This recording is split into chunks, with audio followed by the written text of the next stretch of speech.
is in our DNA. Whenever we let it out, it becomes our superpower. Now imagine an entire city being built to supercharge it. Kadir City, powered by play.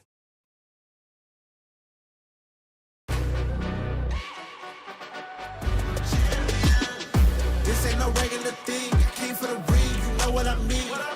You see my name in the lights, better get right, I'm champion.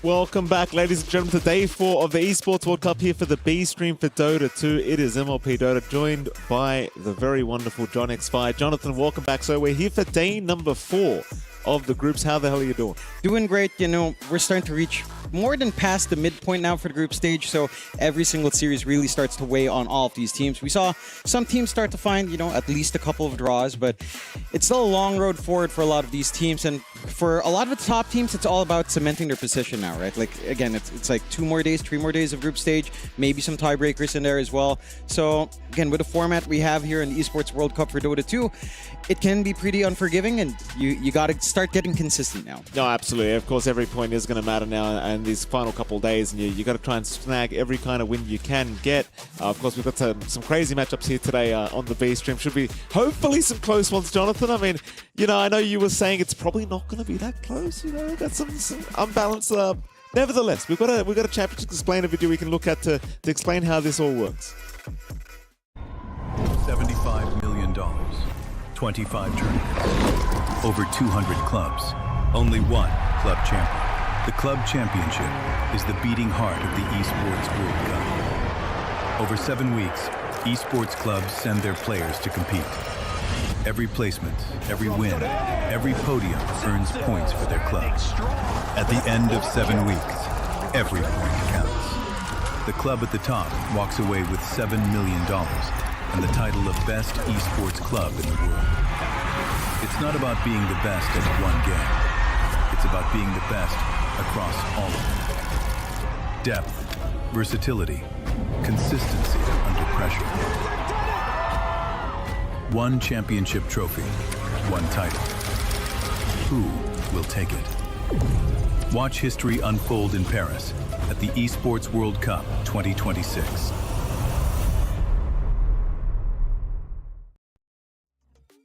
Well, there you have it, Jonathan. You have 7 weeks for $7 million for the first place. A lot of money on the line for these clubs, and probably more important than just winning the single category. John, you want that club championship for sure. And of course, with all of those tournaments on hand, with all of our tournaments for different games on hand, of course, we have a very special system for our trophy here as well in the Esports World Cup. The Esports World Cup, the most elite competition in the world. Its trophy system is built to match. The Club Championship Trophy, awarded to the one club that rose above the rest and reigned supreme across all EWC games. Every participant earns a key engraved with their name. That's their right to compete. Reigning champions hold a key unlike any other. The Game Trophy is the ultimate prize for every game's champion. Incomplete until a champion's key is inserted. The champion's key frame is locked into the totem, a stone marker of legacy, etched with every EWC champion. The losing keys are crushed. The champion claims 3, a personal reminder of who they defeated. The rest are preserved beneath the totem in resin. Every fallen contender captured forever. Will you be remembered or forgotten beneath the totem? At EWC, nothing is granted. Everything is earned. I'm telling you, Jonathan, we could crush you. We could keep you in the resin. You get to live forever, John. You're never forgotten. Is that what you want, John? I would have preferred to be forgotten yesterday, but it's all good. What happened yesterday? Well, what happened? We had some good games. We did. That's what happened yesterday. There were some good football World Cup matches on as well while the Esports World Cup's happening. So there was a lot of cool stuff. Okay. You know, watching the match from the hotel room because we got to watch these matches live here. Yeah. Quite fun. And again, we've got a lot going on as we go on groups here for Dota 2. There's been I don't know if there've really been huge upsets. It hasn't felt like it. No. I feel like our front runners are our front runners, our bottom row teams are our bottom row teams, and our middle teams are, well, in the middle. So I think everything's kind of fallen into place where you would have expected before this tournament started. But again, this is around a time where if you were expecting surprises, they should kind of start popping up at around this time. You'd hope so, Jonathan, because you haven't got too many chances left here in the group stages. You only got a couple days left, so you want to make it as valuable as possible. And this is where I was kind of talking about the matchups today, John, because they're not easy ones, and we haven't quite looked at the schedule yet, because we are looking at the prize pool for Dota 2, which is a total of $2 million, in case you weren't aware. But the matchups, John, I mean, our first one could be a little bit interesting. I don't know if I want to even talk about it yet, but there we go. We can start. In fact, we can start to talk about it. Falcons, Jonathan, against Poor Rangers is what we're going to be looking at, as we are looking at highlights from today, which is great, yesterday rather, which is great because this is Poor Rangers against Extreme Gaming right now that we were viewing, and they did manage to get one game at least, right? But we spoke to Naive, John. You can tell I'm a bit hungry. We spoke to Naive, TA2000 for anyone that's not aware. He outright said he's not happy with the way things are going. He doesn't think the team's playing up to the standard. No. Personally, I agree. I think they're capable of way more than what they've been providing us in the first 3 days, Jonathan. If there's a time to prove that, it's probably today against Falcons. But this is arguably one of the hardest matchups you could ask for here in the group stage. That it is. And again, we saw them up against BB Team last time. They looked like they could have taken at least a game. In Extreme, at least they managed to take a game. We'll have to see what they can bring up against Falcons, who should be a tier above the rest. Of course, we also had L1 Team up against Aurora, and that was a pretty interesting series coming out there as well. It felt like L1 Team were actually finding some good moments. It felt like Aurora, I mean, they ended up winning it anyhow, but the fact that there were moments of like brilliance coming out there from L1 Team does show you there's potential in the squad, even though, again, the scoreline isn't quite reflecting that. Again, not quite finding a steady ground to cement themselves outside of the one draw up against P-Time. For Aurora's part, again, it looked pretty much what you'd expect from Aurora. We saw WS pull out something like Largo in one of his games, and we were talking about, you know, fancy heroes for Boat and Mikoto, and WS, they played pretty simple heroes. Like, we saw the Necros coming out as well, and it's all about just finding that stability, finding that momentum, and it just felt pretty straightforward Dota coming out from Aurora that day. It certainly did. We're looking at Nemesis as well here. There's plenty of games that did happen, of course, yesterday. Mouse versus Nemesis. Another big one here. I don't even see what the scoreline for this series was, Joe. Did you happen to watch this? Yeah, it did end up being a draw in that one. Mao was managing to take one, Nemesis taking one. And I think that these two teams are about the two teams that you would expect to be maybe a bit of a dark horse, right? They can go for deep runs. It's been a little bit rougher for Nemesis overall, going one draw, 2 loss series, whereas Mao's has been a little bit more stable. 1 fully won series and 2 draws on hand, so they're much more cemented in the middle of the pack, whereas Nemesis, they're going to need to look for a little bit more as the tournament days go on here in our group stage if they want to be in that position to go into at least the survival stage and just make it through the group stages here. Again, still a little bit more left hanging. The draw doesn't set them back too badly, but it is, you know, you're wanting more still on the side of Nemesis. And of course, we have our schedule for today lined up here on the B stream.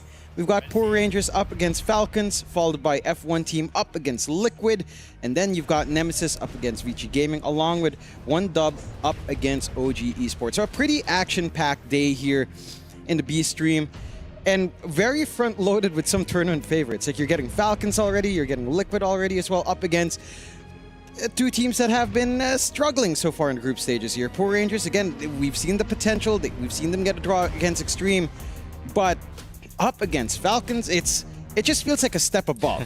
You know, just a high step above. God, he's so can cool. see. He's just too cool, this Poor Nicky guy. Just waving in as they're walking up. Look at Yeah, him. I love it. Having some fun. Pops out the chest, Nicky cool, not ashamed whatsoever. Just showing how great he is, and he is indeed one of the coolest names here at Esports World Cup, if you ask me, Jonathan. And of course, it's not going to be an easy match for the side of Poor Rangers, John. They're up against Falcons. There he is, the boss himself, ATF. He says it, Jonathan.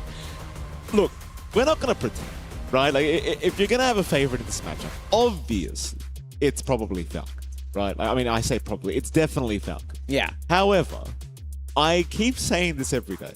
Poor Rangers kind of proved it to us yesterday, a little bit against Extreme. I think they can do it. I don't think it's that one-sided. I just think it's an incredibly hard matchup. But considering the circumstances, you need the points right now. Time to get some wins. That's exactly it. Again, they've got to... I mean, we're talking about this for Poor Rangers the entire tournament, really. They've been our series opener for every single day of the group stage. This team needs to find something in the draft that's just different. You know, catch them off guard. This might be it. We're already in that draft. We've already got a little bit of a development here.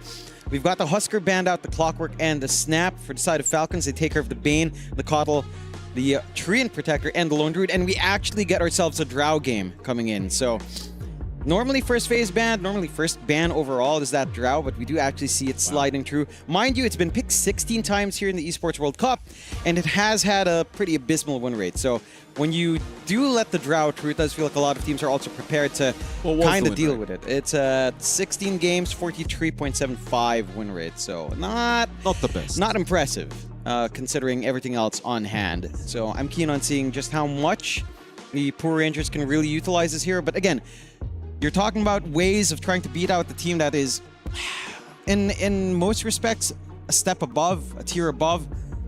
This is one way. Get something that's really strong. Get something that you can just kind of set the foundations for. I'm wondering what kind of pause 5 they'd want now to kind of enable this draw. Of course, Falcons, they do get themselves the Earth Spirit on hand.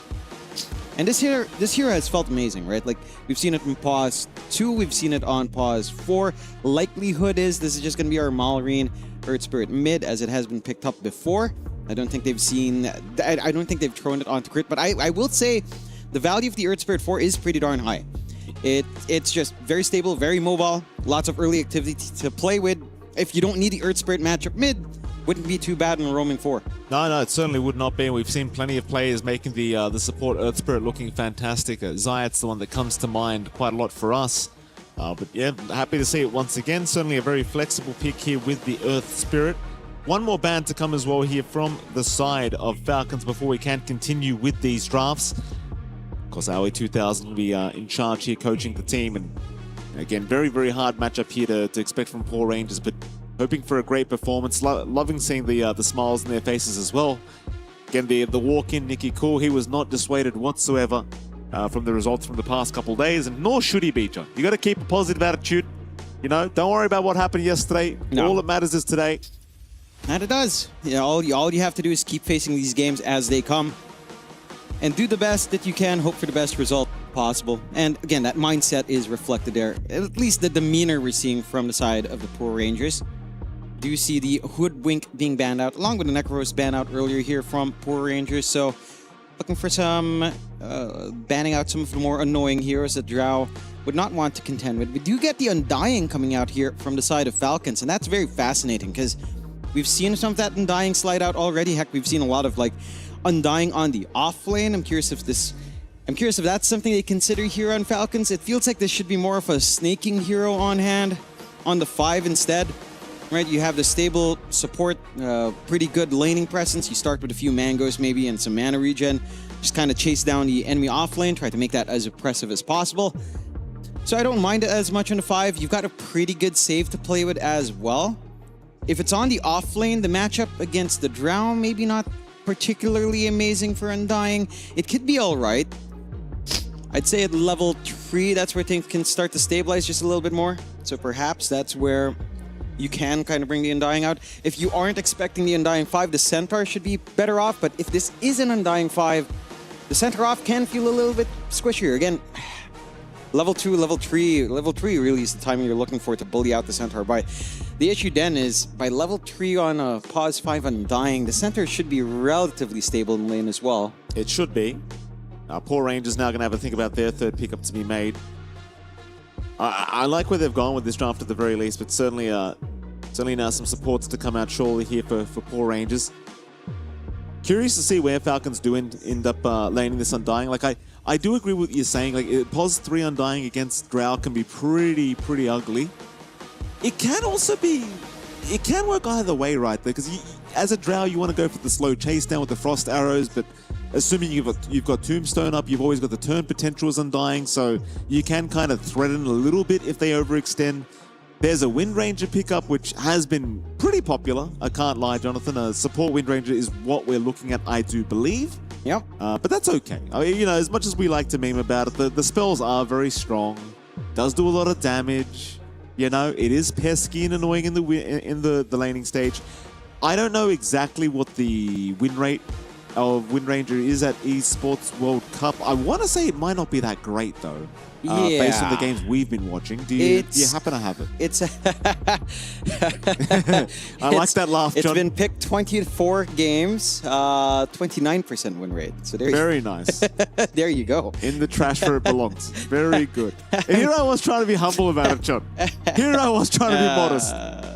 The numbers speak for themselves, But I mean, it's again, like you said, it's understandable why teams go into it, just because it does feel oppressive, but by the numbers, it's really not winning here. Well, we'll see. Maybe this is part of the 29% outside of Poor Rangers.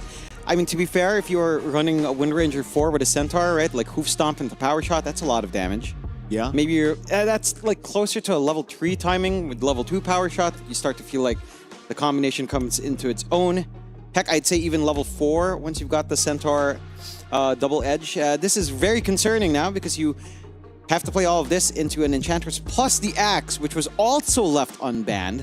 And sure, laning Axe into Drow is not amazing. It's actually pretty atrocious for Axe in the game, in the lane. But in the game, Axe into Drow is pretty fantastic, right? If you can ride through that rougher laning phase, you're going to get free plus armor, which the Drow can't pierce through. You're just going to be tanky overall. You're going to be a really good tool to blink jump the Drow. So as long as you don't lose out too much in the lane here for Amar, you're going to have a decent enough game. It's down to Poor Rangers to maximize that laning prowess this Drow has up against the Axe and try to make the first few levels here hellish for Amar. It's going to be pretty interesting. Like the Drow versus Axe matchup, like you said, isn't great laning, but you do have an Earth Spirit. If you do go pause for, in fact, you probably won't, right? Because you have Undying Edge. I guess never mind what I was about to say, John. Well, what do you run with the Axe then? Do you go the Ent route? Do you just pick Undying and do what I mean, you don't really have the greatest chase down. No. Because again, the turn potential's there with Battle Hunger and Tombstone. You might just get caught pretty easily as this Drow. So maybe just the threat of Undying Axe makes it so they don't actually want to go for the kill attempts. Yeah, I think that might be enough. Again, it's going to take a few levels though. And you're going to have to be extra smart on where you use these spells here on our Undying. So you've got to be a little bit cautious if that is something that Crit is going to be bringing out. Going to want to space that Tombstone quite nicely. Do like this pickup coming out from Poor Rangers. And this is something I feel like you and I have seen from Nicky Cool before when we casted him maybe like one tournament. Timbersaw mid likely coming out here for him. And it's going to be interesting to see just how much he can get done. Versus Earth Spirit, that is a matchup that makes a lot of sense. You're tanky, you don't care too much for his magical poke or his right-click trade. You can Whirling Death him down, it's going to feel pretty decent for Tim. You're also pretty mobile with Chains, although it's not as big of a factor in the mid, of course. But if you get a value point, you can kind of play around, try to posture yourself for these water runes. So overall, it's a pretty stable pickup here for Poor Rangers. I'm surprised they prioritize that now. But when you look at the draft of Falcons, like this is an amazing Tim game. Like Ench gets ripped apart, Axe gets ripped apart, Undying gets torn to shreds along with the Earth Spirit. So it's a fantastic Timbersaw game. Just we'll have to see how much Nicky Cool can get out from his mid with that one. I'm curious to see what he gets done here. I do like it. I do like the Timber. I think Nicky Cool as well. You and I have seen some great moments from him. Certainly, it feels like there's a lot of potential with this man in this team, and obviously, Poor Rangers see it. We'll see if he can. It's the consistency that's been bothering me. You know, it's when you get to that high pressure late game scenarios where things start to go a little bit awry. Though it does tend to come with experience. In fairness, you've got to just play out the game for multiple times as a pro before you really get used to that. Poor Rangers now final pick to be made on their end of things. Still lacking a support by the looks of it. I want to say something to lane with the Drow Ranger. I don't necessarily want to see the Wind Ranger Drow, but I guess it could work. It's just... I mean, it's annoying for an Axe. It's like double melee if you're going Axe and dying, but... You kind of want something to frontline for the Drow. That's nice. The Winter Wyvern's fine. It's a little bit better, I'd say, than the Wind Ranger. So you've got some ways to protect. You've still got a really punishing way of just kind of applying pressure on what could be a dual melee offlane into a Drow. And you have a lot of slow stacking, right? Like Winter Wyvern with her Arctic Burn. You've got the Frost Arrows down. It's a lot of damage coming through. I do get the Spectre coming out here. I like that pick, Jonathan. I mean, this gets a little bit scary. You're laning into the Alberca Centaur. It's a Centaur lane melee hero matchup. There is some potential play if you can land your combinations here on Alberca and Immersion. But you've got an Undying. Yeah. You've got it's a Centaur lane. But you've got an Undying behind you. It is going to be a position 5 Undying for snaking. Crit's going to play the pos 4 Enchi with ATF. I mean, it's tough. That Spectre last pick really does make it a pretty hard kind of game here for Poor Rangers like this Drow.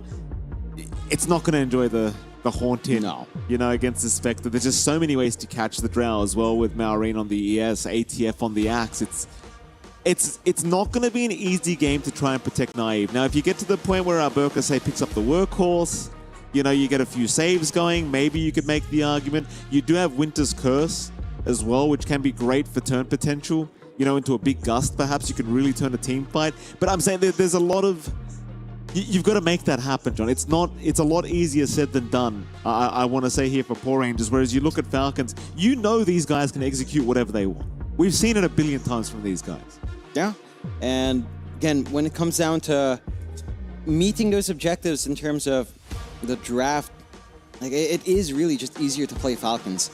And maybe the one question mark is if Nicky Cool can kind of bring a strong showing up against Maureen, and this Timbersaw actually gets to rotate. That's one thing that could maybe slow things down. I think ideally, in an ideal world, you had a different mid and you had a Timbersaw offlane. Right. Like if you had that into Spectre, then you're talking about a very different laning experience here for that Spec. There should be a little bit more coming out there from the Tim, but because you went for the Centaur off and shut down any sort of flex, it just makes it a little bit harder to try to suppress Skitter, and that is the concern. As we've seen Spectres run away with games after a little bit of farm. It's still the standard Spec buildup as well, like Radiance, maybe you go back for Orchid, but it's that same old song and dance. We're just looking for soft, squishy supports, and you do have a couple here in this game that you can take care of.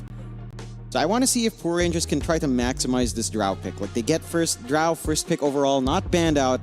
One could argue maybe a little bit of a bait play coming out from Falcons, considering that Drow has been a top tier first phase ban almost every single time. One of our top contest heroes. Finally, real nickname. Who's he talking Amar. about? Naive, I guess. Naive, okay. He didn't like TA2000, I guess. That's all right. Yeah. ATF's already started. You kind of anticipate this from good old ATF. Good old Amar just calling Naive. It's like finally you just stick to what you really are in our pubs. Yeah. Good old Amar. Making friends. Amar's the last guy you want to be the best player in the world, I'll tell you. He's the last man you want. He's just too cocky, Jonathan. He's one of those guys. He's like me. You'd never want me to be the best player in the world, John. You'd never hear the end of it. That is true. Maureen. Gonna be all right. Falcons, they're wrapping around through the dire jungle now. They're actually going to run into, it looks like, till the end on the Wyvern. Naive's there. Oh, not Naive. Naive, he's going to break the smoke on Snaking. Snaking not budging yet.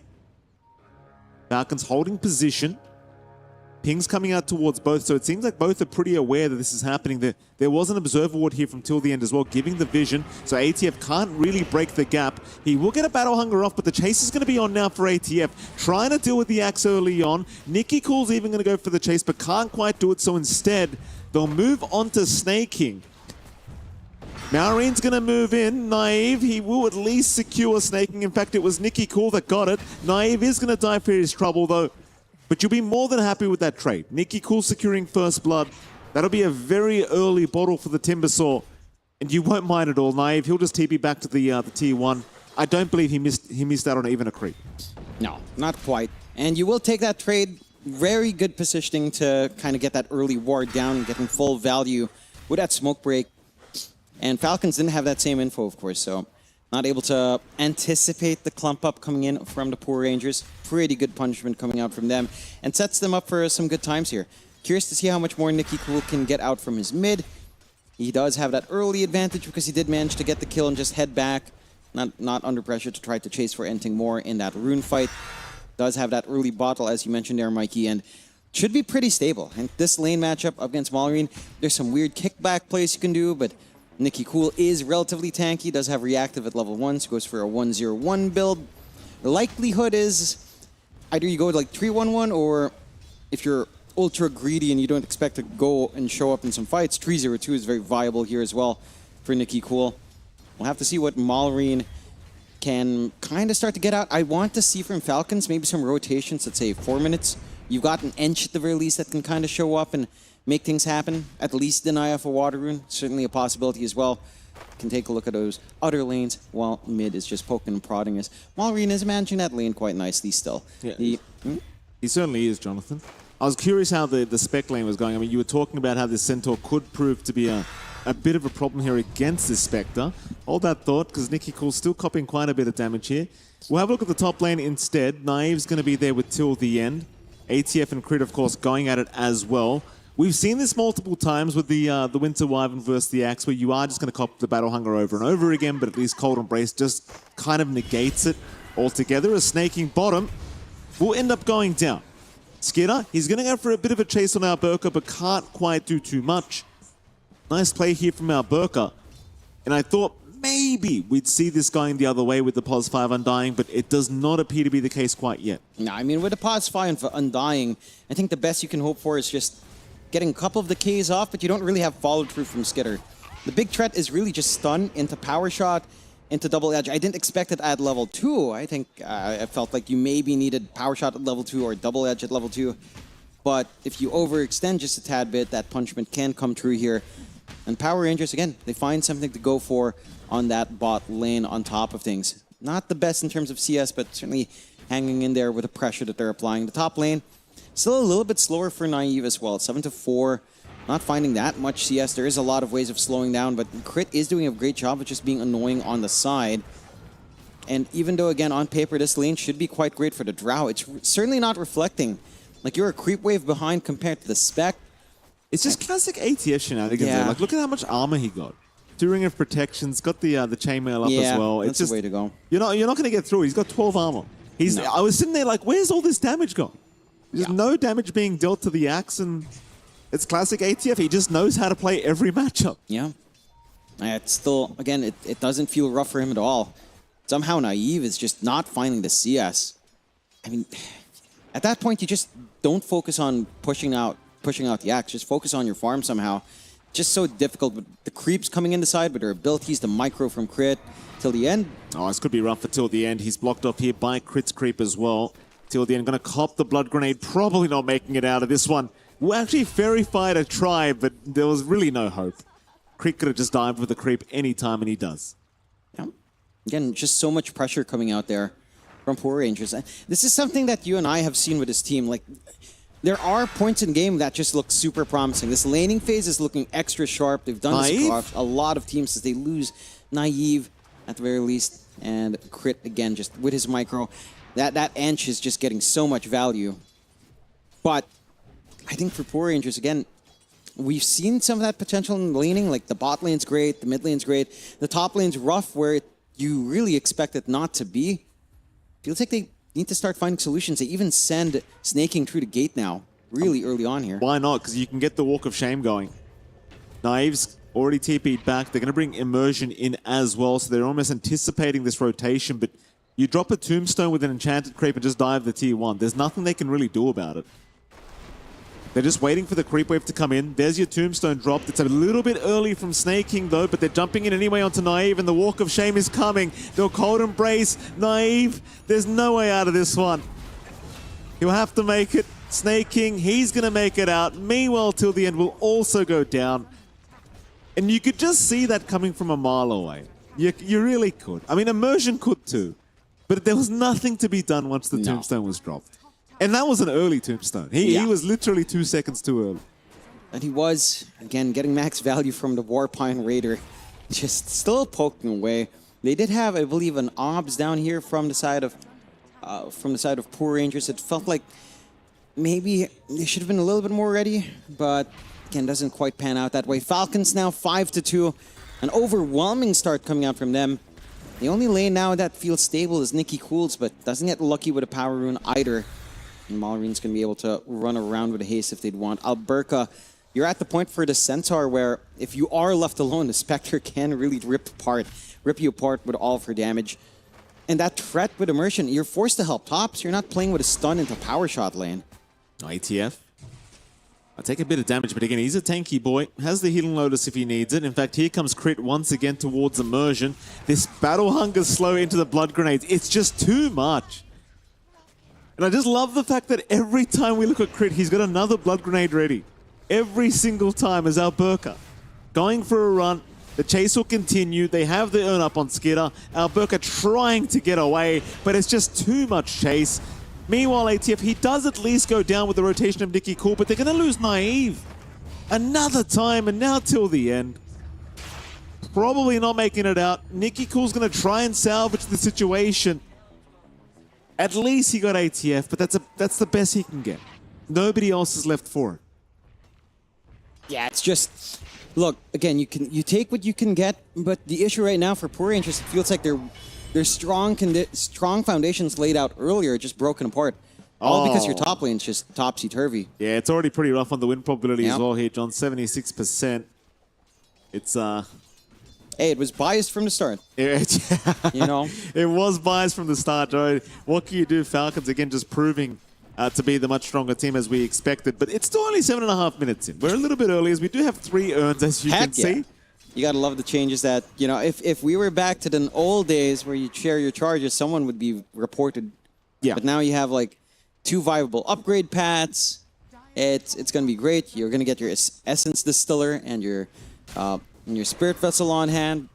All if you're going to be happily chasing down, as they are chasing. They are indeed. In fact, Immersion's going to get rolled into accidentally, but they really want Nikki Cool. And Nikki just cannot survive the onslaught that is Team Falcons. On the mid-tier 1 tower they will go. Poor Rangers, they are going to hang around and slowly defend. But, you know, Falcons, they're probably just going to keep throwing bodies at this slowly but surely as we do go. Again, Malreen going to catch Immersion. The Urn should get the job done, and it will till the end. Not going to make it out. 12-3, 4K advantage. It's thus far one of those games. Yes. It's one of those. Oh, Nikki Cool. Nikki Cool. He's okay, I think. They missed the initial roll. I hope he's okay. Nikki, are you all right? Tell us if you need help, Nikki. Just shout out. Malreen's still trying. Leave him alone, Malreen. He's almost dead anyway. Malreen now in trouble. Going for the TP play out, but they punish. They punish it. You're still going to lose the mid-tier 1 tower, though. Yeah, at least the push keeps going. Pretty big punishment coming out from Poor Rangers, but Malreen really got a little bit too hungry for that kill on Nikki Cool. And I just don't think he cares. No, I just don't think he cares. He knows what he can get away with. Nice run call from Omar. Yeah, it sure is, Heck John. Yeah. Are you proud of yourself, ATF? I'm sure he is. Do you feel good about that, ATF? I'm sure he does. I could have done that, ATF. Don't get He too doesn't happy. care. He's feeling good. Omar's feeling good.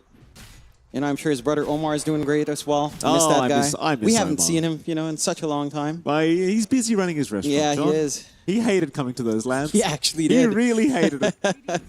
It's It's in the culture, John. As soon as he said, I don't want to be here supporting my brother, I'm like, yeah, I know. I know. It's all right. Someday we're going to head down and have a meal at this restaurant. I told him we would. I told him we would. Amar should have brought us some food, you know, but he would never. Still, No, absolutely not. Falcons would never. How could he on a teacher's salary, John? Ah, And on a teacher's salary? How could he? I guarantee you in 5 years, ATF's going to look exactly like my IT teacher from high school. Immersion. He's not going to get caught out. Fair. I was lying, John. He already does, by the way. Mallory's kind of calmed down now as well. He didn't quite dive in. I'll just settle for a creep. The center dominator on hand, of course, and another tier 1 tower to fall. I mean, look, for poor Rangers, I was going to...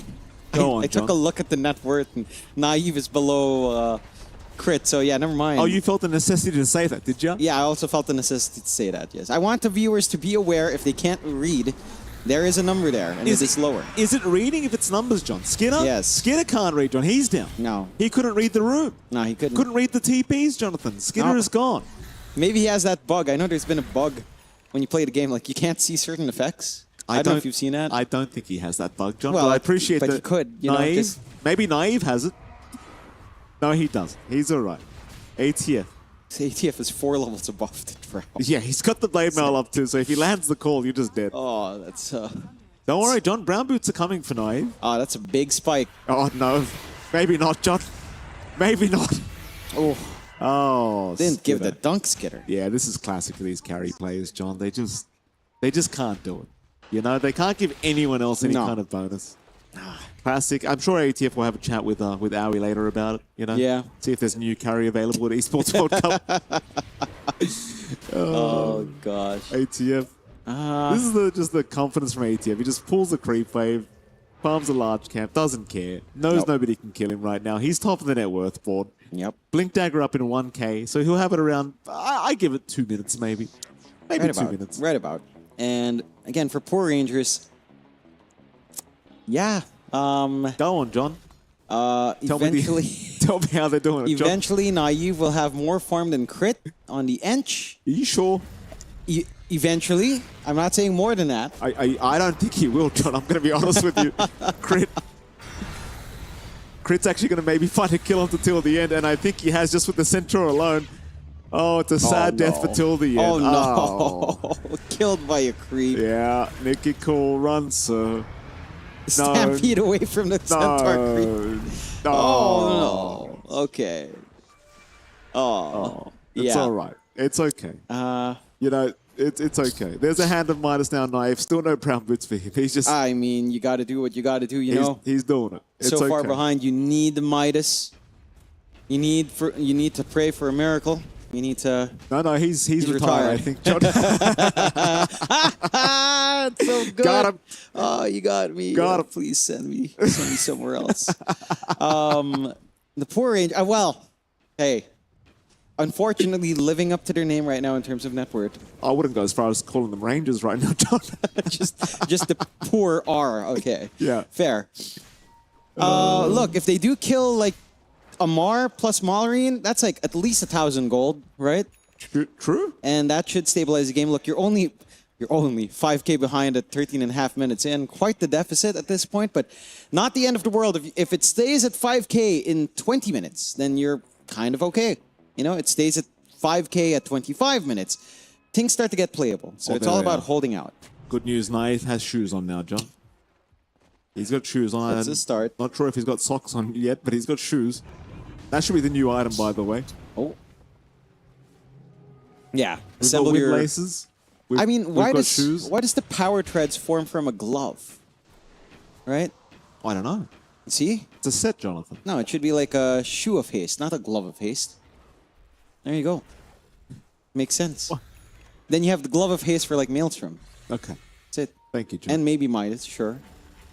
But you need a sock of haste or yeah, slithering socks. Yeah. There you go. that's correct. Thank you, John. 50 gold, plus 10 attack speed. Thank you, John. That sounds too much. It is too much. 500 gold plus 5 attack speed. Balanced. As long as Crystal Maiden can't buy, John, I'm happy. No As movement long as speed she for can't me. move. At some point, you know, we should just make it so that if you do pick Crystal Maiden, what you actually are playing are the towers on the map. Yeah. And you just control what they attack. That's it. That's it. So at least the enemy can't try to de-aggro a tower. That's fair. At the same time, that's all you're doing. That's fair. That's a very good point. depressing. ATF, this is going to be depressing too, John. ATF's on the chase. Immersion, going to narrowly avoid the blink into the battle, hunger and call. It's like Falcons still very confident this top lane, just hold this position. Your prophecy has come true, by the way, John. Naive has indeed overtaken Crit. Outstanding. Only a matter of time. In fact, he's kind of close to the Spectre anyway, in fairness. It's the offlanes that have soaked up all the farm. Little Stampede on the top. Oh, they're going to kill ATF. ATF's going to go down. That's a great start here for Poor Rangers. Winter's Curse out as well, but Malreen's already killed off our Burka. And this is the point where they just need to leave the area. They're happy with ATF. They just don't want to lose any more than they did. It seems like they'll lose till the end. Meanwhile, still chasing for a little bit more is Malreen, but he will not connect with the roll. But they still find the positive end of that trade. Quite frankly, if you're Poor Rangers, though, killing ATF might feel good enough. You know? Yeah, for sure. That is worthwhile if we look at our summary. They still get 493 despite losing 2 heroes. It's very worthwhile to just kill off Amar. And again, all you need to do now is just farm and keep the deficit at bay. Like, don't let that number grow up, right? Like, you're 6K behind at 16 minutes. If you're 6K behind at 25 minutes, it's not that bad. Because you're going to have your own items to play with. You're going to have your own scaling. Still, the side of Falcons, of course, aren't going to be thinking that way. They are still constantly playing across the river. You've got the Radiance being finished up by Skitter. You've got the full BKB coming next for Malreen. You should just be able to keep running and gunning at that point. So they find till the end. They do till the end. Will also be going down. Another nice easy pickup this time for Snaking. And well, they might even start thinking about Roshan here, John. It's 17 minutes in, but they can do it if they really want to. Yeah. But why not? There's no one's going to stop them. No. Maybe just down to how fast that Roche is. It doesn't feel like the quickest, you know, like Spectre is not the quickest Rocher. Neither is Earth Spirit plus Axe. So it could just be a little bit slow, which I respect. It feels like you do need a little bit more, especially in a hero like Spectre, to start doing that.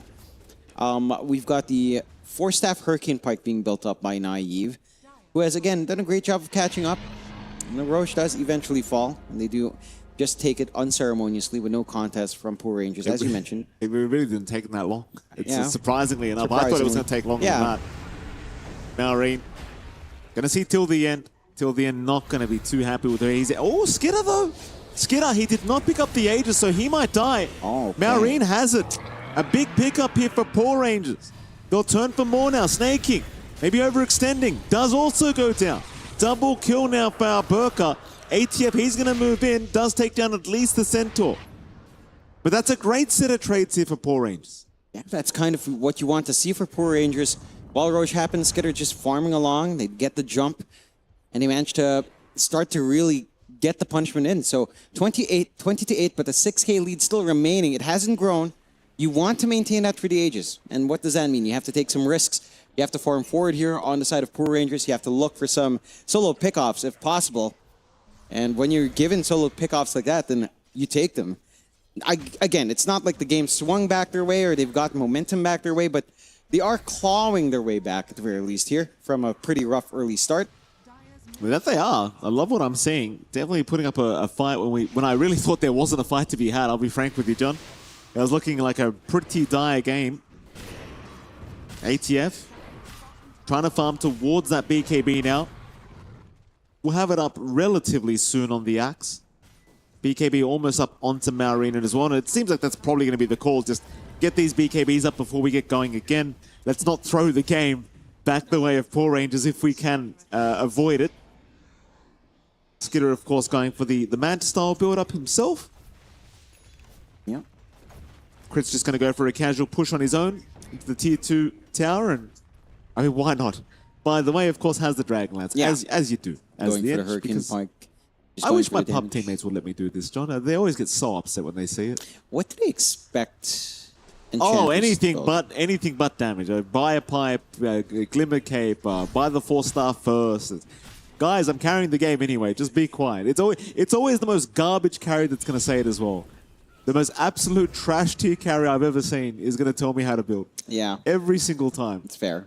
Does happen. A little bit of a creep wave pull there from Alberca, and the Tormentor is open, so why not take it for free here on the side of Falcons? Free shard to come out. If it's Snake Kings, that's pretty big. You've got a saving play just in case with a Tombstone. And that is going to be crits instead. So you do have the Sproink, which is just fine. Plays nicely with your Dragonlance with all of that damage you have coming in. You're happy enough. 20 to 8, 7k lead at 20 minutes. Still significant for Falcons. And the Poor Rangers can only do so much to try to keep that number at bay.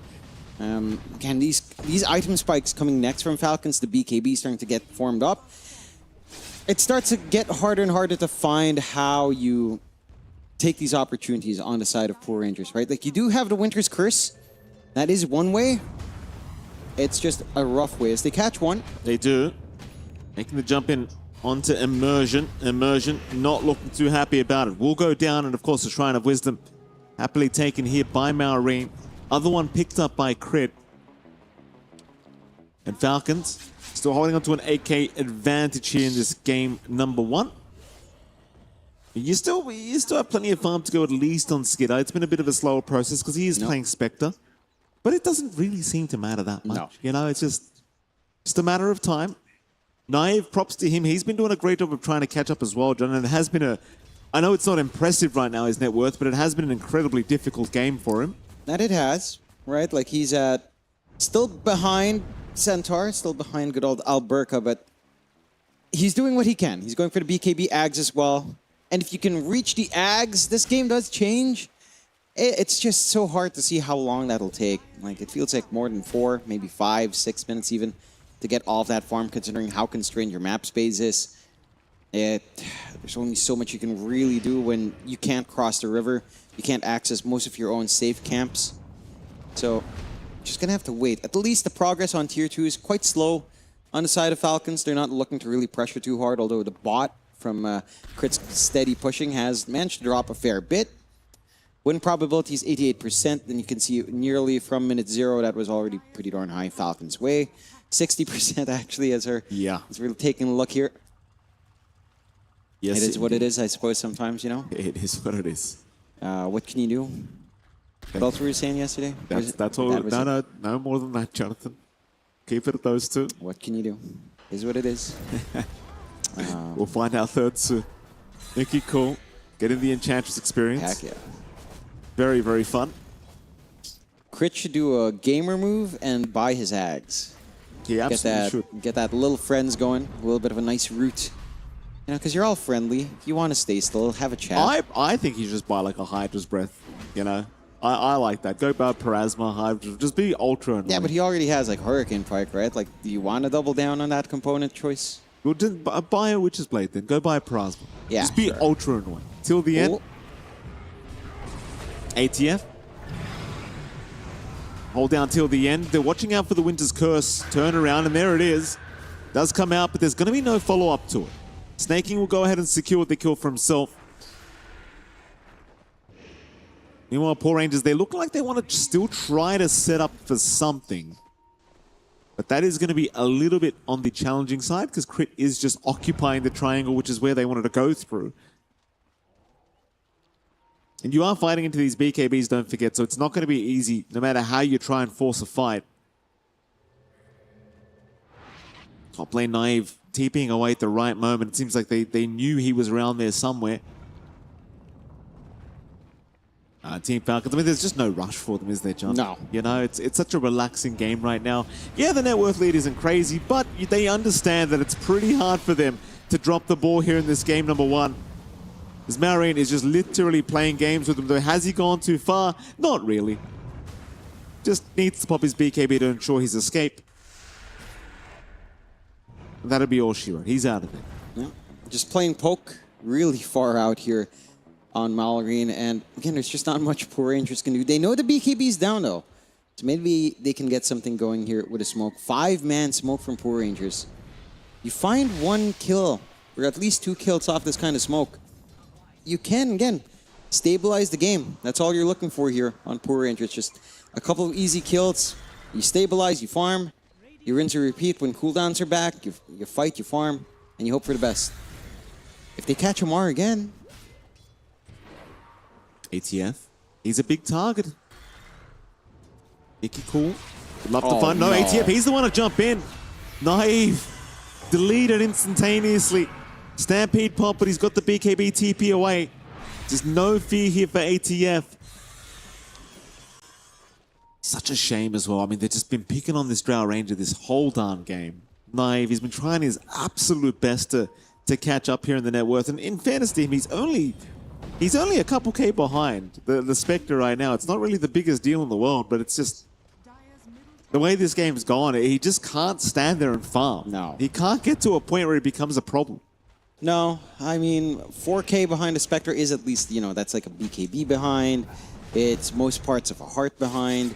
Most parts of an Ags behind. So this one item separation for Naive and for Skitter is actually really showing itself. Now, to be fair, Skitter's gotten more map space to himself, where like he has a very non-committal ultimate. He can jump in and out, as they do find snaking at very least as their pickoff. Instantly respawns as well. Jump Still in, going. mid lane, Malorine. Gonna try onto Nicky Cool. Keep in mind, Nicky Cool's actually the top net worth right now. He's a pretty tanky boy, but they're gonna chase him down anyway. And Nicky, I said he was tanky. Never mind, Skitter does not seem to agree. Curse will be committed here by till the end, but he's still probably set to fall here to the Magnetize. He'll go for the Cold Embrace. Meanwhile, ATF jumping in will finish the job onto Nicky Cool. They'll find the Wyvern as well. Till the end also set to fall. It's just so demoralizing to watch this here for Poor Rangers. Just nothing they can do to turn these fights around against Falcons. No, I mean, and they are trying, right? Like, they're trying to go on smokes, they're trying to look for these pickoffs, but it just feels like Falcons have a good understanding as to what the Poor Rangers need to get done to find success. So they're also preempting these movements across the map. They're putting themselves all over the map as well, making it harder to find these pickoffs. Like, even just the kill on snaking, while it's nice, you know, with how far behind you are, it's kind of important to still find. It's not fully enough as Crit's watching immersion. He's all right. Uh-oh, maybe not. Oh, beautiful. Oh! You gotta love Essence Distiller. It hurts so much. That is such a dumb combo. I love the fact that Crit just waited. I thought, yeah, maybe he lost vision, but yeah, Essence Distiller makes it a little bit hard. Very, very nice by Crit. Malorine. Nicky Cool, I don't believe he even spotted him there for a second, but it won't matter. He's still out. Malorine on the chase again, just jumping right in. And ATF, he found a 2-man call. Naive until the end, both just deleted. Alberca going to go for a run, but ATF right on their tail. Alberca still getting out. Cold Embrace will buy him a bit of time. Is he going to make it? Maybe, in fact, Alberca has run. Skitter maybe going too far. A very nice shackle. ATF trying to save. There's your Winter's Curse now being committed. They have indeed saved Skitter with the tombstone. He's out of there now. Skitter looking to move back in slowly but surely. Malorine, he's still going. Till the end will go down. 3 for the price of nothing thus far, as ATF is just not done. Wanting a little bit more. We'll find Alberca. Immersion will attempt to get out, but ATF's having none of a triple kill for the Axe. Nicky Cool does at least clean up Malorine, but it's a full team wipe. That it is. At the least, Falcons can't really translate that to the high ground. They're forced to reset, so you're not going to be losing too much. Roshan is open, though, and that's something that the Falcons will take now. And again, they do have some good damage flowing through for Rosh now, so it's not going to take too long. The side of Poor Rangers, at the very least, will be respawning soon, but it's just getting a little bit worrying when you see a team like Falcons diving you behind your tier 3s, chasing you all the way towards even close to tier 4s, and still not getting supremely punished for it. Like, it's kind of crazy. Like, Skitter went past the tier 2, went past the tier 3 on mid, just to look for those kills. Now with this Aegis, they should be able to find these last outer towers on the side of Power Rangers. Can start to really close out the game if you're not too careful. Falcons, it's been smooth going for them. I mean, they let the Drow through here, and they've shown that they can handle it. They get the Axe out for MR, and you're seeing why Axe is like first phase ban every single time. This hero can just be extremely obnoxious in the right hands. It just doesn't feel like Poor Rangers have that much of a response at all at this moment. I mean, you've kind of tapered off in Timbersaw, especially as BKBs are still standing, relatively fresh. Your Drow really has no impact. Like, Naive just hasn't had a game to speak of. And we were talking about this timing like 10 minutes ago where it's like BKB Ags. I don't think he managed to approach at least one of them. Maybe you have one, but not the other just yet. If he has both, then it's kind of concerning how little it's doing here. So there is a smoke from Falcons. Yeah, Nikki Cool is gone. No smoke necessary that time, but up top lane they do. Alberca will go down, and Naive's even in trouble. Just all across the map. Completely being smothered by Falcons. In they go for more. Till the end. Immersion getting tipped now. ATF, I think, wants a GG call. Though it is not coming. Props to Poor Rangers. They are. They are calling it. I was going to say props to them for continuing to try, John, but it was an impossible game. Yep. You know, Falcons, I don't want to say they won this game during the drafting phase, but they certainly came out with a better draft. And I dare say, when it comes to a team like Falcons, you can't really afford to give them that. No. I think the big issue that stemmed out here for the side of Poor Rangers is that they saw the Drow, they pick it super early, and it feels like there's just a lot that you have to ban for that hero to be successful. Like they banned out Necrophos, they left Axe, and again, on paper, Axe versus Drow is pretty good in lane for Drow. It's just you double down on armor and can feel pretty obnoxious. I think the bigger issue is that Crit was trading a lot better into the Winter Wyvern than you'd expect, and there just wasn't too much they could do to stop that. Like outside of maybe mid, where Nikki Cool again found himself a decent enough laning start. I think in terms of CS at the very least, it was looking all right for Timbersaw. Your lanes really didn't find too much. Maybe there were some wins coming out with your center Wind Ranger lane, like you killed Snaking off at level 2. But beyond that, there just wasn't much activity in the side lanes. And, you know, you give Falcons a smooth laning stage, they are going to run at you right after. I mean, absolutely. Falcons proving to be the better team here for game number 1. I want to try and brainstorm what you do as Poor Rangers going to this game too. Like, again, they're paying for their lives here, Jonathan. Yeah. They need at least a tie against Falcons. What do you do? What are you meant to do? Like, I know you don't like the first big Drow. I agree. Yeah. I don't think you can afford to do that against a team like Falcons, because even if the hero is broken, the Falcons are just going to abuse it because they know exactly what you're playing. I don't think they're going to do it again. No. I'm pretty sure Naive's just going to be like, don't do that to me ever again, please. Yeah. But what do we do? What do we do about it? Look, I think Immersion and Alberca were doing a fine job in like the center Wind Ranger. Like you saw the potential of like hoof stomp, power shot, double edge. It just felt like that was a very specific thing to do. And, you know, you picked your Centaur pretty early as well. They went Undying. That already makes it a little bit uncomfy to try to keep doing that play because you're losing strength, you're losing damage. So, I don't know. It feels like you have to cover all your bases. Maybe actually banning like Crit and Snaking's heroes, because those are pretty obnoxious. Amongst all their heroes, those are some of the most obnoxious heroes they have on hand. Sure, taking a look at those highlights. But the Undying has save. It just stomps a lane out. And then you've got this Enchantress that's just doing literally everything.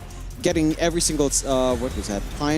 Warpine Raider. Yeah. And all the Acorns coming through. It's just so much damage. Yeah. I know. Like, I think if you just make the heroes that Crit and Snaking play less obnoxious, you kind of pick your poison. Like, what kind of lanes do you want to play? It's down to what these two supports are playing. Yeah, it's very, very tough against a team like Falcons. It just feels like they can run anything they want. And we're looking at the highlights, of course, of that game number 1. There was a couple great moments from Poor Rangers that I really enjoyed. In fact, this one, Alberca finding a double kill, but it always just felt like Falcons were ready to try and punish. And it was mostly off the back of ATF, who, you know, arguably the best player in the world, as people love to say, just constantly performing as if he's playing carry from offlane. He's just that guy. He is that guy. You know, and The funny thing is, Amar always looked like so stoic while Yeah. playing as well. He is stoic. Yeah. He is. But then when you talk to him, he says the most, the craziest things sometimes, that guy. People think that. I think he's quite a philosophical person. No, I mean, but if you ask him about the game, he'll just say what is on his mind. Yeah. Like he'll say, how do you feel about that game? It's like, it's pretty easy. And, he'd have more words than just easy, but. But don't you, as a person who's been working this for like 6-7 years, don't you appreciate? Isn't that so refreshing, John? It is. You know? He's not filtered. Like, if he's going to say something, he really means it. Yeah. that I do enjoy that about more. He's a good kid outside of let's say Dota 2. What do you mean he's great? Yeah, he's a great guy. Yeah. Just don't look at him in pubs. Is what I'm saying. Oh, I don't think it's that bad, John. He has. He's a good Amar guy. Yeah, I'm saying. Just because you're bad in pubs doesn't make you a bad person. It's just that you play Dota 2. You've got some mental issues, I'm surprised we don't have like a nice mental help kind of thing. Yeah. Actually, that's a good business idea. For Dota 2, That's a good because a business lot of us idea. coping with this is therapy. It's not good. It's not healthy. There you guys. go, Therapists for Dota 2. That could be a charity, Jonathan. Yeah. That could literally be a charity. Well, maybe we do it. Ties into like senior care soon, as we're all aging up. Start your psychology degree, John. We gotta get it underway. Anyway, with that, we are gonna head to a break, and right after that break, we'll be back with our game 2 between the side of Poor Rangers and, of course, Team Falcons.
I think for most teams, when you lose a lot, like the expectation of other teams goes down. But I think when you've won TI, it's a bit different. Like everyone knows, like your highest level is the highest. Like it's the same when people play Spirit. Like when you play Spirit, you don't know, like even if they're in bad form, like you don't know if they're gonna show up and be like 2-time TI winner Spirit or if they're gonna be recent form Spirit. So you always have to respect them and be like, okay, if they are turning up at their best form, like we have to be very prepared or we're just gonna lose, And I think I wouldn't say we're at the same as Spirit, but I think people understand that we can be there. And then if we are, like, they have to respect that. So I don't think we get the same benefit as if, like, some random team, like, that hasn't really, that has never really had, like, a high peak, has a dip in performance, like, they're not going to get the same type of respect because they haven't showed that peak before, So I think for us, it's a little bit less than for other teams maybe, but yeah, probably not the same degree as, like, some Spirit, but I think it's the same concept, I guess.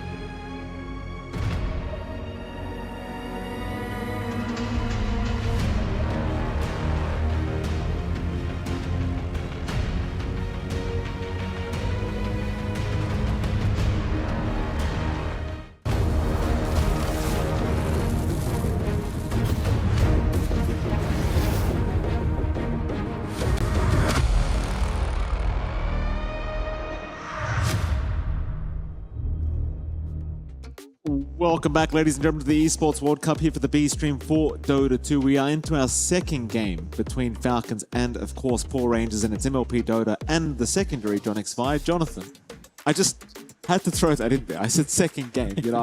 We're on the second stream, second game. You're the second caster. The second John X5. You're the second one to talk, Jonathan. Okay. How do you feel? Feeling good to be second. Not the best, the same as Power Rangers. They wouldn't want to be number 2 right now, so... I mean, look, the best I can hope for now is a draw. It's a little bit harder to find that, of course, up against a team like Falcons. And that game 1 was pretty dominant coming out there from Falcons. Like, look, they let the Drow through. It did not look like a hero that should be banned out, at least in that game. It looked pretty manageable. Amar's Axe, though, it looks like you really have to ban out. Like, that Axe, even in a lane matchup that isn't that great, still is quite the nuisance, right? Like, he starts with double rings of protection, rushes the chainmail, and then you're really happy in that lane. It all kind of stems back from maybe that shenanigans around first blood, managing to get a kill first, even though, again, you kind of sacrifice around just a little bit in that movement forward. You did manage to get a lot more for Amar. So I want to see what adjustments Poor Rangers will take, like what kind of hero pickups they'll do. It feels like prioritizing Drow first. I mean, you have to think twice, right? Like, if the enemy's not banning Drow and you have first pick, you have to wonder, are they ready for this hero? And again, it feels like Poor Rangers thought about every single pick, except they let the Axe through, which you can't fault them for. Again, in lane for lane, and Drow is pretty good against the Axe, but for the game, Axe is pretty good against the Drow. So it's like that weird trade-off you always have to think about. We'll have to see, again, how the Poor Rangers do adjust, as if they don't find a win here, I mean, their position in the bottom of their group starts to get cemented in a little bit more, right? They're currently 0-1 series. They've got 1 draw and 2 0-2 series. So they're 1-5 overall. Right now, that puts them at 1-6. If they can't find a draw, going 1-7, it just seems insurmountable in terms of moving up here and staying in that top 4 to stay in the survival stage. It's a pretty tough affair right now for Poor Rangers. Already a pretty dire situation for themselves. Of course, Team Falcons are looking to hold on to their first place position in the group standings. Unrelenting, of course, in the Esports World Cup. No need to feel sorry for your opponents, Jonathan. Not the time for that. Amar would never feel sorry. No, he wouldn't. No. He really wouldn't. No. Again, he's a philosopher, John. He refuses to feel pity. You don't pity other gentlemen, Jonathan. It's not a nice thing to do. I guess it's not. I know it's not something I think about. I don't really think about pitying others. I think that's pretty sad. Oh. To think about the implications of that, it's like, c'est la vie, as they say here. C'est la vie. C'est la vie. What does that mean, John? Live and let live. Okay. C'est la vie. Such is life. Very philosophical. I mean, everything's philosophical if you try it, Mikey. The choices you make in the morning determine certain moods in the day, and your mood in the day determines how you function in the day. It's like, that's philosophical. What kind of mood are you in, John? I'm all right. A bit of a sniffle here and there. It's okay. Woke up a little bit late. Didn't get to enjoy breakfast as much. Oh, Didn't that's get my why you're in a Moscato. mood. That's why you're in a mood. Not really. It's more that I woke up in a rush and I'm just still a little bit sleepy for some reason. Okay. But it is okay. It's okay, Jonathan. It's not too bad. It's okay. You've got good games to wake me up. You couldn't tell, Jonathan. No. You look wide awake right now. Wide awake, I'm sure. It's actually really hard. Like, I've gotten this comment so many times. People keep asking me if I could open my eyes bigger. And I'm like, I'm trying. I swear to goodness, I'm opening my eyes as big as I can. They really just don't go that much. It's genetics, I guess. It's just rough. And they always say that. It's like, when I smile for a picture, they're like, "Can you open your eyes?" I'm like, what do you mean? Funnily enough, I get that a lot as Oh, yeah, well. you actually do, you actually That's do. because I can't open them anymore. I just didn't sleep enough as a kid. Yeah, and it's here like I am. a different reason. Yeah. Well, hold on, John. I'm not saying what the reason yours is for. I'm just saying mine is genetics. Okay. And it's straight up. I am what I am, and my eyes just don't open big. You're a very handsome man, Jonathan. Thank you, Mikey. I try. I mean, it helps that you can't see my eyes. So you can't see into the You're gonna get me in trouble, depth of John. my Stop soul. it. It's me. It's you've seen me on camera. Sometimes my eyes do disappear. They're just tiny. They're just tiny. Thank you, John. Especially when I smile. Not. They do disappear. What isn't tiny, Jonathan, is this game too. Yeah, the I draft is didn't know quite how to big. segue from. No, the- well, you should have said, well, It's what atrocious isn't com- tiny is the draft. It's taking up 1/3. Well, tiny's not in the draft, at least. Not yet, Jonathan. Oh, well, now you are getting Poor Rangers excited, maybe, if they look for a tiny one. You do get the Bane, Kotl, and the Largo being banned out by Falcons. The side of Poor Rangers take care of the Lone Druid, Husker, Screen Protector, and the Clockwork. So Drow is still left in the pool. It would be very cheeky at this point if Falcons would want to try to pick up something like a Drow. I think that is a funny way to go about Game 2, but no. They start with the Earth Spirit again. You can't really fault them. Looked amazing on Malorine. You've got some flex potential as well to maybe hand it to crit, but not really the way that Falcons have been utilizing the hero in this tournament just yet in the Esports World Cup. So likely maybe just our Malorine hero. Now, if you're Poor Rangers, you got to think, all right, they first pick Earth Spirit. It's likely mid. Do we get a mid laner that just manages this lane better? The Timbersaw did manage it quite okay, but it felt like because you locked in the Centaur, you limited your options for flex. I think if you were always thinking about Timbersaw up against Earth Spirit, just pick Timbersaw now. Take that hero up, make them think twice on Falcons as to what you'd want to do with it, and try to utilize that slight flexibility and draft to your advantage here on Poor Rangers. They'll go with the Undying first instead, snagging that away from Snaking. And Snaking was having a pretty terrific time. He got a shard, he was saving people up. It's quite nice to see towards the end of that game. And again, in lane, quite dominant. First level, maybe a little bit slower. By the time you hit level 2 with Tombstone, it gets a lot better. And level 3 would say either a value point in Soul Rip or just more decay. Things can start to go pretty wild. So I like seeing this for Poor Rangers.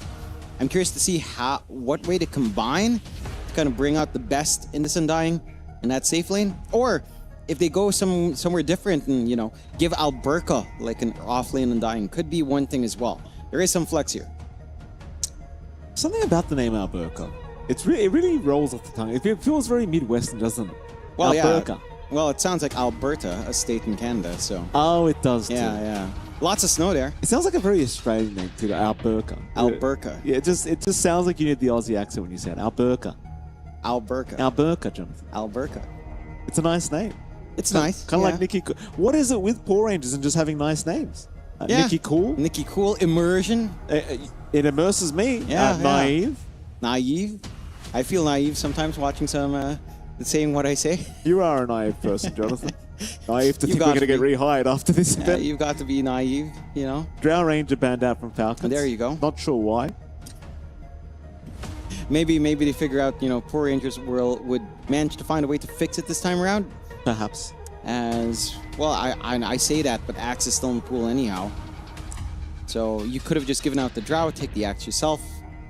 We'll see. Actually, for Poor Rangers, maybe that's also consideration, right? Do you want to take something like the Axe? Do you want to ban out something like the Axe here? Make the game a little bit simpler? There's just so many things you have to worry about from Amar anyhow that, I don't know, you're just kind of stuck trying to figure what you'd want out here. See what they take, though. Dipping into the reserve time a little bit. for that next set of bans and picks. One more ban. We'll see Poor Rangers, been a bit of a mix here. Looking at the support bans right now for Poor Rangers end of things. I imagine they're just going to assume it's probably going to be another Maureen Earth Spirit we are looking at, but again, very flexible. You have Cricket that can run it very, very effectively himself. Sure, he'd actually enjoy running it himself as well if they'd be willing to give it to him. We shall see. For now, still this final ban to be made. They're diving in quite heavily to the reserve time, but they're going to get rid of the Doom this time around. Respect towards ATF, and they'll go for the Snapfire pickup here for the side of Poor Rangers. I'm wondering if this is something like a Nicky Cool mid snap, if it's going to be laning into the Earth Spirit lane, because I feel like that lane matchup is all right for Snapfire. It's not amazing. It is a melee matchup in the end for Snap, which does feel good, but Earth Spirit is relatively tanky, has quite a fair bit of damage, so it's not like Snap is just going to be running forward and trying to utilize that extra output from the boomstick anyhow. Still does provide some interesting angles, even as support. If you were to run, say, Snapfire 4, Undying 5, could be one way. Heck, Undying offlane plus Snapfire 4 is also not too bad. That is a pretty aggressive lane if you go for it. So I like the way that Poor Rangers are drafting. It's relatively open. Falcons, for their part, back to the Ench that we saw coming out there from Crit. Have an amazing time. And the Ringmaster shows up now as well for good old snaking. There's some good saves on hand. Really a lot of ranged laning poke that is just outstandingly painful from the Ringmaster. And that dagger has just been consistently a pain for a lot of people that we've seen. And again, like this hero, it has a good amount of saves, it has decent team fight. It's just an all-rounder that really fits a lot of drafts without revealing too much. Mind you, one thing for Falcons, maybe they lack hard hold. That is the one thing that you could try to abuse here on Poor Rangers if that was a concern. Poor Rangers, for their part, do start off with a Hoodwink. So maybe cementing in that, at least right now, you are looking at pretty much your two supports somewhere in there. Whether or not it's the Snapper and Undying, you'll have to see. And it does look like it's going to be the Undying support. We do get the center off lane. So now you end up with the center Hoodwink lane with a lot of chain stun potential. Again, level 2, level 3 with double edge level 2 could be quite good here. There's a lot of ways of bringing that pressure forward onto Skitter. And of course, now you're stuck with a Snapfire mid. So you're expecting the Earth Spirit versus Snap, which, again, Snapfire can manage. It shouldn't be the end of the world for Mallory if he plays his cards right. But this is a much more balanced draft coming out here from Poor Rangers. So I'm enjoying what I'm seeing so far. I'm wondering which way Falcons will want to go, because if they wanted to shift, they could still shift the Earth Spirit. It's just a little bit uncomfy to shift that to offlane instead of support. So maybe now you just look for like your Amar hero. You don't know your matchup. Another pick to come here from Falcons. 2 more calls to come. Time to reveal what they intend on doing here with this draft. Do we know the Earth Spirit's going to be called? They're going to go down the Clinks route this time around. So against the Centaur, Clinks doesn't really care too much. You do have some decent catch with the Hoodwink. Bushwhack into the Hoofstomp still going to be somewhat problematic, but overall, when you get into the game, the only catch you really have is that combination. And that could be pretty rough against a Clinks of all things. That it can be. I think you've got yourself a pretty high-paced lineup as well here on Falcons. I think just considering Clinks plus Ringmaster and lane, you do have the save with Escape Act. You get the value point here up for sneaking. So even if you land that combo onto the Clinks, it's going to be a little bit more annoying to try to actually fully kill him off. Clinks just feels so sustainable because of him being able to eat literally anything around him, including his own little Skelly wards. Like, you get so much EHP off of that. You hit like a Deso timing, a Deso Orchid Bloodthorn. You just melt a lot of these supports down as well. You can take care of the Tombstone, no problem, with the attack speed you have. So I do like the Clinks here. I think it does make sense, even though, again, it's not the most popular core. We've seen it a little bit here and there. And it does fit into this draft quite nicely. They ban out the Spectre now on the side of Falcons. So they don't want to get their backline ripped apart. They don't want Poor Rangers doing what they did to them in game number 1. And the Axe finally gets banned out by Poor Rangers as well. So at the least, that one really pesky front line for Falcons is gone, but you have so many things left here for Amar anyhow that it does feel like you can just be fine without it. Like, Necrophos is there, Dawnbreaker's there. Dawnbreaker Clink sounds extra painful. Plus Earth Spirit, it's just a lot of mobility and damage. Even something like Necrophos offlane wouldn't be too bad for Amar, but it really depends on what his lane matchup will be. It looks like that might be the consideration. They ban out the Muerta, so now that opens up the path for a Necrophos quite nicely. Heck, yeah, that Mars banned out, maybe you go Necro. Well, let's find out. Final pick to come now from Falcons. They'll have to reveal their hand first. Still lacking an offlane for ATF. The last game around we saw the Axe. Won't have that opportunity, nor the Mars. It always feels like it doesn't really matter what the man's playing, in fairness. Just knows what to do, and now, here you go. Signature Timbersaw comes out. It's a nice game for it as well. 3 string through already. Not going to feel great for Poor Rangers. Now, Poor Rangers, on the other hand, how are they going to... What are they going to run here? Like, do you go for the Necrophos you spoke about? Well, what other position ones can you look at here, I wonder? For Naive, it's just a little bit rough. Into Timbersaw already. You'd want to play a little bit more ranged, but it hasn't felt like any of our range carries have really been meta. Luna's there. The hybrid damage could be nice in this kind of game. It's just hard to know if you'd want to really prioritize that. Ursa is one thing that can play into Tim, right? Like, it's a back and forth one. But we haven't seen much Ursa in a really long time. So I don't think the classical lane matchups are all too popular nowadays up against a Tim. I have to see. I mean, they still have a little bit more time here on the side of Poor Rangers, but it does feel like your options are limited. All I see is like Ursa, maybe Luna, maybe a weird Slark option, but that's like, can be a little bit rough as well. But it does work nicely into Tim later on. Those are all the ones that stand out. You really don't want to have to play like Sven here, sadly. I think Sven's in a good spot. It's just into Timbersaw. It's not great. Into Timbersaw and Clinks with their mobility. Not really easy to catch out the core to core. Here we go. 5 seconds left to think about this. Poor Rangers going to make a choice. Oh, they're going to go Storm. So who's carrying? Are we going carry Snap or carry Undying? I think yeah, all right, carry Snap. Carry Snap.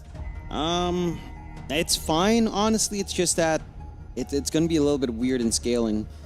I'm really unsure about that one. Like, you know, is this something we see often, John? I don't think I've seen this before. No, but it makes sense. It's just that you're very talent reliant, right? Oh, Naive Storm. Yeah, we've seen it before. Storm. Yeah, we've seen it before. Yeah, we have seen that before. Like, it does work. It's been a while. You know, like, this was like maybe 4 months, 6 months ago. It feels like you were getting some carry Storms coming in because of like how the game is set up. The lane's fine into Amar. I think that's the big win, right? Like, you lane fine into Timbersaw. You've got really good damage to play with in that lane. You don't really have like a mana battery here, so how much you can really spam out in lane, we'll have to see. You're still gonna have to go for your Soul Ring for sure. Maybe once that's up, it stabilizes a little bit. I will say I think the draft from Poor Rangers is fine, but again, it's going back to the point of Snapfire. With the Storm carry, you are constrained with damage to that Snapfire, and it's going to be a question for Nicky Cool. Are you going to go for the left side or the right side talents, right? Because you go left, that's mainly magical. Outside of the Scatter Blast being at the right. You go to right side, you're going for the little Shredder right-click build, and that can be the better scaling one overall. It just takes like, what? Level 25 for you to be fully in line, and that just never feels great. So I'm wondering what Poor Rangers will want to do in terms of Nicky Cool, because it feels like this game's on the snap either way. It's a tough one. This is going to be a very, very interesting matchup now going into game number 2. I personally don't know what to expect from this POS 1 Storm. I like the fact that they've brought out something extremely different, though. That's what I appreciate, is they've got a draft that can match the team fight potential, that can just run at Falcons if they require it. Do I think it's a good draft? No. To be outright with you, it's but fine. It's fun. We're gonna see. You know, if you were queued in a pub and your last pick carry, you know, the draft's exactly the same, and your last last pick carry pick Storm, how would you feel? I would have some words. Yeah. I would. Yeah, I mean, I I'd see. probably be playing like Pos 5 Pipe or something, but I would have some words. You know? Yeah, I'm sure you would. Yeah. Well, I wonder if they have words here on Pro Rangers, but like we were talking about, if you, You know- want to get a draw. You know what my immediate reaction is to the question you asked? My immediate reaction when I have a bad Pos 1 pick is I know that I still start thinking immediately what they're going to blame me for. Ah. That's what I think. I go, okay, this guy's going to blame me for something. What's it going to be? Yeah, that's fair. I wonder if Naive is going to do any blaming. I mean, he picked this hero, you know. Now, It's not Burka like it was random. rushes straight towards the side of Falcons in the die triangle, but they are unable to find much out of it, so they're going to go for a 5-man smoke now. Maybe try to wrap around back towards the top side of the map where Falcons have run to. The level 1 timing of Falcons, of course, not really strong whatsoever compared to what Poor Rangers have. Poor Rangers certainly wanting to get this game started in a hot way, to say the least. They do move up top now with the smoke. Not running into anyone quite yet, though. No. Smoke fades, high ground position for Alberca, so he does see crit. How far do you want to push this, though? I mean, they've got an Undying. They seem like they really want to go. Bushwhack is going to land on 2, but no, they're actually not grouped up here. Immersion is going to die. First blood to Skitter. Well, I thought they were going to group up and go, John. I don't know why you bother going for the Bushwhack if you weren't. Yeah, I mean, it looked like maybe some miscomms. They do at least deny one bounty rune. At the same time, it costs you your life. Bonus gold for the Clinks to have that smoother ride into the Falcon Blade is actually quite concerning, as that can give you quite a fair bit to play with. Bushwhack does connect. They can try for the stun combo. There's a lot of damage level 1 here onto Skitter. It's not like he has the death pack anyway to just recover through. So that is the one great thing about that lane we talked about in draft. Hoodwink Centaur is highly aggressive. They are cutting the tree line though to make this a little bit more annoying for Immersion. So at the least you have some ways of mitigating some of these setups here. Curious to see how much more they can get out, right? Because once the threat of double edge is there as well, that's where things can start to get a little bit threatening onto Skitter if he's not too careful. If he steps forward just a little bit too much. It could be. I'm more intrigued to know how this Storm Pos 1 lane's going. It's not something I get to see every day. Because Naive should have a great old time. There's no doubt about that. His farm should be excellent here against ATF's Timber, and that's because you've got an Undying that can just zone him out for a little bit anyway. So Naive shouldn't be struggling too much in the farm department. Things can get, of course, a little bit difficult as the levels do come up, as we saw Crit last time really starting to dominate once he had that level 2 enchant available. But again, I don't think Naive should struggle whatsoever in finding the initial farm as the Storm. And as you're seeing till the end, continuing to apply that pressure as top lane. Snaking, speaking of pressure, does take a little bit of it himself, but is going to be okay to retreat. Yep. Get some regen going. Just go back to the pokes as well. Mid lane matchup that we were talking about from draft is still ending up relatively even. Again, there are ways to play this for Malarine. He's doing a great job of just managing and not really bleeding out too much. The 4 denies there from Nikki Cool. Starting to ramp up a little bit though. Does at least force the miss on the Scatter Blast with a kickback. So hey, that's the kind of thing you're looking for, right? Like just little resources being used up, little cooldowns here and there. And it does make a massive difference for how Malarine can kind of scale into that 6, because look, once you hit 6 on that Earth Spirit, the threat of Magnetize is just huge. Right? We've seen so much damage from Earth Spirits. Magnetize just does way too much, so you want that level 6 to be up in a timely manner here. I was going to say, you said, first time around you said Magnus ties. I'm like, Magnus wait, Magnus, isn't he playing chess, John? Did he tie or something? I don't know. Anyway, Magnus ties. Yeah, you know, it is what it is. It is what it is. Magnus ties. Thank you, John. maybe foreshadowing something here at Esports World Cup. I'm not even sure if he's here right now. I'm going to be honest with you.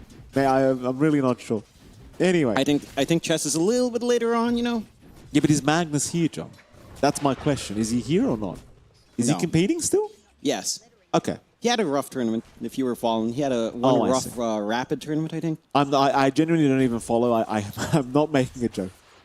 No, I'm just letting you know, it was a rough rapid tournament. But even then, he is still number 1. Like, he lost like 4 games and he was still number 1 after losing like 8 elo. That's insane. Yeah. Like, this game is insane. Well, till the end. Actually, a lot of damage here. ATF.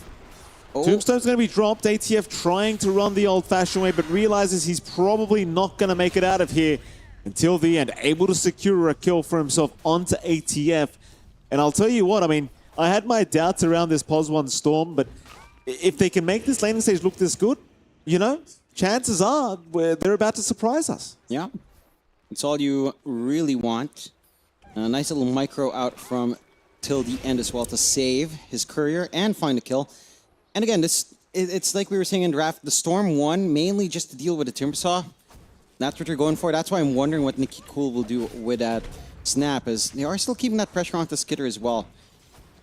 A little bit more challenging to find a kill with the Death Pact up, so at the least Skitter does have some sustain from the high damage coming in this lane. But you can take a look at the net worth chart. Like, Amar being bottom now of the cores in terms of CS, it's such a different story. And we've seen games where, you know, if Amar's in this kind of position, he's going to be inactive for a while, playing catch-up, like literally not moving away. He's still finding some good damage to throw onto Naive. But the laning damage has been done. This is a pretty fantastic first 5 minutes for the side of Poor Rangers. Just again, one of the things we've said about this team, we just need to see how they follow through when it comes to going into the 10-minute mark, going into the 15, 20-minute mark. That's where Poor Rangers, you know, it's felt like they've kind of get lost sometimes in the sauce there. They do get a little bit lost in the sauce, John. But it is a good sauce so far, at least. A very nice sauce at the moment. Both are top CS right now on the side of Poor Rangers. Naive and Nicky Cool having a fantastic old time in this mid and safe lane. Falcons, of course, not to be outdone. They're not very far behind whatsoever. But I say all this because Poor Rangers, they're of course, the underdogs here. And they are the ones that are desperate for the win against Falcons. Mid lane, Nicky Cool going to go down. Very nice pickup. There is going to be Immersion rotating, though, to punish Maureen for this. But, of course, Maureen very well worth his trouble to go in for that kill. Yep. Finds the kill first, manages to get a good first use of Magnetize. Gets the EXP as well. It's not like Nicky Cool can kind of soak through for what you do find on Immersion. Not that the EXP is unwanted here on our Hoodwink, of course. It is helpful. It's just funny seeing that darn Ringmaster just run up. Immersion going to be dragged back here by Crit. So much damage once the Ringmaster's made its appearance as well.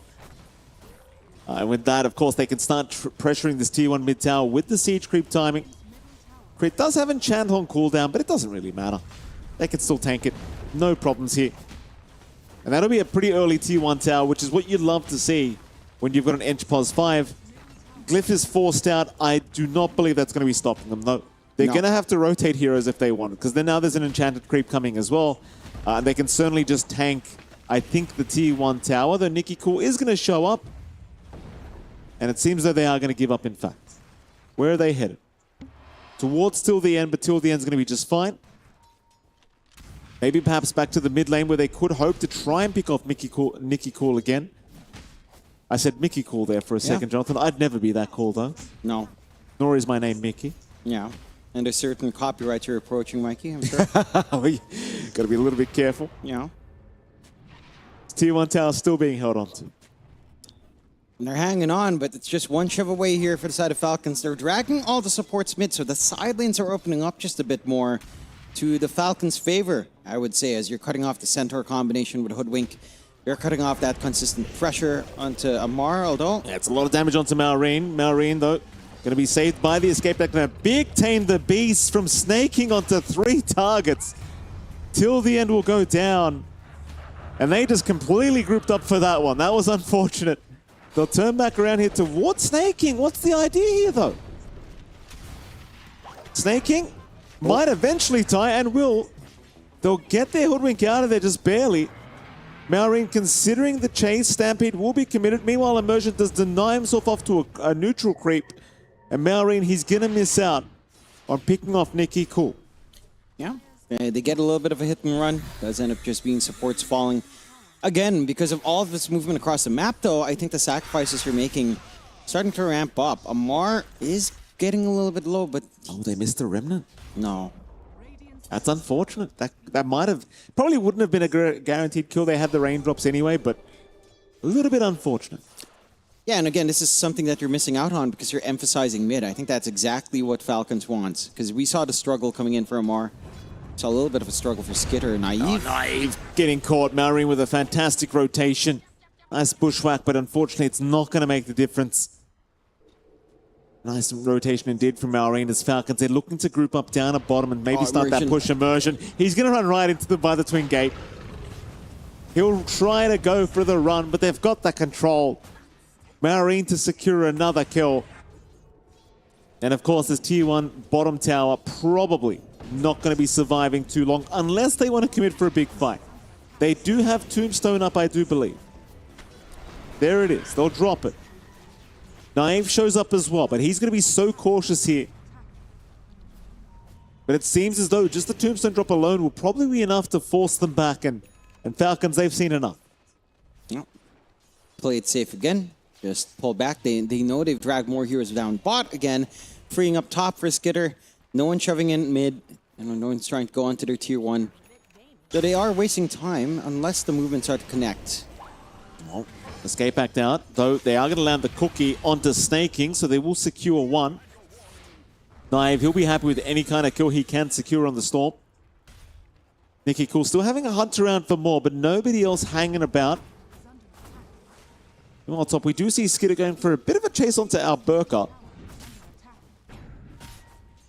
But obviously it gets a Centaur. Can't do too much. No, gonna take a little bit longer until that Deso is up and running as well. So again, it does feel like for Falcons, this is a bit of a stall game, but the same thing goes for Poor Rangers. You've got the Storm 1 that really wants to be fully online first. You've got the Snapfire that just needs at least the initial points, even for a right click. Something like your Kaya, a Blink, your Shard, to really have that output on her spell kit first. You're just going to be calming down. A much more even game though, 5-6, 1k lead standing for Falcons. But Poor Rangers, they found what they wanted in this laning phase. It's just a matter of, again, playing at the 15, playing at the 20-minute mark, where we've seen before can be a little bit of a weak spot for the Poor Rangers side. Still a ways off until then though. And again, for Falcons, I'd say there's maybe a little bit more pressure in them to start running around because you do have that Earth Spirit. You do have this potential to just jump cheap support kills every single time. You don't have quite the vision across the river though to get that done. Till the end. Does he get caught by himself down at this bottom? He'll go down very quickly. I've not going to make it in time to help. Top lane, Nicky Cool and Immersion. They'll go for a rotation to see if they could perhaps find themselves a quick Klink's kill. In fact, never mind that. They'll just stick around for some camps in the triangle instead. After 7, 2k net worth advantage, it still feels like Falcons are playing a nice, comfortable game here for this game number 2. Skid is going to join his team now. He doesn't have the Desolator quite completed yet, but obviously feels like he could probably join for a quick couple kills. Nicky going to be targeted in the mid lane. Maureen not able to lock him down. In fact, Skidder now in an awkward position. Will back away, but Naive's going to catch him here on the Storm Spirit, and Skidder maybe wanting to just not be here anymore. He'll continue to try and run, but they will take him down. So Poor Rangers able to successfully punish. That they do. Just again, maybe a little bit of an overextension coming out from Falcons. Skidder showing up with really not much to speak for just yet. Is optimistic to say the least. These heroes on the side of Poor Rangers can be quite tanky. At least unless, you know, Amar joins up. I think that's one thing. Becomes a lot more manageable if your Timsaw is able to rip them to shreds here. And Naive at least right now doesn't have too much mana, but you don't really want to risk it right now on Amar. So, again, Poor Rangers getting shots in the arm, finding these kills that keeps them in the game, allows them to stabilize the momentum of the game just a little bit more. For the side of Falcons, do have to show a lot of respect for that. You know, again, it's been pretty good trades coming out. They've been finding opens, although... Yeah, till the end. Gonna go down once again, Maureen, happy to take his life away. You like what you're seeing from Poor Rangers, though? I mean, maybe you could argue as a slight error from Skidder to join his team, not anticipating the full squad of Poor Rangers to be ready for it. This is why the draft kind of feels interesting as well from Poor Rangers, right? Because they've got a draft that can just fight if they require it. And you know, that's kind of the point I appreciated with this POS 1 Storm, is you don't have to sit back and farm the whole game. No. You like that against a team like Falcons, where you you're going to be put under pressure very early. Yeah, just get that activity going. Find opportunistic kills. You're going to scale into late game. You can rely on your Snapfire to really pick up the pace if you need to. If you start to go into, 40-minute games, Nicky Cool can kind of scale for the team in that way. If, again, he goes for the right side talents, we'll have to see. 6 to 8, 2K lead still stands for the Falcons. As Poor Rangers, again, they're kind of chilling out a little bit. They're just looking to get the farm. Crit is going for the Ags, so hopefully he doesn't switch out of that one. Little Friend's going to be coming in. A long ways off from it. But we are going to get Little Friends. That is one way to root down a Storm. Love to see it. Oh, mid lane. Jump is there till the end. Maureen, no, he's the one caught out. Maureen barely saved by the escape back, but not for too much longer as he does eventually die. Another nice kill here from Poor Rangers, showing signs of life in this game too. And I'll tell you, with the way this game's going, you almost feel like they could make this game to work quite nicely if they can keep up this kind of momentum here from Poor Rangers. I don't think the Clinks is necessarily the be-all, end-all in this game at all. One would argue, Storm Snapfire, they can scale just as well. That they can. I think they're... It's kind of weird that you'd actually want the Clinks to maybe consider stuff like, if not the Orchid Bloodthorn, then even the Sight of Vice later on here for Skitter. You just want to have a way to really pin down the Storm for sure, as eventually Naive will find himself like a BKB. Trying to sneak around the map right now. Kaya Yasha up now. Akai Sanj up on our Timbersaw for sure. Sorry, on our Storm. And Tim. Kai Sanj, nice and tanky. Good damage flowing, but I think it's this lack of control that's really starting to hurt Falcons. Like, if it's only Maureen, then it can be a little bit challenging. Like, once you go all in on this Earth Spirit, you've got to be able to follow through. And a couple of these times, it's just been Maureen alone trying to make these solo plays, but you're just not having enough damage, or you're just not having enough numbers around that Earth Spirit that it just ends up being a very awkward trade. Nicky Cool. This will be a nice pickup now for Falcons. Nicky Cool. Not anticipating the vision game by the river, but he does get caught underneath it. Skidder happy to take a kill for himself now. And that's a big one as well. I mean, it looks like an easy one, but it was a big one. That's your mid Snapfire dropping. Falcons not too interested in any much more. Still trying to get that initial farm up on Skidder. Much slower game than we saw in game one, I want to say, but that probably due to the fact that Poor Rangers actually able to fight back this time. It's till the end. Will also go down. Cannot do too much against Maureen, but once again gets the instant respawn. Skidder. The bushwhack. They're going to miss. The sharpshooter's going to land anyway, though, and they're going to get the jump in. Skidder will go down. Naive on the chase, snaking, gonna be targeted. Maureen's gonna show up, and now Naive wants a way out of this. He's a little bit low on mana. ATF's gonna join as well. Immersion looking at 4, but now the turn back around onto ATF, trying to burst down the timber. Do they have the damage? ATF, he does go down. It's Naive looking for more.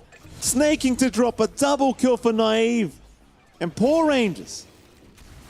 I love what I'm seeing here, Jonathan. I mean, they're playing it to perfection. They're playing to the strengths of their draft. I think Naive, being as active as he is on that Storm, it's really given them a big boon. Catch more? Yeah, they certainly have. Crit. Gets stunned here. Nicky Cool doesn't see the need to escape now. Maureen's going to jump in, but you've got Skidder back up, and it seems that they have indeed overextended.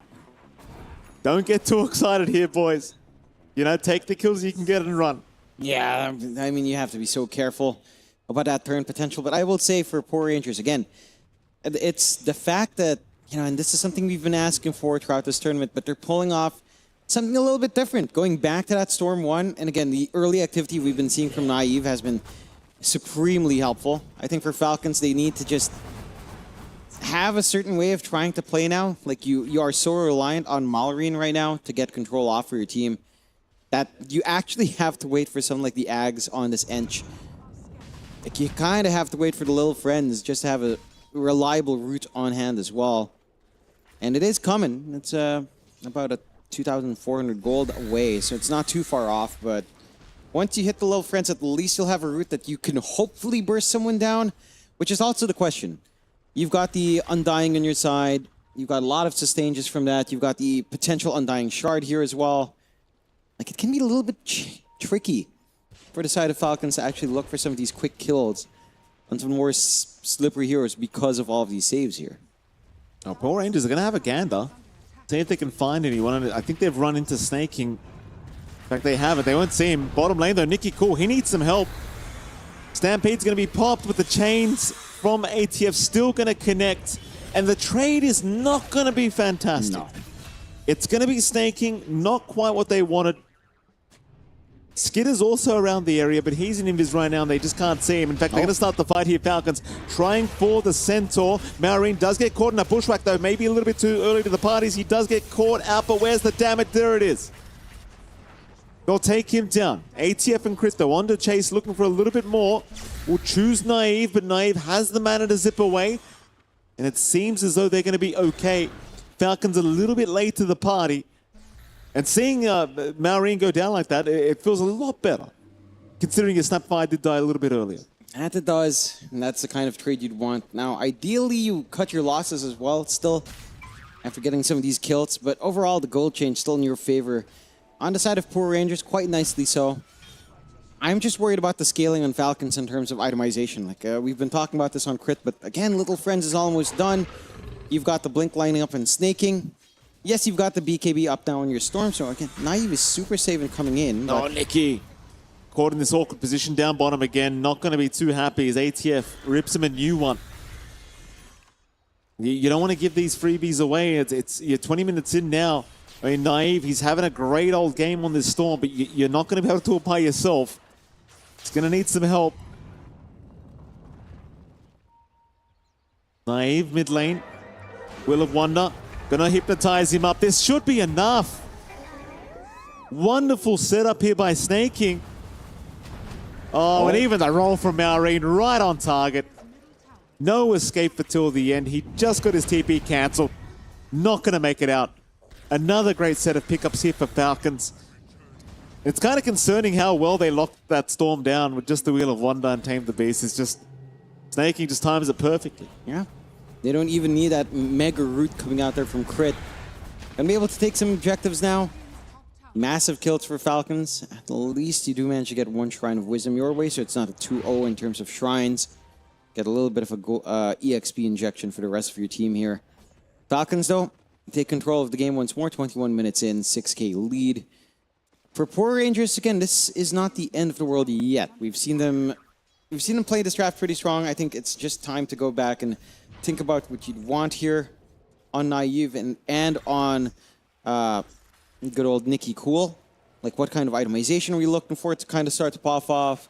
It does look like the Shivas is being lined up here by good old Naive into a Scotty, so trying to get the stats going for his team.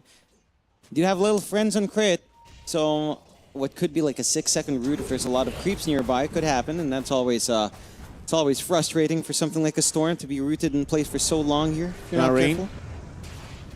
Gonna jump in right onto the Hoodwink here. They'll drop the Tombstone on the high ground, but Immersion, he's already gone. They'll try to trade with the life of Maureen, but he's just so tanky. He's taken no damage yet.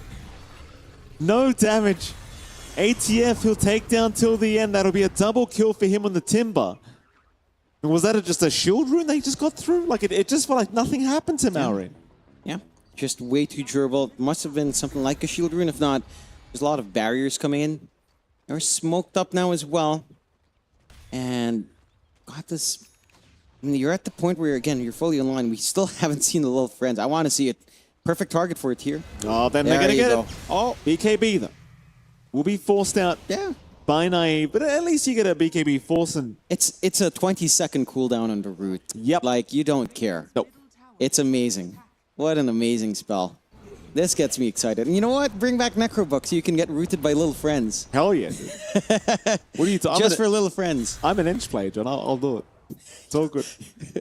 It's all good. What, you'll buy a Necrobook, drop it for the enemy, and hope that they can use Absolutely. it? Monster. Falcons. Torment is going to be taken on. I thought they might consider just Roshan, to be honest, but they go for the easier one in the Tormentor. Poor old Snake King. Okay. is going to make it. Maureen does make it in time to save the day. Snaking, of course, picking up the shards for himself now. And suddenly you have a 9k advantage for Falcons. I mean, it was a tough start to the game, I want to say. They were on the back foot just a little bit. But now everything is going as per usual. And it is. Business as usual here for Falcons. Yep. And you've hit the point now as Poor Rangers where Naive's the one guy who's had a decent time with the Storm, but it does seem like the other two cores have just kind of fallen behind now. And it's like, who's going to back up the Storm Spirit in these fights? I mean, it's got to be Nicky Cool in terms of damage, and it's just such a long ways until you get that. Although, No, ATF taking a fair bit of damage, but they can't really lock him down. Tombstone dropped, chaining away still. Maureen's going to join. ATF barely still alive, will finally go down. Maybe they can also punish Maureen, but Maureen's more than happy to fight back with the Magnetize, taking down Immersion. They'll also find till the end. And now the chase will be on ATF. nice gameplay. Nice gameplay is the call from ATF. As you'd expect. Oh, He just can't help that's a himself, quick this bloke. response, Maureen. And Maureen, just too quick on the trigger, will take down Alberca. Finds Nicky Cool. Nicky at least getting the BKB off, but Maureen's not done quite yet. All for the sake of ATF, but Naive now gonna jump in, trying to punish. Buyback from Immersion. Maureen being chased down, does go down, but it seems like you might have to give up your Storm for this. Naive barely zipping away, and he will make it out. But it does cost them so much here for the ATF kill, and it's not going to feel too great. No. Especially since he all chatted you saying nice gameplay. He did. So- Uh-oh, what's this? Well, what does that mean? I have no clue. We'll ask him. We'll ask them about it, maybe. I don't know. I know what Burka's not Maureen's happy. on. Al No, he's Burka very is- happy. He sent the smiley faces, the laughing face. Right? I don't think he's happy, John. I think he must be. You know, you have to be something in game and you might as well be happy, you know? They see the replay, a quick BKB from Maureen in that We're looking turnaround. at the nice gameplay here, John. He's hitting this moment. I think it was when he died, no? Like a little bit before. Yeah, I'm Right saying we're before- looking at the Oh, nice yes. gameplay, John. We are looking. No, I thought I figured the nice gameplay was before he died. So, Oh. yeah, I wanted to see what exactly made Omar say nice gameplay for him dying. I guess just all the control. And Well, I mean, they gave up about 5 heroes for him, so, Yeah. you know, I'd say that's probably what he meant. yeah, Bottom lane, Snaking's going to go down. nice gameplay. Indeed. 3 heroes this time. Not as nice. You're very sarcastic of you, John X5. Yes. You've become very cocky in your old age, I'll tell you. I try to be something. I don't know what that ATF? is. There's Oh, your route little out again. friends. Little friends again. Little friends. Naive. Still able to barely get away. ATF chaining out of it. God, that's such a funny route. It's a great route, John. It's such a funny little It's fantastic. route. My It's, favorite. I can't believe it took like 2 years since I've been rambling about the potential of this little route, this little guy being good, and here we are, little friends. Just a surprise that nobody's picked you up as a coach yet, John. Yeah, well, it's a good thing. I get to keep all these strats to myself. I ain't sharing. Yeah, if I'm on a team and they're like, hey, John, what's a good hero? What the hell do you think I'll tell you for? Figure it out. I'll tell you if it's bad. That's why Southeast Asia can't win anything. John X5 just hoarding all the secrets to himself. It's my tech. My tech. Get the Roshan. That's Skitter's tech now. Good for him. Nice and protected for the high ground. If they can find it. They still have a lot of outer towers left here on the side of Falcons to clear out, though. So maybe play it safe for first stages, unless you find some big pickoffs here. Curious to see, again, just checking in on Nicky Cool and what his ideas are, right? Like, guys, says, TP out. Like, what does our Snapfire want to do? It looks like staying on Magical. Like, so Shiva's guard coming out, and it's still strong. It's just, you will not have like a right-click sort of way of going about it later on. Oh. That BKB, TPU, oh boy. Oh, ho, ho. From the low ground, too. I mean, the Ags, man. The too Burning much. Army. It's too much. Wow, what a hero, Clinks. Don't you miss this gameplay? I hate Clink so much. I hate it so damn Such good much. gameplay. It's such a, wow. What a hero. Naive. Being chased here by ATF. The ATF probably not going to leave him alone either. Naive not going to be able to farm by himself. Not an option here against ATF. Oh no. BKB forced out as well. Naive, surely nobody else is around. He's going to be okay. If there were more, he could go nice gameplay as well. That's true. That's true. So it's all about sending out the text messages right now. Nice gameplay. Oh, little friends. Oh, look at this. I mean, this is just... It's so evil. It's so evil. It's great. How is it 20 seconds? Every 20 seconds you run up to a creep wave, and if someone dares farm, have fun. Here are your little friends. So dumb. It's so dumb. Oh my god, I hate it so much. Oh. It's such a pain to play against. You know, something's so broken, it reminds me of Black Room Mars sometimes, John. That was... Oh, what a Well, here we go. Here we go, John. Look at this. No. No. It's not gonna happen. No. Disappointing. Unfortunate. Crit is going to go for the Hurricane Pike next, so steady damage coming out from him with the Essence Distiller. Hunting down. Alberca. That's quick. Nice blink away.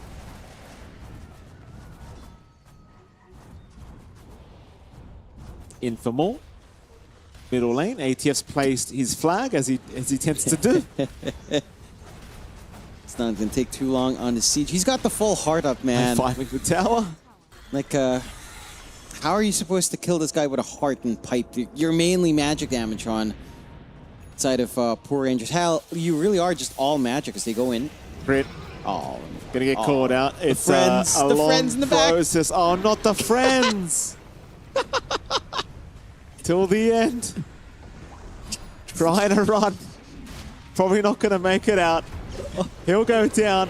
Chase on for more now. Immersion. Getting destroyed by Skidder. Gonna drop to Bert. No escape for him.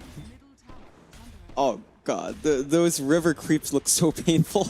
Slapping away. Who needs enemies when you got friends like this, John? Just little friends. Oh. Now Burka. Gonna BKB TP away. I love that Amar just right-clicks it and keeps going. It's like, you know, you're going to die someday. I'm just going to make sure this is all counting towards it. 16 to 27, a 17k lead for Falcons as they manage to turn things around. And, hey, look, for Poor Rangers, it just goes back to our earlier points where, you know, at 5 minutes reaction, all right, everything's good at 5. Is it going to be good at 10? Everything's good at 10. Is it going to be really good at 15? Because it's just, as the game goes on, you know, Poor Rangers, just it feels like that is their big issue. The consistency throughout the entire game to find your objectives. High ground begins now for Skitter and Amar. It's not going to take too long to find these. Now they are going to run right into the Undying. Till the end's going to go down very, very quickly. That's fun gameplay here from Skitter. Nice gameplay, as they would say. Yeah, that's Nice one way to put it. Alberca's getting tipped now. ATF. What's wrong? Just no remorse from ATF ever. I'm guessing there was a pub experience between these two. ATF gonna get jumped. Nice block. Will not care. The block was there. Alberca, he's gonna go down. Naive still desperately trying to save this game, but it's looking pretty unsalvageable as Naive triple kill for Maureen. Naive can only zip through and just get the hell out of there. There's now Crits chasing them down. That might be all she... I mean, it is definitely all she wrote. I think here, John, you're just waiting for the GG call. Props to Poor Rangers if they want to give it one last-ditch attempt to try and save this game, number 2. They do at least have a tier 2 tower at the top lane that they can play with for now. Yeah. I mean, it's still holding steady, but it's not going to take too long for Skitter to at least clear that out. And off goes Amar with his flamethrowers, just clearing out. And again, I will give props to Poor Rangers. I think they played the first, let's say 12 minutes quite nicely, right? There were some good moments for them in ganking up. Some uniqueness in the draft that I think it felt like it's the kind of thing you needed to do up against Falcons. It's just that, again, Falcons just feels like they have an answer for everything, right? They felt like they were ready. Even though Amar has a slow lane, they give him the spaces, they chase a bit. They do chase a little bit. Snaking is going to end up going down. Alberca, though, just getting destroyed here by Maureen. Naive, trying, but rooted up by the little friends. Just look at the damage from Crit. He'll get away. but rolls back in. Alberca still desperately trying to fight this one out, but it's just so much damage. And GG is called as Amar hands one more tip over to Alberca on his way out. And GG is indeed called. What can you do? I mean, again, Jonathan, it is what it is. This is one of the better teams in the Esports World Cup here for Dota 2. It's a hard matchup to expect yourself to perform at the top level. And I mean, props to the guys from Porte Rangers. They still did a good job. Game 2 looked a lot closer than Game 1. Obviously, improvements were made, but Falcons still proving to just be the better team here today. That they do, and I think for the Porte Rangers, again, like the fact that they went for that last pick Storm, I think shows that, you know, they know how to try to angle around these teams. It's just such a large gambit, right? Because when things fall south, then with this draft, there's just no catch-up mechanic, right? You have to be on the get-go. You have to be number one. You have to be winning out very early on. And the moment some of that speed gets lost, it's just hard to get up to speed again. And this is Falcons you're up against. This is a team that's won a lot of tournaments already, that won TI, that wants to win here again, you know, bring the Falcons up into the Esports World Cup, give them some good points in that club championship as well. And so far, they're on the journey to get that done. It's been looking good in the groups. Again, not the hardest opponents in Porte Rangers. They've had a lot of internal struggles as well, right? Like when we talk to Naive, they're figuring things out, or, you know, trying to work on what makes them a team. But the Falcons, again, they just make it look so easy. And these are still professional teams. These are still high-tier players. And Falcons just make it just look way different, like they're on a level above. And that'll allow them to maintain their first-place position in the group stages. Nothing's changed in the standings. They are still well and truly at the top. Who puts up a fight against these guys? Like, what's the team that gives them a real problem? Like Yandex maybe later on? Yeah, I think Liquid? Maybe Liquid. Yandex is a pretty interesting one. BB team would be an interesting one as well, depending on what kind of form they're on. Like, I think the top 4, the top 5 are pretty good. Actually, it's funny. I think the top ones in each group is the most competitive against each other.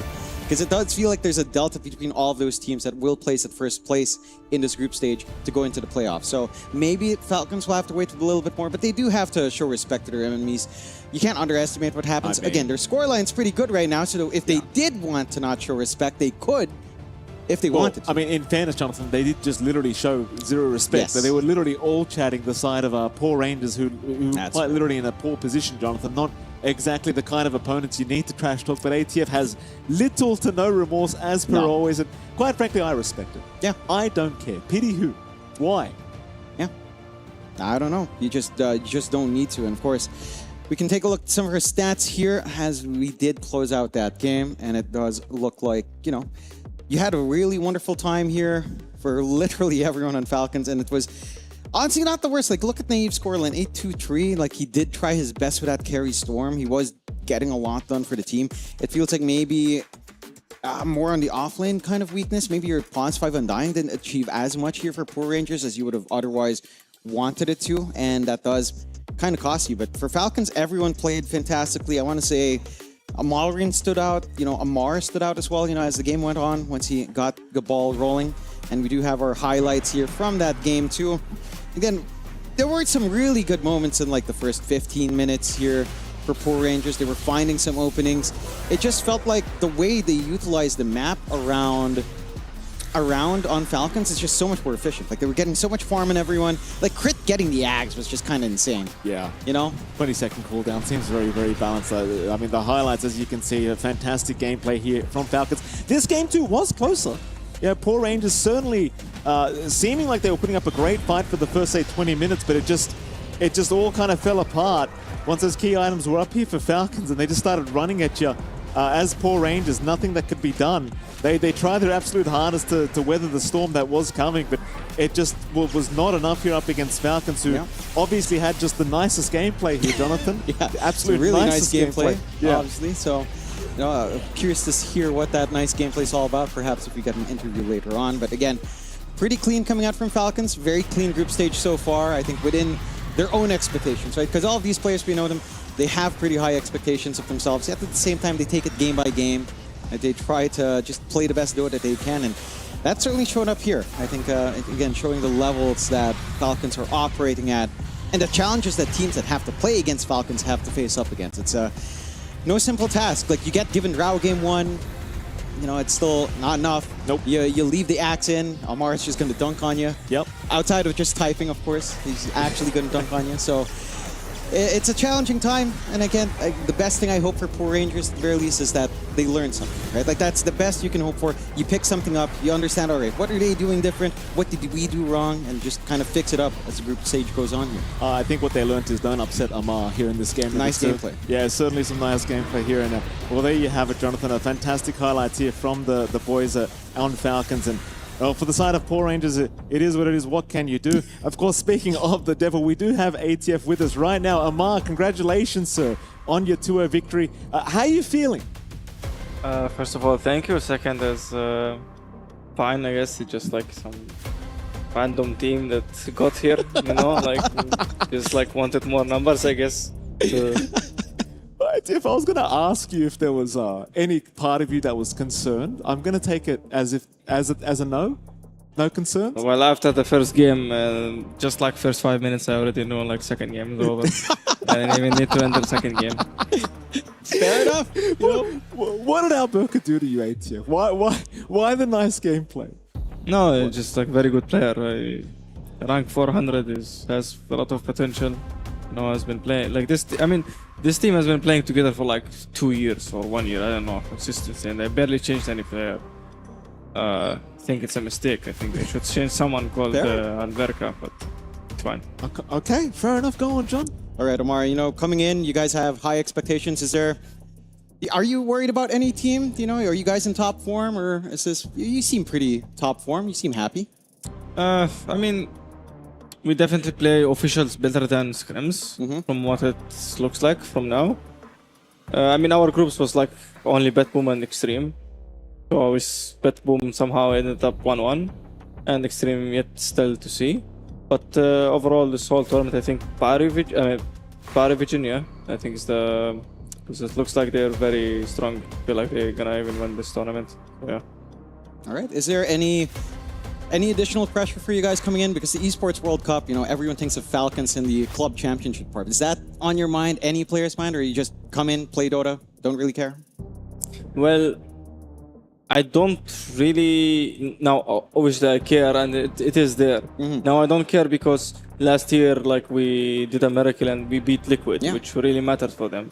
So yeah, it only matters when it's there. Like if it happens, like if we were to lose, that's when it's gonna hit. But for now, it's like all chill. It's fine. All right, fair enough. Omar, we have to ask you one last question. How's Omar going? We miss Omar. Yeah. Your brother, how is he? Oh, my brother. We miss him. You only saw Omar, right? You didn't see the other That's one. correct. Only Omar. yeah. The rest are I see. No, they're both home, and they will come here if I make it to playoffs. Oh, that's amazing. cool. Amazing. Yeah. Well, thank you very much, Omar. That's all the time we have. Thank you for joining us, and again, congratulations. We do have to head to a break, but right after that break, we'll be back with our next series of the day.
Hello, everyone. Welcome to EWC, and today we have quite a treat for you. It is Team Liquid here for an incredible talking point.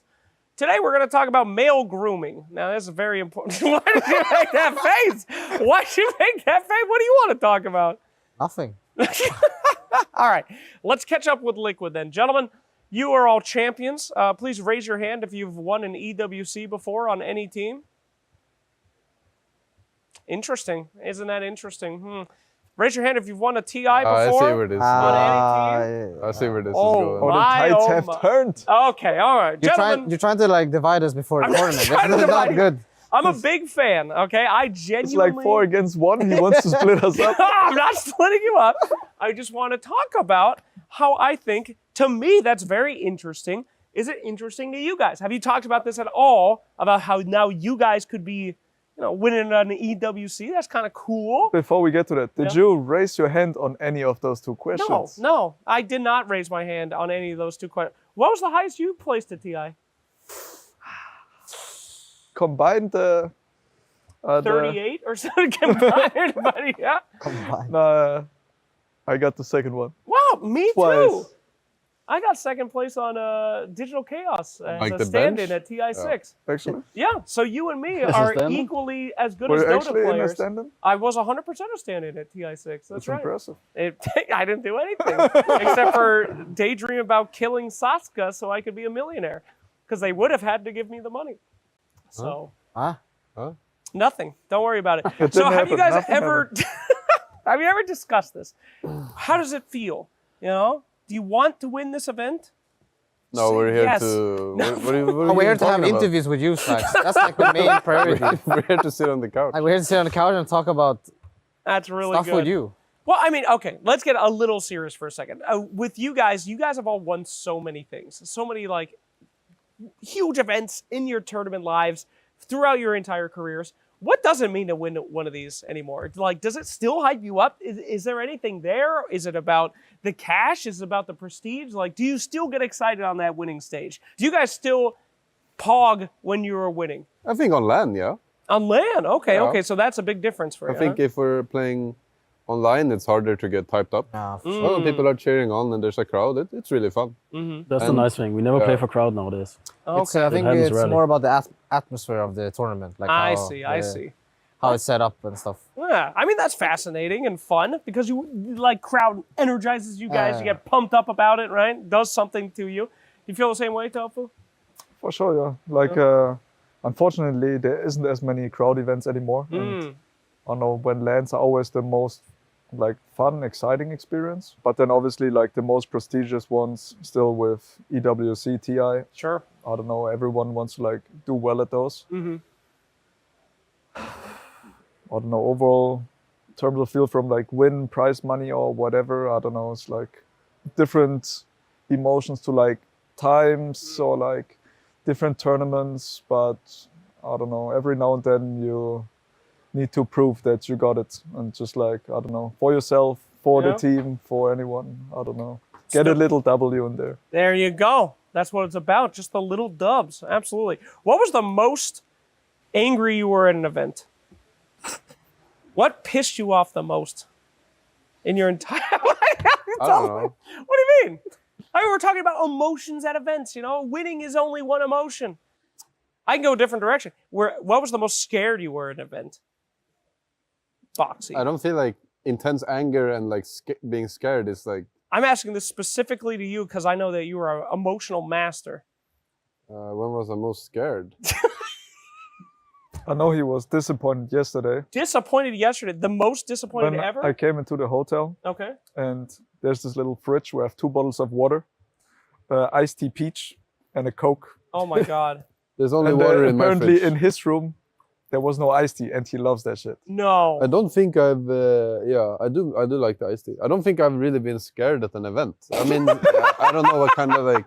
Do you go to an event and you're we scared? passed the iced tea story. I am scared at every event that Slacks shows up. Okay, thank you so much. It's like yes. a bit What is nerve-wracking. this iced tea story? You were disappointed? They took your iced tea? No, but like in his minibar, there's Yeah? free iced tea, and in mine there's water, and that's just. And I just know he likes his iced tea. Yeah. How mad did that make you? Would you say that's the maddest you've ever been at a tournament? That's the maddest I've been so far on this at this event. Specific. Yeah. That's pretty good. That's pretty good. So you're just like cool, calm, and collected. You don't do anything at tourneys? No, I mean I experience emotions. It's just like anger, anger and being scared is like they're not the most common ones. I would say. I feel like you're disappointed, you're happy, you're excited, you're sad if you lose. I feel like losing makes you feel pretty bad. So Well, maybe thank that's, you. Yes, I don't know how humans feel, so that's very good. Losing makes no, I bad. mean you don't compete. That is so true. That is maybe true. you lose in other ways. I'm a big loser. I'm very used to losing. But is this like a normal thing? Would you say none of you guys really get like scared or angry or sad at tournaments? It's really just like robot lock-in mode? You can get nervous. No, there's emotions, but scared is one of, I don't know when you would feel scared. That got like beaten out of you, huh?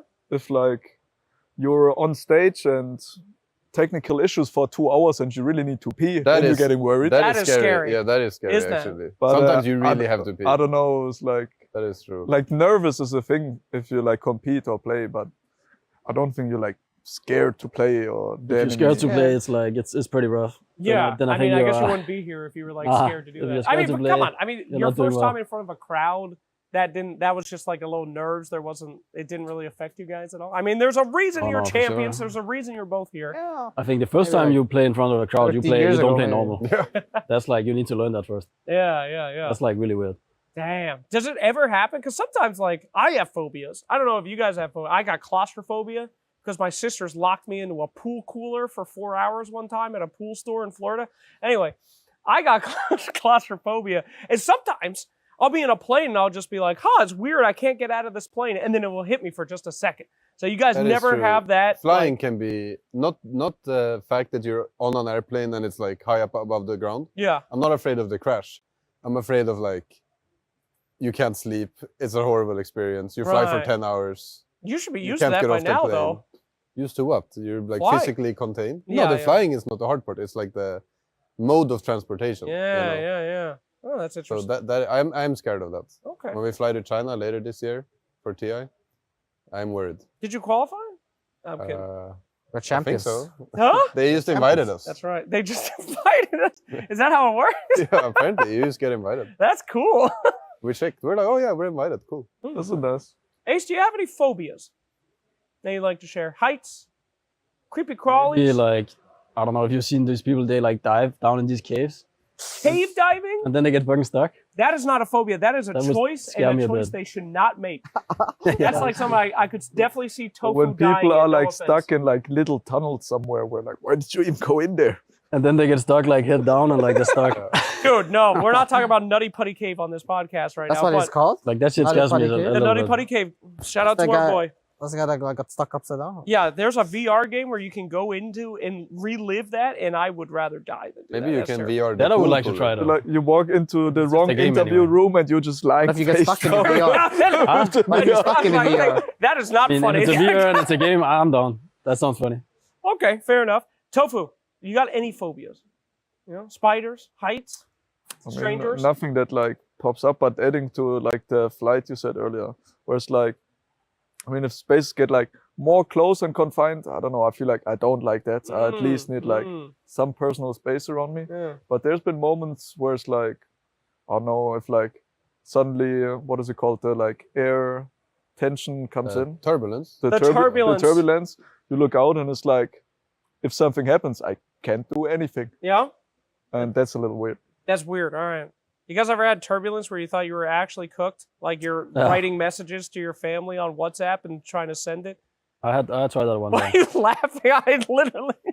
Also because like everybody in the plane is like I don't get scared easily, but there's a lot of people who get really scared. Oh, and yeah. Then like it gets like some panic. Oh. Panic vibe going on. But you were calm then? It's just like, everyone stay calm. Ace says, everyone relax. No, I was watching my show. Well, that's really interesting, guys. I think we actually got a good topic. You guys are so emotionally mature. You've trained yourselves to only feel a little bit of nervousness and then get hyped when it's over. I feel like if the mask would drop down, then okay, shit is getting serious, I guess. What do you mean? Like if the mask don't drop down, if the mask is down, you are in big trouble. Like Things are not getting would be serious. really good ad for like soundproof speakers, and you're just watching your show, you're like chilling, and like suddenly your tablet it's like flipping, everyone's screaming, babies, and then the mask drops down. You're like, you're chilling, man. I mean, I remember I was like, what the fuck? And then I was like watching again. This is a great ad. Well, thank you guys so much. All right. Well, fantastic. That is how esports players have emotions. Hello, guys. We are here with Team Liquid. We're talking about topics, incredible topics. Today, we speak about hopes and dreams. All right? Mm-hmm. What did you guys want to do besides esport, and what are you going to do when you quit esports? What is the dream situation? I'm not talking about I'm going to take my winnings and invest them. I'm talking about opening the LAN cafe, you know, starting a little chef place. Ace, you're a man I think is devoid of any hopes or dreams. Prove me wrong. What kind of thing is that? What do you mean? Prove me wrong right now. What do you want to do when you're done? Hopes and dreams.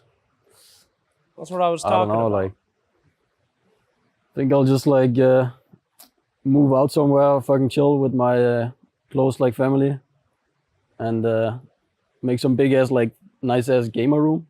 A gamer room. Cellar, yeah, with like a lot of like chill stuff, and just hang out with my bro, play some games.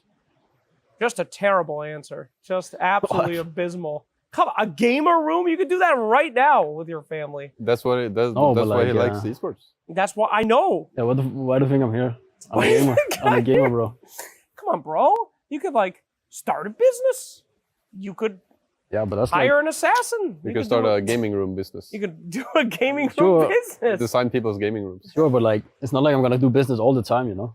That's true. Like there will be some business as well. All right, so just a gaming room. Well, I'll open it up to the floor then. No, you guys have any? But like a big like place, like almost like a farm, like house here, house here, house here. My bro's family, my family. Okay, now this is getting interesting. You'd like to make a compound. Yeah, if that's what it's called. Interesting. With many people living together, all sharing gaming rooms. A LAN center, if you will, of your family. Oh. That's pretty based. Where would this be located? What country? Just like Denmark, I think. I like Denmark. Very good. All right, all right. Does anyone have any dreams but after Dota? The floor is open. We're gonna take out slacks. That's our dream. What was that assassin part about? Yeah, we're gonna kidnap him. I was just wondering. I'm gonna put him in the pool cooler. The pool, not the pool cooler. Not again. But no, you guys don't have any like big like. I've talked to players in the past and they're like, yeah, I'd love to get a crazy car. Some guys have done that. I'd love to open up my own LAN center in the Philippines, you know.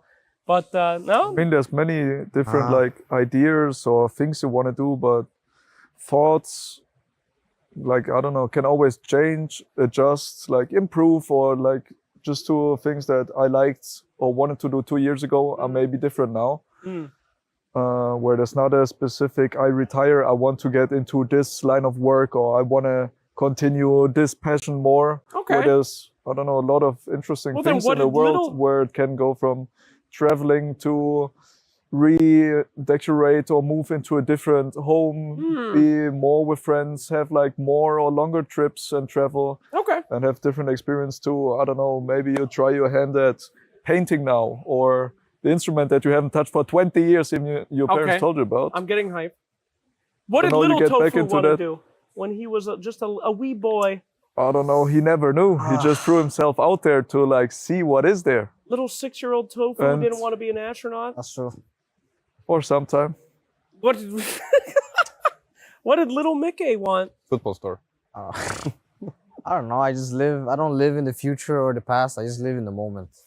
And there's no like, I like think myself 5 years from now, I'm gonna be like, become like Slacks, interview people. I just like live by the day, you know? Today I have an interview with Slacks. Tomorrow I have a game, and that's it.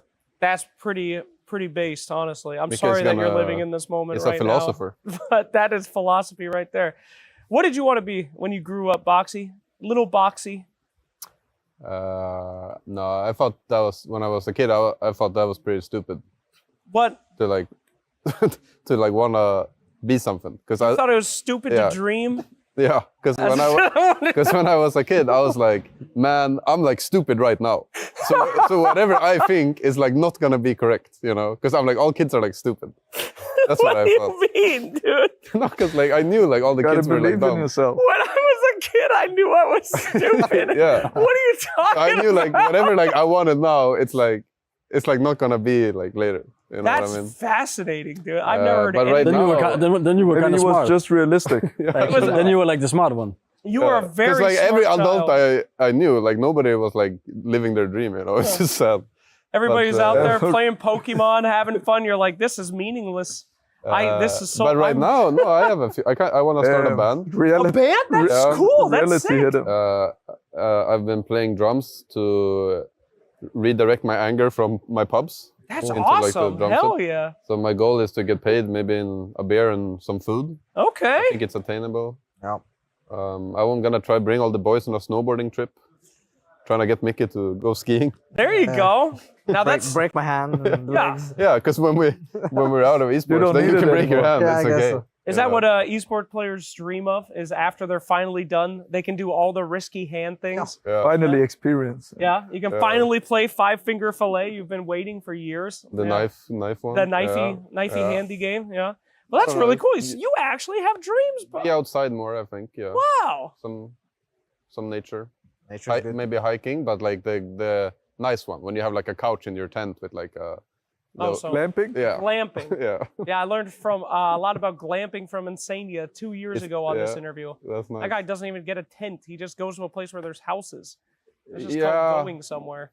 Yeah. No, I mean I remember that actually. Yeah. Age and money changes perspective. Yeah, it sure really does change people.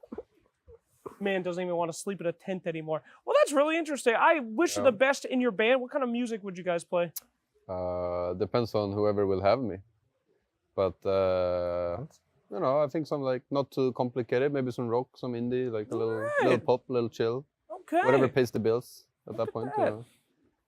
Would you join his band, Ace, if you were invited? Oh, I'll be a Don't know. spectator. Spectator. Ah, not share sure what one. instrument I would Do be playing. the But sorry dance on the Sorry. stage. the what? The what now? What is this? The Justin Bieber sorry dance. You haven't The seen Justin Bieber sorry it? You haven't dance. seen it?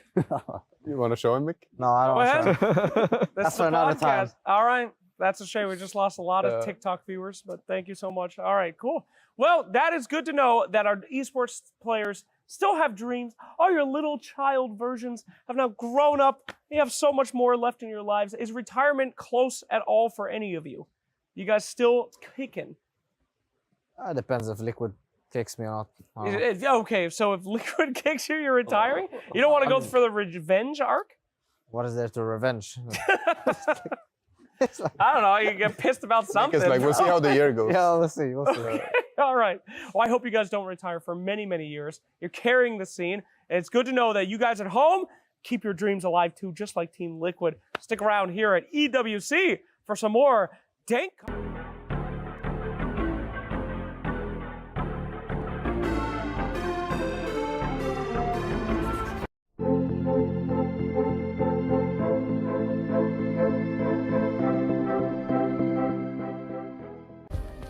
Play is in our DNA. Whenever we let it out, it becomes our superpower. Now imagine an entire city being built to supercharge it. Kadir City, powered by play.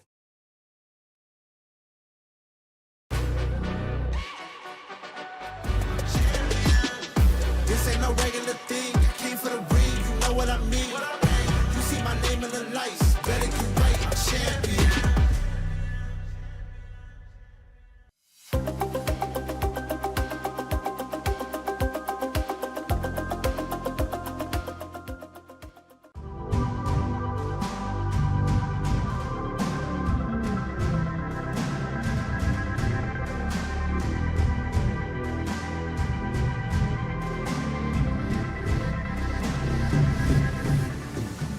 He thinks he can come in here and play my game.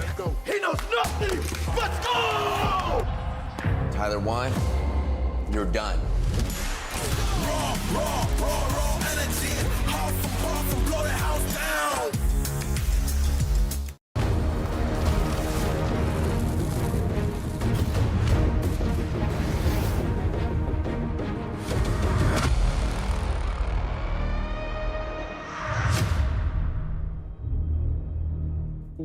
Welcome back to the Esports World Cup here for the B stream for Dota 2. It is MLP Dota and DroneX5. Jonathan, day number 4, second series of the day here between Team Liquid and L1 team. How you doing?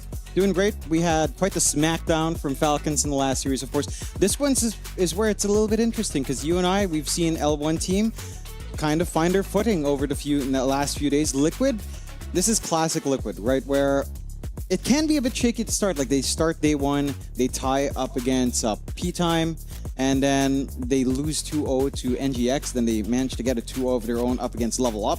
Right, it's a very awkward position for Liquid coming out from the groups, right? Because you would expect them to be among the favorites to be in, that first place slot to go straight to survival, but not quite the case here so far for Liquid. So a very important series for Liquid to find. Very important for L1 team as well to keep their hopes alive and going into those survival stage. Of course, we do have our schedule to take a look at here in terms of what's going on. And again, we had that series up against Poor Rangers already for Team Falcons, a 2-0 win. Right now, we've got the L1 team versus Liquid matchup here on Stream B, along with Team Nemesis up against Vici Gaming coming afterwards, and then one dub up against OG Esports to close out the night. So a pretty exciting day here in the Esports World Cup for Dota 2 on our stream. And we've got a lot of good games. And again, this matchup of L1 team versus Team Liquid, it's pretty exciting. L1 team have looked like they've figured some things out. This pause for Zayats with the Earth Spirit looks pretty good. It's been pretty interesting too. I mean, you already went over the statistics with Liquid. They lost 0-2 to Enigma. They had a tie. They had 1 win. It's not a good standing right now for Liquid. A lot of pressure on the line. I wonder what L1 can do against them. Because you kind of mentioned it. L1 have been showing us moments where you're like, oh, hold on a minute. This team's starting to look pretty damn good. They're getting better every day. Team Liquid, we would have assumed, should be just the heavy favorites in this matchup. We would assume. But it could really go against them quite quickly, considering the results they have been having. Yeah, it's, again, do or die for Liquid to kind of want to drag their position back to first place to go straight to playoffs, or at least get the higher seeding in number 2, right, in the survival stage. So they need to find 2 0s for the next few days here in the group stage, and this is one of the teams where the expectations for Liquid is to get that 2-0. Whether or not they can deliver, or L1 team can exceed expectations, again, like we saw from before. Yeah, I kind of wonder what the mental state is going into this for Team Liquid. I mean, this is a team that's had so much experience over the years. I'm sure they're more than comfortable just moving into another series, but certainly a lot more pressure on the line for them this time around at the Esports World Cup. And well, here you go, the walk, and look at Zayat. Well, you don't get much cooler than that, Jonathan. Yeah. You don't get much cooler than that. Just aura farming his intro, as Zayats would, as the eldest guardian of his team. And again, L1 team overall, it's a team that has a lot of promise. I think it's a team that, again, has struggled to kind of get into bigger tournaments, but we have seen that potential kind of shine here for the side of L1 team. And I don't know, like, if you're not ready for, say, Zayat's pause for Earth Spirit, I think there could be trouble here if you're not fully prepared. Of course, Liquid, with all the resources they have on hand, with all the coaches they have, I'm fairly certain they are the kind of team to just be prepped for literally anything. So I would, if I were to place bets, I would still think Liquid's the favorite, but you can't underestimate your opponents, because you already took a 2-0 loss to NGX. You can't afford any more slip-ups here for the side of Liquid, as, again, they've always been very consistent. I think that's the one thing with Liquid, right? They're such a consistent team. They're such a consistent lineup throughout the year. Like, their performances are always up there. So one would expect that here, but it's always the group stage where you and I cast. It's where the first 3 days can be a little bit rocky for Liquid, and you are seeing some of that here in the Esports World Cup for sure. Yeah, certainly. So as we are seeing the very handsome faces here of Team Liquid. Yeah, this is the part where Liquid turn it on. Yeah, they start turning on the Liquid effect. They start drowning out their opponents. They get serious, Jonathan. We're at the Esports World Cup, one of the biggest tournaments of the year. They can't mess around any longer. As you see, I'm sure we even look behind us. They're looking very happy, John. They don't look too dissuaded from the previous results. Nor should they, John. They're still Team Liquid. Yeah, they're still Team. It doesn't. No. And again, like, this is a roster with just so much experience in varying positions of competition. They know what to do when they're winning. They know how to reset. They know what to do when they're behind. They get the pep talk from good old Blitz back there as well. So again, Blitz. Like, hopefully not.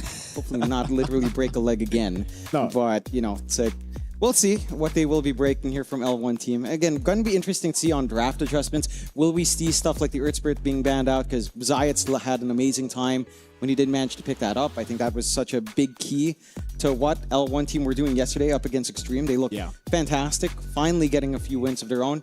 So I want to see, again, if Liquid are ready for that.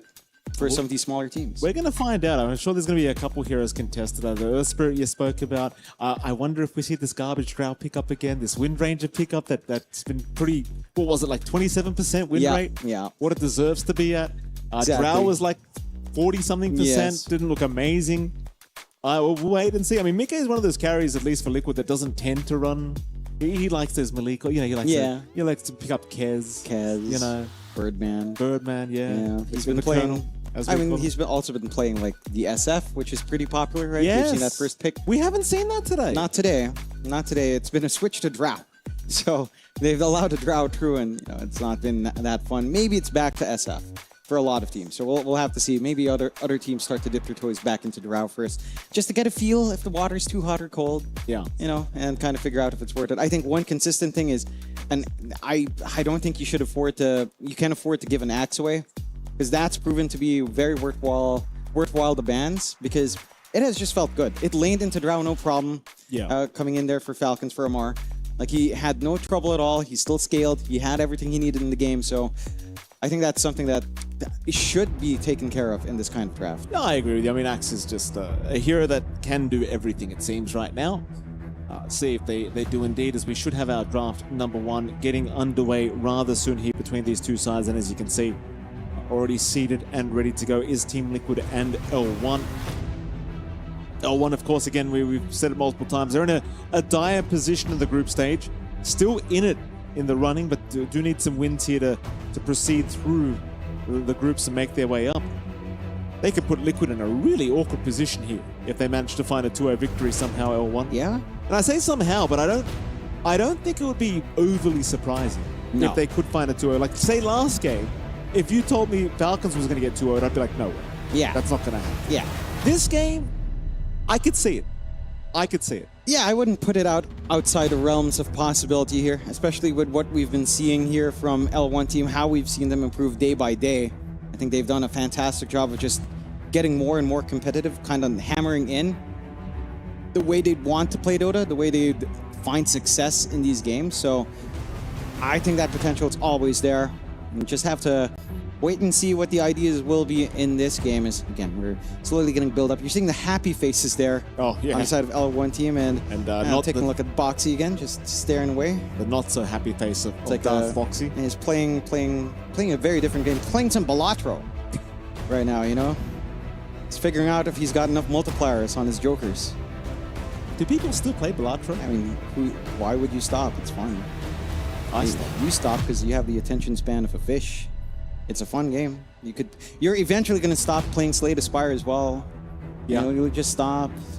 They're fun games. I didn't stop playing Dota. Yeah, that's your issue. There's a lot of issues with you, man. That's the one thing. It is a great game. It's such a fun game. You should try Slay the Spire too. It really is fun. Well, I just downloaded Slay the Spire 1, John. Yeah, I just started. I didn't know these games existed. You should try too, as we should try to get into the draft, and here we are. Tiny banned along with a Kez ban here from L1 team. The Lone Druid plus Treant being banned out by the side of Liquid. Leaving the Drow in, leaving the Axe in as well.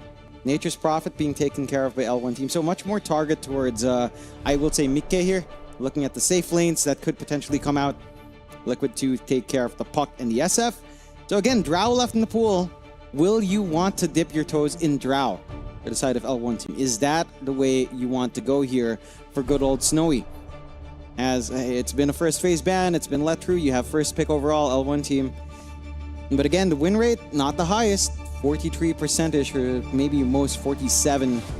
And you leave that Axe in the pool, it can still be a really rough time for your Drow.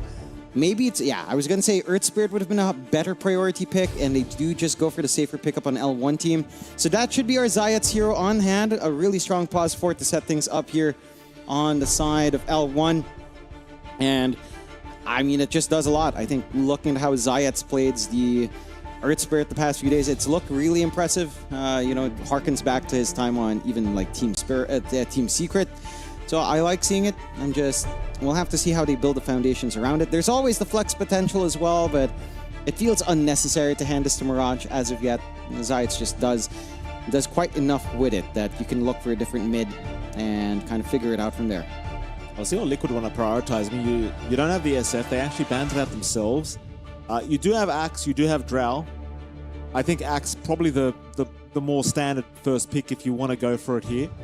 But they'll have a think about it, Team Liquid. And in fact, no, they're going to go down the Clockwork route. So not willing to reveal too much.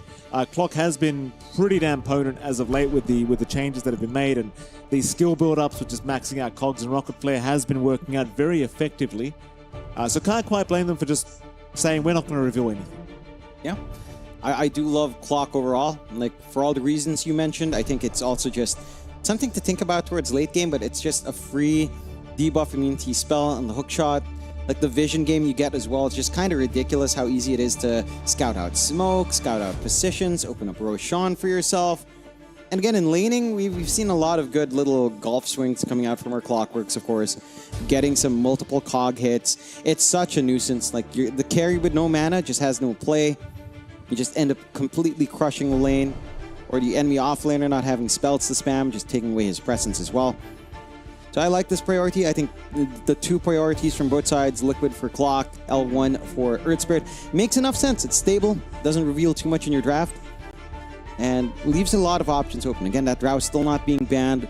We see the Kotl banned out instead by L1 team. They could think about the Axe ban. I think that's where you might be leaning towards here on the side of Liquid if they'd want it. Like, Axe, again, overall has just felt like such a good hero to have that you wouldn't really want that to slide through for Ace. They banned the Wind Ranger instead, which, again, according to the stats, this is one of the bigger wastes of a ban. You're banning out a 23% win rate hero over, like, a statistically large amount of games. It's not really been the most impressive. It's funny, though, because, you know, as much as the win rate has been absolutely atrocious, teams just want it all the damn time. They just love this hero. All the time. They just love it. They can't get enough of it. Can't get enough of losing, I guess, sometimes, or making things harder for yourself. I mean, again, losing. Losing was the right word to use. I mean, power shot's nice. It's just, I don't know, like, there's some good magical nukes elsewhere. Hell, I'd take a support Lina if you really wanted magical nuke in lane, right? Like, Dragon Slave's nice. It's a good amount of damage. You can have the burn as well from your innate. Just, you know, these professionals work, John. It's just everything's on paper. What's good on paper? We're going to min-max. We're going to min-max everything. You got Blitz on paper as well. Looking at this draft. All on the paper. Yeah, it's all the paper. You know, sometimes I really wish I would know. Like, I want to tell a coach someday, like maybe the only coach I could possibly influence is maybe 343. Tell him, hey, why don't you go up and you just print stuff that if the camera zooms in, it makes 0 sense. Yeah. Like 5 techies. Yeah. You know, and just show it to the camera. It's like, oh, strats leaked. You know, 5 techies. Watch out for that one. That's genius, Jonathan. Yeah, that's how I draft. Find a way to draft 5 techies. No Tail did do that, didn't he? He took a stack of papers. Yeah. We need that again. That's the real. You know, that's the real play right there. Don't even expect them to read what you've got. No. That's the real mind games. This is some mind games here. The Invoker coming out for Liquid, so you get a very, confidence mind games. Yeah. The Invoker for Nisha early on, and that's going to be pretty sick to watch. You've got some good Sunstrike combinations. Maybe if you think about Ags, you always have to go Cataclysm. It just feels like the other Ags upgrades are meh, very meh. So even just with Cogs, you might be able to maximize that. Anyhow, laning-wise, it's pretty all right. Again, I'm curious if Liquid expect Earth Spirit mid, because there are still answers for the Invoker elsewhere. Like, Earth Spirit mid might be annoying for Invoker, but he does have really good poke back. Get the Cold Snap, you can kind of just control that Earth Spirit a little bit. I do like this coming out for Nisha. Again, it preempts an Earth Spirit mid, but likelihood is it's not an Earth Spirit mid. You can still balance out your matchups anyhow. You banned out the Ember Spirit yourself, so you are clearing a path here for the Invoker, just a tad bit. Well, L1. A lot of reserve time being used for this secondary pickup. And the Invoker maybe throwing a bit of a spanner in the works here for L1. They'll go for the Dark Willow. Something we haven't seen too much of is this Dark Willow support pickup, but L1 do go ahead and prioritize it for themselves. Looking for some core pickups now, hopefully, from L1. Yeah. Okay, just go back to the Ringmaster. So it is a core Earth Spirit at this point now. There's no way in the heck you're running any of these as cores, Ringmaster and Dark Willow. So mid Earth Spirit coming out into the Invoker matchup, which again, that much matchup is okay for Earth Spirit. I would say Invoker still has maybe a slightly happier time, but level 1's going to be pretty meh.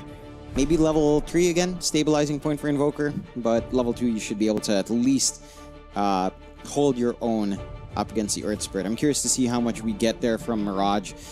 As, you know, like he had spectacular Ember games, but again, no option for that with the Liquid ban. Liquid with their own pickup, maybe start hammering in that support duo as well. You have room for it here. With a Clockwork on hand, what else is meta? I mean, Bane is surprisingly still available. Hoodwink's still there as well. Right, if you wanted any of those, it kind of works well enough. What else? Those are the two big ones. I think Liquid's run a little bit of Witch Doctor, which I do like with Clockwork. I think that is pretty sick of a combo. Yeah, there you go. Witch Doctor does come out. Does feel really good. You've got pretty good ways of playing around Maledict. The sustain is going to be quite nice to counteract, say, all the heavy DOT that you're expecting, or heavy, slow, steady magical damage coming out here from the side of L1 team. So I like the Witch Doctor. I think we're probably going to be expecting, I don't know if you go extremely crazy and go like a 0-3-2 build here for Tofu, but even just a 1-3-1, it kind of sets you up nicely in lane. You only really need a value point Maledict to set up for your cores. It's still a heavy amount of magical burst. There's a lot of ways to play around it. I do love myself a Witch Doctor. Very fun. Something different. I love looking at it go. Spectre pickup is going to be here for Liquid. Something we have been seeing quite a bit of here today, and Spectre has looked fantastic for the games we have been watching. Very, very devastating kind of carry to have to go up against right now, that's for sure. L1, they've got to reveal 2 more cores for themselves and see where they want to head with this. They can't see the off lane of Ace yet. It's not the smoothest time to play Axe into Spec. It's not a particularly amazing matchup. Maybe you want something that crushes the Spectre lane earlier on here. I'm trying to think if Underlord is like good. It's kind of annoying to play into Witch Doctor. Can do fine against Spec. It's just so complicated when you have like this really good front line plus a Witch Doctor in the back that can just, again, max out the heal. Draw Maledict out. Okay, right. Okay, we've seen this so many times. I don't believe you and I have seen it win once. No. And it's looked real. Every game we've seen with Carry Lifestealer, I've got to say, it has just looked depressing for the team running it. It just has not looked like it does anything. Yeah, it just doesn't look like a game at that point as well. I'm checking stats. It actually has a 50% win rate out of over 4 games. Okay. So we just so happen to have gotten the 2 lost games. Naturally. Which sounds about right. I mean, look, on paper, this matchup is pretty good, right? You can rage, you can try to focus in on Spectre, you can get your Ags, infest the Spectre as well. Natural Silver Edge builder on Lifestealer if you want to go that direction. Radiance builder helps protect your team with a mischance. So it can kind of work that way. You've got the vehicle and the Earth Spirit as well. It's just interesting to see that they prioritize the safe lane over the off when you already see your off lane matchup, right? Like, so what do you want to pick against the Spectre? Because Doom's gone now. Chances are you're not going to get access to... I don't know if you'd really want Axe. It is a decent Axe game in the sense that if you look at your own draft, Lifestealer Axe, Lifestealer Earth Spirit is pretty solid, but as an Axe game overall, this is really an uncomfy one that you're probably not even thinking about it in L1 team. Laning-wise, it could be fine into the Spectre. You could kind of work that, but certainly not easy. You want to simplify it. You want to have some early presence. Again, I'm thinking Underlord works, and some good control, some decent damage, some decent aura coming in. Percent-based damage reduction is pretty nice as well. And tanky enough to cop through a Witch Doctor lane could be the way to go here if you'd want that on Corrupted, but it really depends because it does feel like your options have kind of run low. Night Stalker being banned out as well. So again, also looking at off-lane bans here on the side of L1 team. Just a matter of, man, well, what do you want? I mean, I'm surprised Axe is still there because Okay, you wouldn't want Axe in L1 team, but you probably could fit an Axe in on the side of Liquid. Oh, absolutely. And that would feel pretty amazing. Axe into Lifestealer, it's a weird one where as you get more dunks, you get more armor, so you really don't care for the Lifestealer as much. I'd try, if I saw Lifesteal, I'd choose Axe straight away. Yeah, exactly. It's a fun matchup. It is. It's quite fun. I'm surprised that they banned the Night Stalker instead. Like, it is annoying. Yeah, the silence, if you jump Lifestealer before Rage, that can be quite painful, but yeah, Beastmaster banned out. Do you pick the Axe in L1? Maybe that's their play, but again, it doesn't fit their lineup as well. I don't think it's the crazy, like, it's not the worst, but not the best either. Just L1, they'll have a think about it. They're going to go down the Underlord. The Underlord does make it awkward for Axe. That is one offlane that Axe does not enjoy going against, because Pit of Malice is extremely annoying, Firestorm's extremely annoying, just because of the blink cancels. Yeah. And the pits just get infuriating for Axe, because you can't ever close the gap if the pits are placed properly. But I still think it's a good game for it. I'd still run it purely for the laning stage if Ace wanted to. Yeah. Honestly, I don't think the Underlord's... Okay, Oh, the Enigma even instead, better. way better, because there's no debuff immunity pierce cancel now, outside of like a... I don't know, like a basher here on Snowy, which I guess you could try to infest cancel, but yeah, that's not really something you rely on. I think you and I are in agreement here, Mikey, where Liquid does come out with a way better draft. I think... Look, the things going on here for L1 team is that Corrupted has to have a pretty good lane with Zayats. My only issue I'm having is this lifesteal. And that's purely because you and I have watched 2 games now of lifesteal, and both of them have gone horrendously. If the lifestealer performs, I could see this draft being okay. It's just I have no faith in this carry lifestealer. Yeah, I mean, for my issues with the draft, personally, it's just, again, easier to play Liquid's draft. You have all of this reach, you have this basic combination, hookshot Sunstrike with Cogs, can kind of kill someone off for Boxy and Nisha.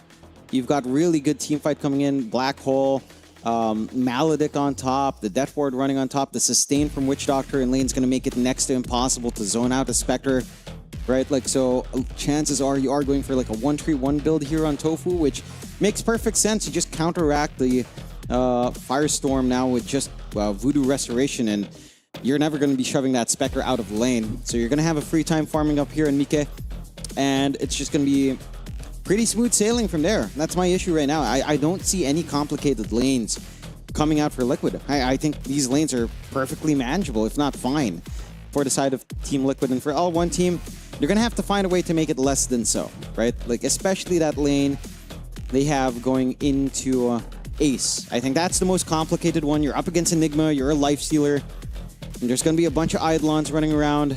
It's not easy. You don't clear out those summons as a Lifestealer at all.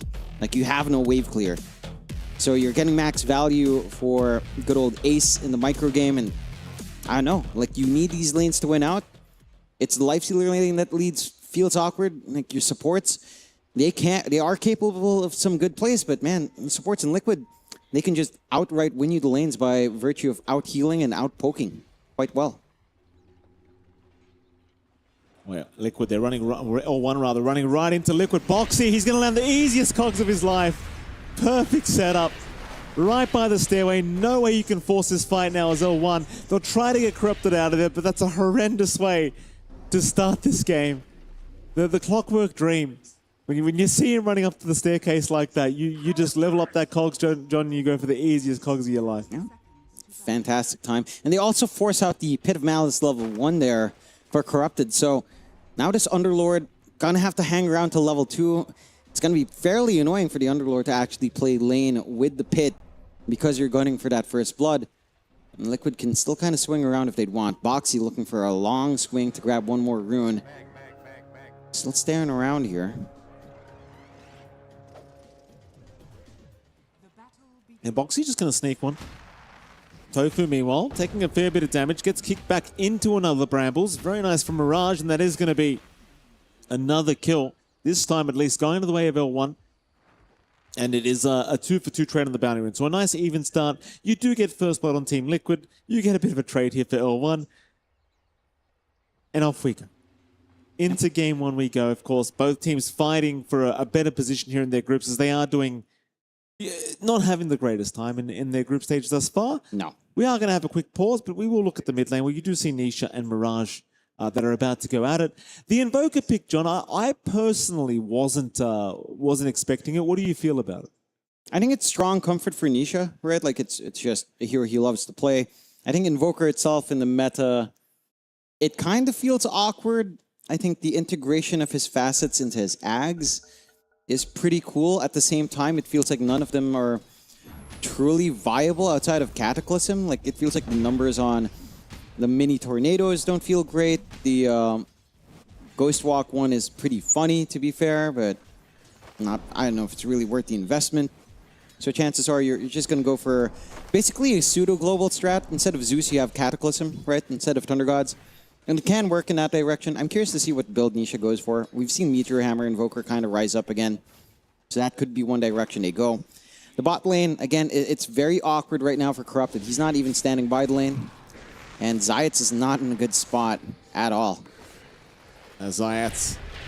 Hit of Malice going to help a little bit, but the chase is continuing. Tofu, one more right click will do it, and he does find it. He's got, of course, the heals as well, so there's no real issue here. He's not afraid whatsoever of Corrupted. Very nice here for Team Liquid. And there's your Maledict now as well, just to be even more annoying. Yeah, it's so fun in lane.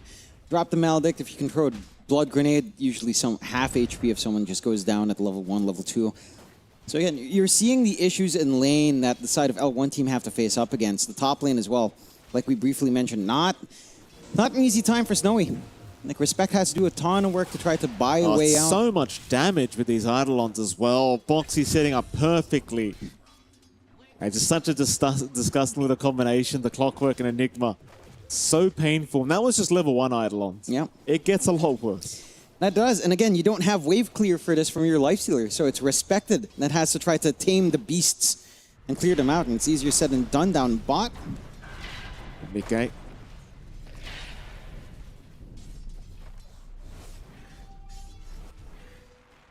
Going to be okay. They're not really able to lock him down long enough, nor do they have the damage here for the Spectre.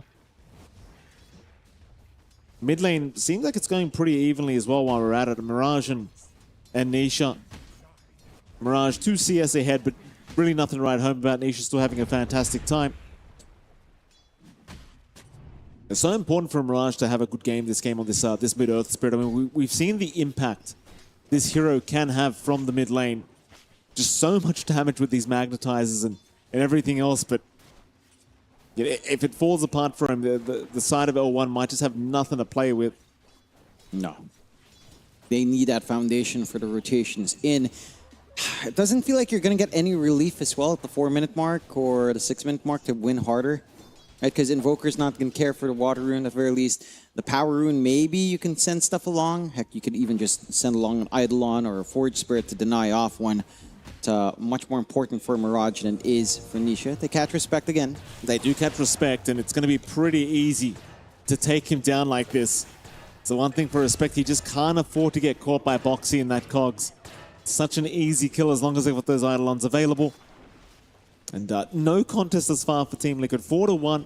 Very slight net worth lead, but this top lane already looking quite abysmal. No.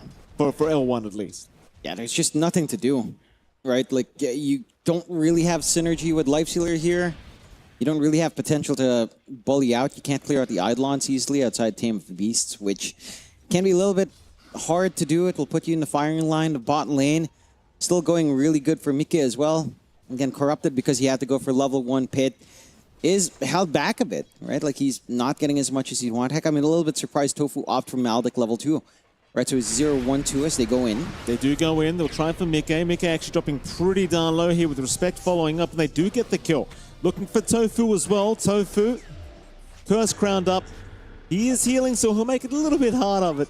Ultimately, he's actually buying a lot of time. Tame the beasts out. He's still just healing through all of this. Empowerment Hearts as well. Tofu finally will die. Yeah, it takes way too much time. It's a lot of resources going down bot. And you did find the bigger Spectre kill earlier on. So I suppose, all things considered, you're quite happy here on the side of L1 team. But if you're on Liquid, Again, you're kind of doing the same thing top to a greater extent. It's just a free lane for Ace. The mid lane is still held back here on Mirage from trying to think about any sort of rotation. They do drag in Respect right around the 5-minute mark. Maybe you start camping for the 6-minute power rune a little bit early for that. My main concern is just how much Ace is getting. He's got those drum boots up. His Eidolons can rip through an objective, can rip through a hero if you're not careful, and you are left alone here. And L1 team just doesn't have a good answer outside of maybe the Underlord. That's it. You could try throwing stones around from your Earth Spirit later on, but there are higher value things to do with your limited rock usage here. The top lane. Respect's going to rotate over, trying to help against Ace, who's diving after Snowy. Snowy's still going to take a substantial amount of damage, and now Boxy will try to move in with the Cogs pushback. Ace, still in danger, will go down. Nice rotations from the support duo of L1 to ensure that Ace just cannot continue bullying the top lane. And that's going to be quite important, because he was getting away with a bit too much, I think. The Snowy going to be pretty happy that he's able to survive through the onslaught of the Enigma. Mid lane, it looks like we might see a bit. In fact, it's just the power roots. No. Respect is still going to go down. Boxy able to secure the kill and take the healing Lotus for himself. All right, just noticed as well, Boxy did go for the classic Clockwork 2-on-1 build. Wow. So not maxing out the cogs, actually looking for that battery assault damage here. And to be fair, it's been working. Again, big props to L1 team for identifying the issues up top in terms of getting a gank out and trying to finally slow down that tempo here.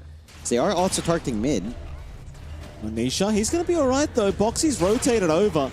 Mirage going to try and take Boxy down, but the Chaos Meteor is going to be dropped on top of his head, and Mirage will drop. Boxy will survive easily. And Nisha will happily walk away. Not good signs for L1 at all, seeing the Earth Spirit die like that. No. But Team Liquid obviously going to be pretty happy with it. Yeah, they're not going to be asking questions. Again, they're finding pretty much everything they would want to here at the start. Because of that movement up top, the bot lane's also really free right now for his Spectre. Mika is just able to get that free farm he'd want. He starts off with the Urn, going into the power treads. Maybe we see a little bit more of a combat Spectre here. I'm wondering if he's still going to swing back for, say, the Radiance instead. But usually with the Urn, you start to think about, like, I don't know, like Orchid could be one good option to just chase down. We'll have to see. 6-4, 1K lead for Liquid. Don't manage to catch out Snowy, but again, you're happy enough just playing the farm game. They're also clumping up mid, the two supports of L1. Nisha, not really the easiest one to jump, and he is inching towards his Meteor Hammer. Corrupted has had himself a really rough game. Right, like again, forced to go level 1 pit, that cuts you off from at least a wave, maybe even 2. And now just laning into Spectre, you really don't do much here. Corrupted. Going to be forced to TP away. It's actually a lot of damage. The Sunstrike not going to land in time. Had it made it, you probably would have had enough. Thankfully for Corrupted, just barely getting away with the skin of his teeth. It's scary, scary times here for L1 as it seems like the draft of Liquid slowly starting to come online now. You talked about it earlier, but the global potential with the Spectre and Invoker can be very intimidating. BK? Gets surrounded just a little bit. Zayat's going to move in for a Cursed Crown usage, but that's going to be about it. They won't have anything else to follow up with. They're just poking and prodding at Mickey. All three net worths, all three top net worths of the board now, all three cores for the side of Team Liquid. Again, they've had a pretty good start to their game. Yep.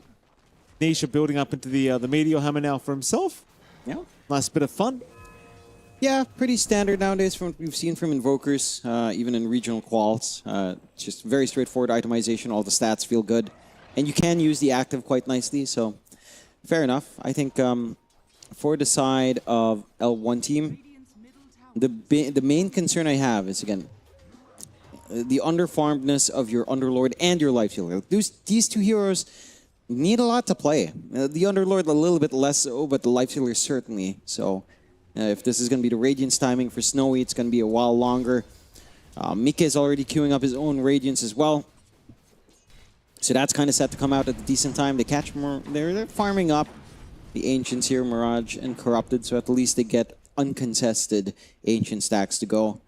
You've got the Ags being queued up there by Corrupted as well. Again, it's just so far off until that Ags is up, until you get that Pit of Malice globally, which is a huge boon That's one way to kind of catch out the Spectre for sure. But again, it's just, I don't know if you're going to get it quick enough with the timings that Liquid are also looking to achieve here. Tofu at level 4 is just running forward like a maniac. That's good to see. Very based of him. It is indeed. Urn is up, of course. Multiple urns, in fact, as we love to see in this current meta. Yes. Good stuff. Very efficient. Essence Distiller and Spirit Vessel, of course. That's the great. end game. Is your mid tier 1 tower now going to be under attack? They've got the siege creep up at that 10-minute timing, and it seems like Tofu wants to commit along with Nisha. Top lane, Snowy. He's going to get a hook shot right into the black hole. Oh, okay. They're all right. They are okay. It looked like, you know, 2 cog hits. We've seen them get pushed out of black hole before. Gotta be careful. Could happen, but they get the kill they want. It's fine. Blink now up. Surprising from Ace. Blink up first after the drums. So he's looking to actually initiate for the team. A little bit of a smoke out from L1 team. To be fair to Ace, this is really free as Enigma. Like, there's no debuff immunity pierce. If you catch the Earth Spirit, that's pretty much your main concern gone. All you have to do is catch the big one. Swing around L1 team. They're eyeing Mikke. Doesn't have his ult to try to escape here. Yeah, Mikke. Rundown will be there. Zayats. Yeah, Terrorize does actually connect just barely, but the rotation from Boxy going to just force them to retreat. As L1, they'll continue slowly sieging that T1 tower with this siege creep. Boxy and Mikke still going to stick around and try to defend this. More TPs incoming. In fact, the whole team's coming. Hook shots out. They have caught themselves an Underlord. Corrupted.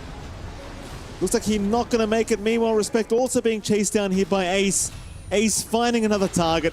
Will take him down on his own. No problems here for Team Liquid as they find a 2 for nothing. And they hold on to that tier 1 bottom tower. Yeah, it does cost them quite a few rotations in, but you're happy enough to, again, hang on to that objective, show off the Meteor Hammer on Nisha, start sieging a little bit on these tier 1s.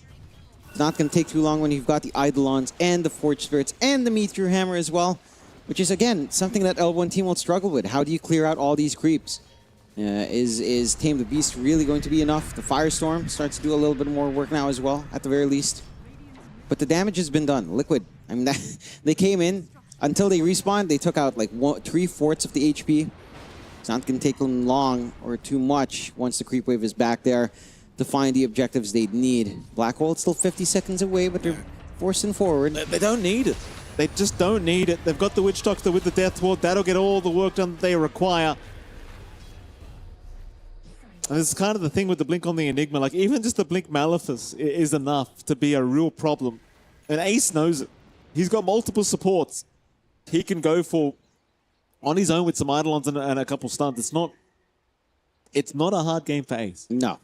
Such a nice game for Enigma. And you really have to appreciate just how well Liquid read this draft and that they could fit in that really pesky Enigma to just crush the lane up against the Lifestealer. For the side of L1 team, this is where it gets a little bit awkward, right? Like, you missed out your initial timing. You didn't manage to get going on your Earth Spit earlier than, you'd want. Your Underlord's still stuck farming as well. Like, all your cores are farming, so there's really no play. Like, all you can do is kind of cut your losses if something happens and just go back to farming. Unless, if you're willing to make the commitment with your Earth Spirit to kind of make a move across the map with the Lifestealer Infest, maybe that works, but even then, the damage just doesn't feel great at this point.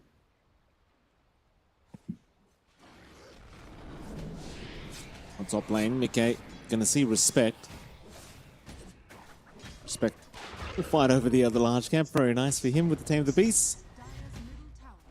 Mid tower once again being slowly sieged by Nisha with this Meteor Hammer. They're not even bothering to try and stop it because there's just nothing you can do about it.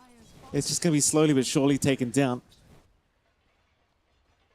Boxy, rotation into the mid lane with a nice little ward. Should have seen Zayats. Tofu will rotate along with him as well, as it seems like they are going to try and start a fight onto Zayats and perhaps Respect. Hook shot is perfect from Boxy. Oh, poor old Sayat's going down as now the Cogs just revealing who's behind the tree line. Mirage, he's still going to try and jump in with a big magnetize, but he needs more than that. They'll drop the Wheel of Wonder. Boxy's in a bit of trouble with the heals from Totem, making it so hard. They can't kill him. Now the Black Hole, it's called Corrupted. The Underlord immediately gating right into a Black Hole. Respect and Mirage both going to go down by the looks of it. 4 for the price of nothing for Team Liquid as they make it look easy. Boxy doesn't even die. I mean, just the Voodoo Restoration from Tofu apparently enough. Yeah, it's the Voodoo and I believe a Legion's Shield as well. So just a lot of barriers coming in, not quite enough follow through. And this is the kind of stuff that Liquid try for, man. You make a commitment, you don't manage to fully see through that commitment, they will come in force, they'll take more off of you, and they'll start to shrink that map. Tier 2 slowly being poked in, no hard commits here. You do have the Essence Distiller now up and running, so a little bit more chase down potential coming out here for the side of Liquid as well. And for the side of L1 team, I mean, it's hard to say what you want to do, right? Because at this point, you're likely looking at Radiance timing for Lifestealer. So for Snowy, you're likely waiting for this really high net worth item. And I still feel like if you pick Lifestealer for Radiance alone, it's just a bit rough. You'd want maybe the Armlet instead. Snowy. Boxy just on the chase with the Haste Rune. Doesn't land the Cogs to trap him in. Terrorize, hook shot. It's all going to be off the mark. So Boxy now in a bit of danger. He still has the Haste Rune though. But they will land the Cursed Crown and eventually they will take him out. I think Boxy even pinging the small camp, wondering why the hook shot didn't work. So I believe it went right through it for whatever reason. Respect. Nice juke on the Sunstrike, but won't matter. Ace will still secure. No. And again, a little bit better for L1 team considering how far behind they are. So I'm sure they don't mind just trading support for support. But again, Liquid don't mind this game either. Right? There's no pressure whatsoever. None of their big cores are dying. Boxy's fine with dying as well. Like his streak isn't too big at the very least. Maybe even wanted a little bit of a reset in that kill streak. Smoke out, Liquid on a little bit of a hunt. They saw the position down mid, maybe towards the top jungle as well. If they can try to catch anything out. No Black Hole just yet, but hook shot should be coming off cooldown relatively soon as well. They'll go to the top lane. They'll have a gander. Looking for some wards. They'll find nothing, but they'll get some wards down themselves. L1 now. Slowly moving up. They're not going to really like what they see, though. Oof. Hookshot going to be off the mark again. Zayat's going to avoid the Tornado. Ace will be there with the Malefice and the Midnight Pulse and the Eidolons, and it's just too much when you combine the Cold Snap. There was no moving there for Zayat. That is such an obnoxious way to die as well. Like, Malefice alone is already kind of a pain in the butt, and then you get Cold Snap, you get both of them together. With Maledict running as well, that's a lot of mals. It's not an easy time for L1 team. 16-5, 6K lead for Liquid as they've kind of just really been in the driver's seat. They haven't let go of that steering wheel. They've been very good with the accelerator. Nice and steady forward for Liquid. And again, for L1 team, you're waiting for a Radiance and Lifestealer. That's still not going to be enough. You're going to need maybe an Armlet or heck, Maelstrom even on that hero, which is going to take forever as they catch one. They do. Boxy is going to be the target once again, and he will go down. Nice little quick pick up here for L1. Doesn't really lead to too much more as Team Liquid. So just separated across the map. Still all three cores at the top of the net worth board here for Team Liquid in this game number 1. So you love to see Nisha just running around this ghost form deleting creep waves. Oh yeah. Very, very nice. It's a very funny little shard. I'm wondering if you'd still want the Ags. Like, will you go for Cataclysm? Because, I mean, at this point, why not? Right? No. Snowy. Can he kill him? He's got Rage available, but Ace has Black Hole, and that's going to be more than enough. Ace is coming, slowly but surely. Snowy. Oh, not that way, Snowy. Run, sir. Rage has been popped. He's okay. I say that. Haunt is out. They're keeping tabs on where he's gone. Corrupted is going to die. Mike able to secure a quick one.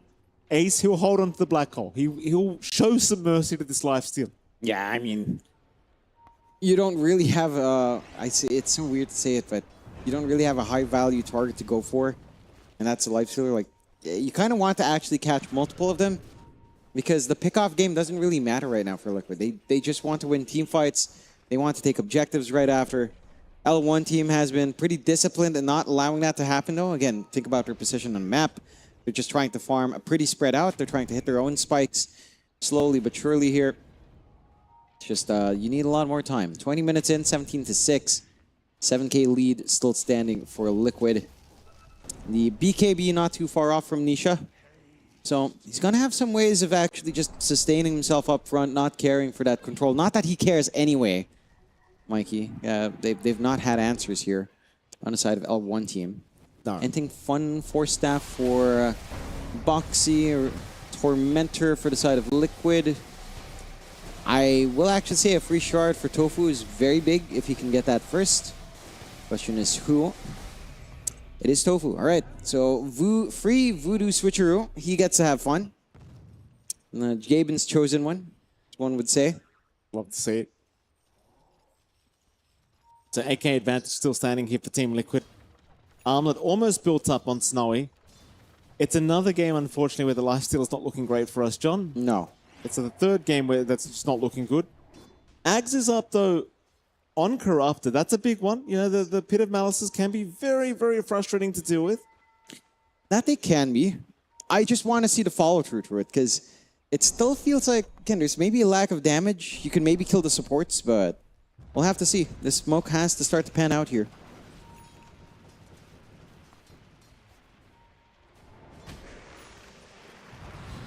There you go. There you go, indeed.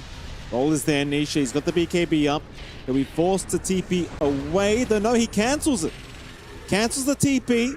Ace is going to show up. So will the rest of the squad. They want the fight now. Hook shot. Boxy, he's going to find at least himself a Zayat's Dark Willow. And that should be Zayat's down. They're looking for Mirage in the back, but Mirage is okay to escape. Zayat's the only person to actually die. But Team Liquid, they still hold on to all their spells apart from Hookshot. Yeah. They're ready to fight. Actually, I think what Nisha did, he used a Meteor Hammer. Oh. Corrupted is going to die as well. Down.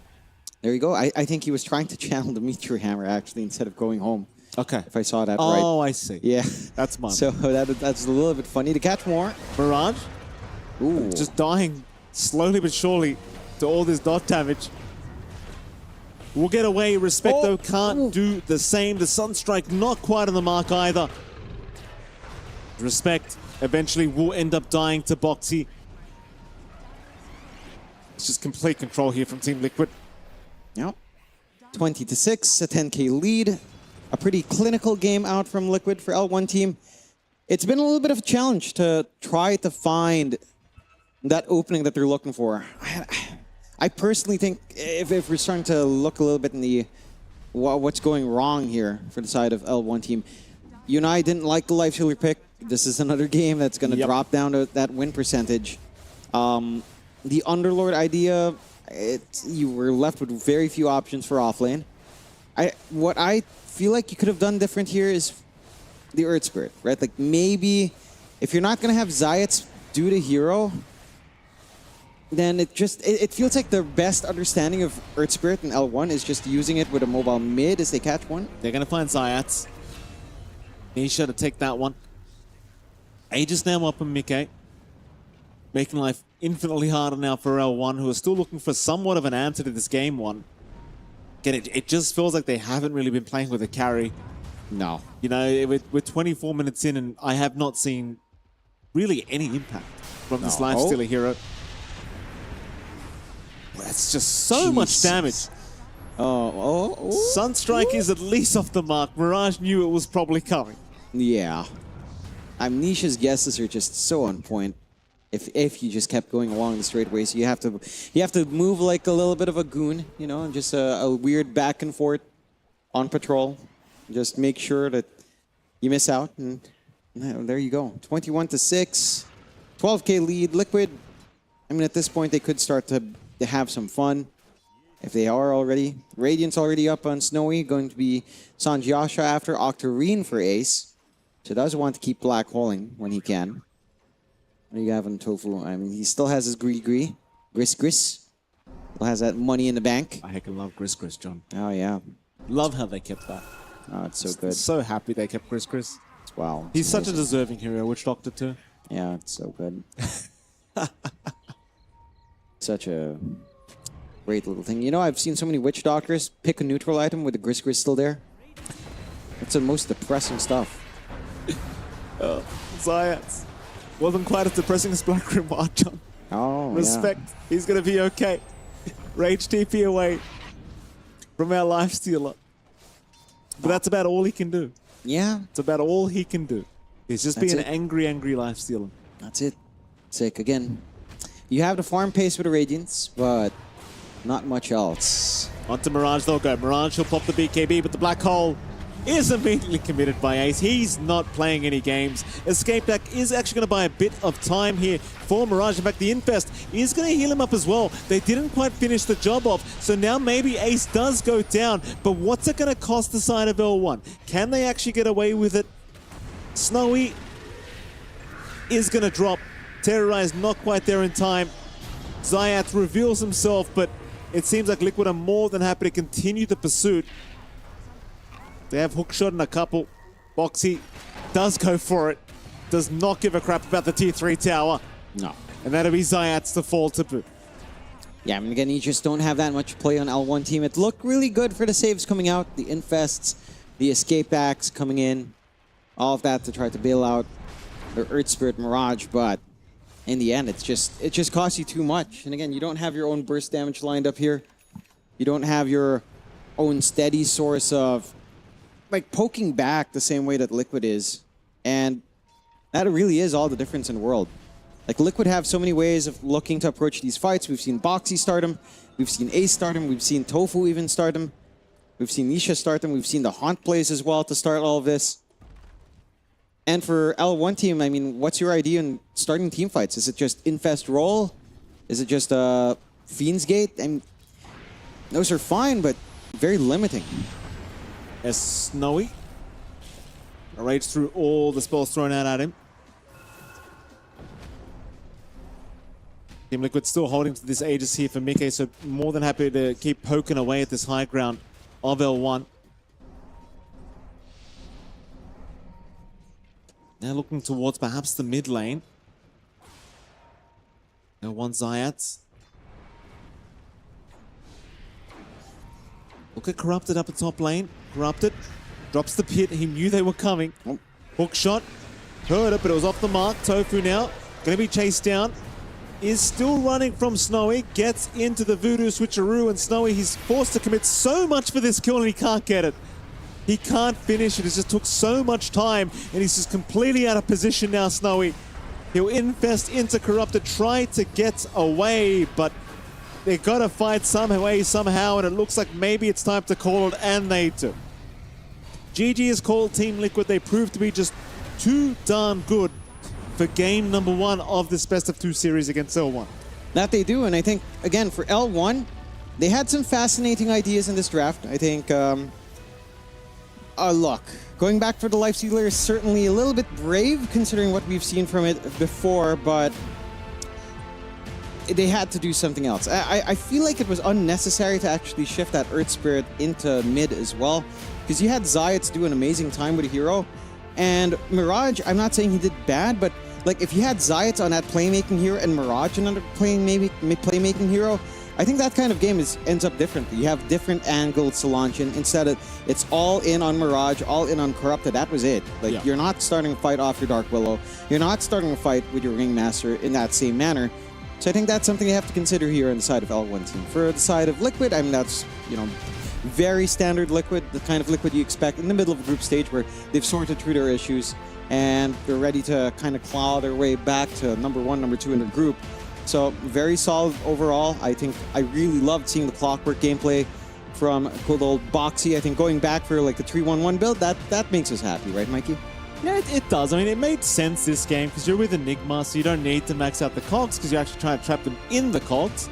So it made enough sense to just go for the max battery slot, and it did make me happy. Jonathan, thank you for asking. What has made Liquid happy, John, is they've pulled off this game 1 victory. I want to ask, is it time to retire this damn Lifestealer hero? It felt so lackluster the whole game. Like nothing happened. Yes. Don't pick Lifestealer. It's really bad. It doesn't feel good. It's innate. It's insane how badly that was nerfed. You get like 80 HP at like 20 minutes. Like what does that even do? 80 CS or 100 CS. It's like nothing. His innates are weird. His damage values aren't particularly great. The heroes he counter aren't even in meta. Maybe you could argue Sven, but even Sven is like pretty good against Lifestealer. So yeah, it's time to put it in bed. We've got our highlights here as well, where we will witness at least 5 minutes of Lifestealer just losing. So that's one way to bury the hero down, I suppose, Mikey. Yeah, it is one way. We are looking again at Team Liquid just dominating L1. I want to say, you know, props to Ace for just destroying the top lane completely, but it's just like, it felt like every lane got kind of destroyed, to be fair, John. Yes. It didn't really feel like a one-man effort. It was certainly a team effort from Team Liquid. And for L1, I mean, I don't know what you do. I guess you go back to the drawing board, fix the draft. I say fix the draft, John. I don't think it was that bad. I mean, they had Lifestealers. I just don't like Lifestealers. Yeah. I think you and I are on the same boat. I will say again, just give Zayats the Earth Spirit. Give Mirage something that jumps around, so these two guys can run around like maniacs, right? Like that's where L1 team found their success. Thing is as well, like they probably should have had the. I mean, I say the presence of mind to know Ace might just go Enigma. We didn't. But it was it was a very free game for it. In hindsight, wasn't it, John? It was really a free Enigma game coming out there.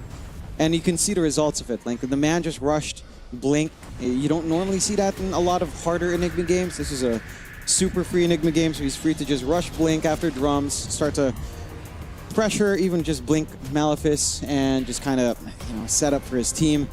I mean, overall, Liquid, all the gears turning nice and smoothly. All, no problems here so far in day 3, day 4 of our groups. I lose track of time. It's day 4, though. Day 4 of our groups. It has been a hard day for you, hasn't it, John? I don't know. I still haven't got you that coffee either. No. You asked for a coffee about 3 hours ago. Nah, it's fine. It's not the coffee.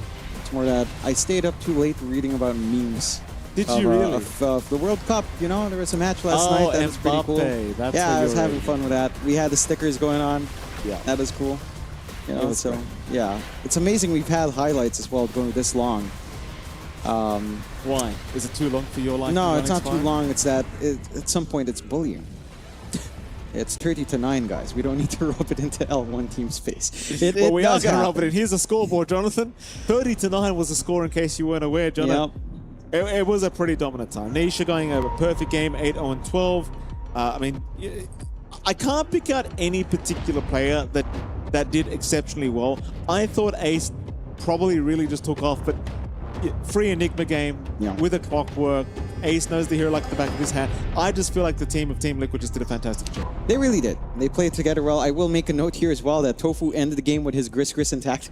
Yeah, and that just sends a message, doesn't it, John? What a great item. I love it. I love that innate. Look, the hero is great, and you know, Tofu actually did go for a 1-1-3 build, which I do appreciate because it's a more offensive one. It's the more fun one over like the 1-3-1. And that also tells you the state of the game. Like the fact that he didn't feel pressured to get the heal, I mean, that says something. It certainly does, John. And what says something else is we're going to have to go to a break. But right after that break, we'll be back with game number 2 between Team Liquid and L1. We'll see you soon.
The consistency belongs to like many different things, where it wasn't always Liquid strength, I would say, but we're like actively trying to push everyone to like play more games, keep the head in the game. We talk about it a lot more, and we just generally spend more hours in Dota. I think it's with how they've operated before that they wanted to change things themselves with like breaking up the roster with Ace and me joining, that there's like some new energy and like the team has to shift in different ways and like adjust to us also in a manner. I think generally I also want to try to like push them and be more in Dota, spend more time in it and stuff. And yeah, I don't know, it's a lot of things coming together, whereas also last TI they haven't had the best results, and that was like another big motivating factor for like everyone to like step it up again.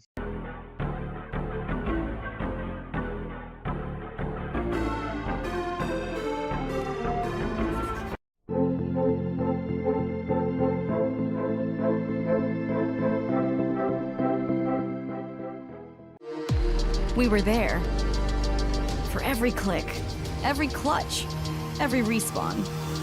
We were there for the years of grind. And we're here. Now. The proud founding partner of EWC. Powering the biggest event in gaming. Shoulder to shoulder with the world's best. Making history. Greatness deserves a stage. Lenovo Legion. Reach your impossible.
Welcome back, ladies and gentlemen, to the Esports World Cup here for Dota 2 for the B stream. Of course, we're into our second series of the day here between Team Liquid and the side of L1, and it is MLP Dota and John X5 joining you. Jonathan, we're heading straight to the stage because I believe we're set to get Game 2's draft underway rather soon between these two sides.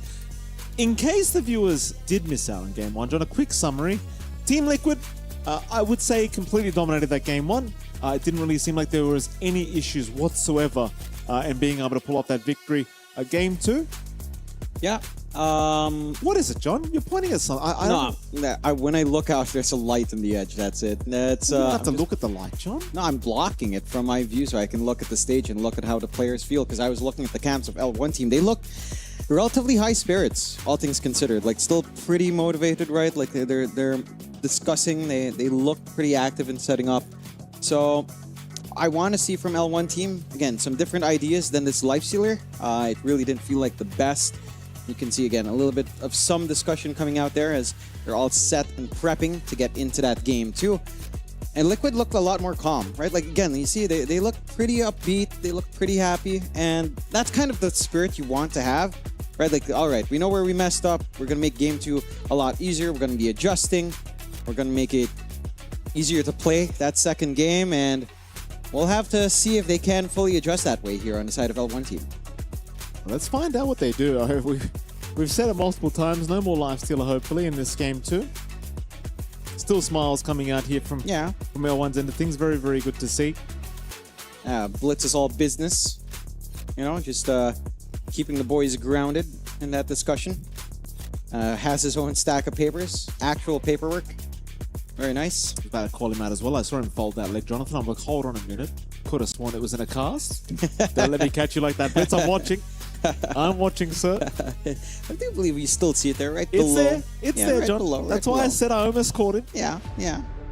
Let's see if he needs to put a cast up on any of these drafts. It doesn't feel like Put a they cast need... on you in a minute, Jonathan. Well, I'd enjoy that. So you do me a favor. People would actually look at me and like, oh, What's wrong with you? Because you don't see the damage outside. Oh, we see the damage. Don't worry, John. We see plenty of damage when it comes to you. Still, no damage just yet with us in the draft. Not quite being up just yet. That's a horrible segue, John. I find ways, Michael Phoenix.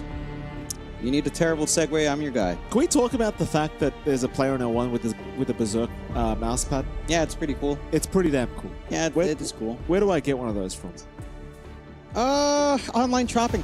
Okay. Online shopping. You just search it up. You're gonna find something there, Mikey. Have you read Berserk yet, John? No. Look, I have a tablet now, right? Okay. So I should have loaded up some Berserk. I ended up loading up, what did I load up? Watchmen, I think? I still haven't read it. I loaded up Watchmen. It's a pretty good comic series, I hear. Something about Rorschach. Rorschach's pretty cool, they say. Or whatever. I don't know. It's pretty cool. I don't care. I loaded up a bunch of manga. You know, some pretty fun mangas. Okay. You know my kind of manga? They're fun. Yeah. A lot of... the life ones, yeah. Yeah, slice of life. They're out drinking coffee for the day. It's not, well, it's not Parisian slice of life. It's Japanese slice of life, all right? So it's like different. Japanese people do drink coffee, John. Yes. In case you weren't aware. Yes. I've been, I can confirm. Yes. I did see one of them drinking coffee. Yes. Everyone drinks coffee, yes. Well, not everyone, John. Most people do, yes. You know. Mika's just so focused in. It's like, what am I playing his this coffee. time? He's had his coffee today, John. You can tell. He's just, you know, locking in. That's the face of someone who's locked in. It's exactly the reaction of someone who's locking in.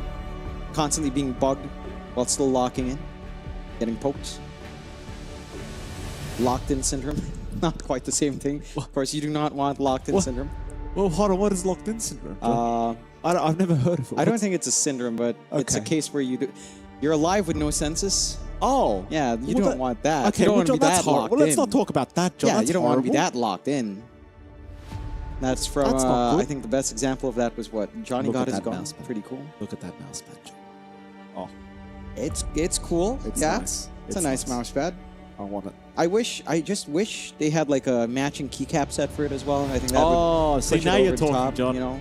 I might do that when I go home. Yeah, why not? I might do that. There we go. Draft number 1. We have a SF versus a Drow situation. Now, John. Yes. I know where your mind's leading. Yes. Because we just said don't choose Lifestealer again. And Yes. thankfully they don't. Yes. However, the other hero that we said please don't choose it is probably Drow. Yes. Go on, John. Tell us about it. It has had, let us check the updated stats after what we've had today. Please do. I will refresh my stats. Please refresh. And we will take a look. Drow has been 85.9% contested, right? We've seen a lot of Drow bans. 17 games, 41% win rate now. It's not 41. the worst. It's not the worst. It could be Wind Ranger. True. You know, let's check again on our updated stats, even though it's not here. Wind Ranger is at, look, it went up 26 games, 30% win rate. Wow. 30%. Wow. That's better than the 27 we were seeing last time. 1 out of 3 ain't bad. 1 out of 3 ain't bad. I mean, it's still less than 1 out of 3, but you get my point. Yeah, it's there. Somewhat. If ever that is relevant. I don't think L1 team is going to be looking for a Drow Wind Ranger at some point. That sounds miserable. So likely not. Lovely key there. Did you manage to touch one yet? No. The key? No. I really should one day while you're standing here getting ready to go live. I'm just going to be in the camera and I'm on stage and touching the key. And then we're never going to see you again. I'm just gone. I'm just going to look I'm at just the... gone. Well, you're just going to be stuck in the resin one day. Yeah, Like, oh, there he is. Oh, it's fine. You know, it's, I'd enjoy it. It seems nice. Resin seems comfy. Yeah? Yeah. As comfy as this draft. You know, starting with Drow, very comfy. 43% win rate, comfy. Some would say comfortable, as you would, John. Comfortable. Yeah. Comfort. Comfort. Comfortable. Stop saying it, John. It's making me uncomfortable. Second pick here. Uncomfortable. Bane's picked up by L1. Nice pickup. We have seen Bane making a lot of work. It's a great support here, and with the Drow setup as well, with the Nightmare setup into the Drow, always really nice. Also, as you like to, I'm sure you're going to point out, Jonathan, the color theme is looking pretty. It's kind of there. I mean, what could you fit in now that's purple? Void Spirit, Venge. Is there one more purple hero actually? Faceless Void. It's not going to happen. It's pretty John. brave, but sure. Go Faceless Void. No more Time Zone though. Like legitimately, if you had Faceless Void mid with Time Zone with Drow, that's actually a legit strat. So speaking of legit strategies, Jonathan, Lycan. Yep. This is a hero I was talking about all of yesterday. Didn't come out once for us. Nope. I think this is the one off lane right now that people are kind of underestimating. I think this hero is very, very potent. In fact, John, what is the stats right now for Lycan in the Esports World Cup? I have not checked. Has had... Make me look stupid, John. Yes, if it had a bad win rate. Wait, I cannot type, apparently. Lycan is at 7 games, 71% win rate. I keep telling 71%. I tell him, if you want me to coach, I'll stand in. Yeah. Right? You know what else is great? It's not that hard to break blitzes on the leg. Yeah, you know what? What option we were talking about being a carry that looked good at TI regionals that never showed up here? Just 2 games. 2 games, 100% win rate. Sven. True. Yeah. True. Maybe the matchups kind of suck, to be fair. Like, some of the matchups really are terrible, so if you can get a Sven game, it's good. But look, the Lycan here into Bane. We heard it from... Who was it? We had an interview with someone. They were like, yeah, we picked the Lycan. It's a Bane. It's just going to die. It's not going to be happy. Yep. And that's exactly what's going to be happening here. Heck, even getting on top of Drow is relatively easy for Lycan. You pop your ult, you're right on top of her, marksmanship disappears, and you're happy. The Centaur to try to save you from Lycan is a pretty cool choice.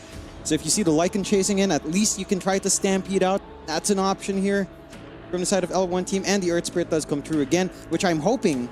It's just our Zayat's hero. So, Earth Spirit, Centaur lane, not the most straightforward Centaur lane compared to like the Hoodwink combination, but can still work out quite nicely. Again, I do want a different option for Mirage on mid. He will not have his access to Ember, but it's still a bunch of mids as well. Maybe he could contest for the Invoker if they'd want it. For Liquid, I mean, all they need is like a stable Tofu pick right now. You have a Shadow Fiend. You are likely running Lycan Dark Willow here. So, with an SF lane, something from a few patches ago was like Ogre Magi, no? If you remember that? Like, lots of Ogre Magi SF, like anything to buff up the SF. Ah, yes. Right? Like, now I remember. Was that like Wallachia with Maus, I think? Or... That was a long time. Yeah, it was some time back. It's the Invoker being stolen away by Liquid first. So they prioritize keeping Nisha's hero intact. And that's fine. Again, we saw it before. Mid lane matchup. Nisha was stable. If it was the Earth Spirit, if it is the Earth Spirit here, it's stable. What I'd want for L1 is, again, not the Earth Spirit mid. Get something else for Mirage, give Zayats this hero, and kind of go from there. See the supports being banned out now, Enchantress being taken care of. The Undying being banned out by the side of L1 team as well.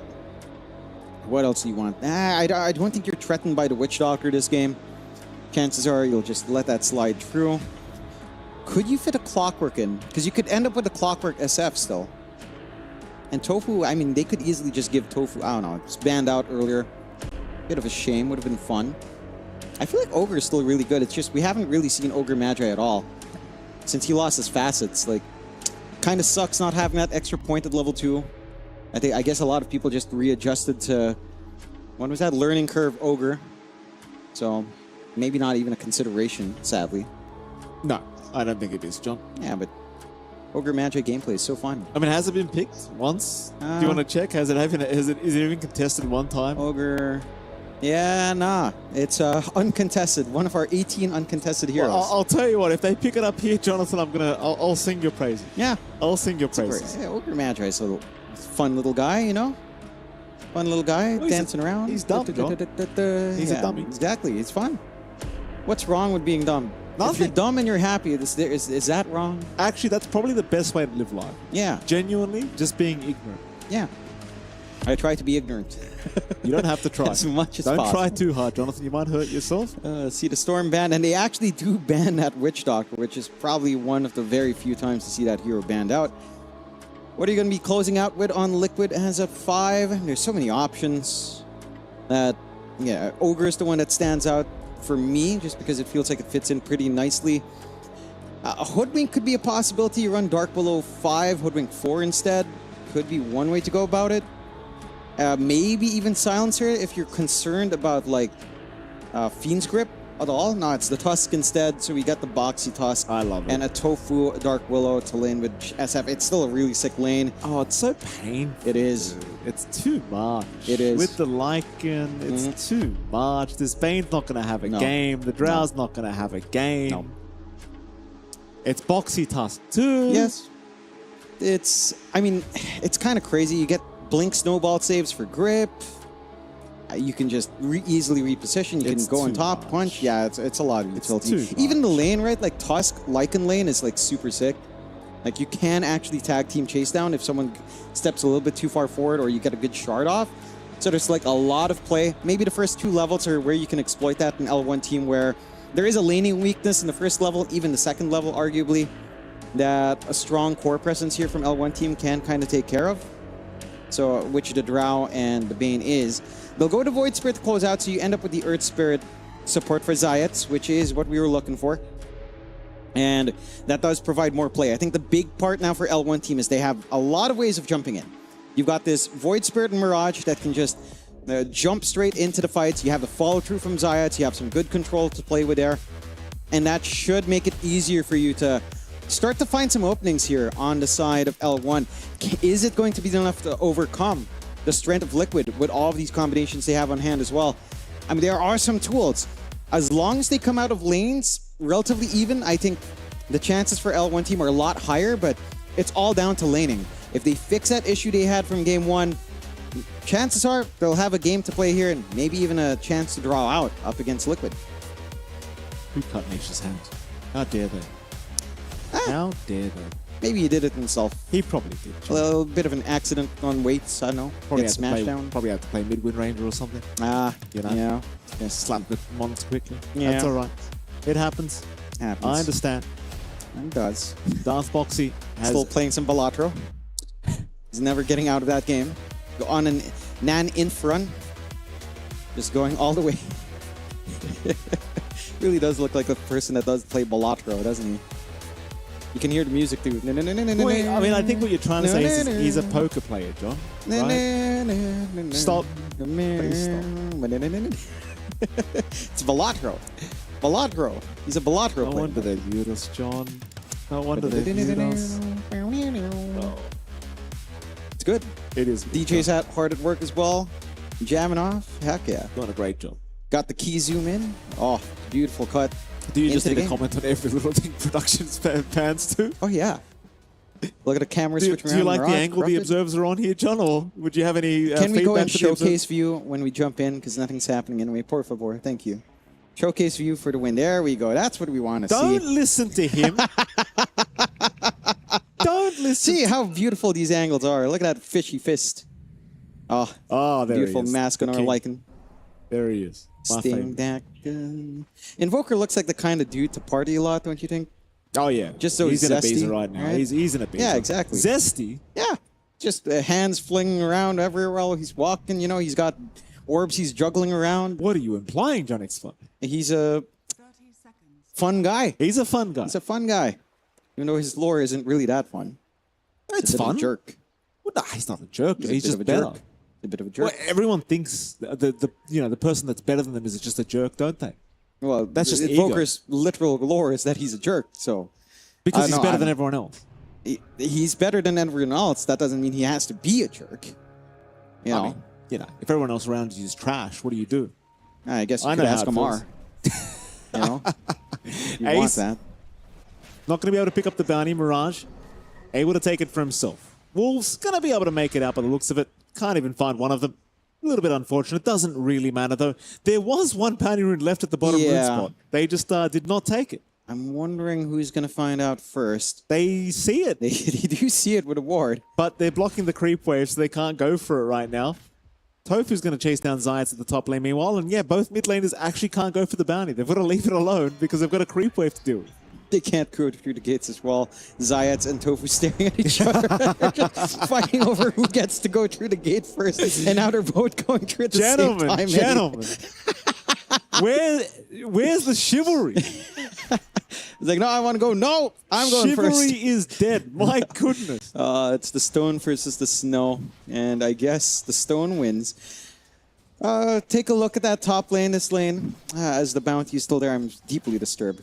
Sentry's dropped on the ground. What's happening in this game? What are you talking about? There was a sentry just left on the ground on the left side. There you go. There's still a bounty rune there as well. Yeah, there's a bounty rune still on bot. There's a sentry on the left side.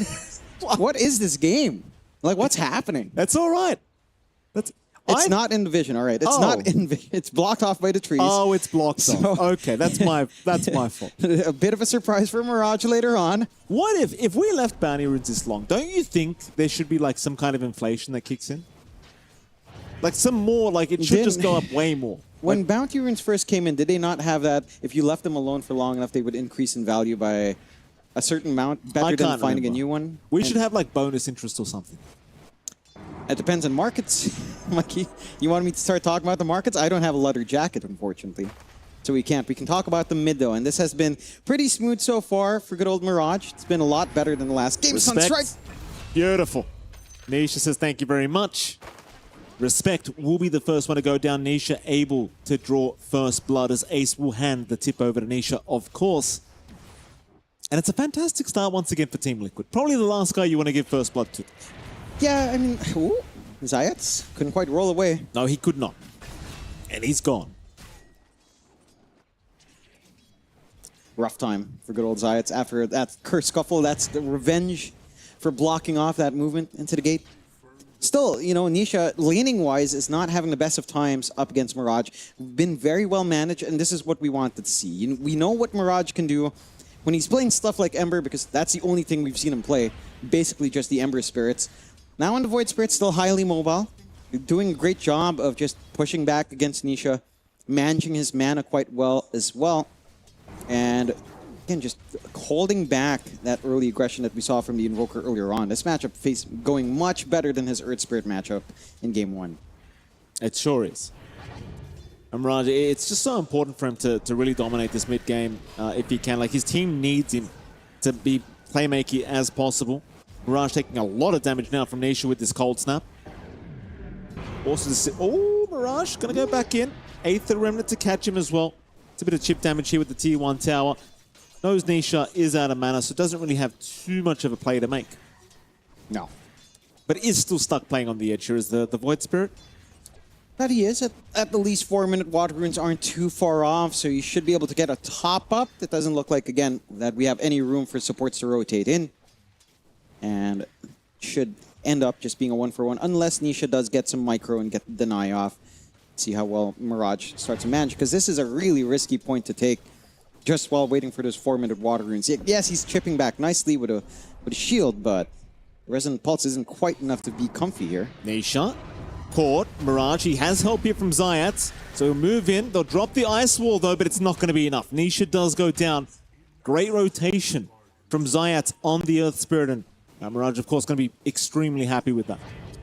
Yeah, really good timing out from Zayats, and this is what we wanted to see from Game 1.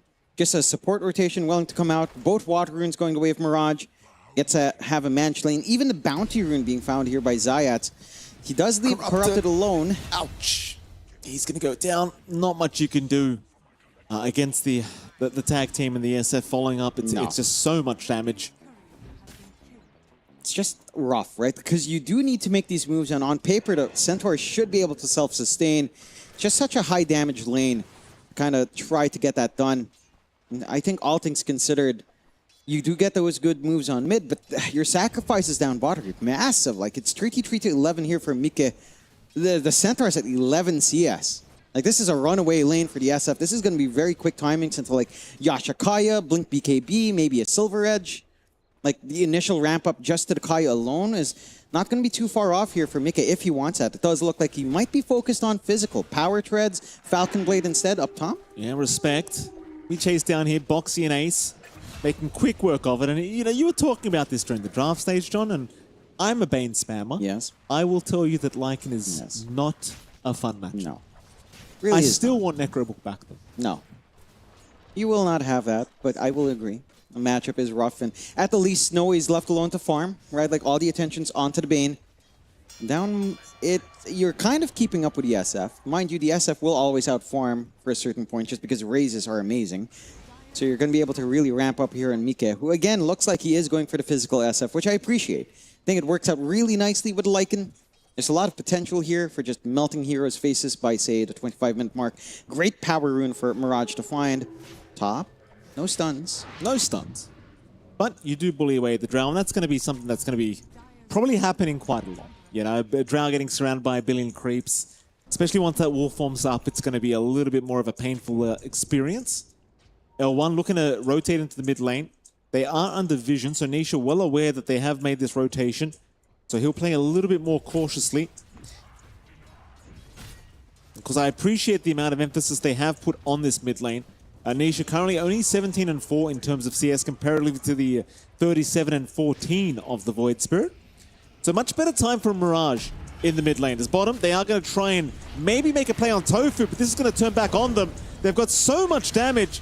Zayat's trying to help, but Mikke's damage output is a little bit too high, I think. Jonathan, triple kill for Mikke. I mean, they at least managed to get Nisha pretty much a solo kill there for Mirage while all of that was happening, but not worthwhile for the side of L1. And they were the ones lining up for that too. They set up with Nightmare. There was no damage on Double Edge. I think, I'm curious what build Corrupted went for. It feels like a 1-1-3 sort of build. There's just no kill potential. With that lined up, some revenge onto Mirage. Oh, very nice. See, they set up with Tofu. Sunstrike cleans up. So Nisha does get the last word in the end. Again, very clean so far from Liquid. I think you have to be so cautious in L1 team, like Corrupted, because of how passive his lane is. Like if you go for, like again, the 1-1-3 sort of lane with all points in return damage, it's like Retaliate. It's not great for those kill ops. You really have nothing to do with Nightmare into Double Edge Stomp. Like that's nothing. It tickled Tofu. So you have to think twice about that move. Maybe better off just setting up with Zayats and dragging Mirage around rather than relying on the Centaur that's just trying to farm up so far. Gate swing from the side of Liquid. See if they find anything here, as they're right by the tier 1 area. Doesn't look like it. Not quite yet. They are still looking at maybe hunting down Nisha another time. Mirage going to jump in. Roll is out from Zayats. They know Nisha is alone in this mid lane, and they should have him. Nisha to go down another time. Zayat, he's doing God's work here in this Earth Sprint. And he is showing up in the right spots at the right time. Again, abusing that lack of mobility on Nisha. They are starting to collapse up top here as well. It's going to be hard for Snowy, though. Oh, Snowy gosh. trying to defend the tier 1 tower, but you can't underestimate the chase down potential. Ace, he's going to keep going. Mirage is going to show up, but they should just be losing this round in the end, and they will. Tofu's actually still alive throughout all of this as well. No Snowball to play with, but he has another Walrus Punch up and available. Mirage is so desperately trying to find this Tusk, but he can't find him. The Jukes around the tree line, and now the Brambles to lock him down into the Walrus Punch. Dissimulate out, it doesn't matter.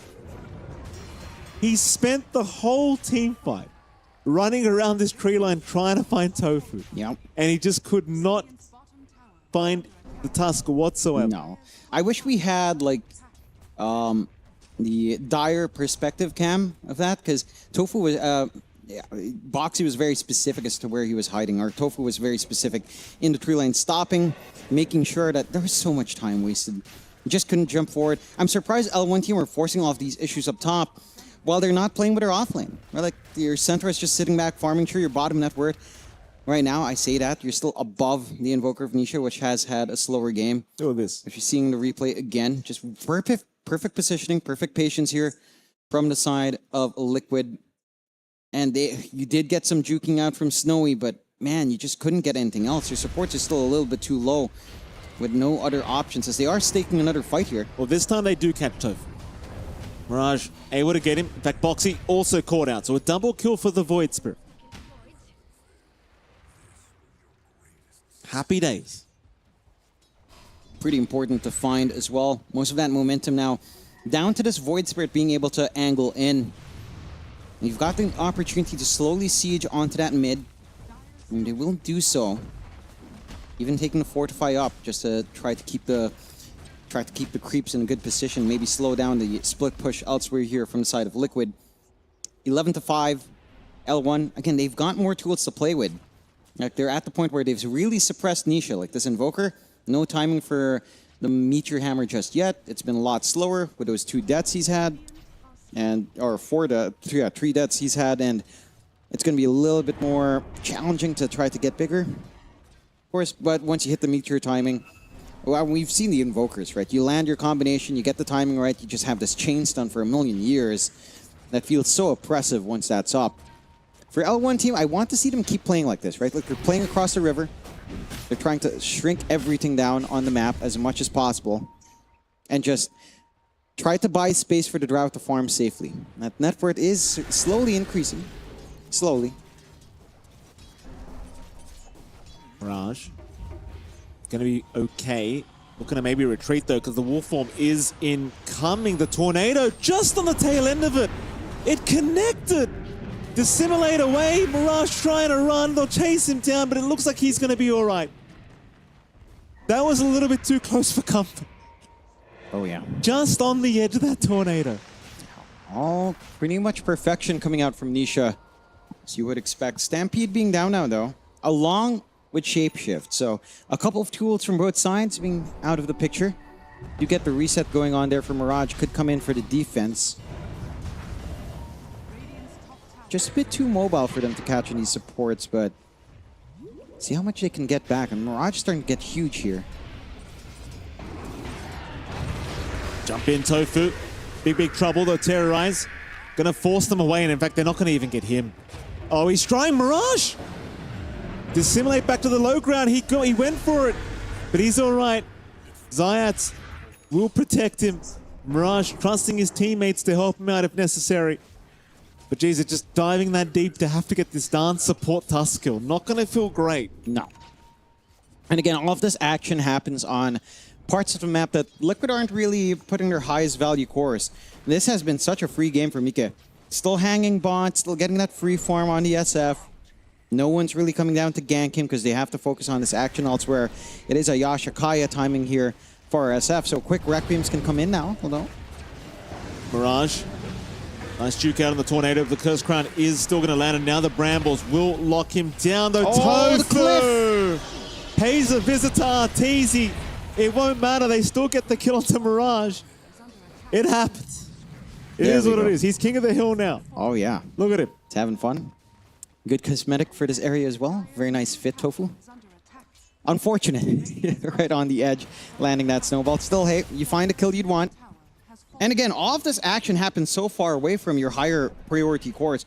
Mika, it's getting a little bit scary what this SF can do, right? Because it's still going to be the physical build, but just getting the Yashakaya timing, giving you the earlier spell cast for the Requiem, it's going to feel good. You go into the Hurricane. It looks like maybe actually full magic with an Ags, perhaps, which would be very cool into the Drow.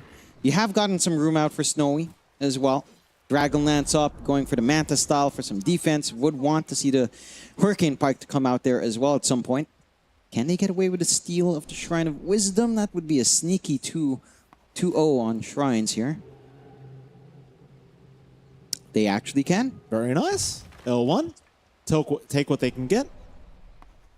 Happy days for them. You still have a lot of farm coming out for this Drow Ranger as well, I must say. Respect is probably going to have to pay for that shrine, but won't mind too much. Certainly worth his life, as they will go ahead and take him. Nisha to secure the kill himself. I do get a little bit concerned for L1. Apart from everybody else, Mika is just complete free farm on this SF. We saw how much damage he did during the landing stage. We've seen how strong these SFs get once you hit the dataless timing and everything else. And well, for now, he's going for the magic build-up anyway. He doesn't even feel the need for the right-click yet. Blink and Yashakai are going to be more than enough for him to start playing the game with his side. And I don't disagree with it. Yeah. No reason not to. No. I mean, there's really not much to stop you here. And I guess physically, you do have enough output on your Lycan and his summons to kind of just run in and do the physical output for you. You can focus on helping out with magic and control. Ace, very cool build of 3 Sages masks, just to constantly have the spam of creeps out with no regen issues. Wondering what he's going to be gunning for next if it's something like the AC. Mirage going for the Kaya. It's been stuck post Spirit Vessel for a while. Would want to see an Ags timing in this hero as well. It feels big in terms of just setting up this initiation for the team, kind of relieving some of that pressure, and Zayat to land some good silences himself. Zayat, speaking of. Yeah, gonna run right into Tofu. Tofu burst it down. Zayat's not quite anticipating the setup to be right on top of that hill. You're a Cold Snap Chaos Meteor somewhere.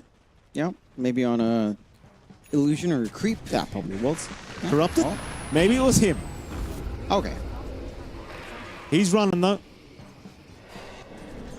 Looks like he is going to be all right. Yeah, has the banner and has a full Crimson Guard. It is on cooldown now, though, so that could be the opening they'd want here if they'd want to jump him. And get the ready and go ahead now. 14-6, 1K lead for Liquid. You have to give it to L1 team. They are stemming the bleeding, right? Like, they're not at a big disadvantage. They've shut down Nisha pretty well. Bottom network core at the moment. They've managed to get the initial start that they'd want here. And they're doing a great job of just managing this game. I think there is a point where the Drow does become a large issue. And, you know, the Centaur can start to bail you out of rough spots. We haven't even seen, like, the grip yet from Respect. Like, they've been very patient here on L1 team to not be under that pressure, not to overthink this game. They've done a fine job of it. Nisha being pesky with his Ghost Walk and the Shard. Just getting some free farm going for himself. Doesn't walk away from the area at the right time. Or does he? Oh, very nice. Very nice stunt from Zayat. TP away. It's not going to be in time. Nisha, he's a big pick-off. They'll take it. Zayat with the read. Yeah. Roshan now being taken down though from Team Liquid. We'll see if they can get there in time to try and contest. I don't think they will, but they're TPing to the outpost. They're in the dire triangle now. They'll have to roll in pretty much ASAP if they want to, then they won't have the time. Roshan is gone. In they'll go now. Tofu a little bit too early to the party. He's going to go down, but they're jumping in onto the Voice Spirit, but a Nightmare dodge on the Terrorize. Mirage, he's got a way out of there. Zayats does not though. Zayats to fall. Overall, they're not too bad of a fight for L1, though they still do miss out on the Roshan. Yeah, I'd say you're pretty happy. 2 for 1, considering you were slightly behind in tempo. The Aegis, sure, going away is kind of annoying, but you're suppressing Nisha to a high degree. He is about 1.6k behind the next core to him. Like, that is a pretty big deficit, considering that the lane, again, went decently well. I think you were getting some good control out on Mirage, for sure. But you've managed to really just pressure onto that big condition from the side of Liquid. The only thing you don't have the best answer for is Mike right now. But your core-to-core with Magic SF should be pretty decent for Drow. So you just kind of need to be patient to get the items in. And I think the question now for Liquid is, how do you deal with all of this? Because L1, as this game goes on, does start to get more tools. Now you've got the Blink Uncorrupted. You can start to think about stuff like Centaur Ags, the Workhorse, saving your Drow. It's going to be a massive combination. You've got, again, some defensive items you could work on here for Mirage. Maybe a BKB here on the Void Spirit would be quite nice. Even just, again, working onto the Ags would be massive here. And for Liquid, their growth spurts are quite good too. I will say we haven't really felt the impact of Ace hunting down supports. Like, maybe once or twice, but you'd expect maybe a couple more at this point in the game. It has felt a little bit slower here for, like, in terms of, like, hunting down these. Well, I suppose they're not so squishy with an Earth Spirit 4, so really just trying to hunt down the Bane, which I guess with how big the map is can be a little bit more challenging at the very best. Oh, L1 again. I think they're looking really a lot better here in Game 2 than they did look in Game 1. Much closer game between these two sides, which makes me very happy. You know, Zayat sneaking around, expecting some Tormentor shenanigans, perhaps. Oh, I love that. This is very sick. If he can snipe that away. It's not even sniping, dude. He might just roll in and magnetize and go for a fight if there's only a few heroes, and there's only 3. He can go for this. He can go for this. Zayat, oh, he's a bit early. Oh. He's a bit early. Oh, it's unfortunate. Just dies too quick. Oh. It's all right. Snowy, though. Snowy would rather not die. Oh, Snowy. Snowy. Oh, Requiem. Mickey knew. See you later. Unfortunate. Good old Yashikaya. Yep, isn't that great? Challenging times so darn low. I remember the first time that happened to me. Yeah. And, You're like, why is it so quick? I didn't read the patch notes either. I was like, excuse me? Yeah. Am I dropping frames? Is something happening? Yeah. Why did I just get blown up? Yeah. Those are fun days. Yeah, Fun days. they were fun days. Oh, take Not me as back. bad when the first time Battle Rider came out. Nisha? Nisha, hold on a minute. He's got some help, Jonathan. Oh, he walked into the remnant. He did walk into the remnant, but he's still alive. Tofu will keep him up. Nisha will leave. Oh my and God. Mickey, he will clean up. That's why they call him the janitor. Yeah, it's just the They cleanup don't crew. actually call him that, John. I mean, we could ask him at some point. If they I call him the suppose. janitor? Yeah, Mika, did they call you the janitor in the team? He'll just look at us like, why did I say yes? Goes up, blink away. And this SF is a problem. Like we've been saying, it's been way too much free space for Mika. They did not exploit that moment where, SF's in the lane, he's farming. He's so easy to kill. You get 1 or 2 stuns on him without anything defensive. Like there's nothing defensive on Mika. They have an Earth Spirit. They never went to hunt bot. L1 team were so hyper-focused on mid, so hyper-focused on Nisha. Now you're kind of paying the price. 3K above the Drow in terms of net worth. BKB coming up next for Mika. And it's going to be that much harder to control him once that debuff immunity is up. A little bit of a smoke play. Sneaking around. That's going to be the first one spotted. And disappears instantaneously as they do spot the Drow. Snowy with a nice gust will push Mickey back. Still 20 seconds left on the Aegis, so they still want to continue moving in. Corrupted, unfortunately, not with the initiation he quite would have wanted. Boxy just a little bit too fast in the Shadow Realm. Waiting out this Aegis very patiently, but Tofu's going to jump in once again. Stampede now to try and escape, but they will put an end to it with the Tornado, but it won't matter. In fact, hold on a minute, Ace. Rushes in with the Wolf form now. Aegis has expired, so it seems that L1, they want to try and force the fight, but they need to be a little bit wary of that Requiem, because it could come at any moment, and it seems like, well, Liquid, they'll take it as a cue to leave anyway. Nisha? Apart from Nisha, apparently, who did stick around a little bit longer, but still manages to find a way to escape. No issues for him. Zayats did not quite land the roll. And Liquid, they're still showing remnants of themselves here in this dire jungle, but eventually they do retreat. They back off in the nick of time. It was also well timed because Aegis just expired, so it's not like they wanted to fully force the issue without that safety net on Mikke. Ends up being a little bit of a gold pinata if he's in the wrong spot without that BKB. BKB is still 2 parts off. It's a little bit more time to farm up. Interesting choice to hang around the triangle. L1 were right by Illusion. Mika did not fall for those tricks. Good on him. Almost did. Not quite. Going to be just fine. All right, still again, L1 showing signs of life here in this game too. 20-8, 7k advantage for Liquid, but still anyone's game. Ace being very annoying here with the Wolves and the Ancient Black Dragon. Pretty low committal push, a bit of a smoke out from L1 team, but they don't have the forward vision to try to get a successful swing around. This question popped up in my mind, John. Yes. What was the Blue Eyes White Dragon from Yu-Gi-Oh? Yes. Okay. Yes. Okay. Yes, it was. What was the other one though? What was Joey's dragon? Was it Ancient Black Dragon? It might have been. Okay. Joey was my favorite character, by the way. I don't remember them. Corrupted. Killing the creeps. Indeed. Speaking of the devil. Ancient Black Dragon. There you go. Oh! Everyone's against it. Oh! Oh! Oh! The ankle breaker! The ankle breaker! Oh! Denied! Oh! Lovely ace. Oh! See, why is he wasting his time playing some Dota 2? He could be playing an RTS, microing multiple unit groups. No, it's fun. He could join Grubby. Those are pretty fun games he plays. Do you ever watch Yu-Gi-Oh! Abridged? Yes. Hilarious. Yeah. I think I tried watching the entirety of Dragon Ball Z Abridged. That was quite the quest. That was hilarious. That was quite... It's hilarious, but it's also like extremely long. I think I did finish it. So you should. It was funny. I did finish it. It's like they sent Nappa to space and he was just singing, right? For like 50 minutes. Like that was quite the avant-garde episode. Like 15 minutes of that. It's quite cool. Oh, what? I'd enjoy 50 minutes of this, John. This game number 2. I mean, this isn't even exciting just yet. You know, there's a lot to go. 20-8, 7K lead. Yeah, we're in a good point. 26 minutes into the game.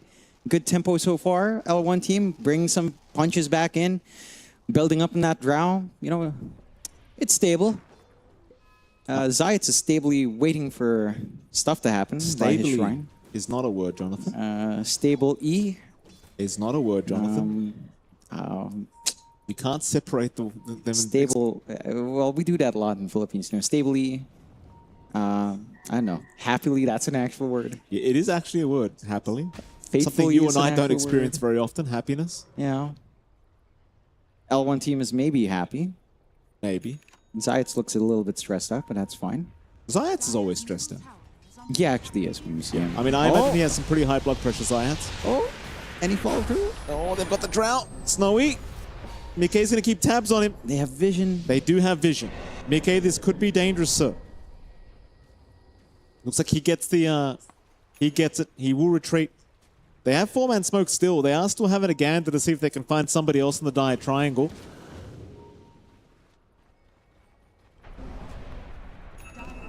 I love that little graphic that comes out with the BKBs and the ultimates as well. Pretty nifty little thing. As they clear out, they just take a safe objective. Roshan is back up if you wanted to here on the side of Liquid. And they're going to make their way down. They've got the ward set in triangle. There is an angle here for L1 team from the east if they'd want. How hard will they commit? Do take care of the ward, but L1 team, there's smoke. Ready to fight in. Oh, they're going to walk through the river low ground. They are indeed L1. Don't want to allow this to go. The Wolves. The Wolves, though, they do make it very hard for L1 to try and sneak their way in. And in fact, L1, they're going to run the other... rather Liquid. No, L1 are going to run the other way. Up to the top lane they'll go. Huh. Roshan's still just hanging around the bottom spot, but nobody's started it quite yet. They'll go for their Shrine of Wisdom here on the side of L1. They're just camping the Radiant Triangle for now. They'll begin onto the Radiant Tier 2 top tower.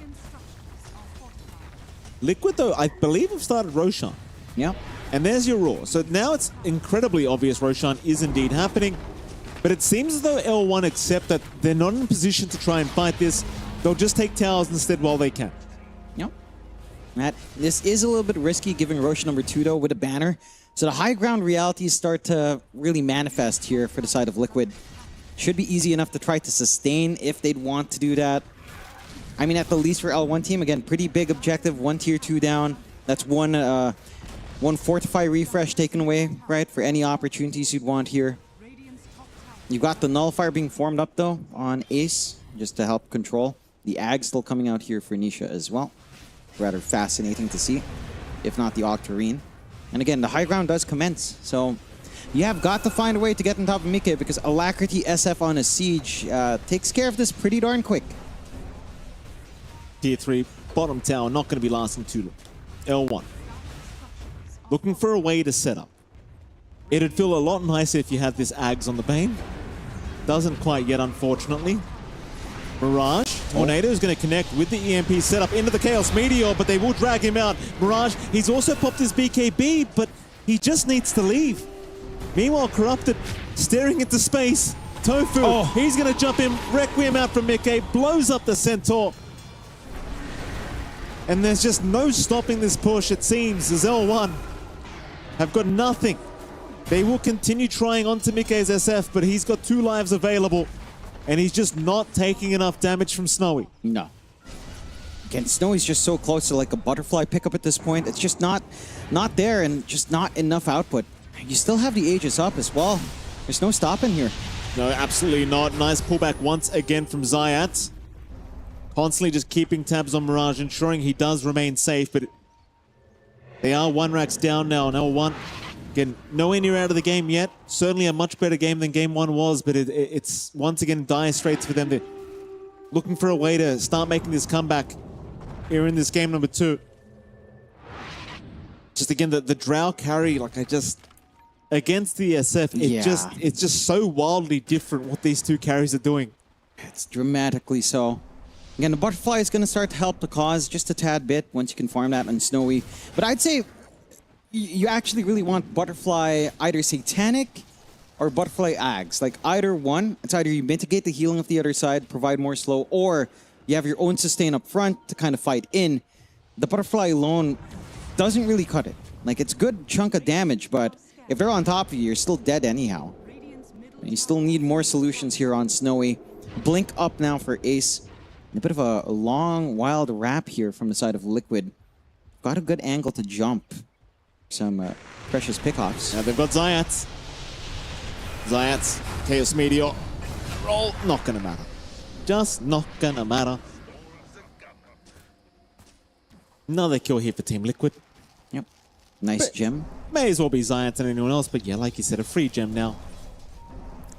Not an enjoyable feeling for Zayats, at the least. Again, you know, your drow was relatively close to that area, so you don't lose Snowy. Do manage to snag the Tormentor while all of this happens here for Liquid. So nice free shard for Mikke as well. And gets himself the raise debuffs on, which is always hilarious. How many raises you can really start to stack up there. Silver Edge now up for Mikke. Still a minute and a half on that Aegis. Backpack BKB still up there as well because of that Aegis. How do you play the high ground right now on the side of L1 team? I'm like, you've got grip. You've got this Void Spirit that can maybe make some plays, but you've got to do something. The Crimson Guard holds back the tide just a tad bit, but not by a huge margin.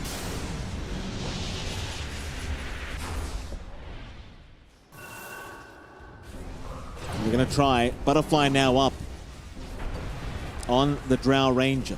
See if that makes a difference. At least you got a lot more damage now being provided. Something you were lacking that last high ground defense. Snowy, of course, not going to have buyback gold now, but with the way this game's going, it really doesn't matter. No. You know, you need everything you can get here for this high ground defense.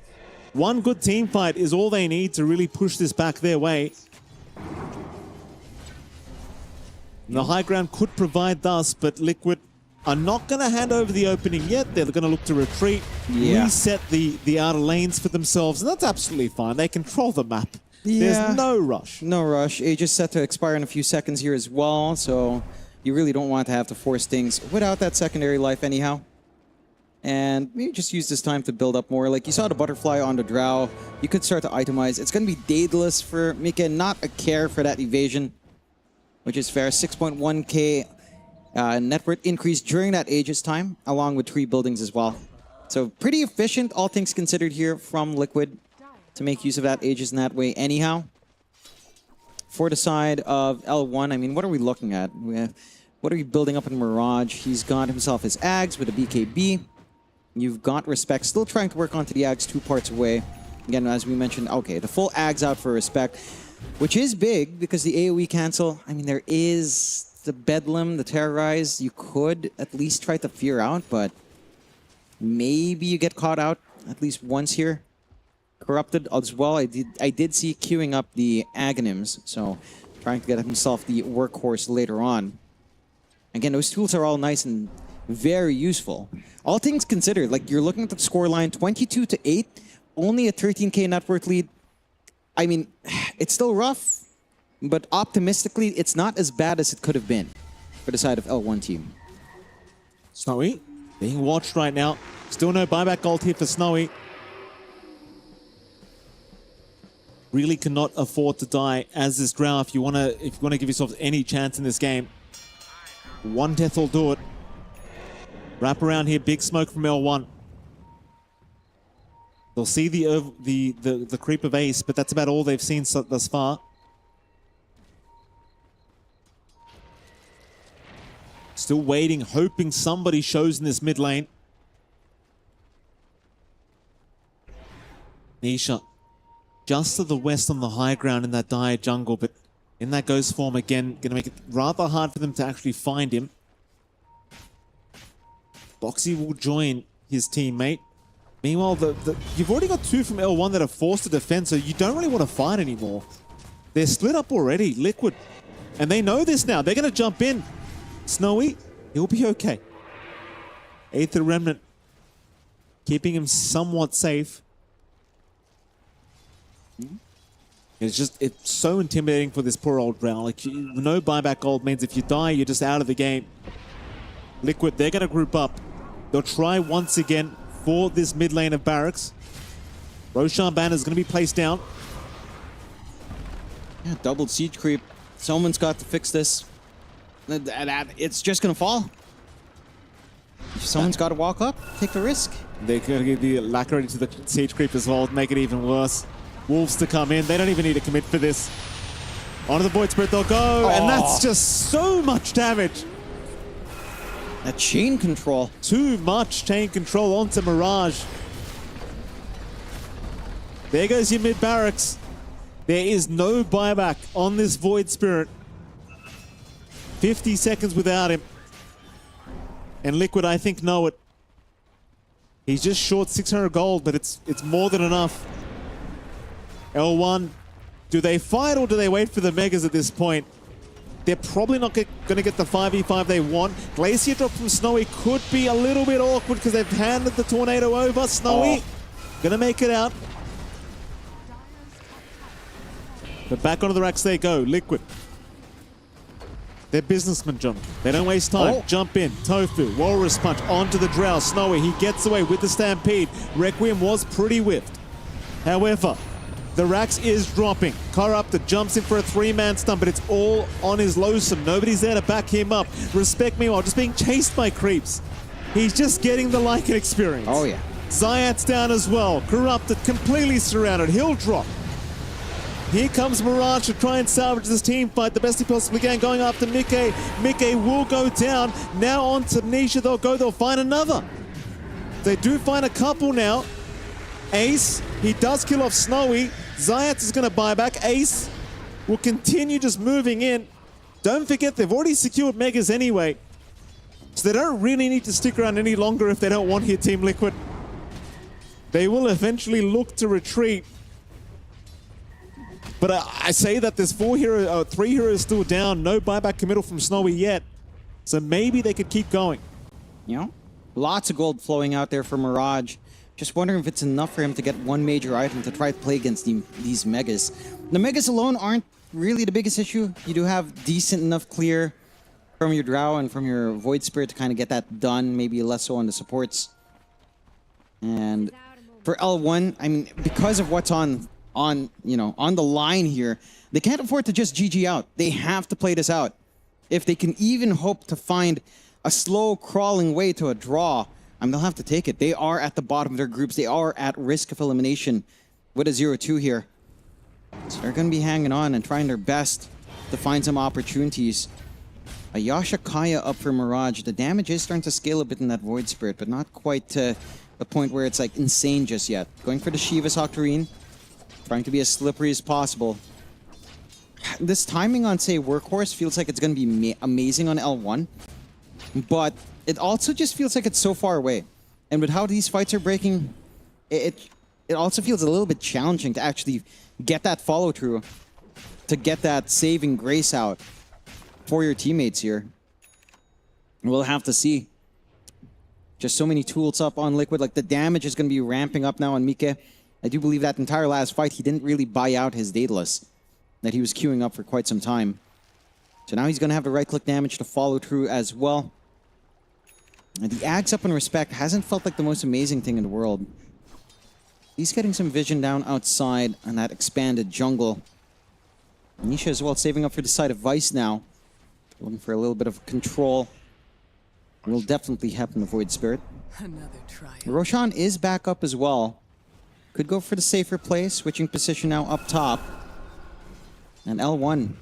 There's no easy way for them to sneak out and try to contest this Roshan either. With Mega creeps up, there's just no way you leave your high ground without it being all too obvious here. So it should just be the freebie take for Liquid. They are setting up in the area. They are Team Liquid. Happy to just hold on to this position. L1 still trapped in their base, of course. It's Roshan. Gonna get started. The roar will be there, but there is nothing L1 can do. There's no way they get there in time. And they know it very well, I'm sure. Refresher Shard now available on Mickey, Aegis of course as well. And it's time to go for the jugular if you are Team Liquid. See if L1 can force this defense. It's not going to be too easy. Yeah. They're sneaking around with that smoke. L1 have to be so cautious. See Mirage. Mickey actually gets caught by the Aether Remnant, which gives this away a little bit. L1, they'll jump in Corrupted. He's going to try onto the SF, but a nice snowball save from Tofu. Snowy trying to go onto Ace, but Ace is right in the back. Respect is gone. The disrespect from Ace. Onto the tier 4 towers. How do you stop this? There's just so many units hitting your objectives. It feels like Liquid could just literally ignore the side of L1 if they wanted. And in fact, they are. Mickey's just going for the Ancient. L1, Mirage will jump in, trying to catch this SF, but you need more than that. They're already less than half HP now. Mickey with the Requiem has jumped in onto Corrupted. It's still the Ancient going down though. Mickey almost drops. The Ancient will be at least clipped up now, but they're going to lose Corrupted in the meantime. Corrupted gone, Mirage is gone, Snowy's trying to fight this one out. He'll get terrorized back towards the fountain. Corrupted flying back with Mirage, but they don't seem like they can really fight back. Mickey is just not flinching and the GG is called. A little bit anticlimactic, Jonathan. Yeah. The Ancient was going down the whole time. The creeps will get the job done. Yep. And Team Liquid, they'll be very happy, John. A 2-0 victory, a lot better than what we've been seeing here at Esports World Cup for them. Yeah, that it is. I mean, it's a move back to form. I think there was always concerns for them getting a draw in this kind of series just because, again, they got 2-0'd by Nigma. So a lot of people, you know, recency bias will start to go up and down in power ratings. But Liquid is one of our front runners here in the Esports World Cup for Dota 2, and for good reason. Mind you, L1 team, they've been a team that's struggling. They've been a team that's been like trying to find their identity on a LAN. They don't get that many opportunities to be at this level of competition themselves. So for them, the entirety of this is a process, right? A process of figuring out what's our style of Dota, what's the most successful for us. And to have to test that up against a team like Liquid, it's so hard to expect any team to kind of match up against that. They try their best, but Liquid do come out on top in the end in very showy fashion as well. I do love how they've been drafting here. I think they've been very effective as well with how they've been kind of connecting in every single part. I think the great thing about Liquid is that every single player is just amazing. And then they've been playing together for such a long time, you know, with the exception like Tofu coming in, right? They've been playing together in this form for such a long time that they know how each other plays. They know how to adjust to each other. They know exactly what one guy wants to do and kind of try to accommodate each other in that process. It's just pretty cool to watch. It is certainly very cool to watch. And again, I think Liquid are going to be feeling a lot happier after today, getting that 2-0 victory. I don't know where that puts them in the group stage standings right now, but it obviously does mean they should be moving a little bit up at the very least, because they were in, what, 4th place before this? Yeah, around about. Started? They went 1-1-1, so 1 draw in series, 1 loss series, and 1 win series, right? So okay. So now that should push them up to like a 2-1-1. Okay. So I think that pushes their scoreline up to, let's see, we can quickly check here as well. John. That does put them at a good 5-3 on the scoreline. So very nice. That's a pretty good spot to be in. Number 1 right now is 5-1, but they haven't played their series yet, or the series is running on the other streams. So you're kind of hoping that either Aurora or Enigma start to drop some outright loss series, which hard to see that as well. But definitely very necessary for Liquid to find this, to reach that point, as we also have our scoreboard here in the game. 32-10. Perfect game coming out there from Ace on the Lycan, just having a really fun time so far. And really everyone in Liquid just looking amazing right now. It's just super clean. They know how to draft. Again, they left the Drow out as a little bit of a bait. L1 team bites the bait, and we're seeing, you know, maybe the Drow, if it's not banned, you have to think, why wasn't it banned? Because we are taking a look at our highlights as well. And there were a couple of moments where it felt like, yeah, all right. They tried to make some moves, an L1 team like this. They got like that nightmare setup. They tried to get a kill, but they had like what, level 1 double edge. Didn't really do much for them there, and kind of fell apart. And again, the execution on the side of Liquid was just really, really clean. They played super well. Again, always a few question marks for Liquid when coming into a fresh tournament in groups. Their position on the standings certainly raises those question marks a bit. But today, normally around day 4, that's when Liquid starts to boil up and rise into steam. Oh, very nice, John. Yes. Well done. Good on you, John. I try. You don't feel shame when you say these things, Jonathan? No, I feel no shame, Mikey. No, clearly not. My entire existence is shameless. Yeah, I can tell. It's just better, you know? If I concerned myself with everything, I wouldn't say anything, Mikey. No, well, that's true. We are seeing the tail end of this game number 2. Just complete domination here from Team Liquid.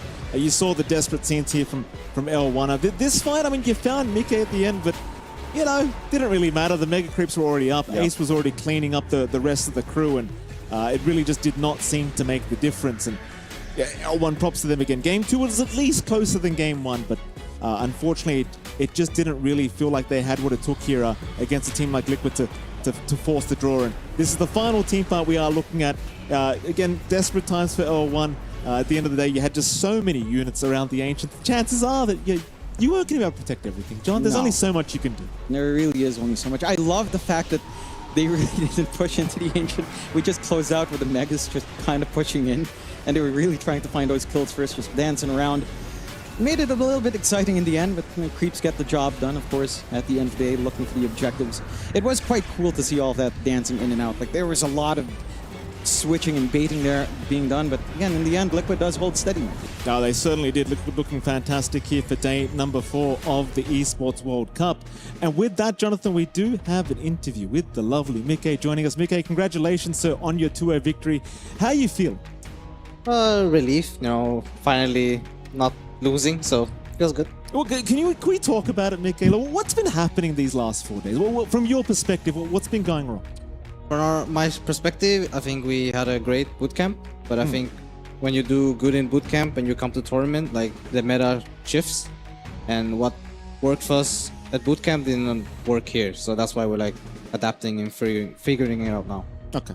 I'm glad you're here as well, because I've been wondering this. John and I keep trash talking this Drow pickup. How do you feel about Drows? I don't know. He had a rough one. He played into Lycan. I also experienced playing into Lycan, so it's not easy. No, the hero itself, though. The hero. I don't know. No, I can't say anything. It's confidential information. I appreciate that. Go on, John. All right, I'm curious. Is there anything that's been surprising to you coming into the Esports World Cup? Like in terms of you mentioned a little bit of meta shift when you're winning.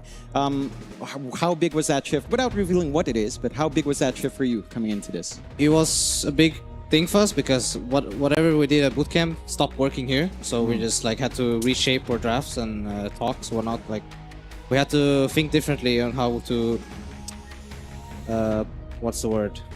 We had to think differently of different heroes, like how to deal with them compared to what we had to do at bootcamp. So it's it's not been a smooth sailing, but we're still figuring it out. All right, I'm curious as well. When you come out of that boot camp and feeling good because it was a good boot camp, does that also set your expectations to be higher coming into a tournament, or do you guys try to manage that? I think we just take it game by game. There's no expectations here. We just do our best and hopefully we can go far. Fair enough. And I have one more. Is there any team that you feel like, from if you've been watching or if you've been scrimming still in between, is there any team that you felt like has been surprising from that period before EWC and into EWC, outside of yourselves? Surprising that you didn't expect them to do that good. Not really. Maybe no, not from our groups. No, I haven't really followed other games because we've been busy. So I can't really say. Fair enough. All right, with that, Mika, that's all the time we have. Thank you so much for joining us for the interview. Congratulations on your 2-0 victory. And of course, we are going to head to a break. But right after that break, we'll be back with our 3rd series of the B Stream.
way out. That's next level. That is. I never thought about that. That's one of the only spells you can use while nightfalling. Have you ever thought it's efficiency? That's the ultra nightfall. The aggressive nightfall out. Aggressive nightfall. Can you imagine someday he kills somebody with that? It'll be a highlight reel for the ages. Oh, nice use of the telekinesis on Ally to hit the AoE stun. Yeah, very spicy. This game's getting really chaotic. They're going to try and catch Wits on the other side. He might have to nightfall out. Ha! Take that, you fool. I have learned. Yeah, but he's got the double nightfall because he TP'd out, but now he can TP in. That's true. That's just badass right there. Nightfall take 2. The refresher nerf really hurt Nightfall the most, didn't it? I was going to say, we can't double Nightfall. Oh, man. Have to work on that. I guess you could play Lifestealer. Yeah. You could rage TP out, buy bots. Well, that doesn't work. That doesn't work. You can... Back to the drawing board. Rage Infest Fury on TP now. Okay. BKB TP back in. This game's getting a little silly. We've got, I want to point this one. We got triple greedy enchantments on Aurora. The Undying also took greedy. Hell yeah, he knows what kind of game this one is. Yeah, they saw Hand of Midas's and they said, okay, the only way to combat that is greedy enchantments.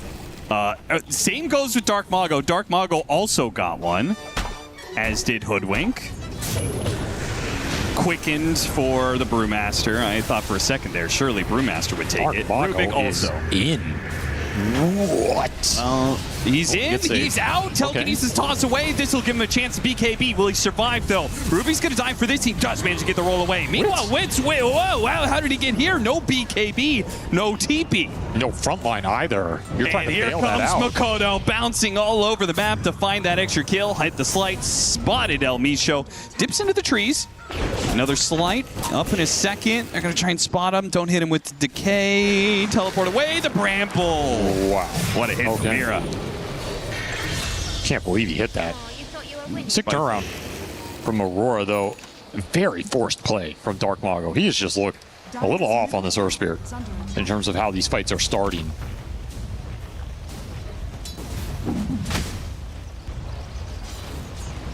I think hexes will break this game for either team. I think hexes are important for both sides and guaranteeing some chain stun initiation capability. And I think Aurora are going to get to him. I don't even know if P-Time are aiming to go that route.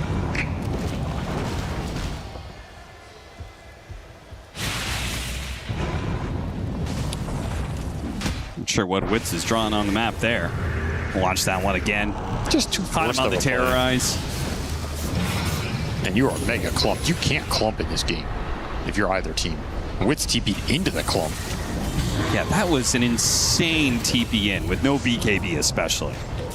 I mean, it's definitely like we're seeing these fights very momentum based. Whoever gets like the initial initiation, it just seems like, oh, they've won the fight already and now it's just rolling over the enemy. And that's why I think Hex is super valuable in a game like this. If you can jump, guarantee your initiation lands, you can burst that guy, it's huge. There are some saves in this game, the Rubik Lift, the Tombstone, etc. But it looks strong. Yeah, it looks real strong. And he's almost got it.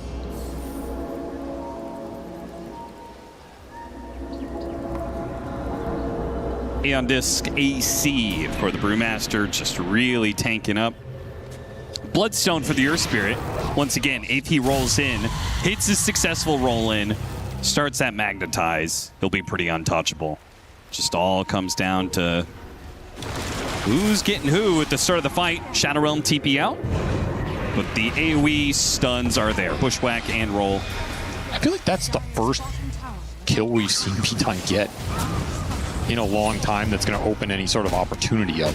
Right, yeah, right next to the Roshan pit. Yeah, because they've gotten some random pickoffs. Yeah, he's going to have to buy here because they do not want to give up this Roshan. Yeah, they have such a good Rosh fighting team. Golem is about to be back up for the Warlock. And there's Hex delivered for Undying right before this fight, as well as Abyssal for the Owl. Could be super huge here. MKB done for the Furion. Schofield has already been picked off. No buyback there. Meanwhile, Furion's in some trouble. He has to BKB TP away. Makoto just does too much magic damage to him. Frank, is he going to be able to get off the Primal Split? Good time on the Golem. There's that Scythe. The follow-up stuns were there, and with no Brewmaster, well, that's a Roshan for Aurora. P-Time are not. Oh my god, they're going to go for another steal, I think. They've smoked Yeah, up. they have to. They're going to buy the Brew. Back on Frank. Oh, they have the outpost. Oh, you do? That's really awkward. He's going to blink and immediately pop the split and go into it. They've already got the Aegis on Makoto, though. Terrorize goes out. Now the roll in. It whiffs. Full retreat maybe from Nightfall? No, they're going to turn back around. Scythe into Unstable Concoction. The chain stuns are there. Dark Mago is just dead. Wits teleported in, and once again, Ember Spirit runs straight to him. And this time, he doesn't have the BKB teleport away. You might have the damage from MKB, but if you have to spend all your time running away from Ember Spirit, what does it matter? There's just no way to hold the front line. These fights are way too disconnected for Sight P-Time. device is destroyed. Frank dies again because of that. It is a really good Scythe game. Very solid itemization from WS. Again, Aurora, they're playing for their timings. When they hit them, they're taking coordinated fights, going on the same target. These fights are just all over the place for P-Time. Too chaotic. I never thought I'd see the day where there was too much chaos for a South American team to handle it. We've arrived. And too much aggression from Wits. These teleports not working out. The thing is, damage build also he has to go if the team goes, right? I don't disagree, but you're just not finding anything on these initiations. And I don't think we've seen a fight where there's a Brew split and an Earth Spirit roll together. And then Fury on TPs. Yeah. And that's kind of what the lineup is designed to do. And then your Rubik will get some spells, but it's just Aurora running their front line over so quickly. You don't get a chance to set up any sort of formation. Schofield's never going to get anything off. And now this game is just kind of spiraling out of control. This Ember Spirit has really done some work. And they first picked it. Yeah, I was going to say, that I feel like the rest of the teams of the groups are just going to ban Ember away from Makoto. You have to remember, this is one of the things you can do against P-Time because Dark Mago's hero pool is super limited. Yeah, that's He's true. not going to cheese you that hard. If you ban out the 1 or 2 heroes that he plays, you can first pick Ember against this team. That's the downside of him as a player. You can't do this against every team. Like, you're not going to do this against Falcons or something, right? But of course, yeah. Against P-Time, I think it is perfectly viable. I mean, it's something we discussed when we used to play against Dark Mago back in the day. Yeah. Is like, this guy will never beat you in lane. So you can just first pick whatever mid hero you want. If it's some stupid hero like Ember Spirit, you get away with it.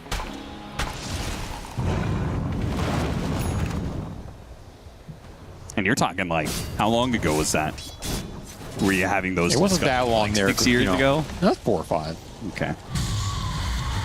His hero pool hasn't changed, though. I was going to say, that's what I was What's the pointing difference? out. It's the fact that Dark Mago has elevated himself on the international stage, and yet simultaneously his hero pool kind of remains the same. He's a better player for sure. His hero pool is not any better. Another Scythe of Ice initiation into the Cursed Crown. Aeon Disc does get popped, but there's Zeals to respond. Hit him with the Terrorize, immediately chaining it up, bursting him down. Frank gets the telekinesis away, but forced to use Primal Split inside your base. I mean, that's hardly a win. Do manage to get the BKB out of Makoto from that. Okay, Nightfall is in. BKB, kill Rubik. Damn, that's some hate. It doesn't actually teleport out, and he may regret that. Golem's going to be dropped, and they do run interference, allowing Nightfall to get away. Dark Mago's Mago tanking it, though. is in there with his BKB, but he can't keep it going. The Magnetize is going to take out. They didn't feel like they could chase. Understandably, they're matched up against an Aegis right now, so Ember Spirit was low, but if he dies, it might actually be worse for them. Here's the power of the Alec pick in this game. The sustain is an issue for this P-Time lineup. Nobody really does large chunks of damage in this lineup other than the Furion, who really hasn't been able to sit there and right-click anybody for that long.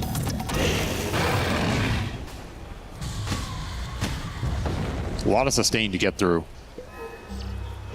And we are seeing Aurora abuse it to perfection here. Octarine now for the Undyne, even more HP. Teamfight just looks way easier for them. You go in, you hex somebody, you drop some spells, you don't have to full commit, you just see what the response is. And if P-Time respond by committing the Earth Spirit in or committing the Brew in, then you can just drop your ults and take the fight.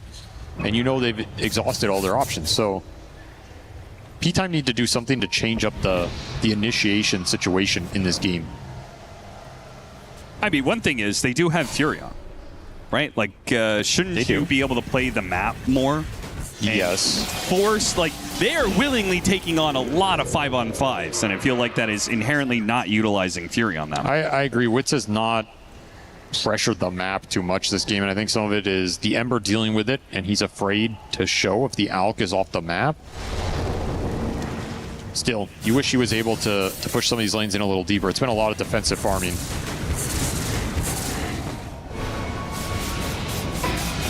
Split gets used, and a kill on the Warlock will likely be the result of that.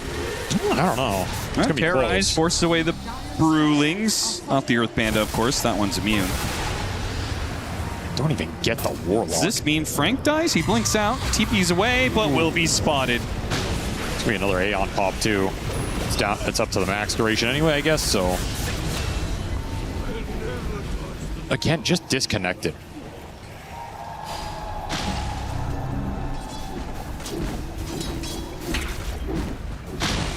Satanic for Wits definitely helps. You can stand your ground a little bit better. There's an Axe for the Alk, though. And I assume it's going to go to Makoto here. Give him the refund. I mean, Makoto deserves as many Axes as you can give him. This guy's had a killer series. Back half of Game 1 was so much of him. And Game 2 has been all Makoto. Rolling from Dark Mago. Solid damage. And does a lot. Magnetize will build up. Likely to kill the Dark Willow. Nightfall is going to be probably dying here as well. Sharpshooter across the screen. WS went in to try and help him out. Another BKB TP away. Dark Mago fishes for more heroes. Does not find anything. Good team fight for P-Time, though. Didn't cost them any buybacks. They didn't have the brew, so to be able to find something there, it's a morale boost. They gave the Ags to the Undying. So this WS Undying is top net worth as a result. That's why he built the Octarine. Gets an Ags from the Alchemist. This is a very spooky timing. Actually, would still rather give it to the Ember. I agree. It's fine here. Ultimately, biggest deal here is Nightfall does not have BKB. So, one, he cannot do his signature move, but two, he just has to commit to the fight. Or he had it, he didn't get it all. Yeah, he got rolled on before he could get off the BKB, and they just got chain stunned. Took too much damage, and then... Maybe underestimating some of the single target physical this Furion's able to output now. And that just breaks the fight. Well, that's an opening here. You're only down 13,000 net worth. It's not the biggest lead we've seen, and a lot of that is in the Alchemist. Your supports are still very farmed. This Undying is almost level 25. So if you get the Ags with the Octarine, he starts decaying a bunch. If he goes the Flesh Golem strength bonus, he's going to have insane amounts of HP and right-click damage. I'm all for it. He's going to be a big boy. He's going to get overwhelming blink. Dude, that's going to be a nuke that goes off when he blinks in. There it is, level 25. What do you think about Basher on Hoodwink?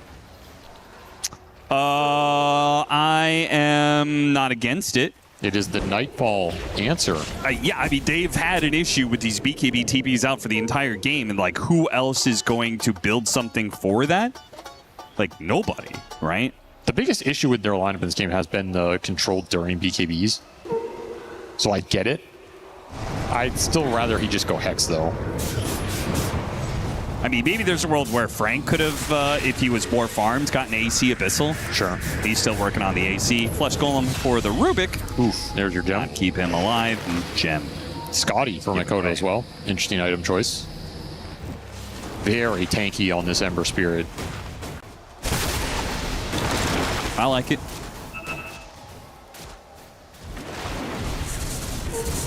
Certainly makes the Furion a lot worse. For sure. Anti-satanic item. There goes Nightfall. Charging in. Unable to do anything, though.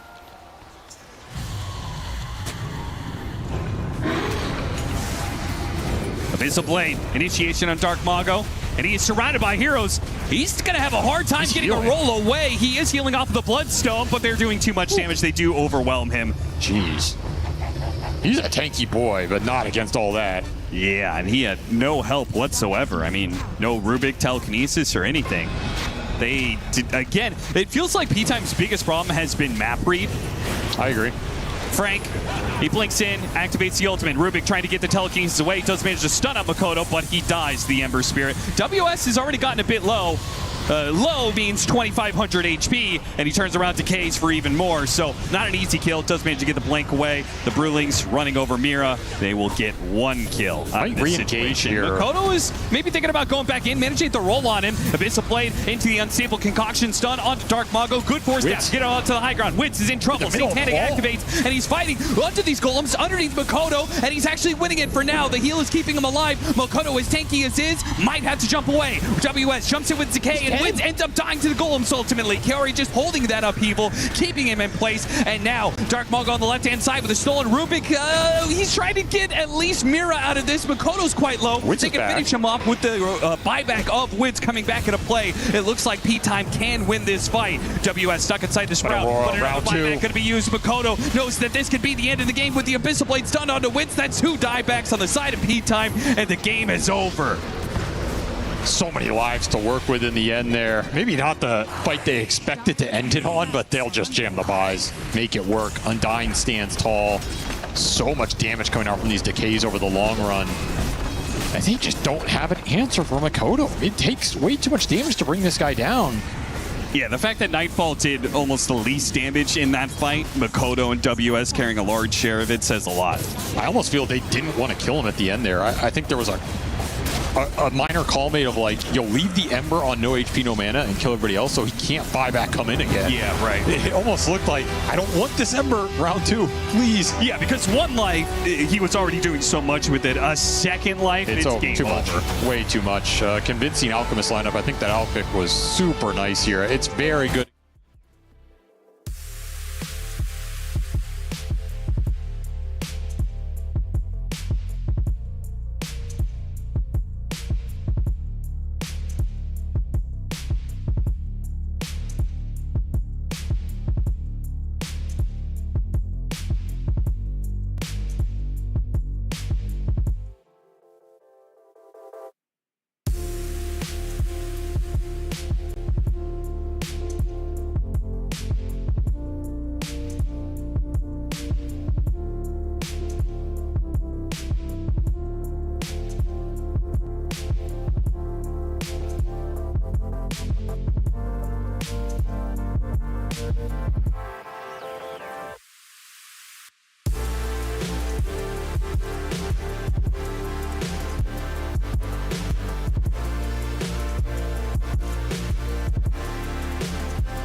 Play is in our DNA. Whenever we let it out, it becomes our superpower. Now imagine an entire city being built to supercharge it. Kadir City, powered by Play.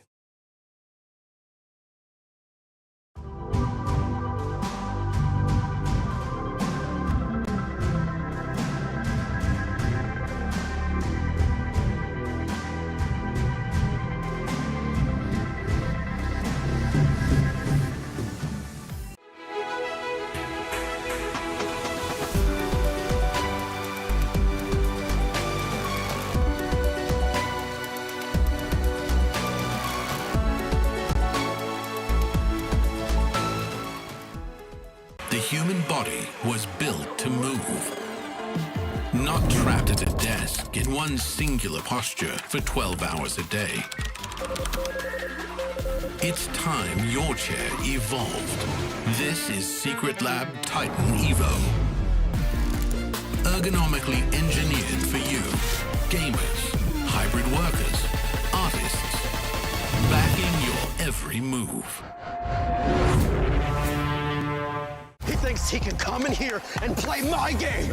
He knows nothing. Let's go! Tyler Wine, you're done. This is my ladder. You can't climb it. That's an L airline. Somebody better hold me. Okay, yeah. Do something then. Raw energy.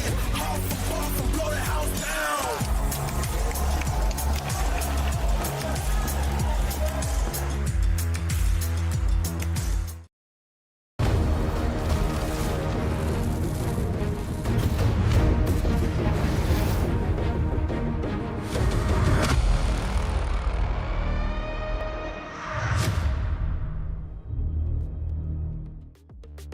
We've made it halfway through the day here. It's day 4 of the group stage, and we are starting to see things kind of settle in place as our next series is definitely one of the deciders, I would say, to see which one of these teams may end up on the elimination block.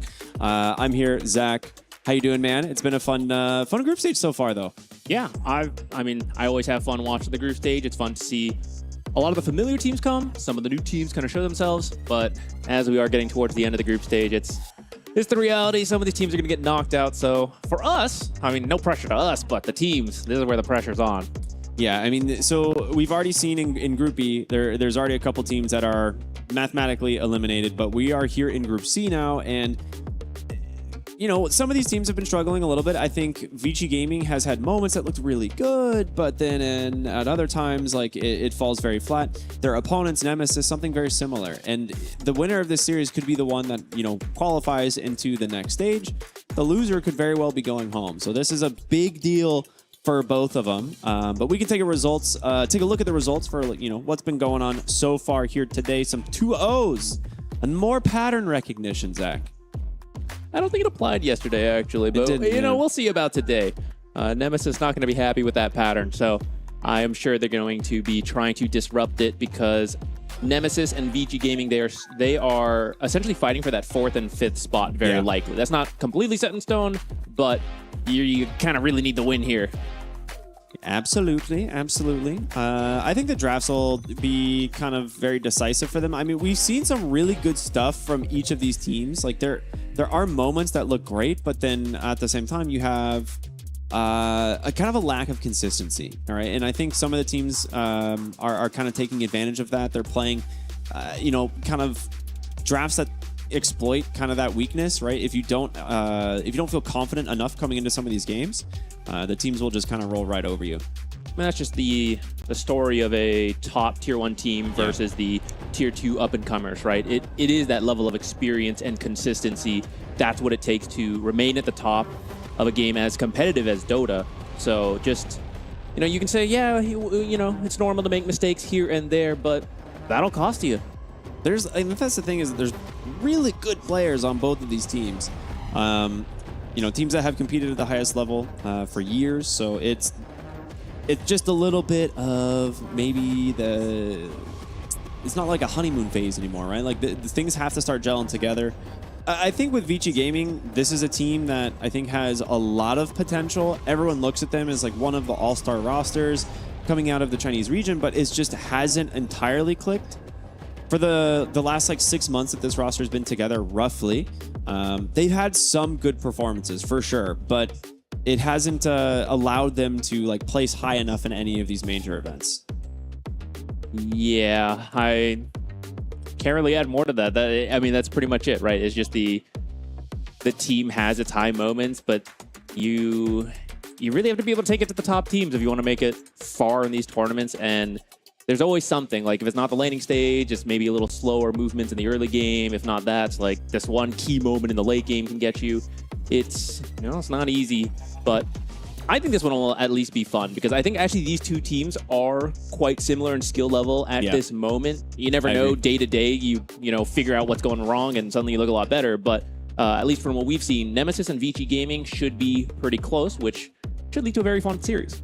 Yeah, I think that's what I'm hoping for, right? I don't want like a blowout one way or the other. I want both these teams to show up today and have like a good competitive series. If it goes 1-1, it's like that's like probably, you know, fairly expected, but it would be rough for Nemesis because they definitely need to kind of pass Vici Gaming in the ranks, but we'll see if that'll happen. As for now, we do have a short video and a little bit of an interview. We actually got to sit down with Bach and kind of talk a little bit about how this team came together.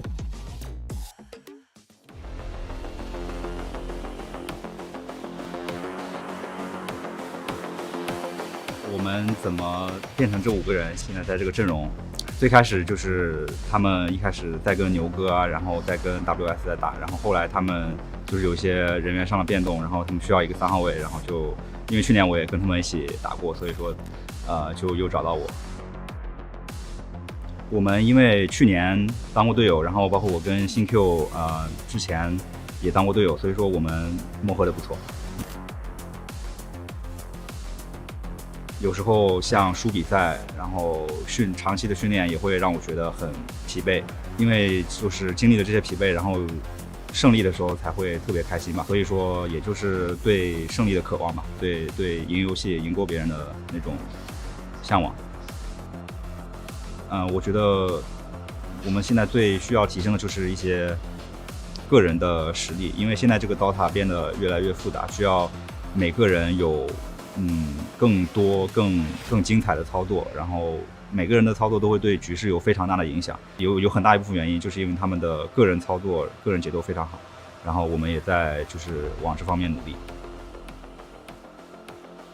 还在一个要搞清楚自己打法的阶段嘛，因为Dota 的版本也一直在变动，然后热门的英雄每个比赛也都会变，然后我们其实就是每个比赛都还是需要去找一些就是赢游戏的方法。我们在这个比赛前在国外训练了差不多2周，然后我希望就是我们能在这个小组赛，然后就是能够表现得比较好，然后继续成长，能够进入到淘汰赛去有更多的成长空间。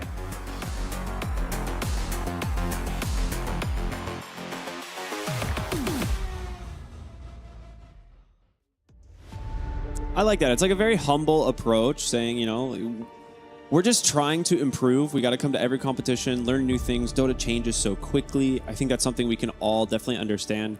There was one thing, he said about, trying to find wins. Like, this is a team that is not unfamiliar with winning, right? Like, these players have a history of winning things.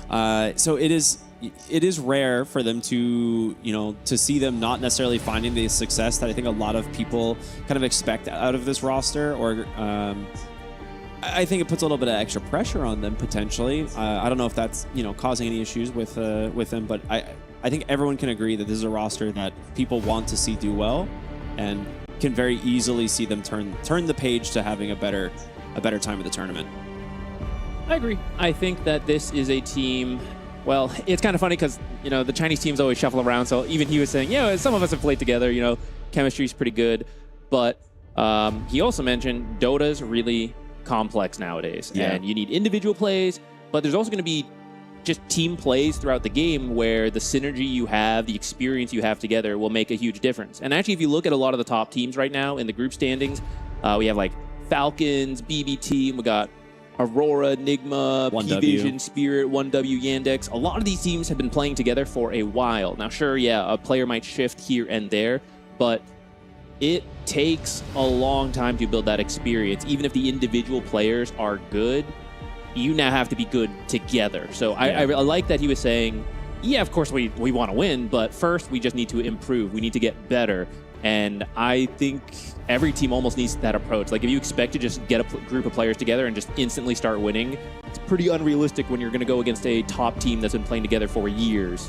Yeah, I mean, there's always like that honeymoon stage where like you bring in a new roster, you bring in like a new player, or you shuffle the roster, and then something clicks, right? And you have this short period of like, immediate success, and then it kind of gets a little rocky, and then they kind of bounce back. I think Mao's was a really good example of that. When they reformed that roster, like everyone was pretty surprised, like, wow, this team's really good. And then they like won an event, right? And then there was like that kind of honeymoon phase ended, and then there was a little bit of roster shuffles trying to find their groove. I think Yandex went through something similar. They're maybe the more successful side of that. It seems like they figured it out. Yeah, exactly. And like when we talked with Soxa yesterday, that's exactly kind of what we got out of it, I think. Like he's like, yeah, we feel good. Like we feel good. We feel like we're in a really good spot as a team. So now it's time for Nemesis and Vici Gaming to figure out if it's their time. Who did he kick out of his chair? I always like to see the coach. It's like, get out. I'm drafted. Move. Lelis. Lelis is on the back burner. This should be a fun one. Estini's a very smart coach. This team just very recently came together. Like, yeah. I have trust that the teams he work with will improve. Unfortunately for them, they just have not had much time to do that. There's only so much you can get done in a very short time.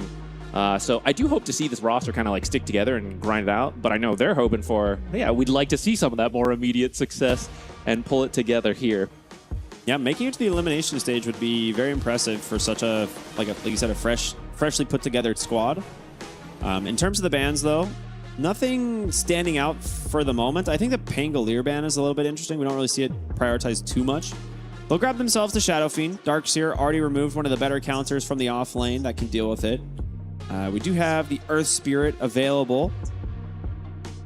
The Clockwork also still in the pool.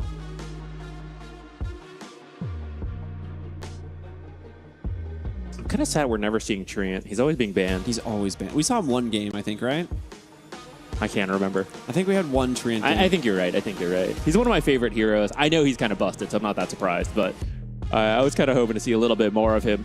We are going to get the Shadow Demon, which I've thought he is not that bad, but a lot of teams have not been picking him. I didn't think we'd take it like first base here, but as a response to Shadow Fiend, you know, getting your own copy is kind of nice. You get that negative armor aura.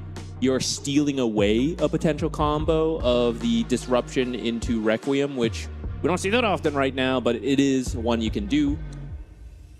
I wonder if it's also preemptive protecting versus something like a Necrophos. It's very good versus that. Also Bane, it was my thought. Is another one, yes. We see the Shadow Fiend Bane lane quite often, so I'm wondering if they're like, okay, we'll leave the Bane in. Maybe we get it, but if not, we at least have the Disruption to try and save you from the Fiend's grip. I'm almost surprised, though, that they didn't pick the Bane themselves. It's been such a good pick. Yeah. It really has. It's looked great this tournament. Maybe they feel a little bit more confident about Shadow Demon, or maybe the rest of the draft will reveal to us why they wanted a Shadow Demon instead.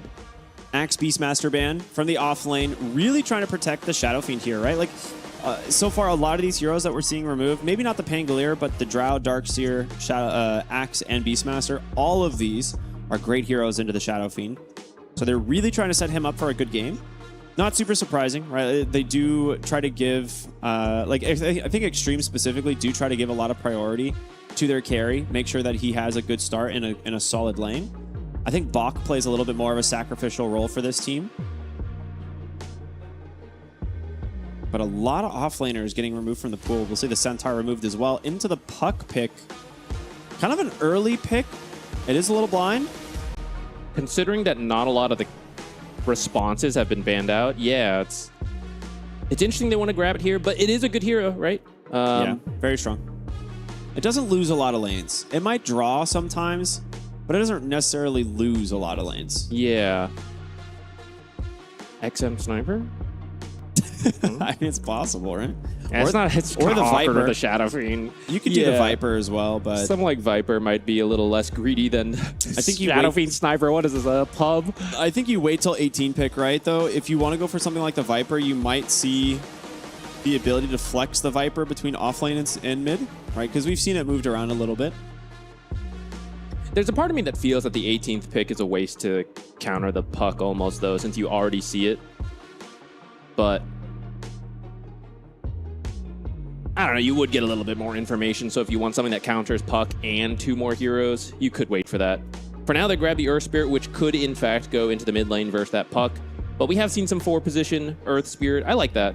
That way you can save that 18th pick if you want a different mid, or if you decide you are happy with just the Earth Spirit there. That means probably the 5 here. Clockwork is a good combo with Shadow Fiend. I feel like into Shadow Demon, it's a little annoying, because every time you try to walk up, you just get disrupted. You could also do Tusk. But you can find him at least with like the hook shot. Yeah, Tusk also works. And yeah, eventually the Bane. The Shadow Demon does preemptively counter this. When you Fiend Script somebody, you can just disrupt them. But he is still generally a good hero and very annoying for Puck. For example, Puck wants to go jump the back line. That's going to be pretty far from the Shadow Demon. So you can still get Fiend Script, and Shadow Demon's going to be forced to perhaps buy a blink and be able to jump in to save the Puck.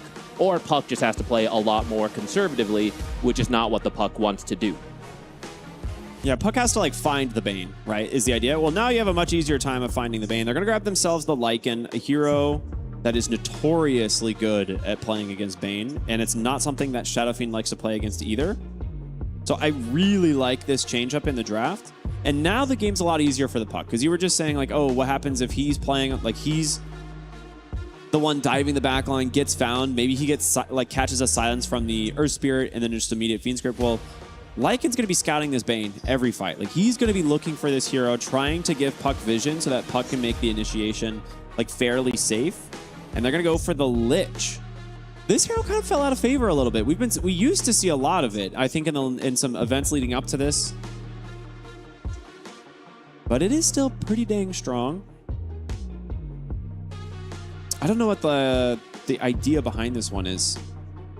Maybe it is just one of the stronger supports. Like, if you just want to have a good time, you're kind of pre-set up. Like, maybe you want to pick a weaker carry because you think it'll win the game as a whole, but the lane is weak, then Lich can kind of get you through that. But I do think Shadow Demon Lycan is mildly awkward. I wonder if you can swap. Okay, well, never mind. I thought maybe you could move this Earth Spirit around, move the Bane around to pick a stronger support versus the Lycan and Shadow Demon. But for now, they're just going to grab the Tidehunter. I like it. It's pretty safe. I guess you just ban some of the worst matchups now, the carries. The tiny one's not the one I really had in mind. Look at the Lycan Tiny combo, though. Yeah. With respect to the sniper still. I think it's fine. Because the thing is Earth Spirit, as a support in this game, I actually like more probably than the mid laner. I think Puck does quite well into the Earth Spirit matchup in the mid. I don't think he really slows down Puck. And I think as a support, he kind of has the same job. Like, roll in, look for the silence, find the Shadow Demon, get a magnetize. The difference is as a core, like, he probably doesn't die, but the Bear Assassin removed. Fantastic hero up against Shadow Fiend. It's very annoying with Lich as well. Yeah, it's okay in lane versus Tide. It's not the best, but it is... I think the Shadow Fiend matchup is definitely very rough too. I think the supports determine the Ursa versus Tidehunter matchup. And this is one where you're going to have a Lich. A lot of that damage goes through Tidehunter's Kraken Shell.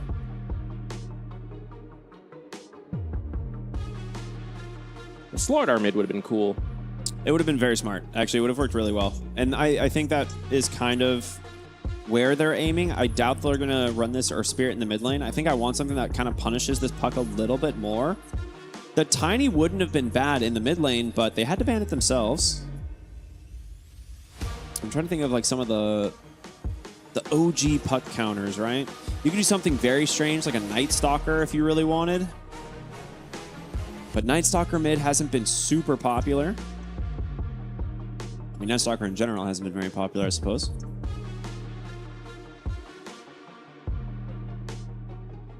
Void Spirit is one we see sometimes. But I feel like I just straight up like Earth Spirit more than the Void Spirit currently. Yeah, I do too. So at that point, I'd rather just stick Earth Spirit mid and grab a new 4 support, which if they do anything that is high damage. Yeah, you need a damage for sure if you do that. You could run like a Nyx Assassin. I don't know if that's that high damage though. It's got some initial burst, but once they tank up past that, there's your damage. For my support, though? I think that's mid. I like think support it's mid. Zeus, but yeah, I think it'll be mid. Support Zeus is quite fun, though. I think as a support, it gets destroyed by... Like, this becomes suddenly the best Lycan game of all time. But you see, he can't kill all of them. He just has to send the 3 wolves at the Zeus, and the Zeus will die and shape. That's why you get the shard, and you kill the wolves with the lightning hands. The spicy fingers, yes. Look, they both supports would get shard, and then you work together to protect each other. All right. I like the idea. Unironically, I think Zeus is pretty decent support in the right games. I agree. I think the pro meta does not really encourage it right now, though I wouldn't have guessed Kunkka either. So is this Lycan carry, or are we doing a Kunkka carry? I think it's Kunkka carry. No, it's Rubicon. Okay. Yeah, Jabs will take the Kunkka. I mean, Jabs is a pretty old school Kunkka player. He's been doing this for a while. We got some SA players in Nemesis too, though, so I thought they might be pulling in the old Kunkka carry that's popular there. Yeah, I mean, Radiance right now is actually a very common item on a lot of roles, and in the past, Kunkka, as a carry, was a Radiance builder into like Shadowblade, so it kind of, to me, it kind of fits the idea, but we're going to see Rubicon take the Lycan. Yo, it is a support Zeus, I knew it! Is it actually? Xingqiu, my guy, is here to farm. Okay, I'm telling you right now, he's going to pass Bach within 25 minutes. I'm calling it.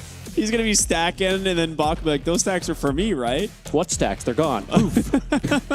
Check this out, Bach. It's gone. No, I genuinely like this. So here's my sales pitch for support Zeus. If you guys don't know, the innate is actually a lot of It's so much damage. And something like Lich support, which he's playing against, Lich is kind of known like, ooh, I've got a bunch of burst damage. That's why I'm strong. Zeus is like, I actually have more burst damage than you, and I bypass Frost Shield with all of that damage. So I actually think comboed with the Tidehunter, that's actually a pretty strong lane. Gosh, yeah. Maybe you can't get kills, but you can at least keep them quite low. And I feel like Lycan's a pretty greedy carry because he usually wants to rush Helm of the Dominator, and if you can just nuke in a bunch of damage and force him to buy regen, then you're slowing down his timing, and that is something that Zeus can do. And then you just scale up really well. I genuinely do believe in Aghanim Shard, no joke, into things like Aghanims. It is the build. I support Zeus right now. You need it to do damage, or else it what else does it bring to the game, right? So I do think, yeah, you're right. The Aghanim Shard rush into the Aghanims is probably the best you can hope for. I'm a little bit worried about the Lycan. I was saying, this could be the best Lycan game ever if it's a support Zeus, and now it's a carry Lycan into this matchup. So it's gonna be spooky. We'll see what they do. It does mean the Bane Shadow Fiend lane will be stronger because they don't have to deal with the Lycan Wolves, getting rid of the Nightmare. But here we go. It is game number 1, Nemesis versus Vici Gaming. And boy, oh boy. Carry Lycan. It has been a while since we've seen this.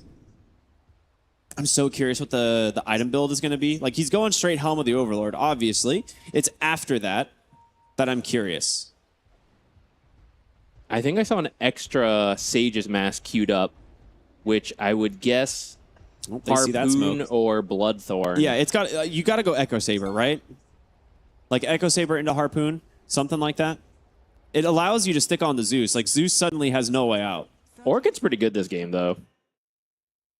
Oh dang! It is a good Orchid game. You right. I think I like the Orchid. Because you can get Bloodthorn, you have all the summons, it's a lot of damage, and if you weren't already unhappy as a support, now you're being Bloodthorned. You don't even need the Harpoon to keep up on the supports. I kind of like it. What about the Kunkka going for the Orchid? Because Kunkkas, he could also do that. Kunkkas have been known to rush an Orchid in the past, sometimes more so in the mid lane, but as an offlaner, I don't hate it. I don't hate it if they're doing well. If you're losing, then it's not. Yeah, that's the problem. Like, when you get the Orchid, you need damage to dump in there. So if Kunkka's winning and he's high level, then the spells kind of cover you. But if you're not winning, then the spells, like relative to what the enemy has, is just not as much. And then we look at the supports; they're also not that high damage. Not like Xing Q support Zeus. He's got all the damage, but Nemesis lacking a little on that. So I feel like Kunkka either does that Radiance build, which would be a little greedy, but would help boost their damage, or he could do auras, something that the rest of his team can't. And then they could just play really fast around the Lycan. Like, Lycan's doing the Zoo tempo, Kunkka's bringing the auras, and you just line those up. Because the late game scaling of the Zeus is very powerful, but that early game Zeus, I mean, that's why it's a little like, it's a little sus sometimes because of that. So if you can push the tempo before Zeus gets too scary. Yeah, we'll see if they can do it. Smoked up Y. We'll get some vision here of Yamsun, thanks to that bonus night vision. Jabs, smoke pops on the high ground. They are right underneath the ward. They don't see Lelis yet. Okay, now they do. This is scary. You are being pinched as XM comes in, gets a nice boulder kick onto 2. The bolts are coming down, and Yamsun might be the first to die. He will. First blood for Xing Q, but a trade as we're just getting a bloodbath here at these runes. Yes. Blood grenades just getting thrown constantly. A double kill for Analog as Shiro's last raise will take down the Kunkka. 2 for 2. When it's all said and done, the dust settles. So the mid lane for Nemesis is going to be quite strong now. 2 kills going to Puck. Yeah. But the side lanes for Vici benefited from that. I think the nice thing for Earth Spirit is that he doesn't have to strictly win his lane. Just by being able to roll in, he contributes quite a lot. I don't know. I kind of favor Vici in that exchange because of that. But let's see what Analog can do with 2 kills. And also, you still got to be a little careful, top. Okay, I kind of forgot about this this good old classic combo. Disruption into Torrent. As long as you just time it correctly, it's a lot of damage that ends up coming out. You just Kunkka already hits pretty hard, but now Shiro's illusions will be beating onto him as well. He doesn't have the lightning fingers yet, so those wolves are going to be annoying in the laning stage. Those wolves don't do anything to balk on the Tidehunter, so you just run them at the support Zeus, block camps, and there's not too much you can do. You don't want to waste your mana on the wolves. Yeah, I'm mostly curious like how it lanes on the Lycan in a safe lane. Because a lot of times if you're having a bad lane on Lycan, you just drag with the wolves because it's very low commitment. They have to, spend mana to try and deal with the wolves otherwise. But in the safe lane, he's just, gonna do his best to farm here. Yeah, Tidehunter kind of in a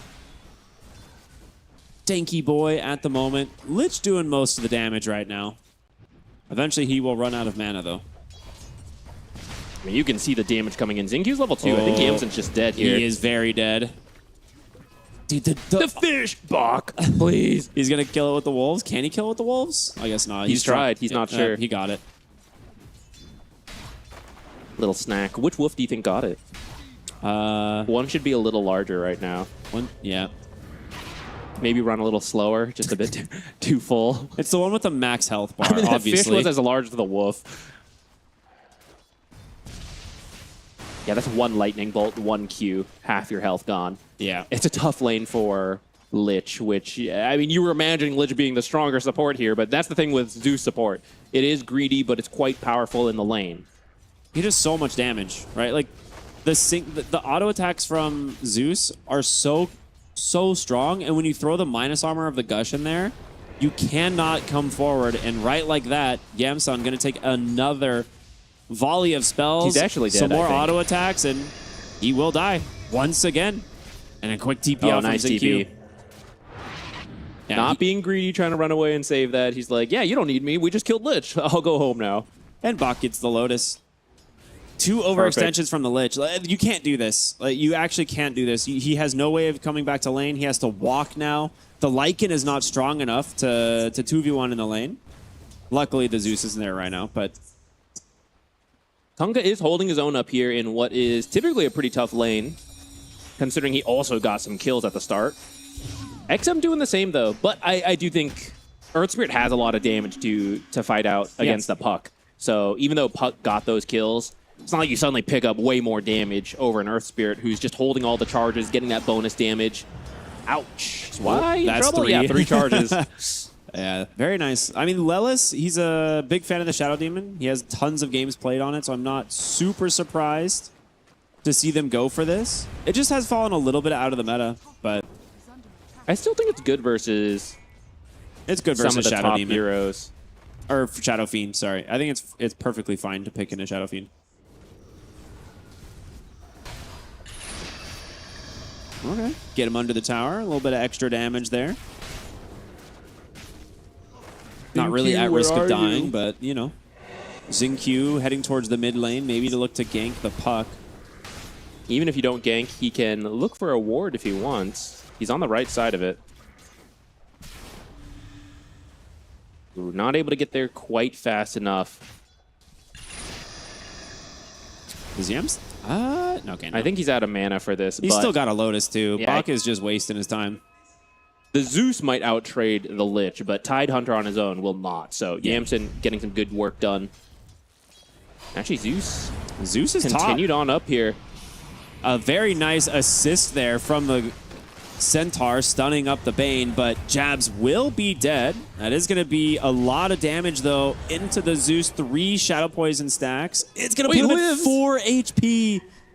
Okay, oh, boy. If he actually manually activated faster, I think he might have killed him because that extra second or 2 is probably enough HP regen. And he hit 3 HP per second. Yeah. Unlucky. Would have got him.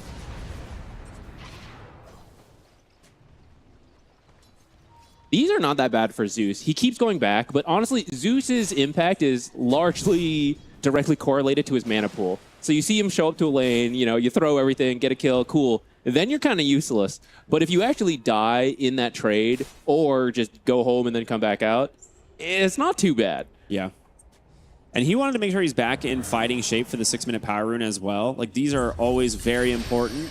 It's going to spawn Where did it spawn? Top. Okay, amplify damage taken by Y. They do get the magnetize out of the Earth Spirit, and this will be another death here for Yamsun. ZinQ, take it. I know you will. Yeah, he will. He's like, oh, I was just assisting. Brother, I need my arcane boots. And huge heal off the illusion. Very nice. That might keep him alive, but he is at 4 stacks. Yeah, one more shadow poison. One more should do it. Okay, does he get the cleave? He's too scared. Shiro will kill him. It's not worth it. Okay, hold up.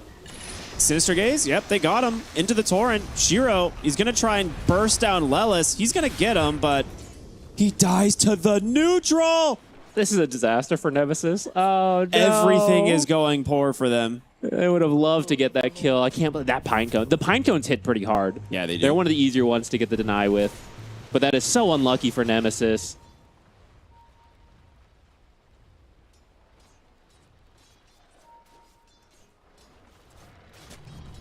So many things going right for Vici Gaming, just making the correct moves.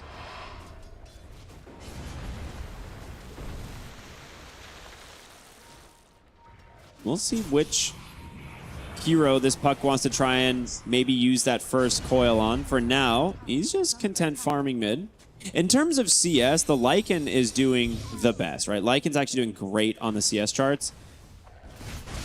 That being said, it's not translating into a massive net worth advantage. He can't really run at ZinQ here because Bach, willing to protect him, has the Ravage if point available, right? So if he feels like they have kill threat, they could just drop the Ravage. But yeah, Bach does not care about anything right now. Yeah, this is where I'm a little uncertain on the impact of the top net worth for his team, Lycan, but he's a carry, right? Like typically the carries keep farming, but Lycan is more of a semi-carry, so maybe he will get involved. Nice Nightmare to break the coil. Yeah, the problem is that Magnetize doing a lot of work here. Yamsun first to die as the Magnetize will expire, but they brought 3 heroes and couldn't kill the Bane. Why just walks it off? Did mention there's a little bit of a lack of damage from the Nemesis. There's no damage in the early game. Eventually, they kind of get some damage, especially around the Lycan and his summons, but it's not at that point yet, and also wasn't in that fight even if he had it. Why? This should kill him here unless he dodges it. Nice interrupt with the Sinister Gaze. Yeah, otherwise Nightmare can dodge the boat pretty easily. All right, they find their first kill in quite some time. Bottom lane, roll on in with XM. They've brought Shiro. Rubicon's going to die under what he thought was the safety of his own tower. This is likely the tower as well. Yeah, Shiro's doing some good damage to this. They didn't have to use Ravage, so if you try to rotate everybody in one at a time, you're just going to feed. Okay, maybe he sees this happening, though. Maybe you can fight. Hold on, Rubicon was just backdooring the tower with the skeletons. Nice Very micro. Good. Okay, he did kill the troll summoner. They still have a fort for this if they really want to like fortify the tower to try and waste a little bit of time. Top lane, Rubicon has another wolf up there. I mean, he's doing good at actually microing and trying to apply pressure. But now that his tower is gone, it's going to limit how much he can get out onto the map. Zeus is pretty close to his ultimate as well. That's going to give a lot of roaming potential to the Earth Spirit. Even if he's deep on his own, you know you've got the Zeus ult for some extra burst. And actually, the same thing can be said for Bane. As you get to Aghanims as well on the Zeus, two global abilities to add more damage to Fiend's Grip. Nice micro.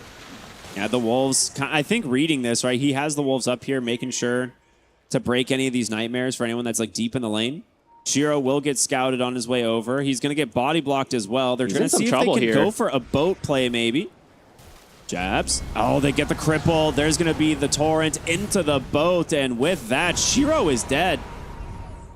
Scouted from the ward, but great micro from the Lycan. He's not even over here. I guess that's why he can do it. His hero is just hitting creep, so he's just playing with the wolves in the meantime. Getting a lot done so far. That's exactly what they needed.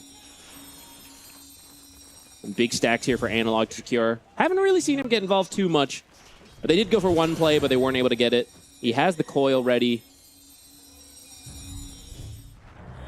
But it's awkward, because like you can coil, but if you don't have multiple heroes, you can't even get the Lich ult to help contribute damage. You need boat, I think. Like, boat is like your main damage source at the moment. But then you have both Kunkka and Puck off the map looking for a kill, and that kind of tips off Vici that, Kinda hey, obvious. we should be a little careful right now, guys. Yeah. Top lane. Jabs will be able to dodge out the roll. XM looking to try and cut them off. All right.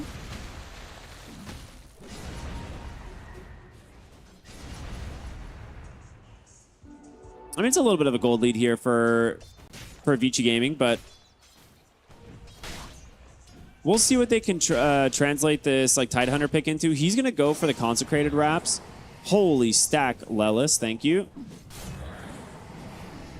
Value of the Shadow Demon.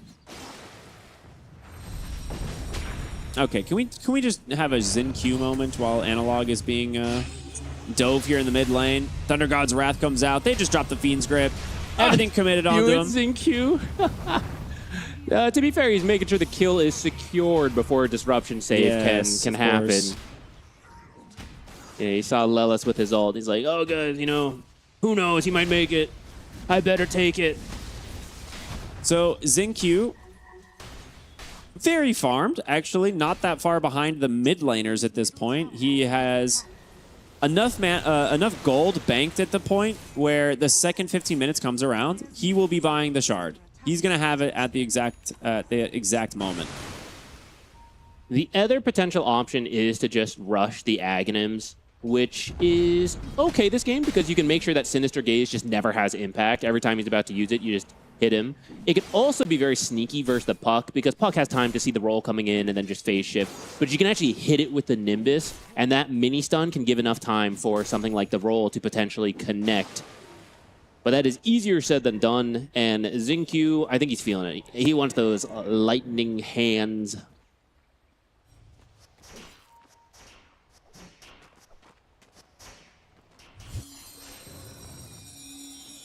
Nemesis are still farming decently well, but I like the way Vici's playing the map a little bit more. Like, they've got some good vision on the top side of the map. Tidehunter seems uncontrollable at this point, so he's just making sure he's always an aggressive body.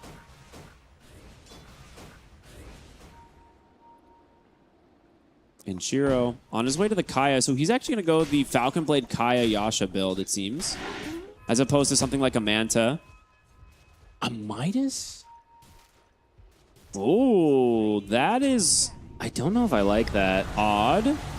He doesn't want Xin Q to pass. Speaking of odd, somehow missing the spell combos top here, so Shiro just walks away, and that means no boat for 80. Look, sometimes you miss the spells. That happens. You don't sometimes buy Midas. So I'm not so sure on this. The Midas has been nerfed quite a lot. It is good gold, and in a way, XM will be able to be more active rather than have to farm things with it, but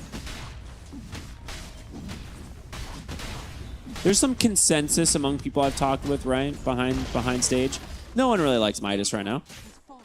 Do you think they like Midas more than support Zeus?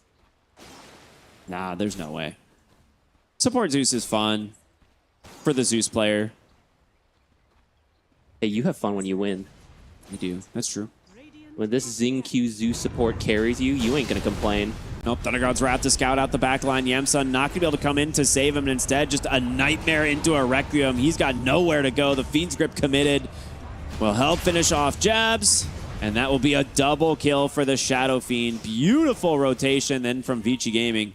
That was so perfectly done. It was. That was the perfect distribution of labor. I will Nightmare this to prevent him from disrupting you. Shiro will kill him. We'll go get the other kill, and also Shiro will make him time to get that kill. I'm just amazed Xin Q didn't ult to steal it.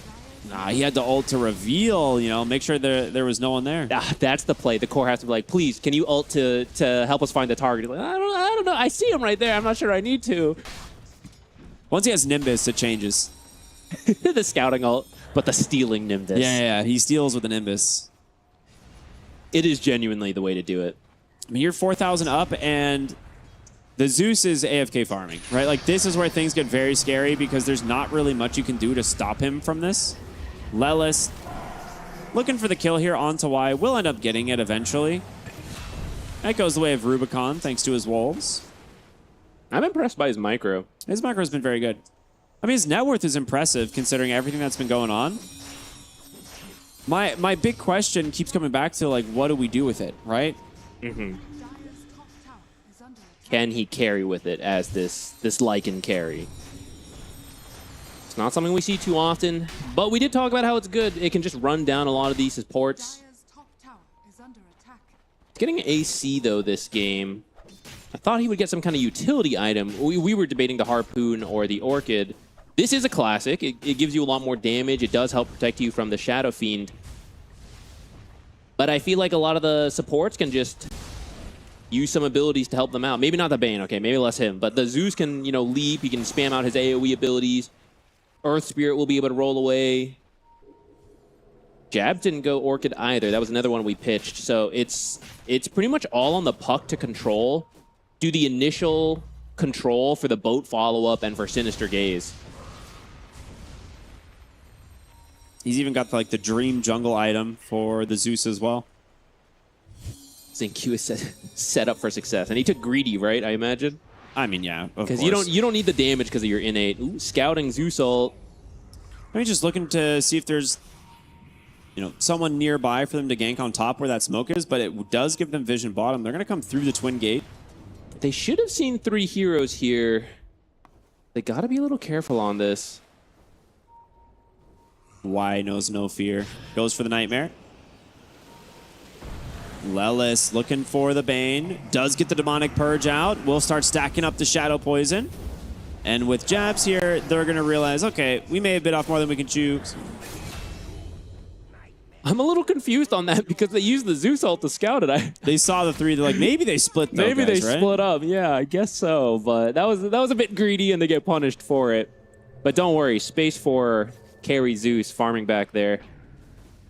All part of his plan. How close is he to the Ags? Over halfway. Yeah, he's over half. It's going to be like a 21-minute, maybe 22-minute Ags, depending how many more kills he's able to secure. He's actually going to pass this. I knew he was going to pass a core. I thought it was going to be the Tidehunter, but actually it's XM who's been sacrificed, and that's why he's getting the Midas.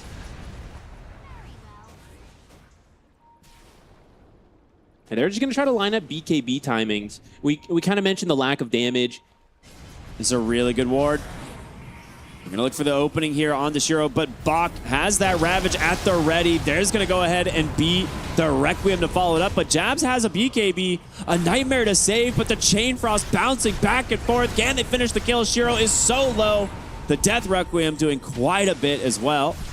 But here comes Analog. Puck goes in, drops the coil, gets the silence, the magnetize. It's going to expire now, and Rubicon, well, he's got to run from the Zeus.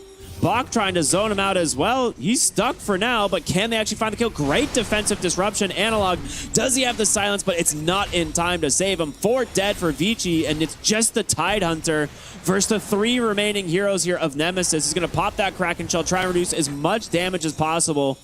But the Shadow Demon, he's stacking up here. They just give up the chase, they will. Too much effort, not worth it. They're worried about the Bane respawn, but actually he didn't have TP, so maybe they could have dove. The perfect timing for the BKB on Kunkka. Otherwise, the chain stuns would have come out, but I think the Requiem wasn't able to connect on him, so he's able to use his abilities, and that's what allows them to win that fight. A very close one at that. If Zeus was able to get there a little sooner, I think that does go Vici's way. But as we tune into the replay, yeah, we see Bach do the initial interruption, and the Requiem just not able to get to the Kunkka in time, and that's why all the boat stuff comes out. It's just your BKB timing, right? Yeah. A little unlucky on the Chain Frost as well. It could have killed Shiro a bit sooner. That might have made the fight easier for Nemesis. The second the puck comes in here, I'm like, oh yeah, this fight's cooked, right? Like you kind of hope that your Zeus is going to be able to get a little bit more damage in, and he does, and almost kills Rubicon, but Lelis just buying this much more time pretty much seals Zinq's fate because he has to stick around now. And he's worth a lot of money. I mean, look at this. There's like 460 gold for Analog, plus the remaining team bounty. They'll grab themselves the Tormentor. Good attempt there from Zeus to steal it, but it goes to Lelis. Your cleanse now online. It's going to do some work this game. That's a great shard to have versus the Earth Spirit. And then even the Bane, actually, you just can't be nightmared. So you can now send in, I suppose, Puck or Lycan. Probably the Yeah, Lycan. depends on the situation. Lycan's not going BKB anytime soon. He's got the AC queued up. Can we get a Wolfbite Puck, please? I really want to see that one. Go Parasma, Wolfbite, Puck. Do it. Maybe if the game goes late enough. That's a great way to throw, isn't it? I don't know. If they win the game, it'd be pretty sick. I mean, Wolfbite Kunkka is not that bad. Especially once he gets his Tidebringer talent. Like, if we're talking real late game. He's also going damage. We were pitching we were pitching Orchid or Auras, and he's like, how about just straight up damage, please? I mean, first item BKB was bold, but it already paid off. So I like it. Going back for the Shadow Blade. Maybe he will. Okay, back in the draft, we're like, is this carry Kunkka? No, it's offlane Kunkka, but maybe it is carry Kunkka. Maybe he will get wolf bitten.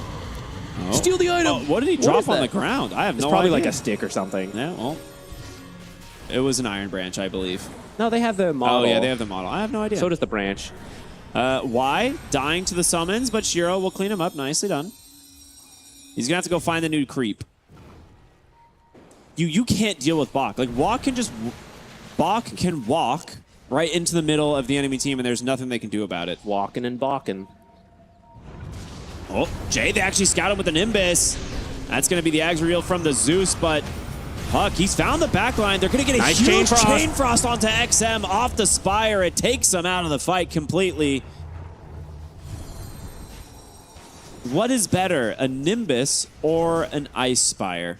All right, I hate to do this to him, but can we click that Earth Spirit? Yeah, you see that Midas? Oh, that could have been a BKB. That could have been a BKB. And then you don't die to Chain Frost. But wait a minute. But maybe you still get this Roche. They do still get the Roche. Requiem to secure. That's kind of cool, actually. All right, so maybe the Midas is the bait for the Chain Frost, so then they don't have the Chain Frost for the pit. It's all part of the plan. And they did commit everything, right, to not die. We saw Jabs have to BKB. He didn't have boat. He got Chain Frost, Disruption, everything. So, yeah. That's like really good recognition from VG Gaming to just call it and go right into the Roche pit. But I still can't believe it, this Midas. I don't know. I'm not sold on it. I'm not sold on it. Oh, you don't have to convince me. I'm with you on it. The Zeus, he's got me. But the Midas, not so sure. Now, you will have the BKB soon, and then that won't be a problem anymore. That is one of their highest damage abilities. The Chain Frost next to the Shard, which he had to buy his own since the Shadow Demon got his. They're both good, so I imagine whoever got the Shard, the other person was going to have to buy it. Yeah.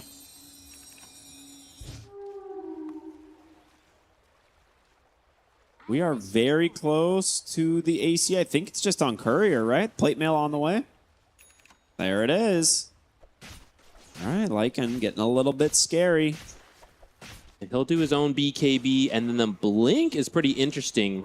I like the Blink a lot. As if he wasn't fast enough, he's going to blink straight to his target.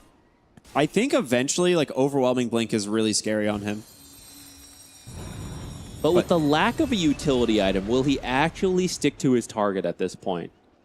Yeah, I mean, it'd be like Blink, then like Basher, Nullify, or something like that. Like, you want to make sure that you can just stick on the target. There's the BKB. Okay. I mean, this Aegis is going to buy them so much time. Like, Shiro's been having a really good game. He's sitting firmly at the top of the net worth chart. And now he has an Aegis for, like, what, 3 more minutes before they really have a chance of killing him twice. So you've kind of got to split the map here if you're Nemesis. Rubicon obviously can do that fairly easily with the Lycan. If he's on his own, you can kill him twice, but yeah. Vici's been mostly playing smart together. There was that one pickoff they found on the Shadow Fiend earlier, but they had some good wards for that. Can you ever kill this Tidehunter legitimately? Someone, Kunkka was working on the Silver Edge. With that, and maybe like a Chain Frost going next to him. Chain Frost could do it. You're right. Shadow Demon also is able to boost it if you have broken him. So you kind of need to combo all of that. You got to break him. You got to put the Disseminate on him, and then hit him with all the abilities. But that's a lot for the Tidehunter, which is pretty much job done. That means everyone else in the fight should be pretty free. Nice restraint there. Xingqiu, my guy, you didn't pass him yet. I said 25 minutes. Come on, farm harder. He's on his way to the refresher. Don't worry, he's trying. Quick little Thunder God's Wrath. Yamsa knows he needs to run, but not enough damage from XM. Good TP. See, that's what the refresher's for. So then you can Nimbus twice. Refresher is actually a lot of damage. Actually, I don't really need to explain to the viewers. You guys have probably seen it in your pubs from the Zeuses. But double ult and then the Nimbus utility. Pro Dota is a lot about playing the map, right? And so it's like push here, TP here. And if you just get Nimbus canceled, it kind of ruins you. So the refresher gives you multiple chances to do that. And then eventually an Octarine then reduces the cooldowns of everything to do it more frequently. There's our SD Ags. So your break is now available. I didn't know when this was going to come out, but that's pretty dang fast. 26 is not bad. Compared to the Zeus support who got the shard, right? Yeah. So to not be that far behind on the Ags is pretty good. He did have to rush it. It's literally brown boot Ags. Bach just leading the way. His team's pretty far behind, but he cannot be killed easily. Yeah, now you have to commit the purge to him for sure. Good thing he's got 2. Mid lane, Rubicon doing quite a bit of work here with his summons, continuing to just pressure the towers. That being said, Jabs rotating onto the back line. They're going to immediately go ahead. Boat, Torrent, Coil, everything takes down Xingqiu. There's the Chain Frost onto the Spire, gets the Ravage, but the BKB is going to protect Jabs. XM will respond with his own. Magnetize, bouncing between them, but the Lycan just chews him up. 3 dead, and the tier 2 tower to boot. They took the fight without Shiro. He did not have any intention of coming over for this. They're probably not going to lose their tier 3 tower, but you can actually chip quite a lot of damage because you just lost. I think you might. Maybe you can, actually. He's got AC aura, man. It's faster than I thought. Yeah, I am surprised by that because they had the Aegis. They should be stronger. That's why I thought what Nemesis was doing was smart. Like, okay, we don't want to fight quite yet. We know Aegis is done. Let's push mid. Oh my goodness. VG kind of tried to have their cake and eat it too. They wanted to take top and they wanted to go defend, and that allows Nemesis to get the 5-on-1-on-1-on-1, which makes it a lot easier, especially when the Aegis never actually shows up to the fight. It was such a sick wraparound from Kunkka, the Shadow Blade going behind that tier 2 tower, giving the vision for the puck to initiate. And we talked about that, right? Like the puck has to be able to find the targets. I thought it was going to be the wolves, right? From the Lycan being able to scout them out, but you got another source of images, right? The Kunkka. Sneaky, sneaky Kunkka. Is he truly the carry? I mean, he's going to do some damage. I mean, Lycan's going to have a lot of damage as well. We're going to see them smoke up here again. Chain Frost off, cooldown in about 10 seconds, and he does have his blink now on the Lich. They're looking top. They might walk into Y. Analog will know that, or Y will know that Analog is here. He's going to find Jabs. And just like that, Bane going to lose another life here. Bane for a smoke is not too bad. Yeah. Lelis hunting a little further. Most likely just going to get a deep ward down for now. Rubicon split push another tower, by the way. Tier 2 bottom is gone, pressuring tier 3, but he's got backdoor protection. So he's got the hightail active on the Wolves, I think, at this point, right? And he's really good at microing these. The ratting is getting very annoying for Vici. Perhaps that's some of the idea of the Zeus support, though. He's just sending him to the high ground. So that he can just sit in the back and farm these. Jabs, he has BKB. He's going to need to use it, but he's not going to get the chance, at least not early enough. Tier 3 tower in the mid lane did die, and he is pressuring the ranged Rax. He's going to get it? Xingqiu. Xingqiu. There's no way. He actually got it. Xingqiu. Ranged Rax is dead. Okay, I mean, it's not a... I don't know if that's a worthwhile trade still for Nemesis. Ranged Rax is okay, think it is. But it might be. If you get more for this, it's not bad.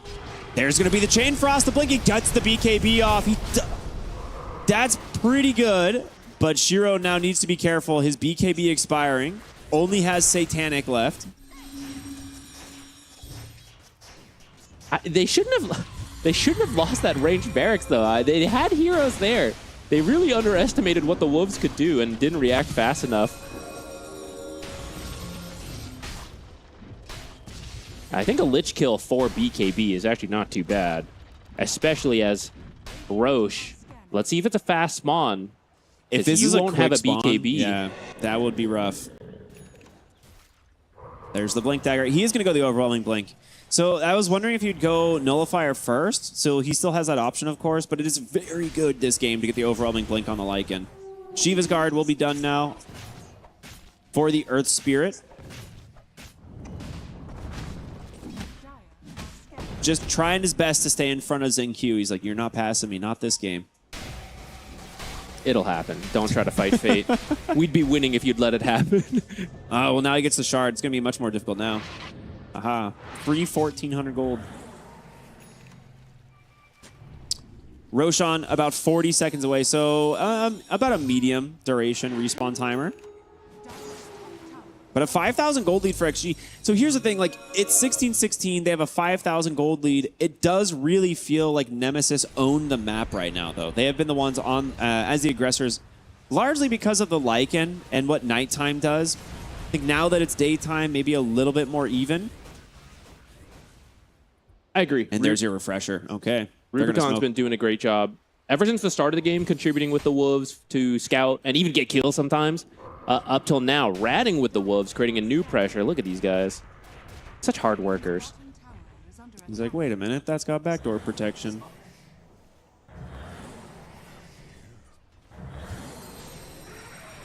If you don't lose too many more barracks, I think you feel okay. The scaling on the Zeus is quite a lot. Vichi's gonna find jabs. Big Ravage into the double Zeus ult. He's dead. 70 seconds on the sideline without... Oh, Lycan BKB'd as well. Uh-oh. That's Roche. Yeah. That's going to go the way of Vichi's. Yamsun blinks in aggressively, trying to force something out of Shiro. The Parasma is there doing a lot of damage. They missed the coil. All right, that's Roche for sure then. The only thing you can do is rat now. Rubicon has to send the summons down mid and try and deal with maybe threatening another lane of Rax, but...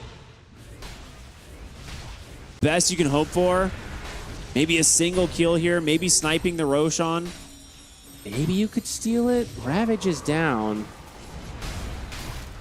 It'd be really tough. As long as you clear out the Wolves, they won't have vision in between, or he cannot hit that. It's an amplified damage on Puck. Ice Spire's down, Chain Frost. Not quite far enough. Yeah, that didn't connect on anything. Shiro thinking about using Requiem just to secure it. Yeah, he did this last time. He did very smart. Yamsun instantly dead on the high ground to a Nimbus. Yeah, it's fallen apart here for Nemesis. A series of smart pickoffs from Vici have really opened up this game. They're now 10,000 ahead. It was almost dead even just a few minutes ago. You do still have to be worried about being ratted, which Rubicon has done a great job of up to this point. Yesterday, we actually saw Analog do it with an Invoker, so he's very familiar with how to rat as well. So if the two of them work to just keep the lane shoved in, they might be able to do the same thing they did last time, which is just don't engage with this Aegis, don't engage with the Ravage teamfight, find these smaller pickoffs. For example, one-shot this Bane, and now we don't have to worry about a 5-on-5. I still worry for them. It is a little spooky. They have to sweep their map a little bit more. Teams with Zeus are supposed to win the vision game. Granted, there are Wolves to help scout, but there's actually more wards for Nemesis down right now. And some of that is why they can get these pickoffs. So if you can start removing more wards, things start getting a little easier for you. Okay, they will get this one on the cliff. Ooh, they find Lelis. He's going to need some help here. With Shiva's just barely missed him. Disruption into TP. Dead in the water. Does he get in time? No. Nice use of the tree line there. Probably going to hit pretty hard. Yeah. He is very farmed. He hasn't really been able to just attack in several of these fights, though. He really wants his 25 talent, right? Like, his build is perfectly set up for that. And once he hits it, Shiro's going to be really scary. He's scary already, and he has that Aegis for another 3 minutes, the BKB in the back pocket. But that 25 talent is game-changing for the Shadow Fiend. You can see on the map, though, Rubicon pushing in both mid and top. Xingqiu a little too scared. He knows they're baiting this. But if you don't react, you're going to lose some buildings. They want to dive in on the puck and find Xingqiu for sure. But Rubicon just doing whatever he can here. There's going to pop the hightail. He's going to pop the ultimate as well. He's just going to jump in with the puck to coil. They've got it, but a Fiend's Grip comes through. They've got to be able to save the Lycan now as the Magnetize and the Ravage is going to connect. You've played yourself for now. The BKB will be able to get the Lycan to safety, but the puck will not be so lucky. That's fine. I mean, you get the Zeus, I guess. You get them back into the base, waste some of this Aegis time. Exactly. It's all Aegis time being wasted. It's a lot of the big abilities being used. You're worried about Vici getting to your base and forcing all these buildings down. They keep having to go back to deal with wolves. He's cutting 2 lanes again. Exactly. This puck death time is just time for the other lanes to get shoved in. Nemesis is getting exactly what they want right now. It is still tough. They are still 11k down, and they are still scared to take a direct fight. But they know that, and they are trying their best to just Rubicon carry us, please. Rat these buildings down. Their creep wave is going to connect on mid, so he can start chipping away at the tier 3s. There. Those towers are vulnerable now. Yeah, that tier 3 bottom's going to die. I think it might get defended by the creeps. Never mind. Yamsun just gets deleted. Shiro working on the top tier 2. And now a Xingqiu respawn, and he'll be able to get this pesky golem.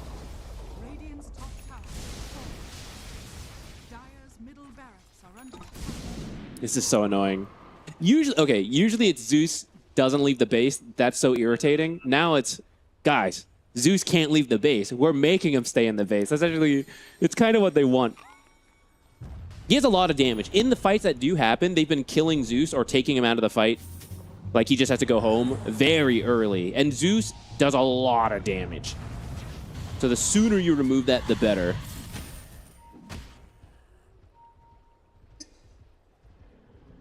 Dude, how do you kill this Shadow Fiend? The butterfly done now. 30 seconds on Aegis. Yeah, it's like he does still have the Aegis for a few more moments, but he's about to hit level 25. I think Xingqiu should actually join his team here if they're going to push. I don't think they will. They might back out, but all right, they're backing out. Yeah, I know it's safer to wait for Aegis. I think they have the strength to push without it if they're actually all there with their abilities. I know that's easier said than done because we have all the information. It's bobbling time. Did he get it? Shadow Demon's got it. Who else has it? No, he went Catalyst. That's the big one. He went Catalyst. He wants to do damage. He wants to farm faster. He may not have had the option. That's true. He might not have. Who can resist bobbling? All right, there it is. 25 on Shiro. That's the game-changing talent for him.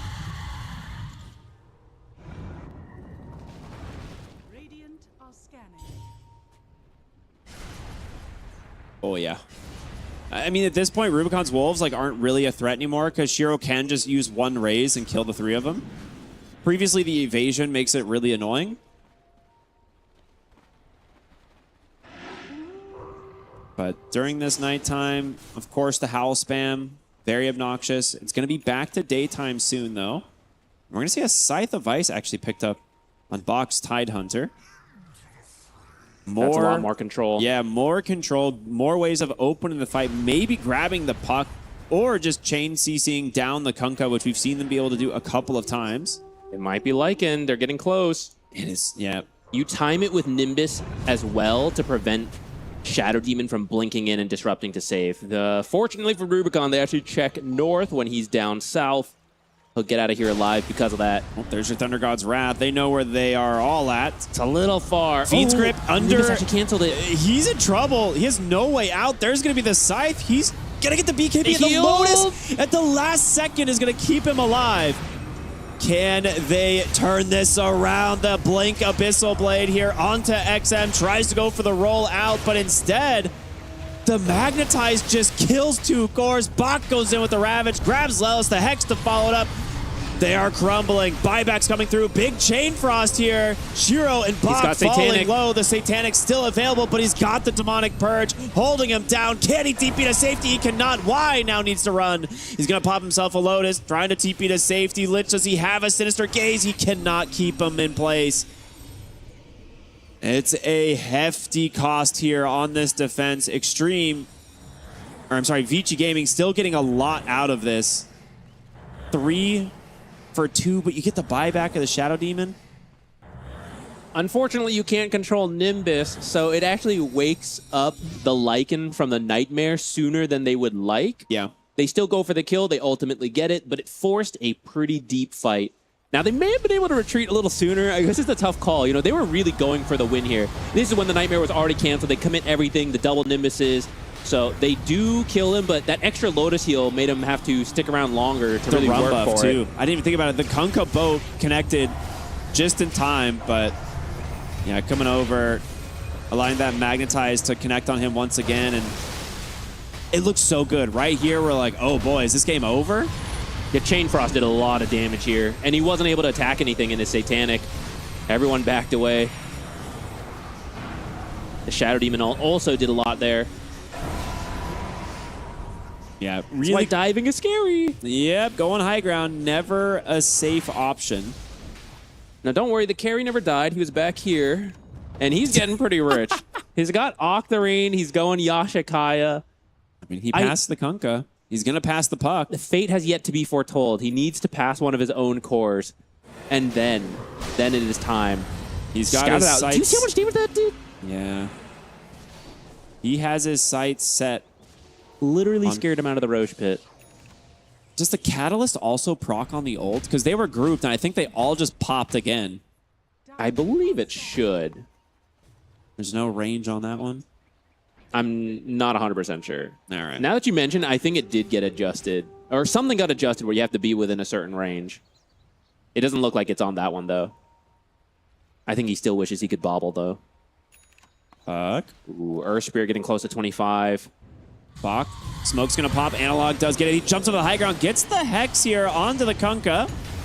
Will be able to BKB. XM looking for a target here. He's going to be able to BKB. Drop the Magnetize. Rubicon looking for an opening. The Coil will hold back the Shadow Fiend. But yeah, Lelis stuck in the tree line. Nowhere to go. And the Magnetize is just burning down the side of Nemesis. They need help. They need to find someone. Rubicon will get himself his first kill. Doodad on the side of Vici. Can you get this? He still got BKB somehow, but he held it for the next game. He's already dead. Can we click Xingqiu? There's no way he doesn't have a teleport. Why isn't he joining any of these? Oh, they lost the outpost. I thought they had it earlier. This guy needs to get a Boots of Travels. He has yet to be in a fight besides his ultimate. I guess they didn't need it. It was a pretty even fight, all things told. He did some of the most damage, right? So this is the value of the Zeus support, but I think it'll go a lot further their way if he's ever able to join one of them, like in person. His Q and his W do so much, but he's so happy farming back here. Well, in terms of damage dealt for the game, he's got as much as the Puck and the Lycan combined. Yeah, but some of that damage is fake. It's like the scouting ults that don't lead to much. Damage is damage, man. Stats sometimes lie.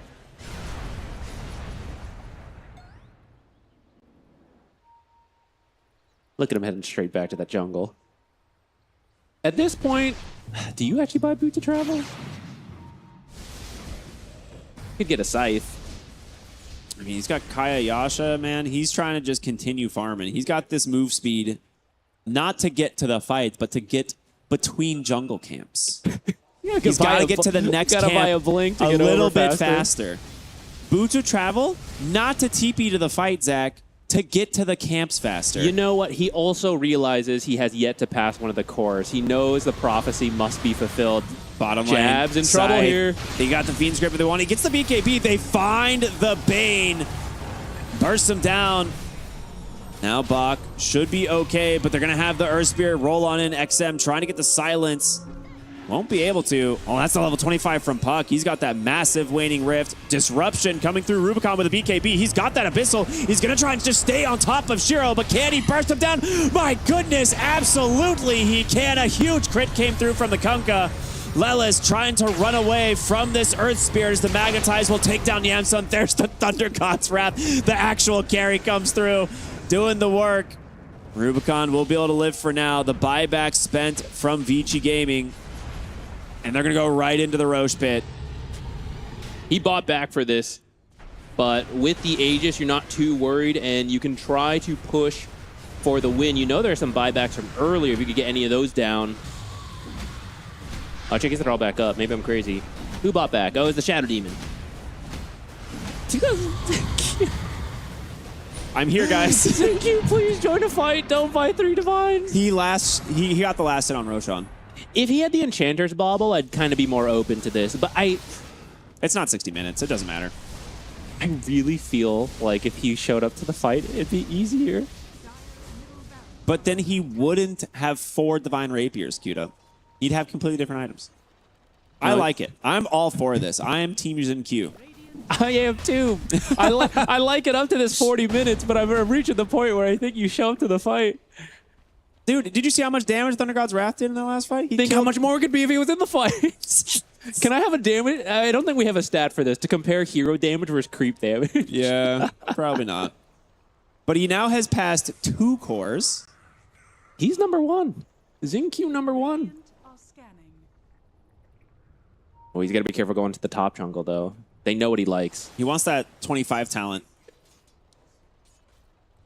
Those 3 heavenly jump charges. Once he has that, he'll join the fight. He knows he can't get caught anymore. Get out of my jungle.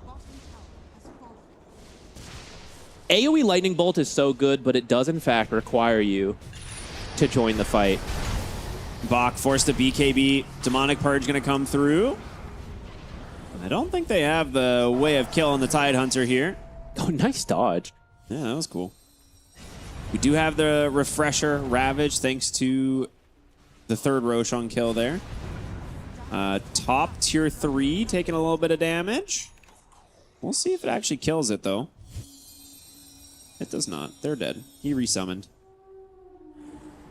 It is nighttime, so this is where like Lycan has so much value with the Howl. It's just constantly shoving your lanes, and even though they have this Aegis, it's really difficult for them to get to the high ground. Pretty hard for those wolves to get to the high ground now, too. Yeah, to walk them all the way across the map. Yeah, at this point, Vici just needs one good fight. Yeah. Shadow Fiend can destroy the entire base in one go. He got the tier 3. The wolves are taking like 50 goes, but they're actually doing it. He's going to get the range racks, too. And he took AoE Lightning Bolts. It's the talent to go. You just need to actually... No, he's doing it to kill the wolves. That's why he's doing it. It's for the wolves. It's for the wolves, legitimately. No, the 3 wolves are too much. It's so good in fights. It's so good in fights. And it gives you... Not that it strictly gives you more range, because the AoE is the same that the lightning... What am I trying to say here? Very specific Dota mechanics. The lightning bolt can actually search further than the cast range. The AoE is the same. So technically it's not more range, but sometimes you're aiming for one hero at max range and the lightning bolt searches a different hero. This gives you more consistency at max range if you're in the fights because the max range is not 50,000 units. Yes, yes, yes. I hope you guys took notes because that will be on the quiz later. How much time do we have left on this Aegis? Scouting Thunder Gods. Double Thunder Gods Wrath into an immediate Ravage. He's got the Refresher. Rubicon's dead. Why? You don't need to send Zeus. He doesn't need to show up. He just needs to do this. Instantly kill 2 heroes in their base. Does he have a Divine? What? How is that possible? I mean, it was just a combo of everybody working together. The second Ravage comes through. They've caught the puck as well. Magnetize on everybody. Being held in place. There's going to be a big Requiem. Analog's burning down. He needs to be able to buy himself some time, but they've caught Shiro, his first life. XM continuing to roll through. The Magnetize onto himself. The Nimbus snipes the puck. No way. All the buybacks coming through. XM's got to run. Can they block the roll? They can, but the damage is stacking up. He pops the Bloodstone. He's back to max health. They can't get rid of this Magnetize. That 25 talent is just causing way too many problems. He's keeping him inside the base. Shiro's still nice and healthy. He's rolling on through, kicks back, jabs. A nice AoE Sinister Gaze, though. The Torrent as well. Shiro's going to pop that Satanic. There's going to be the Abyssal Blade, but the Enchant Remnant's going to buy him some time, kicking Shiro to safety. XM, he may have stuck around a little bit too long. He may... No, the Nimbus again! It gets the puck! There's 3 dead, make it 4. They're all gone, Nemesis. It's a team wipe. That's game. I'm very conflicted about this. You never have to leave the base from the comfort of his own home. That high ground dive was like a minute, and he was jungling the entire time. Sir, surely you could join and still Nimbus to snipe those kills while also throwing some lightning bolts. Never. Never. Can we get a heat map? Unreal performance. Vici Gaming close it out. It was looking so close at the end here, but XM on the Earth Spirit feeling so confident, like, I'm just going to keep rolling through. I've got this Bloodstone. I feel so confident. The 25 talent, Magnetize himself. He can keep himself going, spreading the Magnetize around as long as he's got Stone Remnants. Such a sick way to end the game. I was so on board for like 45 minutes, but there's a part of me at the end that's like, surely they're showing up in the fight's got to help somewhere. Maybe if they win, we'll get an interview and we can ask. But that was a fun one conceptually. I think Nemesis probably not as much fun watching that Zeus in the backline just kill all of them. The dude just sat there farming for the entire game, ends up with the most damage, probably the most hero damage by a landslide. And I just don't... More than his whole team? Yeah. I don't know how you prevent him from doing that again.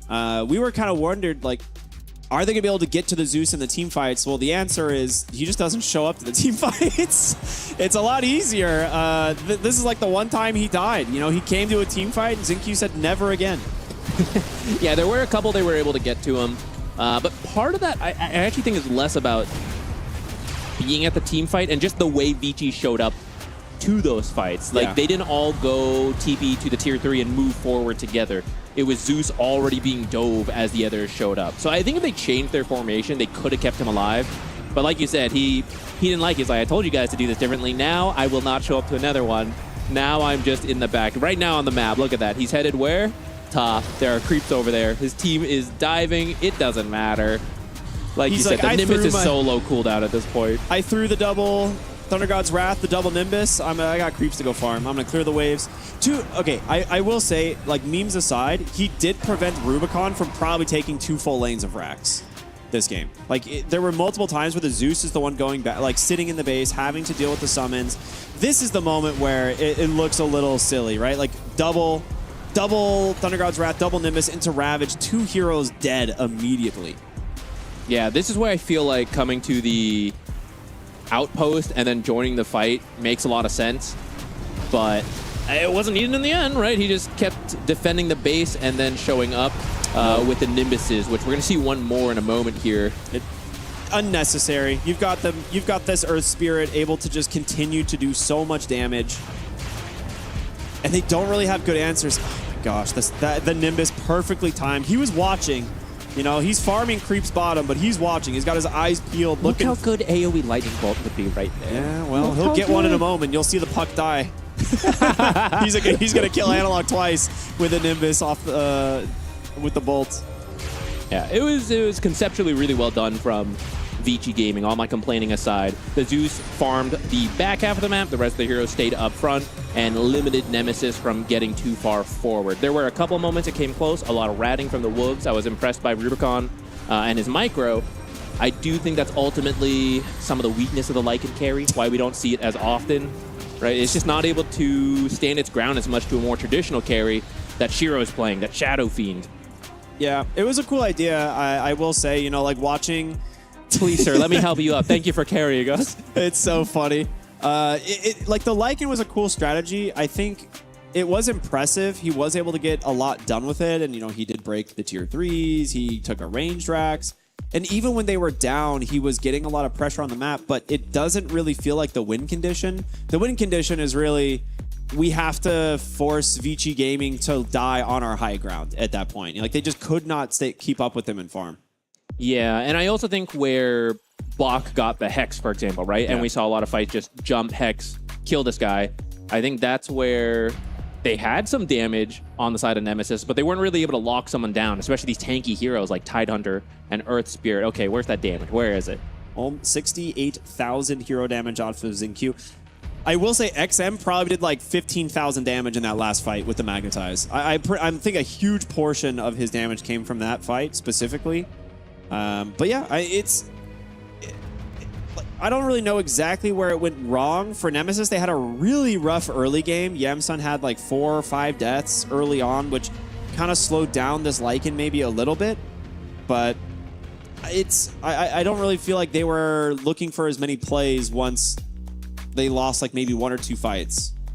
Yeah, I think Xingqiu did kind of cook in that lane, and he was rotating a lot. Not exactly what you expect from a Zeus support, but I feel like he realized I kind of got bottom in a good spot. Let me see what other lanes I can help, especially because kind of gave a double kill to the puck in the mid lane. So let me try to help my boy out, and he did a great job. Yeah, it was. I will say a super entertaining game, despite, you know, the Zeus being able to just sit in the jungle. Something morally wrong about that game. If you think that shouldn't be allowed in Dota, but here we are. It was a very fun game. VG Gaming get a very necessary win here, but we're going to go to a break, and we'll be back with Game 2 shortly. We'll see you in just a moment.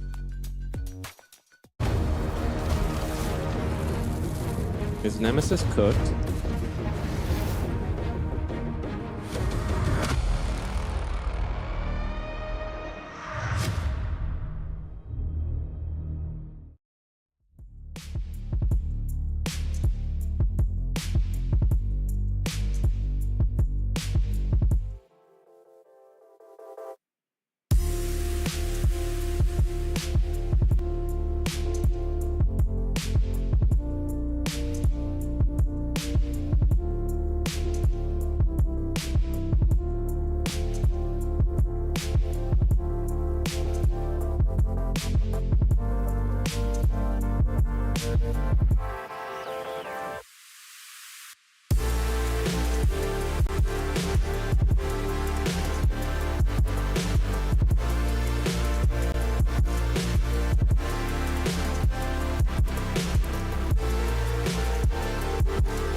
play is in our DNA.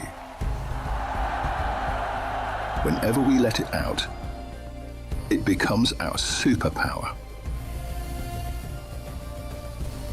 Now imagine an entire city being built to supercharge it. Kadir City, powered by play.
We are back here, and this could be the very last chance that Nemesis has to keep themselves in this tournament.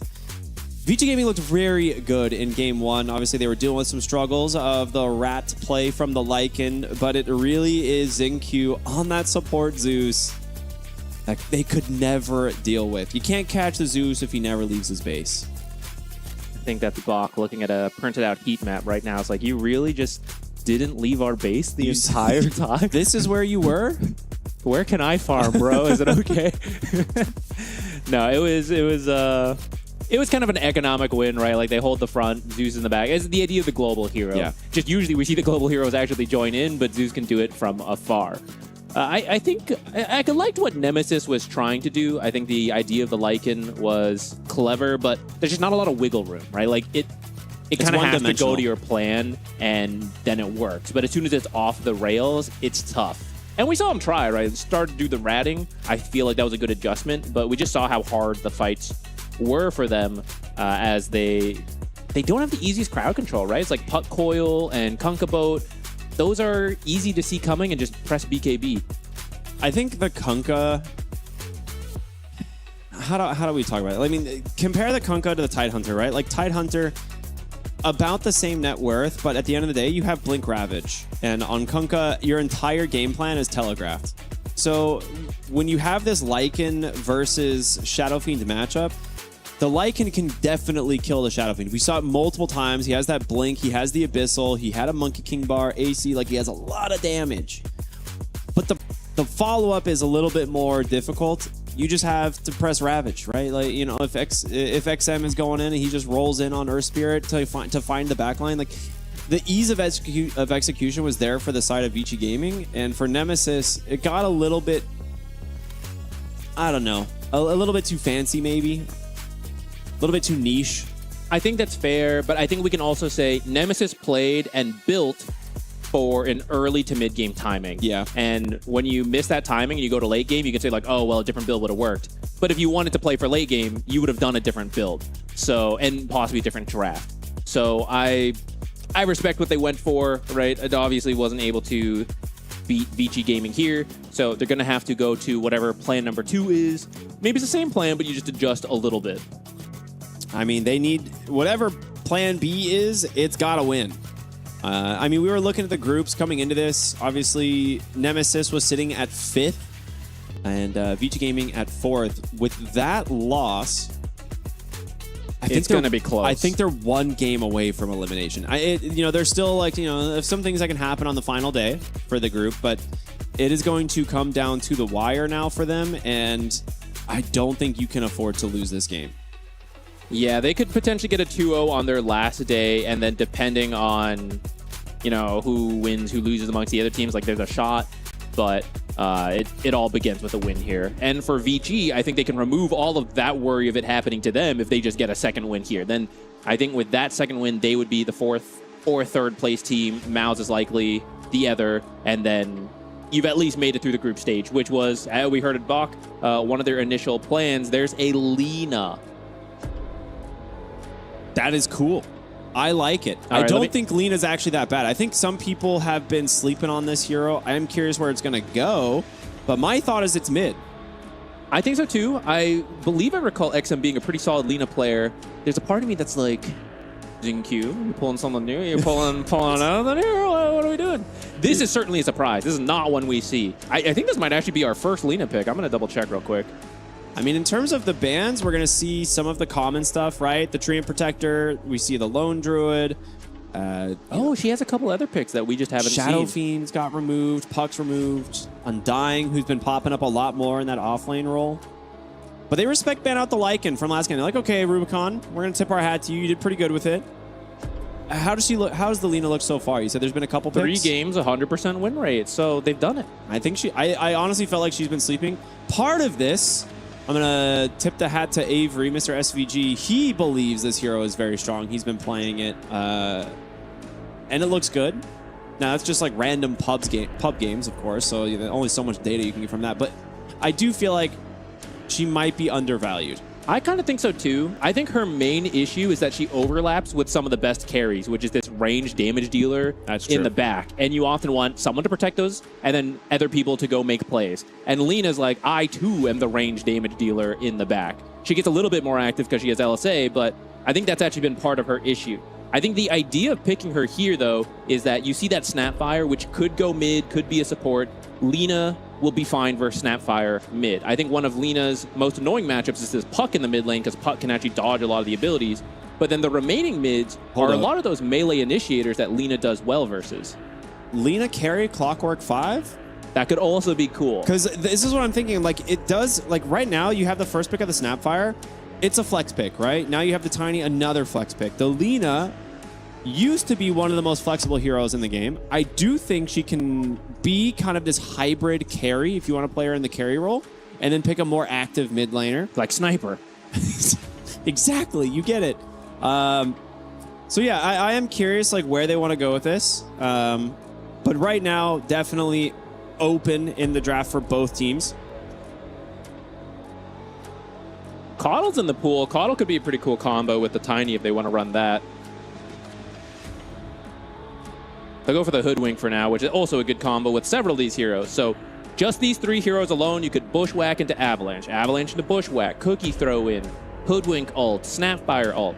I really like this in terms of just early active plays, and it leaves the remaining picks fairly open to just get some counter picks, the game winners, and all the active plays will be handled by these first 3 picks. Wherever they end up going. Yeah, I see what you're saying. Next picks here from Vici. There's a lot of good heroes still in the pool. We haven't really seen...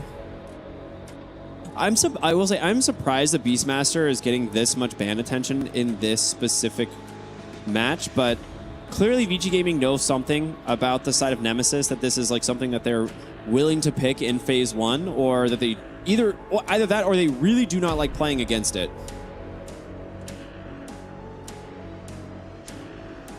It's true. We don't know what scrims they saw behind the scene. We did just see Rubicon with some really sick Lycan micro, and I know Jabs can do very similar micro, and I think that's some of the value of that pick is that they can flex it. Certainly surprised us with a carry Lycan. Perhaps Beastmaster just very recently was doing that, all core roles. It did just get nerfed.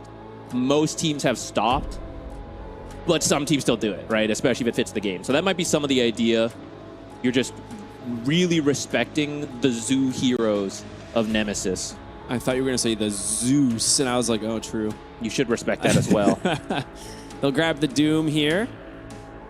Kind of a generalist in the offlane, has some different item builds, but overall, Doom is always valuable. So if this ends up being like a mid lane Snapfire, you're always happy to Doom the Snap. I feel like you can respond with a pretty strong off or safe lane, though. Like, you don't technically have to put any of these heroes currently in the safe lane if you're Nemesis.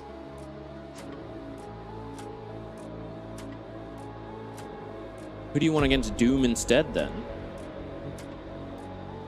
A lot of those ranged heroes are available, but Clockwork already kind of makes your life a bit annoying. And you also kind of need to get to Lina, which I think is part of the idea of this Doom. The carries that can get to Lina, they tend to be melee blink buyers, which Doom has a good time against a lot of them. The Lion. Okay, still hiding where this Lina is going to go. Whether or not it's going to be the mid or the safe lane. I like the line. It brings a lot more control. It gives good setup for the Lina as well. You kind of need something for Light Strike Array. Obviously, you can come out of Invis with like Shadow Blade or a Yule's depending on the game. But I think more often we're seeing the Shadow Blades on the Lina. And then for this side of Nemesis here, they have this 18th pick to try and pick up their counter. I wouldn't mind something that really punishes the Doom pick. Okay, they go for the Invoker.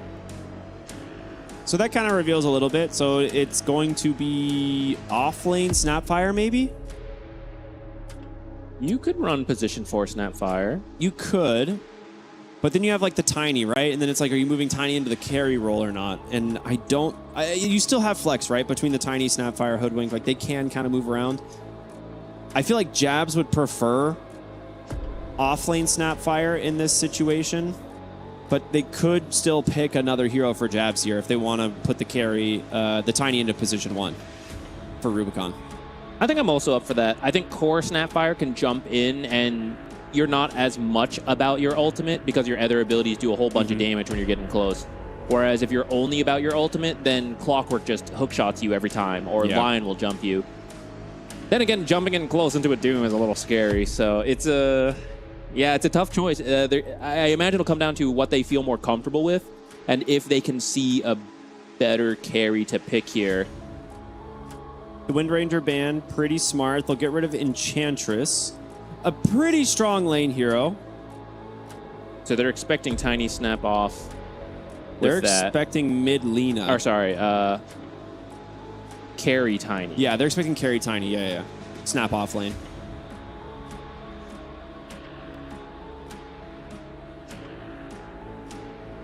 I mean, Snapfire Hoodwink is also a very strong lane if they want to run that dual lane. And I think if you're expecting to play against Lina Clockwork, can they get rid of the Spectre? Ooh, okay. I feel like you're just going Lina mid at this point and trading farm with the Invoker. And you actually have great rotations from the supports. If any of them get close, it's an easy kill. Or Lina goes over to either side lane and should be able to have an easy setup for LSA to then just throw the ult, finish the job. You're right. Xingqiu got to have his fun. They're giving him a boring playmaker now. It's our turn to do damage. Disruptor. Wow. Not a hero we see all that often. But it is now Nemesis. They've got to pick this last hero, kind of reveal what their idea is for the draft. Dude, I feel like... Who's Disruptor good versus that they're thinking Lina. of? Lina really does not like being out of position. Well, is Disruptor really going to get to her? Yeah, maybe not. I don't know. There's the Lich. They'll just go back for something comfortable. Not a bad combo. Tiny and Lich can do a lot of damage. Fight it out with the Doom and the Lion. I'm just thinking about the lane. Like, does this really stop this? I guess Doom's is pretty free here. Like, I don't think his lane is going to be that bad. I mean, so far it seems like both teams are just going to play their game, right? Who can just execute better? I'm struggling to think of a gotcha pick here for the final. I don't think there's anyone that, like, massively shuts down the Invoker in the mid lane to surprise with like Lina carry. And yeah, they grab Clinks for Shiro. That's a good pick this game. They don't have good ways of finding him. It is the hard carry that they needed. I think we've seen the Tiny versus Clinks max up once, and Tiny did win. It depends how they find each other, right? Like if Tiny's doing well, you can burst the Clinks before he does anything. if you guys initiate on the Tiny and then you're just having the Skeletons attack, Tiny can't get to the Clinks to do any damage. So it's really about how the team functions as a whole, which Vici had some slip-ups last time that might give something for Nemesis to play for here. We also saw Analog do a great job yesterday on this Invoker, but some of that was because Mouse did not have tools to find him. And this time you have Doom, you have Clockwork, you have the Lion. Lena's honestly even not that bad. She's probably going to get Boots of Travels and also be running around Invis trying to like burst him. That was what I was wondering, right? Like, how much can they prevent Analog from playing this kind of split push game through the twin gates, through the side lanes? One of the benefits they had in that game also, because they did run it with the carry Tiny, was that you basically have pickoff in the side lane. So if they tried to play for the Invoker, if your team is nearby, you could also just take the fight or something like those lines. But we'll see how this ends up playing out. I think it's a pretty decent draft from both teams. I'm just happy to see Alina. We haven't actually caught this yet. Yeah, I think it's fun. I also think this hero is a little bit slept on. Though, I wonder if Clinks with her is the best pairing, because it feels like they're both kind of doing something similar. With that said, XM, you know, you think of like snipers as backline hero, and then XM's like, I'm tank sniper, I'm getting in there. So I feel like he takes an aggressive approach with some of these heroes. And in that sense, I could see it working. Yeah, I want him to be active this game, for sure. Like, your Clinks is going to need space to farm. You're going to need to get to the Burning Barrage Shard. After that, you have some options, right? We've seen Aghanim Scepter Rush if you're struggling to break high ground. We've seen the Desolators. You can kind of go wherever you'd like. But here we go. It is game 2, Vici Gaming versus Nemesis. As Analog once again on his Invoker. Super impressive yesterday. He's going to have to do a lot here in this game if he wants to keep his team in this tournament. I do like the draft a lot for Nemesis. They've been struggling a bit, and you know, I think it's good to give yourself a draft that almost plays itself. They all set up for each other. So many different heroes have strong ability, so if one person gets caught out, the other people can go in. If this guy finds the target first, then others can follow up. Oh, maybe I found it first. I can initiate. You follow up, right? I like that. Analog getting warmed up over there. Just making sure his invoke button works, you know? Just in case. Just in case it just stopped exhorting. I forget how. Good stuff. Good stuff.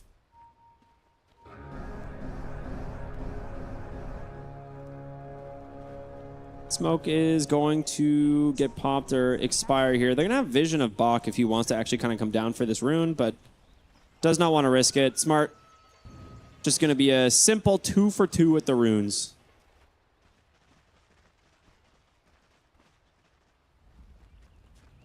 Let's just see who can understand their own draft better here. I don't feel like there are any one-sided matchups in the lanes. I think both teams can be pretty happy with what they've got. It just comes down to playing better than your opponents. What more can you ask for when your potentially tournament life is on the line?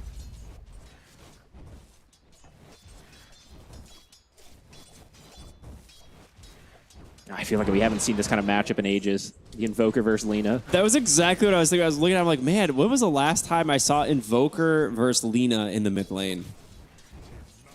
Take me back to, what? It would have been like early 2024 or 2025 maybe?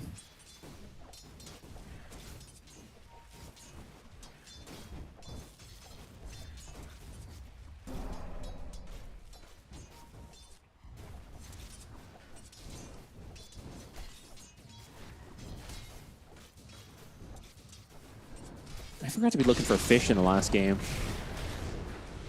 I don't know how many he got on his Tidehunter. He got, you know, enough. Enough to win. So last game, we saw this lane struggle quite a bit for Yamsun on the Lich. He does have plenty of mana. I don't think Lion trades as well as like the Zeus did, right, with the Thunderbolt. The Gush, of course, being able to be offered from long range. No, but you do drain the mana from the Lich, which is another approach. You do have Sacrifice at some point. But it's still a bit of a pain. Yeah. he's just trying his best here to win the regen war, right? Like, he bought a salve to start things off, so Yamsun going to continue to try and dump his resources into this lane.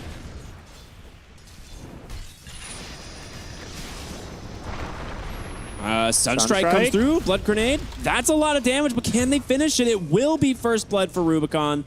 Great setup there for that Sunstrike. Good communication on the side of Nemesis, and now a very different game. And, well, your banner creep also just getting denied immediately by the sacrifice. Feels bad, but feels good if you're Nemesis. They need stuff like this. They need to get Analog to his items, right? His Meteor Hammer, very important. But he's already starting to burn here to the Lina. Yeah, come to think about it, I think the regen on Invoker has been nerfed over time, and Lina has been picking up more burn damage over time. So this might be a harder matchup than it used to be in the past, and XM certainly playing it well. Already picking up a CS lead with 9 denies here. Quite a lot to make sure Analog has a slow start. He's going to need those Sunstrikes to keep up. Yeah, absolutely. Might be able to get another one here soon. Bottom lane. Ah, they got it, Lelis. Kills in the sidelines for Nemesis. Though the CS is okay for the cores. Yeah, they're not struggling too much. Having the Lotus, though, for the Snapfire is great because she's a hard hero to bring down. That extra mana could allow her to get one more of those spell cast top lane. Trying to look for Yamsun, but nice avalanche to cover him for now. Sunstrike into the tree toss and the Blood Grenade. They get him again. Yamsun getting some revenge this time around. All right.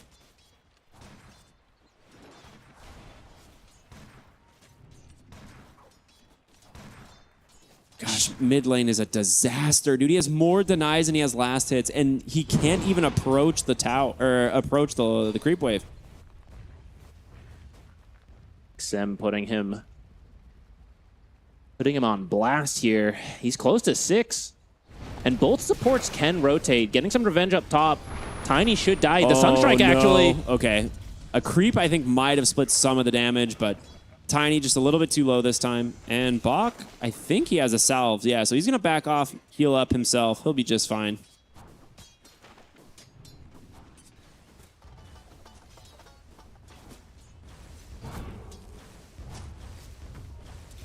Yeah, I mean, despite the kill score advantage, they're doing perfectly fine. All 3 of the top CS on the side of Vici Gaming. And it really is, like we keep saying, that mid lane is the biggest issue right now. Fortunately, your Invoker is not going to be a playmaker anyways, so it's not like you're suddenly missing a huge part of your game plan. But you do want him to come online sooner rather than later. It's just more Sunstrike damage. It's more split pushing when you get that Shard, the Meteor Hammer. They're pinging mid. They're going to go for the Bushwhack. They're bringing in Yamsun as well, but can they actually find the kill? They need the Sinister Gaze. It's going to pull her back into the kill threshold. XM will trade his life for Lelis. That's a very nice move from Nemesis. Realizing how this mid lane was going, we have to shift it up. Lina is going to make it in time for the power rune, though, so she might be able to grab that and then just get a revenge kill pretty quickly. I think the supports from Nemesis might want to hang around. Man, they're thinking about it, but Analog is so low on resources. And instead, they're going to look for Shiro bottom, who is very low, does manage to get himself quite the heal. The Sunstrike on the mark, even an avalanche to make sure they'll give up the power rune in trade. And it will be a haste bottled up for the Lina. That's a pretty good one. That's a very good one. He's a slow hero to move around the map, but that'll let her get close, drop the LSA, and then just throw the ultimate to finish the job. Gonna try and tank the creep wave, but unable to do that now.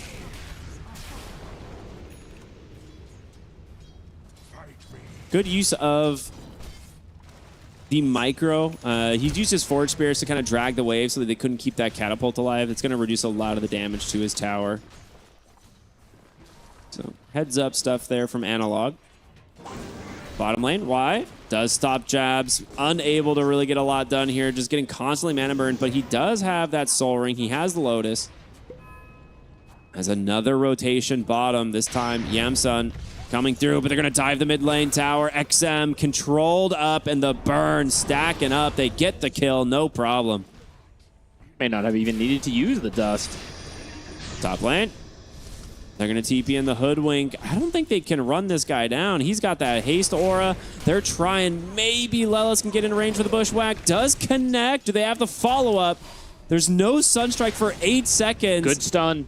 Stunned underneath the tower. And Rubicon, he's got to get to safety. Lelis is looking for the Bushwhack. Will he get it? Help me, He guys. does. There's the Sunstrike. It's got him. All right. Can he deny himself? Okay, he's got the rocket flare. And XM gets the mid tower on the Lina.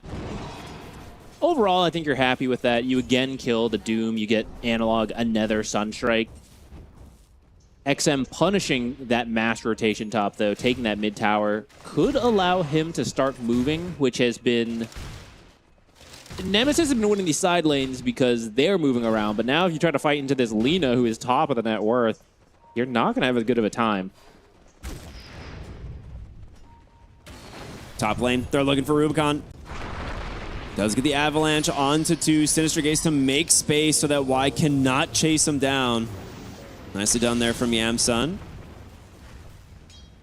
He's going to be fine. Tanky enough to get away. Clinks comes through the Twin Gate, though, so they might try to just focus down the tower. Okay, Rubicon does have a TP.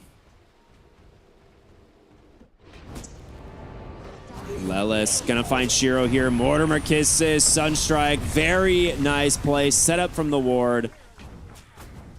Okay, that was a good read. This is what I meant earlier, where the draft almost plays itself. What? Battery assault. Battery assault. Yeah, they've got him. Rubicon can't even auto attack, just has to stand here and watch himself burn to the Doom. And instead, Xingqiu, great cutoff there, will get the kill.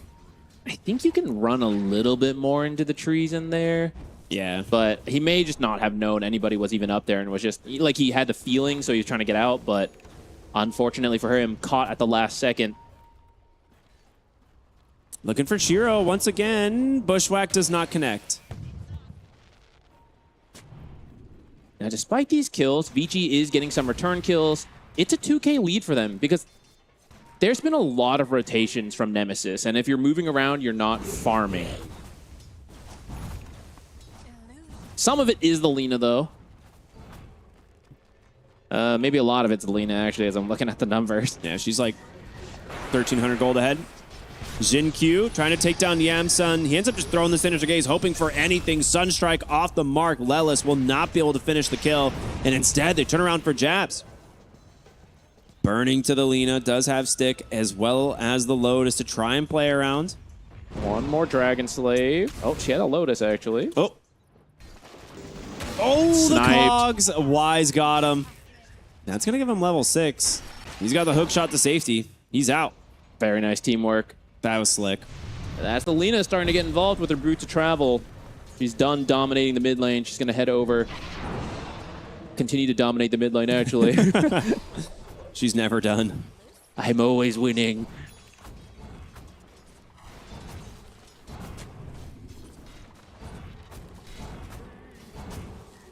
Yeah, it's a little concerning to see a 3K gold lead. Oh, very nice rotation. Top. Pop the Mortimer kisses. The Doom's going to come out, though. Oh, there's no finger, though.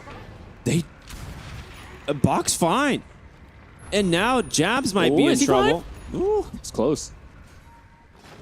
I thought he was going to toss him, but he did actually has 0 points toss, so not enough damage to kill the Doom there. And instead, you might just lose your tower. I don't think they can easily defend this. They don't have Snapfire ult nor Lich ult, which are the easier ones to use here. That'll be a tower for Vici, which should grow this to a 4K lead now. It's getting quite scary.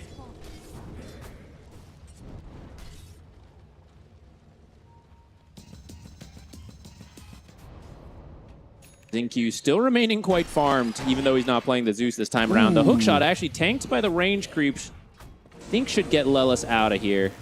Just has to dodge a couple of power cogs. This is a mini game. Oh, he's actually turning it around. This is a fun little mini game. I like this. Oh, so at the end, actually it's 2 cogs. After using the sharpshooter, it loses like half his health. Yo, actually, that's a great mini game idea for Dark Carnival. Can we have a Power Cogs dodgeball? Oh my goodness. All right, Valve. I know there's more acts to this whole Dark Carnival thing, so, you know, let's have some fun on the next one.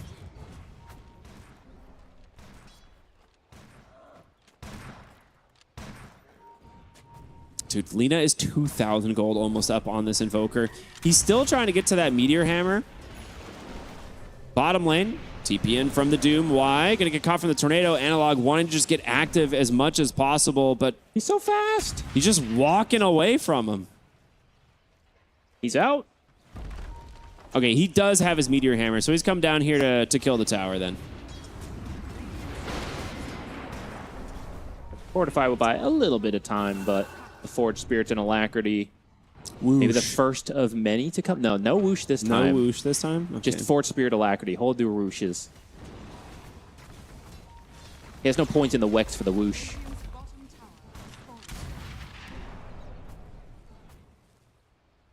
Ichi, hoping they try to invade. A lot of times if you take this tier 1, you go into the jungle to place a deep ward. Lelis. They should have found Lelis with the hook shot. They're going to go for the Mortimer Kisses, but they're just going to chase them down. Nice interrupt with the Power Cogs. He stopped to drain mana, and that saved him from the Sunstrike. Wow. He may have lived anyways, but that'll be a second finger stack for XinQ. And that's Mortimer's without getting a response kill thanks to the interrupt from Y. Like twice now, right? Because they used the first one on the Doom, and Bach's just going to go Radiance. He's quietly farming away here. Why not? I like it. Tiny does not buy any form of True Strike. You're going to be missing a lot of attacks. Little Shredder can miss on you as well. You can disassemble it for a Nullifier later, which is always good, especially versus Frost Shield. And we see a bunch of Wind Wakers if things go late. I mean, they're building such a gold advantage right now. 5,000 gold. It looked like a decent start to the game, but it is getting so much worse. Bushwhack off the mark. He'll fake the Doom, yeah. Back up. He knows he doesn't have the damage. I'll do it. But with Y here, he might. Okay. He's got that geometry locked in. Protractor taped right to the screen. I think that might have more negatives than benefits. It's one of the transparent ones, you know, it's just got the little angle markers on it. It's like a tape at certain angles, the clear tape, you know? Yeah. Reminds me of the people that used to play like shooters and you could hip fire with perfect accuracy. They just tape a little thing onto the screen and just put a dot on it. Cheaters, man. That's got to come from the soul. Right, things slowing down, which VG Gaming is going to be happy with if they have a... Oh, there it is. Hook shot in from Y. Push back into the LSA. Goodbye, Analog. XM is dominating. The kills look close, but I have to imagine Vici knows that they're farming better. And at this point, I don't think you have to be too worried. We were kind of saying both drafts have something going for them. And it's just about like playing your own game. If you can realize you're ahead, you don't need to push for too much. Just recognize, okay, what items do we want that we feel strong with?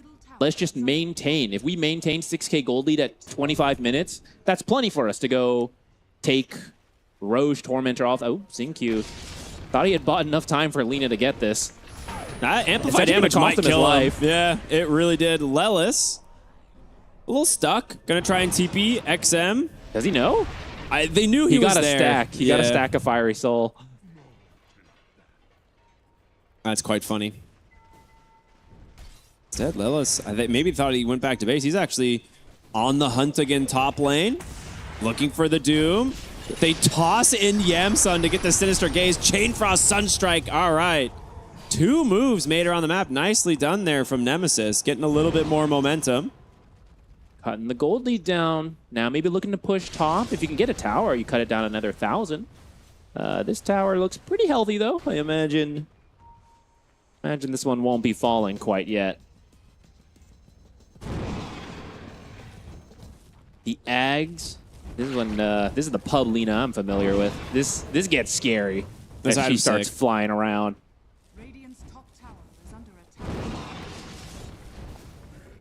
It's so good once you get the Silver Edge as well.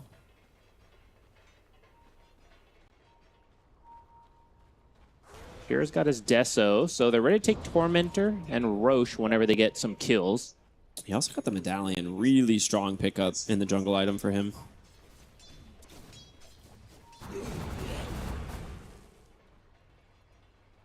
Got a Shard. He's going to be happy with his item timings for sure.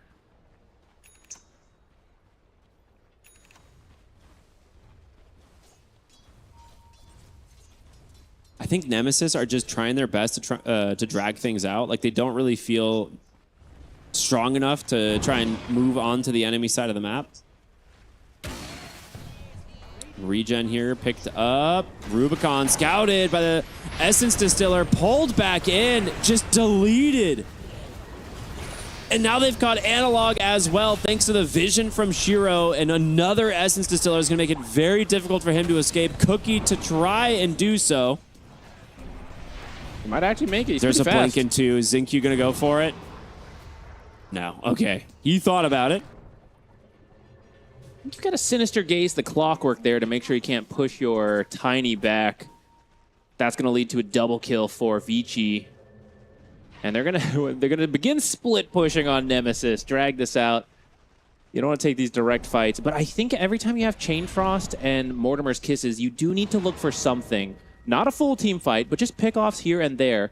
I know that's easier said than done, but these abilities are quite powerful now, and they're gonna drop off as BKBs come up. Lina would actually be a great kill. She's dead. What a change done. Lion trying to interrupt it. Oh, is that enough? Mortimer Kisses? Okay, now it is.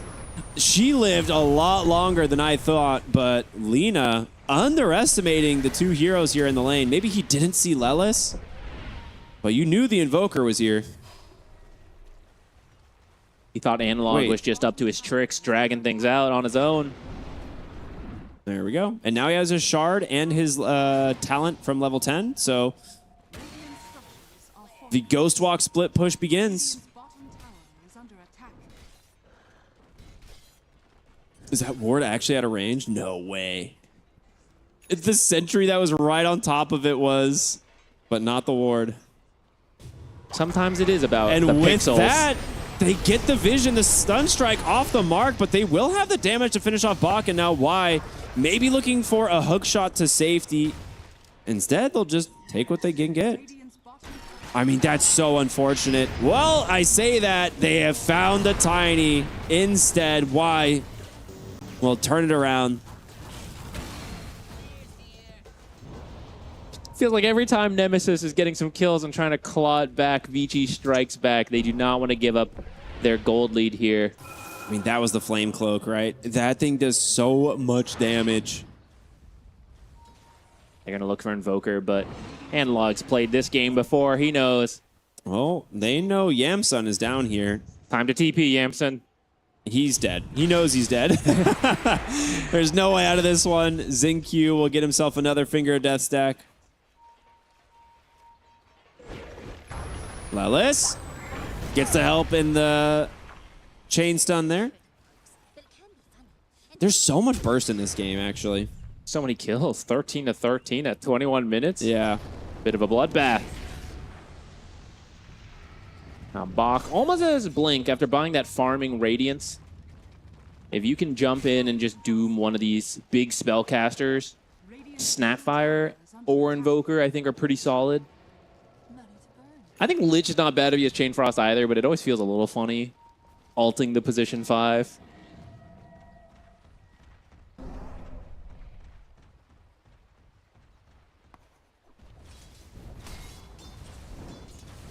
Okay, the Blink's on the way. I think after shoving mid, we might see them group up to smoke. That's exactly what they're doing.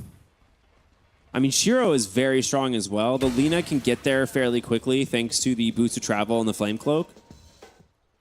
They do have a ward on the river there, but All of their vision in the jungle has been removed. Y scouting it out first, looking for an opening, but it looks like Nemesis might have read this movement, dodging it out for the moment. And I think Rocket Flare just caught sight of them. Yeah, Invoker's out. He does not want to be here at all. They might be able to find him on the Twin Gate, right? If they come through the Twin Gate, they could potentially grab the Invoker bottom, as Analog will just continue to play this split push game.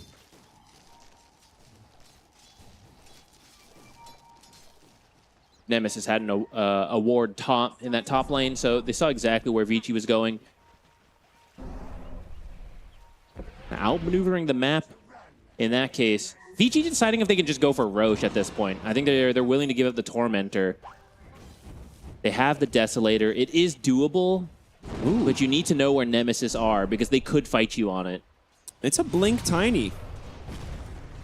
I kind of expected him to go a little bit more of a standard, like hard carry, like hard farming build, but going for the Blink Dagger, wants to get active.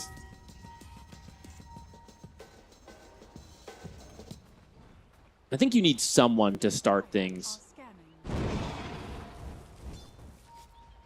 Snapfire and Invoker aren't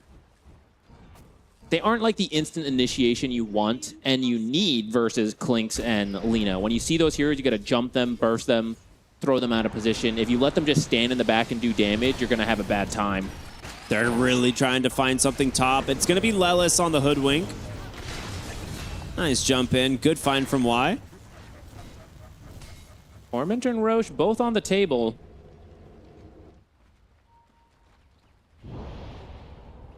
Doesn't seem like they're confident in doing either, though.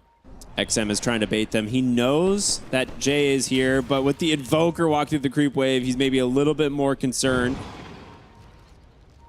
The Ghost Walk, it's on him. Here comes the Snapfire. Mortimer kisses, XM burns. Instead, the trap was laid by Nemesis. The Doom does come out, and Bach should be able to get the kill onto the Invoker, but can he get out? Jab's now getting melted by Shiro on the Clinks, and Bach will indeed live. 2 for 1 going the way of Vici Gaming, as now a third will die. The perfect time for the Clinks to show up. Can't decide if that was lucky or unlucky for Vici. Lina playing around a ward sentry, but it just misses the Invoker, which causes her to die. But she died in a position that it baits Nemesis in, allowing for Vici to turn it. So XM just making the sacrifice for his team for a winning fight. I don't think they're able to do Tormentor afterwards, though, because they were just a bit low.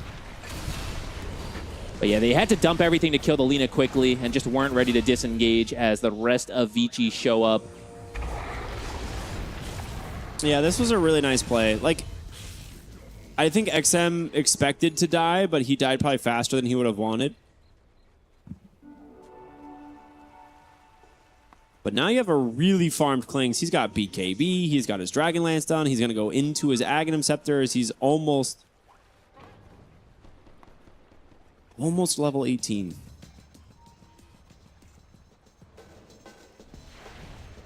How many stacks does he have? 4 finger stacks on Xingqiu. He's looking for scaling in a different way this time around. He's like, I can't not. He's like, I have to leave the base now if I want to, you know, scale. Which of his teammates do you think made him do it? He's like, guys, we can play Zeus again, you know? Oh no, Xingqiu, run! The last tick from the Tormentor. At least he gets the shard as a, you know, quote-unquote reward. Sacrifices must be made for the Tormentor. It's not the best shard. I think you'd prefer the Clockwork to help find some of these heroes in the back.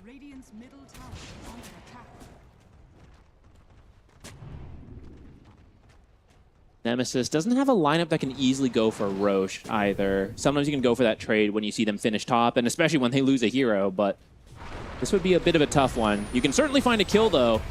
Should be a pretty dead Clockwork. Sunstrike actually finds the kill first, so Sharpshooter connects onto XM, pretty much preventing him from coming in to help at all. And the mid-tier 1 tower finally dies. It's been a while that they started chipping away at it, but they get it. With that, you might be able to force Roche, but I see that BKB finished at a very good time. Yeah, I mean, you're level 18 on both these cores. Bach Not quite there yet, but you have the BKBs and you have some big ultimates. I think it's a little bit scary. They're just waiting for Clockwork. They're going to be strong with this BKB. Unless Lina or Blinks is close to a big item. Klinks, I think, was still like 2,000 from the Ags, so he's going to be a little while. Yeah, about 2,000. You right? He does have his BKB, though. Yeah. So you could fight without it. And so does Lina, so... Triple BKB is online, yeah. They're just going to try to push out lanes, set things up, keep an eye on the map. XM. Does he get caught from the ward? Instead, he jumps up onto the high ground. The Doom catches jabs.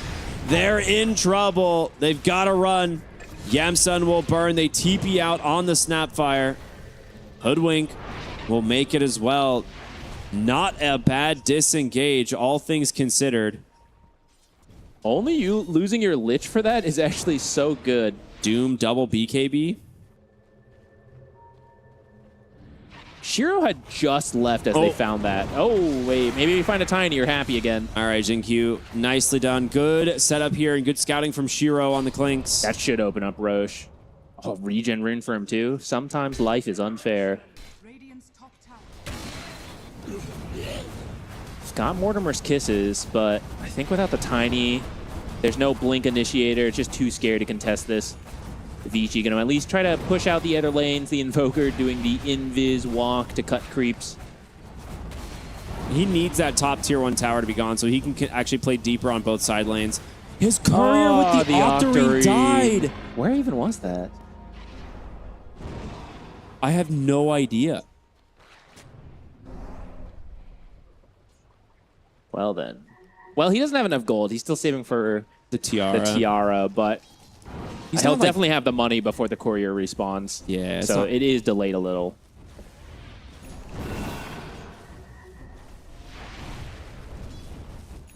Bro, XM is scary. Yashikai on this Lina. Will they go E-Blade? Nah, I don't think so. It's probably too griefy because you have a Clinks. But I think he could burst. He might just go Scythe, honestly. He could burst like 3 to 4 of these heroes with the E-Blade. Scythe is the more team-oriented play. Though I think you have like Lion and... Okay, he's going to go Blink. Oh, he has an Invis rune. That's really nice. Oh, they see him. Caught from the dust, trying to force staff away, but the BKBs will come. He just dies so fast. Chain Frost not going to do much of anything here. It's at least double BKBs for that kill. I think they're okay with that. Taking down the pesky Invoker. Dire's top tower is under attack. Seeing if they can find a kill and return in the mid lane. They have Mortimer's Kisses if they need it. You can't really take a 5-on-5 when Invoker is dead. So just hoping Vici has split up, but instead, oh, fast blink out. Absolutely necessary blink out. With XM getting an amplified damage rune, you cannot fight them. He is terrifying. He also just hit his level 20 talent. And they're going to give him a gem as well. All right, they'll settle for the mid tower. How much time do we have on this Aegis? Dude's 30-second cooldown Laguna Blade is nuts. 3 minutes. Plenty of time to work with here for Vici. Nemesis going to have to hope that there's an overextension. Avalanche toss at the high ground is always a way to come back. Chain Frost, terrifying. Mortimer's Kisses. Invoker has an easy time landing all his abilities. I mean, But this is where the Clinks kind of prevents you from throwing, right? Yeah. You just stand so far back. You might even, I was going to say, wait for the Ags, but I see the Ags. So with that, okay, he's going to use it to get a kill. You can actually just wait for it to come back up because there's still 2 minutes on the Aegis. Yeah, I like that they're just taking the objectives now. They sweep through mid. They now sweep through top. There's still 2 towers bottom, which they could play for, but I don't mind if they want to stay on the top half of the map. I will say Nemesis has damage if they can actually get to a target. The problem they have right now is Vici Gaming is beating them on every initiation. Yeah, there's a lot on Rubicon's shoulders here. There's just more options for Vici. They saw Shiro under the ward sentry, so they are going to back away. Allowing Analog to at least make his way top, but he's actually about to step under an observer sentry. They're pinging him. Uh-oh. Uh-oh. Analog not having as much fun this time around trying to cut these waves. Nah, Slowburn's got him. Oh, they jump right over. The Clinks was scouting him. Jabs is gonna die. Lelis will join him shortly. They blinked aggressively on Tiny to look for this start of the fight, and it's just a disaster. They even found him with that. They did find him, but don't think they'll waste their time chasing. They're just going to take 2 towers. Oh my Maybe goodness. even poke at high ground. There's still a minute on this Aegis. What a find for Vici. And this is what Crystalis was saying when we got to interview him yesterday.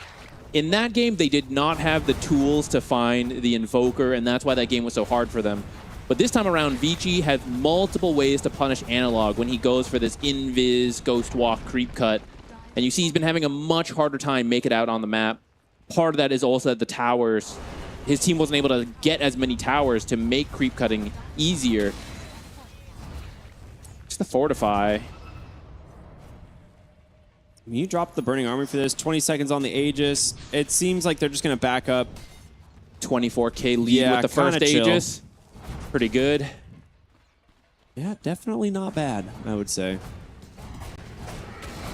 At least lukewarm. Yep, there's your Daedalus. How can Nemesis come back at this point? Like, what do they realistically need? It really does have to be an overextension from Vici, I think, which I've seen them do. So, you know, anybody can throw in Dota. In terms of their own plays, it's really tough.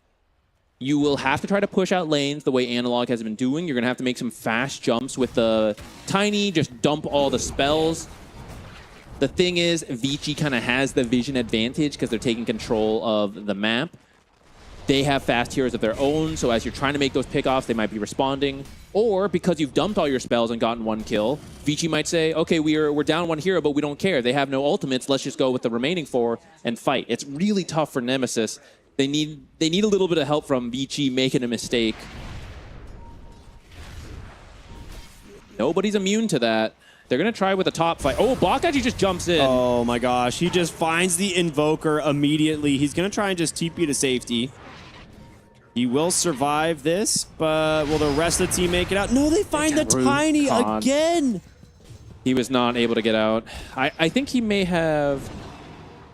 Actually, I don't know why he didn't TP. I thought maybe he TP'd to join that. Maybe it was just on... Maybe it was still on cooldown just before we clicked on him.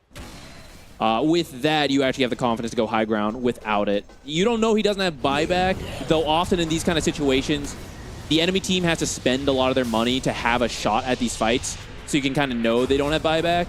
But also, as you just hit the building and you see they're not buying back, also lets you know. Hook shot into the base. They find Jabs on the Snapfire, trying to chain stun him down. The Chain Frost not doing much, but Shiro just raining in with the damage. They will get Y with the Sunstrike, but XM just jumps forward, deletes Yamsun on the Lich, and they are too afraid to chase from where you don't have the Tiny. You don't really have any damage to follow up, and Bach goes in, gets the stun. Here's going to be the buybacks from Jay as well as Yamsun to try and find the kill here. They'll take down the Doom, but the full lane of Rax is gone. BKB TP on out from the Clinks. They got what they wanted. The high ground is cracked, and they get a lot of buybacks out of the side of Nemesis. Looking pretty good for them. 30k. At this point, you can just wait for Roche if you want to play ultra safe, but really any pickoff you get once your heroes are up, you can go. It was a little bit costly, I suppose, losing those heroes to take the top barracks, but I think they'll know what a commanding position they're in. They're going straight for Analog. They know he's here. He's at the edge of it. The rest of the team fighting so hard just to get their own triangle. Did they see him? I don't think they have detection there. No, oh, there is one now. If you make that move again,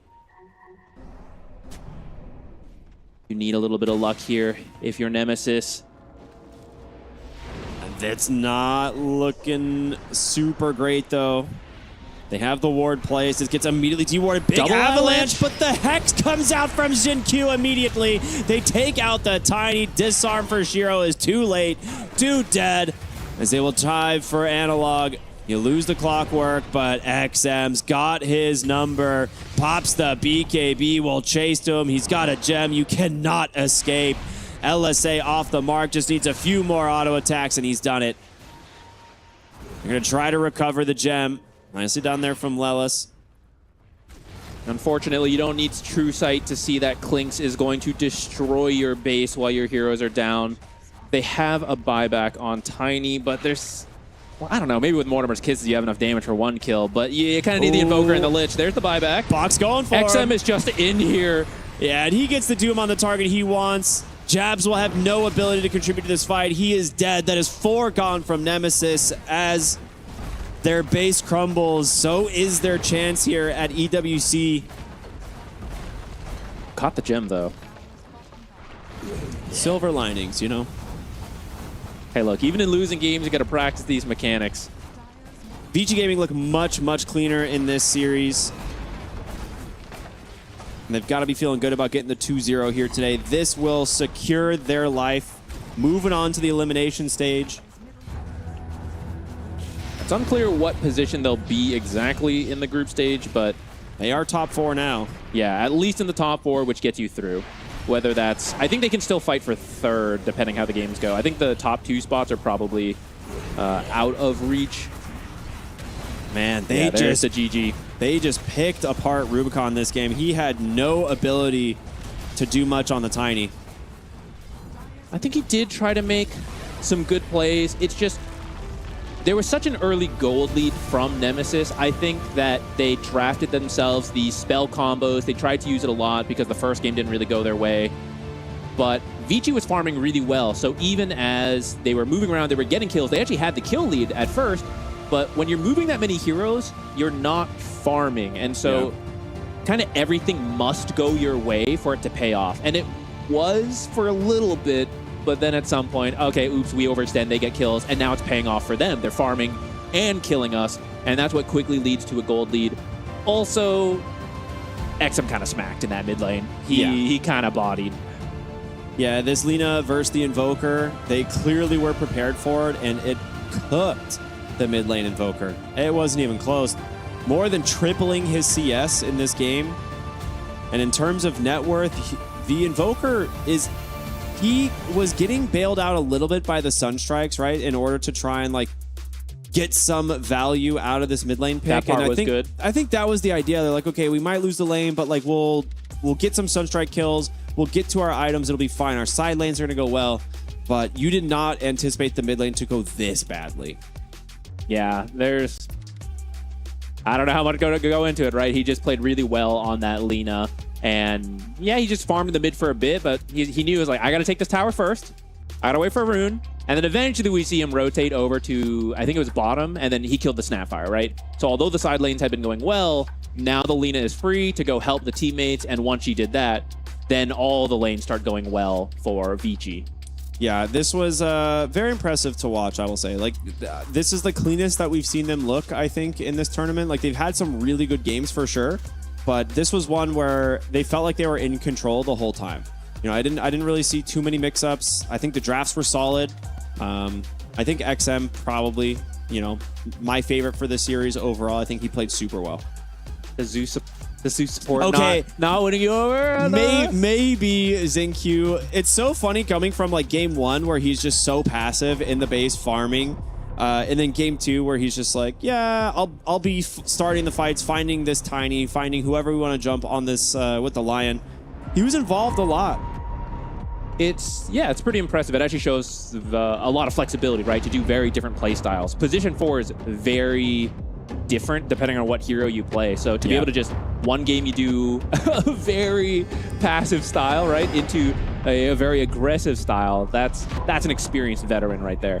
Yeah, I mean, scoreboard, it kind of shows the story to this game, right? 35-19. It started off somewhat close in kills. It was kind of back and forth a little bit, but once once they got a little bit more farm on the side of Vici, there was really not much Nemesis could do. They tried to play the split pushing game, but I gotta say, the ward placement from Vici, they knew exactly what was going on. They would get deep ward sentries in the lane to try and scout, you know, anybody rotating through, especially like the Invoker, and then they would just TP to come handle it. Yeah, these were some of the moves that were looking good for Nemesis. It's just, you see how many abilities they had to throw, so it wasn't always the easiest. Yeah, this was, I will say, like, a couple of the fights you would see at this point, it's looking okay to start, but realistically, it's just too much farm on the side of Vici Gaming, too far ahead. And then they end up kind of just snowballing away. Like, you get the one pick off onto the Lina, but that was about it. The Lina, who was absolutely popping off. So yeah, they needed more kills on her, but very good moves from him to just stay far enough back, not get caught. There's a lot you had to look at, right? The whole time you're thinking about that, Bach is farming top on a Doom, right? You know he was getting rich. Yeah, the high ground seed, pretty straightforward. I mean, XM just has the confidence, just blink right up onto the high ground, like no cares at all. He's like, yeah, whatever. I'm having a good time. We're doing fine. You know, he's got the backup, jump in from box, Zinc Q with plenty of CC to follow it up.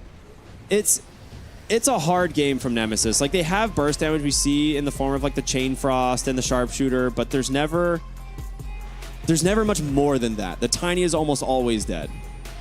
Yeah, the start needed to go a little bit better for them so that you can keep up the spell power, right? Because all the abilities kind of have flat scaling to a certain degree. So if the enemy is getting farmed enough to get BKBs, pick up more health, then you lose the ability to actually kill them with those abilities.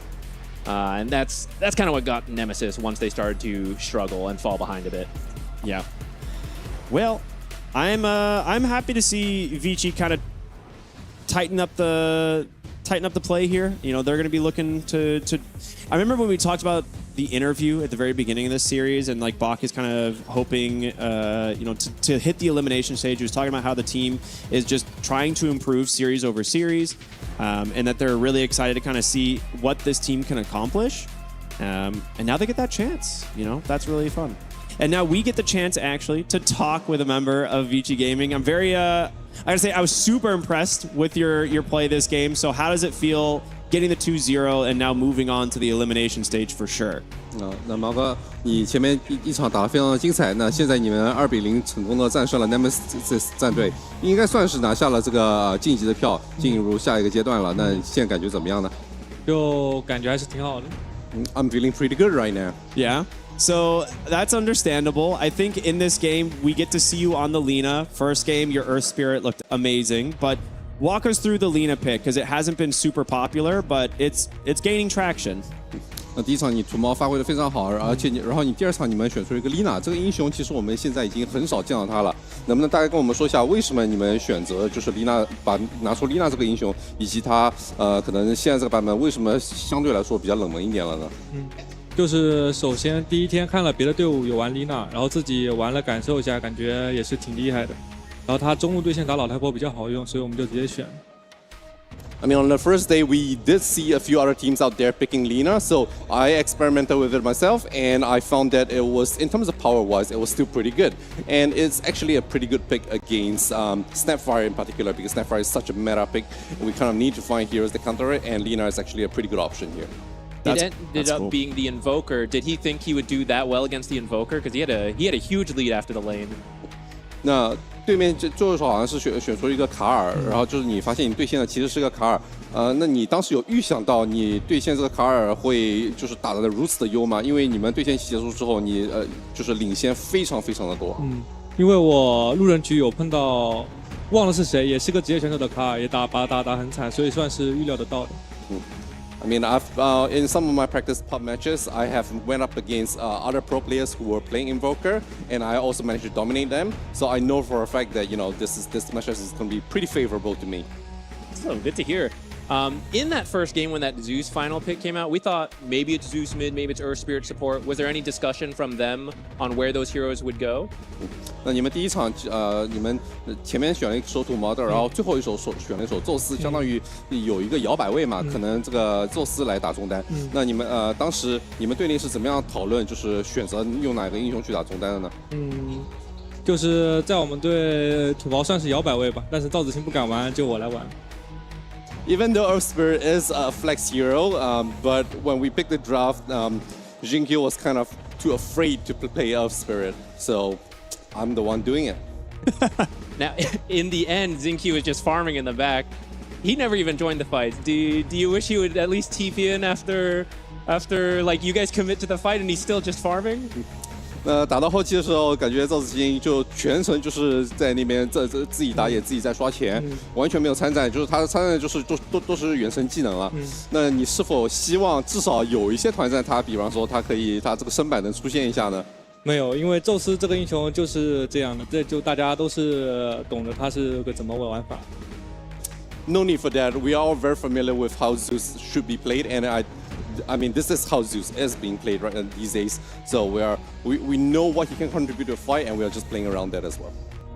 That's awesome. It was a super fun series to watch. I know you guys have a lot of fans, and we're all really hoping to see you guys do really well as this tournament continues. So again, congratulations on the 2-0, and we're looking forward to seeing you guys in the elimination stage. 那再次恭喜你们2-0在这里获胜，然后后面淘汰赛也希望看到你们更出色的表现。那好，谢谢。Thank you very much. Absolutely. Well, that is going to be the end of our third series today, but we have one more still in store, everybody. We'll see it in just a little bit.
This current version of 1W Team was created when they picked up the former Tundra roster of Pure, BZM, 33, Ari, and Whitemont. The roster is one that should be familiar to any Dota fan out there, and they are definitely no strangers to winning.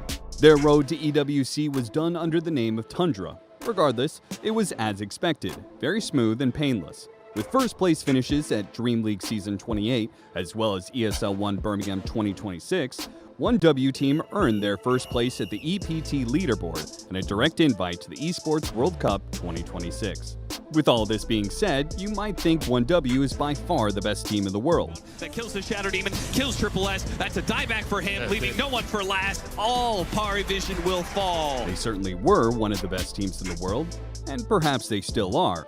But the last few months has been a bit of a reality check for the team, with several disappointing results. Time will tell if 1W Team will be able to step back up to their former glory here at the Esports World Cup 2026.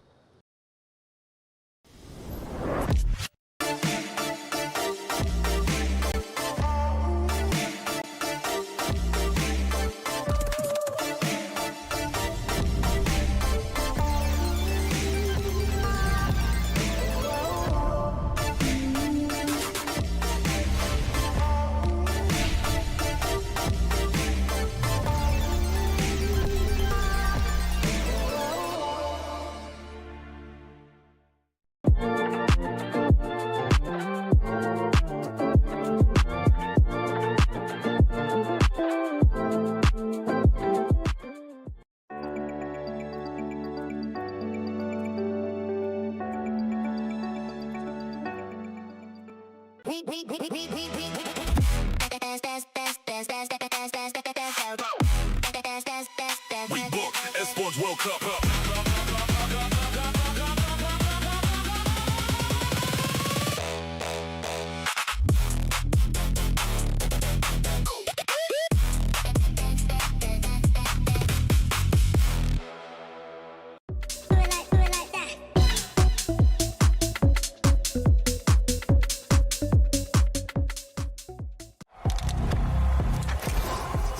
He can come in here and play my game. He knows nothing. Let's go! Tyler Wine, you're done. This is my ladder. You can't climb it. It's better than being hard-sucking Masters. You're going too far now. Your eyes buggy. Your elbows ashy. That airline? That's an L airline. Somebody better hold me. Okay, yeah. Do something then. Raw energy. Blow the house down.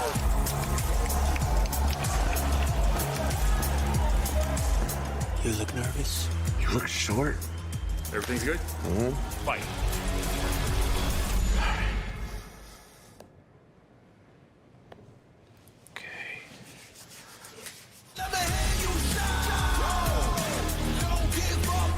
Do you really need the wraps? Yeah, this feels like overkill.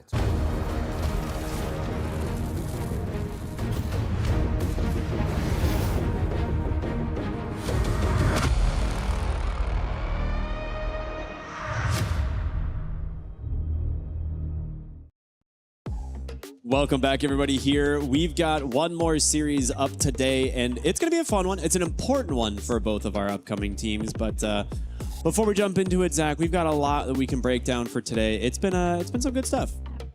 Yeah, I think. Well, some teams are getting knocked out, so they're maybe not having as good of a day. Otherwise, there has been some great Dota, some fun Dota for the viewers, for us, and some teams are confirming their spots. So.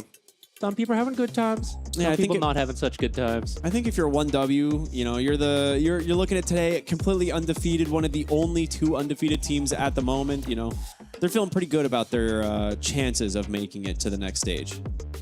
Yeah, I think it's just about where they're going to be in terms of the bracket. They're just got to fight out for those spots, but also just the dominance. I feel like when this team wins tournaments, the group stage is essentially undefeated. Like, they don't let up. You know, it's like, oh, we're through, let's experiment. And I was like, we try hard. Always. Like, we are here to win. So I think it's a good sign if they're 6-0 if you're a 1W fan. They're not allowed to experiment anymore. They got a bunch of experimental players, put them on the team. They're like, all right, no more of that. You do exactly what we say at all times. and we do not. It's called farming. Yeah, we do not give up anything. I mean, this team, it looks really strong. You can't argue with the results. They look amazing. And, you know, ideally they want to get through to the elimination stage. But if they get through the group stage at first place, which is really important, we can actually take a look at the group standings themselves. But if you get through the group stage in first place, you go directly to the playoffs. You can avoid the whole elimination stage. That's fantastic. And for Group A, Falcons looking currently in the first spot. I'm actually not sure. Did they already play BB? Is that like confirmed first? Oh, they did. So I'm pretty sure Falcons are going to be in first spot for theirs.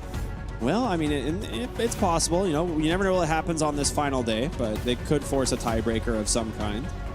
But there's a couple of the groups are starting to solidify themselves. I believe Poor Rangers, they're not out mathematically, but it is close. This group, however, some things are confirmed. L1 team as well as Level Up, they're eliminated. They're not going to make it through the next round, and P time is confirmed into third through fourth. Enigma Galaxy has looked amazing this event. They're Do we tied still at the bat top. chest? I don't know, man. When do you stop bat chesting? You know, That's true. That's true. You never give up. Shout out to the fans who never stopped bat chesting for Nigma. They're here. They're showing up. Everyone was so unsure, right? Like, they switched up the roster. Like, is this going to work? Oh, my goodness. It's working. It's working. And they look so good, man. Their drafts are fun. They're believing in their heroes. It's good stuff. Group C.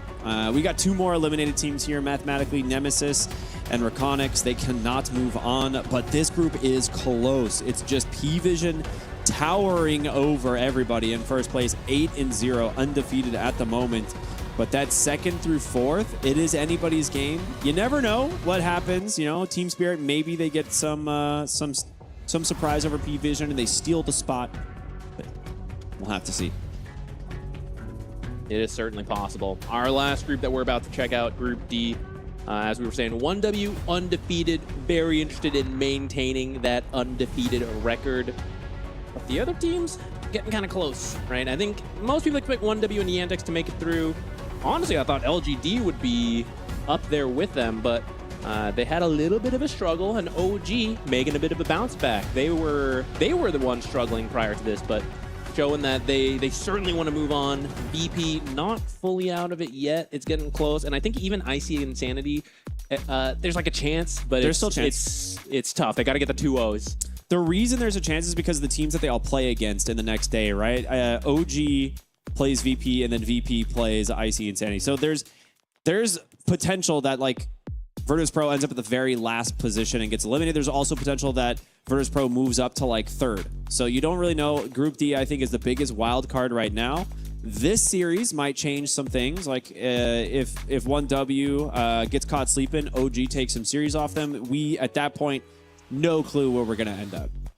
I think OG's top form can certainly bring out a 2-0, but the margin is not a lot. Like, 1W's worst performances are still really good. Yeah. And they're relatively consistent as a team, whereas OG has been the one sometimes looking amazing, sometimes kind of shaky. So for their own sake, if they want to keep going forward, I hope they had some good rest. I hope they had some great food, and they show up to play. I mean, we're here in Paris. There's good food everywhere. I'm sure they found something. Some smiles and a mood. Yeah. You gotta have the mood, right? If the mood's down, then that's bad. That's bad. You don't want that. No bad vibes. No bad vibes. I think this team has a lot of potential, like you said. That we've seen them look pretty good. I think the drafts in some of their games have left me, maybe I would say, uninspired a little bit. That being said, they do have their own style of Dota that they still definitely believe in, and I think when they play that, they look the best. But they still need to enable Natsumi in that carry role. Although, yeah, like the game we saw them, there was an Omni-Knight pick that I didn't love, but I almost like that I didn't like it, because if you go back to the start of the season when OG was looking really good, they were playing their style. Yeah. And in fact, they were doing so well, they helped define what the meta was. In fact, we still see the Wind Ranger carry since that moment. So I almost take it as a good sign that they believe in what they have, even if it's not the same as every other team, that they want to make their style work. I think that's actually a really good sign for a team. even if sometimes that style then ends up losing. But you kind of have to like go through that process to really understand it. And I'd feel worse for this team if they just tried to copy what other people were doing and then it doesn't make sense to us. Like, we don't like this, and then they just lose, right? That feels way worse. Yep, and here we see their opponents 1W.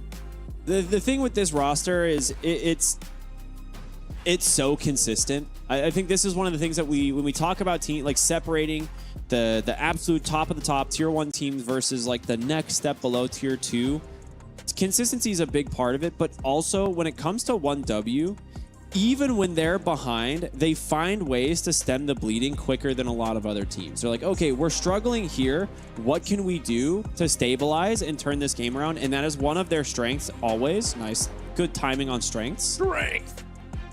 Yeah. If you've ever asked yourself, how do I pull back a pub game where my team has thrown, like, what do I do? Take a look at really any 1W game where they're struggling and see how the individual players, for whatever role you play, what they do. They will constantly find ways to go cut creeps, to go farm on the enemy's half of the map. Okay, they're going top, we go bottom. They're going bottom, we go top, right? They are masters at finding farm. I don't want to say like uncontested, but like, I guess uncontested, where the enemy is not trying to kill us and we're losing. And that's why in a lot of 1W games, you'll see like, oh no, they're behind. 10 minutes later, it's still the same gold lead. Like, aren't they losing? It's like, well, yes, but no, I'm still farming over here. Yeah. They're really good at that. Yeah, I will say one thing I do miss is kind of like the creativity of players like Ari, where he kind of invented playing heroes in ways that like were never really seen. And now he doesn't really get to do that as much. I feel like he's kind of been forced to play some of the more conventional fort positions, some of the more conventional supports. Not necessarily a bad thing. Like we were talking about consistency being a thing. Like that's how you kind of achieve it, as opposed to doing something maybe a little bit out of meta and risky. And when you have someone like Whitemon as your other support, you can kind of just you can rely on the fact that you are such a good support duo that you're going to enable your cores in almost any game. You have to find a style you believe in, even if it's not your original style, right? Like, as long as you're like, I will go with your vision and I'll do it. I feel like that's what 1W has done, what the players have committed to, and it's shown the success. OG trying to do the same thing. It's a different style, but it's the same philosophy. Will they be able to do it here? It would do wonders for making sure they stay in this group stage. Yeah, I think coming up tomorrow, their next series is Virtus Pro, so any wins here goes a long way at helping separate themselves from the bottom two. As we take a look at the bans, we jump into the draft. Nothing too surprising here. BZM's Invoker is going to get a little bit of a priority. They get rid of the Lone Druid. See that Darkseer, Earth Spirit, and Puck removed. I was thinking to myself, I'm like, man, you know what I'd really like to see? Puck mid for OG. I think that they play it very well. And I guess 1W do not want to see that. Well, it's pretty good in the hands of a lot of the top mid laners, so can't blame them. I was about to talk about Shadow Fiend, but Drow Ranger, she's the other top carry pick. I think less teams are willing to go for her first. Overall first, yeah. yeah. Shadow Fiend feels like he's a little safer because he has like the flash farming with the raises. I don't know if it's more supports that pair with him, but I just feel like I see more teams go for Shadow Fiend first if you're at that choice. But 1W has, I feel like, one of the best Drows. They're pretty good. One of the best of one. That's fair. Insert hero here. 1W is the best at fill in with whatever you want. All right. I like the Mirana. This is kind of cool. That's really interesting. We've actually seen Mirana look pretty scary when in the right drafts, and I think there are a lot of other heroes that you can pair it with right now. I'm assuming it's going to be the support, which to me, Moonlight Shadow is really good at helping you find the Drow Ranger and actually kill her. But there are great heroes that you can pair with to set up the arrow, and I think you have to pick a couple, right? It can't just be like one. Of course, there's heroes like Bane and Shadow Demon, but you could consider things like the Ember Spirit from the mid lane. Yeah, I think Bane is in consideration now. They played this before. They paired it with the Dark Willow in terms of support. As long as the other support has some form of setup and then 1 or 2 of the cores, I'll be relatively happy with this Mirana. It's not as common, but we were mentioning OG has their style, right? This is one of those heroes. 1W trying to decide where they want to go with this then.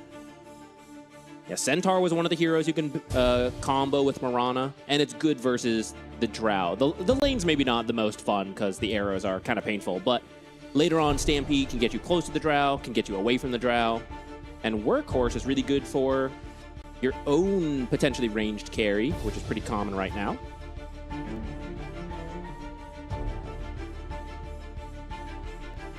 I've been wanting to see a Mirana carry so bad. Or like a Mirana like mid or something, because I feel like the hero does have the potential to make it happen, but the Celestial Arrow is close, I feel it like, really to potentially is, right? making it happen. Yeah, the Quiver adds so much damage. The Leap obviously providing a lot as well. We'll see the Undying come out, so a very popular hero at the moment to get rid of that Ember Spirit. We were talking about one of the heroes that pairs really well with Mirana.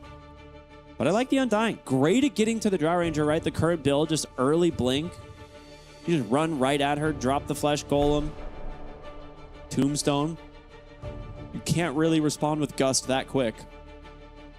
Generally like it, but does not combo with the arrow. That's my one caveat that I'm not happy with. Just get enough zombies. Simply allow me to Tombstone next to him for 10 seconds and then throw the arrow. I'm sure he won't have TV'd out by then. You got other picks to set it up, so 1W, knowing that they're going to have to play into the Undying, and you don't know where it's going to go. It could be the offlane, but you do see some support Undying, so you can't be too weak to it. All right, Tusk. Fairly straightforward. One of the few like remaining melee supports that they can go for. The 2 big ones are already banned. I think Snowball's also great versus Arrow, either to dodge it or someone gets hit and you just put them in the Snowball for as long as possible.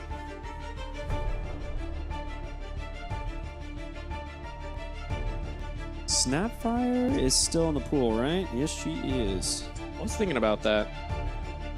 I kind of like it because it can deal with Tombstone, right? Like the Little Shredder, a great option. Doesn't have to be mid. You can always play it in the 4th position. One of the reasons we like the Snapfire so early. I think the combo with Tusk, if you ended up being a support duo, is not bad.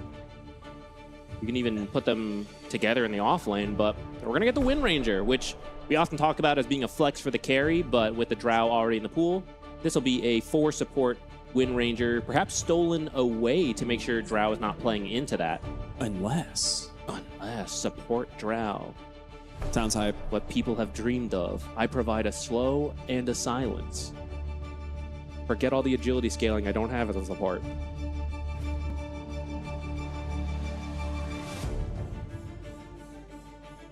I kind of like Shadow Demon if we go back to that. It sets up with Mirana. It's really good versus Wind Ranger. And you can copy Drow, which is not that bad either. Snowball is very televised as well, so you can potentially save teammates with that. It works. We don't. Again, we saw it once today. It didn't win, but it didn't look bad. I don't think the issue with that game was the Shadow Demon. I think it actually performed quite well, so I'm okay for it. And Undying can take stacks actually really easily. So if you do run, that's true. You know, some sort of a Shadow Demon, you can just rely on the Undying to clear the stacks. If you don't have another active hero, they will take the Tiny instead. A little bit of a flex pick between the mid and carry. Unless they reveal it here, then, you know, not so much. They probably will have to. There's only so much flexing we can do. We love that. Core techies, believe it or not. All right, support techies, that means Undying in the off lane. Tiny, likely to be mid, but there is a chance for the carry Tiny. Got that bonus armor to help you versus the Drow, and it is the setup we were hoping to see for Mirana. I will say techies into Tusk is a little annoying. You can't really use Blast Off until he uses Snowball in the lane if they're against each other. Unless Tiny goes first, I suppose. Yeah.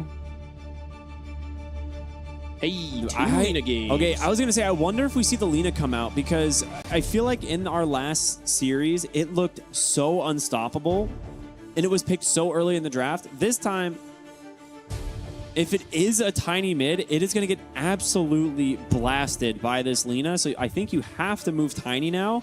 And I don't know if OG are comfortable with the tiny in the safe lane. I mean, I'm sure they can do it. But what's the different mid pick? Yeah, the thing is into Lina. It's such a classic mid hero for them. I feel like if I was to see OG with a tiny, I would say it's almost always in the mid lane. We'll find out, though, if they want to move things around. I think 1W maybe agreeing as they get rid of the Spectre, one of the better counters to Drow Ranger, also fantastic against the Lina. I like that. Maybe ban the Sniper? You could run Tiny in the carry role and just grab Sniper for mid lane. I'm sort of open to it, but I feel like Tusk and Wind Ranger can gank him pretty easily, and these supports are not the best at enabling Sniper. But if they feel trapped, they could go for that. They actually have so few arrow setups right now. That's the other thing, yeah. For this first pick Mirana, in the end, it's mostly this Avalanche Toss, and then Blast Off, which is not the easiest. Kez would have been a good pick. Could have been a good pick. At the end of the day, OG has last pick, so they will be able to see their lane matchups. I don't think there's any mystery, really, to the 1W draft. I think at this point, we kind of know where everything is going.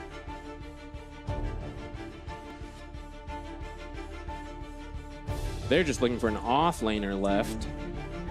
I like the Doom ban. Maybe something like an Underlord to get rid of. Just a really pesky front line. The Aghanim Scepter, if you rush it, can be pretty scary.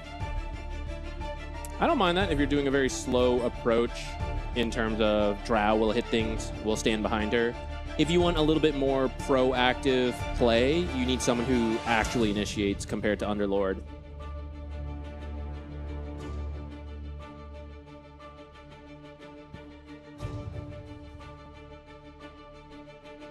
There's a decent amount of offlaners left. I mean, there's just something simple like Tidehunter if you really wanted. I wonder if you're worried about the lane matchup. I don't think it struggles against Tiny at all. But I think maybe something like a Tide would be a decent ban. Okay. They'll ban the Timbersaw from 33. I think with that probably indicating that it is going to be carry Tiny, and they need a new mid hero. But we'll see. Again, they have last pick. They'll have the option to decide what they want to do. What hero does 33 want to pull out of the bag now? I don't know, but we went from blue heroes to red heroes. So what do you think the last transition is? Is it back to blue? We're going to go bring out the Visage that hasn't been picked in like Enigma. 9 years. Oh, one more red for the road. Okay, okay. The reddest hero. The reddest red. Axe. That's your initiator. Yeah, that's your initiator. Absolutely.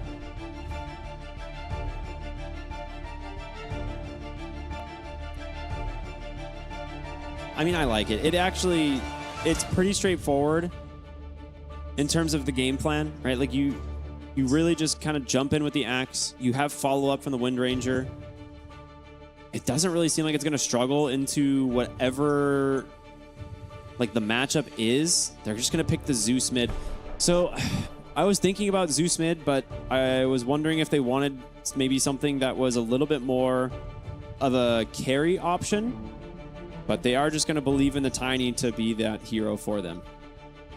If the Tiny gets a blink, I guess you could do it with the Shadow Blade. As long as the Tiny gets close or someone hits a random arrow, Blast Off connects. Plus, mines actually reduce magic resistance. If you remember the Zeus support we just saw, Zeus mid is going to play the same way. Drow gets hit by something, double Nimbus, double ult, she's dead. Lina's dead. Any of these targets, pretty much dead unless Snowball save is like immaculate. The idea is interesting. I do think it's a little slower, and it'll be on 1W to... They'll hit some item time if they want. I'm thinking that Blink Blade Mail. Yeah. And then they're the ones in control, making things happen. OG's going to have to hold on through there if their own side lanes are not doing well. I feel like this mid lane is going to go pretty dang good for the Lina. Like, Zeus will just sit back and farm, but you're not going to stop the Lina, really. The real question is how much can you avoid the Dragon Slave? Because if she's able to actually harass you with this, the ability damage adds up over time very quickly. So does Arc Lightning. It does. But Arc Lightning is a lot more expensive for the amount of damage it does. We'll see how this goes. I cannot disagree. Yeah, we'll see how it goes. Maybe a stray arrow will hit her. That would certainly change the matchup. A random arrow will absolutely change the matchup. Yeah, I agree with you. I'm a little bit worried that the draft is a little bit too passive from OG. Like, they're going to play for, you know, to allow the Zeus to farm, but we will have to see who their playmaker is going to be. Because, yeah, Undying, great at jumping in and starting the fight with the Blink Dagger lately, but there needs to be other heroes with them. Supposedly just the two supports. Yeah, this was a first pick Mirana, and in the end, I don't think she even has an easy setup between any of her teammates. There is some setup, mainly in the Tiny, but Techies is the other one, and that's actually the same lane. So there's actually not that much. Actually, who did grab it? It was... Oh, no, Tim's grabs the Techies. Okay. So actually, there are two different lanes then. That's a little better. Still a little difficult to land, considering Tusk Snowball is going to be in one of the lanes. Yeah, I think the draft's pretty straightforward from 1W, right? Like, this is kind of like what we were saying. Like, they go a lot of consistency. They make sure they're getting comfortable heroes. They open up with the Drow. What we'll have to see, though, is how strong first pick overall Drow has been. I feel like a lot of teams have developed the counters because she has been getting a lot more popular. Great D ward there from Tim's immediately. Knowing, definitely doing their research there, knowing 1W likes to make that move from the top side.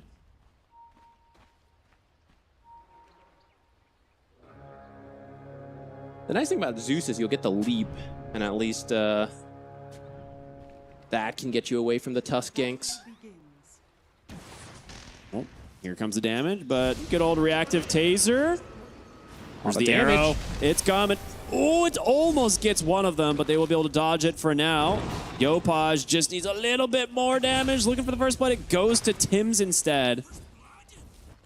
I mean, great first blood. You would absolutely prefer it to go to your Zeus, but you'll take it. And they get the second D ward. It gets denied.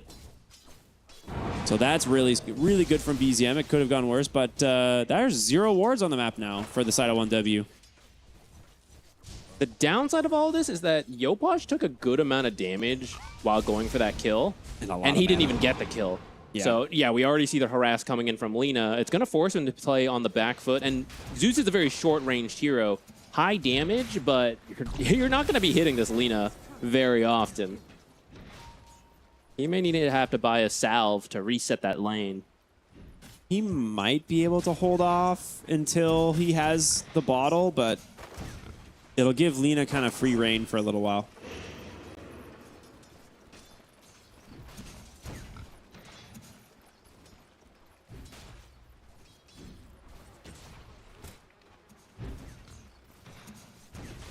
Top Drow. We'll have to be a little careful. There's not really an escape. Snowball save is maybe the best they have, but Tombstone zombies building up plus a blast off is certainly a death sentence.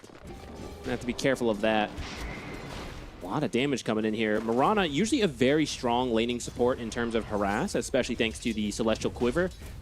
But Wind Ranger, I think we've all seen it. She is also a very strong support. All right, bottles coming out here for Yopaj. Like we said, it's kind of giving space to the Lina while he farmed that one up. Call bottom lane into the power shot. I mean, Skem's got no leap. The spins, one more. He's got him. Last auto attack there, 433. Takes a little bit of hit from the tower, but overall, very happy if you're the Axe in this matchup. That level 2 timing. Making a big difference. Top lane. Okay, that's not what you Ooh. Uh-oh. I think this is going to be a double kill, Zach. I'm not... This is looking rough. I don't know. Maybe this decay just kills both of them. That looked a little rough. Just diving under the tower, hoping to use that reactive taser, and now Raven gets the decay. He's still going to die. Double kill for Pure on the Drow Ranger. That's pretty scary. Yopaj getting low himself. One more Dragon Slave. He's bottling, but yeah, it's scary. Ouch. Yeah, this all goes back to the start. Taking that extra damage, it adds up. The mid lane's very finicky. Just a little bit of an advantage can give these top-level mid players all they need to win the lane. Things looking good for Lina. And now things looking good for top. For Pure and Whitemon. You can say that most games, actually, though. These guys are these guys are pretty scary up in this lane. Yeah, Whitemon is so good at just winning lanes. Tiny's farming all right bottom, but so is 33 on that Axe. So far, it feels like 1W going to be happy with how this lane's going. And in fact, looking to turn more damage onto Natsumi. He won't die, but it is going to force him to be very careful as creeps start going under the tower. You might get dove here. And this is the downside of Mirana. She has a lot of damage, but it's not really an easy stun to land to dissuade tower diving, as we're seeing.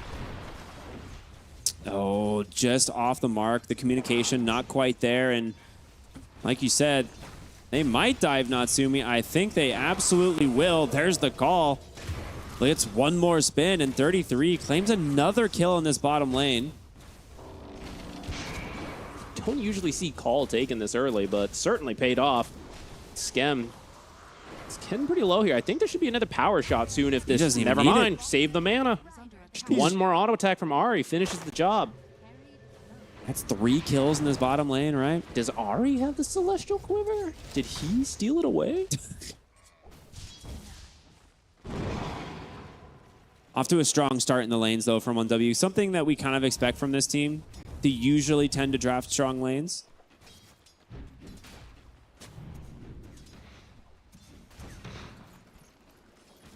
There's a lot of denies on the Drow, too. Yeah, 12, actually. My goodness. Dealing very well with this Undying, which I'd like to remind you, this was a first pick Drow. So you had your choice of counters outside of what get banned, I suppose. But if she's already winning the lane, that's, you know, that's not good.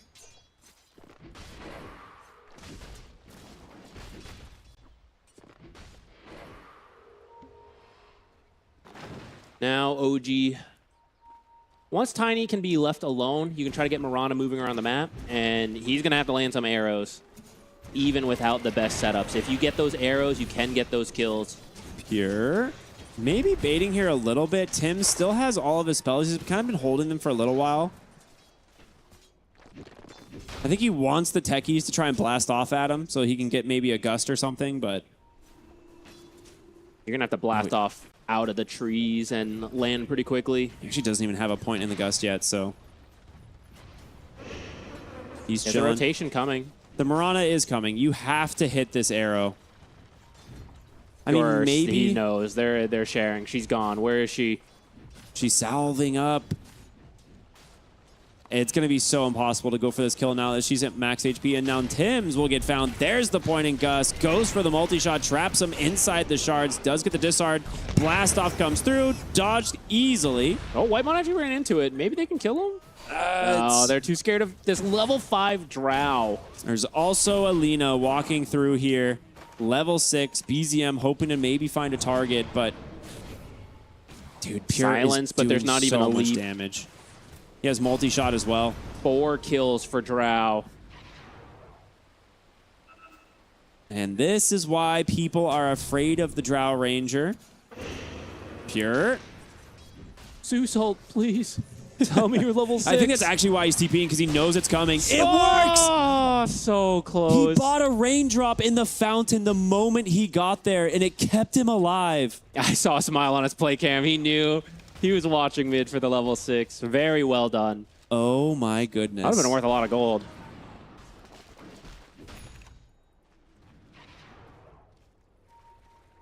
Well, now the Wisdom Shrines won't get stolen away at least. It was kind of looking like it might happen the way that top lane was going. But at least OG will have this. It's a 2K lead already going for 1W, and 33 starting to do his classic stacking and jungling back here. He's like, yeah, I've already gotten what I want out of the lane. It's going to get a little bit more difficult for him to play aggressive, so he'll just casually farm his jungle. Ahri's just going to soak the lane XP. They're being very efficient in that bottom lane, and I mean, you can see it in the net worth for Ahri himself. Like, he's having a great time. That's a lot of money. He's actually not that far behind the off lane Undying.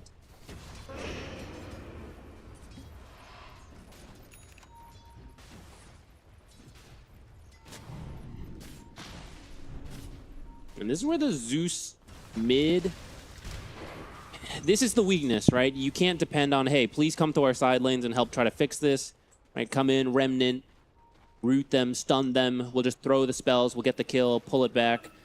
Zeus doesn't really do that. He throws the ult when you set it up, but you have to set it up. And if you're already losing the lane, it's pretty difficult. Yopaj gets the shield rune that saves his life. Great shackle there into the kill. Oh, the shard traps him both. He has no leap. BZM gets a double kill, and they'll just snowball to safety. They are just picking OG apart. I imagine he's dabbing in that snowball. Easy kill, and then you just leave. No damage taken. 1W. Already a 3K gold lead at 8.5 minutes. Whitemon now checking for stacks. Is this how you guys want to recover? You making any stacks here? We'll steal them. But there's nothing actually there. Steal.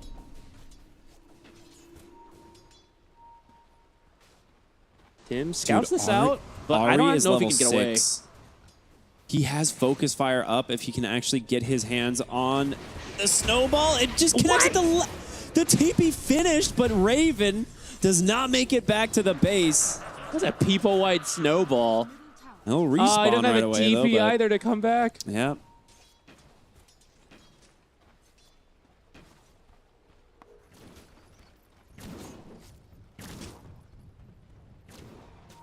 It's looking a little rim-ricky. It's still early. It's still early. My biggest concern is the XP difference on the supports because we just keep seeing them rotate to lanes. And, well, another kill onto Tim's Whitemon with a very nice shards, but Raven will get him. That soul rip at the last little bit to find themselves a kill. Been a while since we've seen one of those. Lena was just farming up this whole time. Hasn't even contributed much besides that one move top, but now has her Boot of Travels before 10 minutes, so it's top net worth Lena, ready to show up to these fights. If you have Zeus ult, I will contribute with Boot of Travels after running right into this arrow. Oh, okay. Nice jump here. They grab Ahri. Good bait from the supports. Maybe underestimating how much damage Zeus was going to do. The Zeus really needed that first Thunder God's Wrath kill. Like, looking back at it, Yopaj pops the biggest cooldown, one of the best ways of him to try and secure a little bit of extra gold and XP for himself, and it would have been a lot. Yeah. That would have been a kill streak drow at 7 minutes. D3, does he have his blade mail? No, just here to kick out Natsumi. He's like, get out of here, man. What do you want? Lena rotation. They know he's slow. Yeah. Meanwhile, top lane, they're going for the drow, but she just TPs. Does not care. There's no way to cancel it.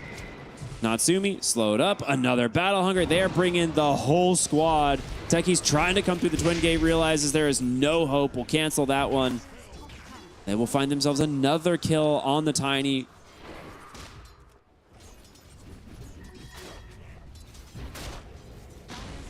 They should be able to take that bottom tower too if they want, but they're actually rotating top.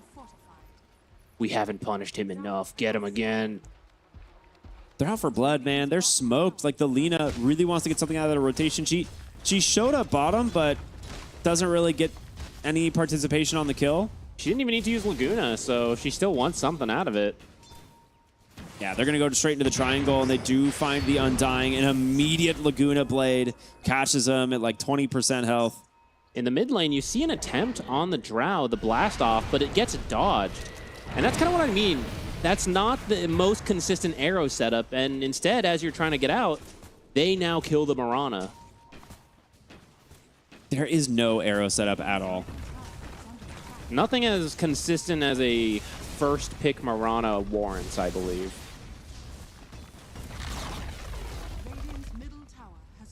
Well, another power rune going the way of BZM here, and Invis might be able to put this to good use. And Ari just takes the bottom tier 1 tower on the Wind Ranger. Even Axe did some of that. That's fair. Building damage check. Who did it? Top taking a beating as well. They're just pulling so far ahead. All right, Snowball's coming through. Tim's, he saw the Lina pop the invis. He's like, I'm so dead. Already got it. Power shot from downtown. Just securing the kill, right? Can't blame him. Ari's been having a hell of a game. I feel like he won bottom lane with his harass setup. I mean, 33 was there, of course, as well. He was doing his part, but to be able to out-trade a Mirana and then rotate around the map. Yeah, he's been getting a lot done. I think his net worth shows how much he's gotten done. Over 1,000 up, the next highest support. You know, in the draft, we were talking about how 1W, even if they fall behind, they're so good at maintaining the gold difference, not letting it get out of control. I think I know where you're going with this The one. reverse is also true, where if they are winning, it gets ridiculous. 7K at 13 minutes. The score is 3-15. It's not the worst we've seen, but 7K, right? It's just they're efficient farming. They get kills. They don't let gold go to waste. They are allergic to that.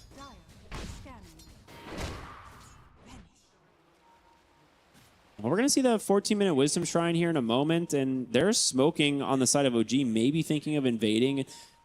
Finding a kill would be nice. Yopaj sees Ari. The Radiant are going to scan. They're not going to go maybe through the Twin Gate then? Because I thought they would be making a play for the Wisdom Shrine, but with the tower still there, I could just TP in. Losing the fight would be devastating, so they're not going to find anything with this smoke at all. Can't commit willy-nilly, even as much as you want to kill. If you just feed more kills, the situation's going to get worse. They got to be careful about what they commit to with the smoke. They're going to see the Twin Gate rotation. Tusk sitting on one side, the two supports of OG on the other. They know something's up. Power Shot's going to scout some of them, and now Whitemon, he's found the Mirana. What a read. This guy's so good, man. He's doing the math, making sure he gets the dunk. No need to let the stacks go to waste. No way. Can't cancel another. Whitemon, have mercy. The mine's going to buy enough time. Oh, Whitemon. No. One more. Doing a little Minesweeper. He knows he's got the health. He's got the Tranquils. It's all free. He's got Tranquil Boots. That's going to regen back off. No problem. They don't have Zeus ult. Surely.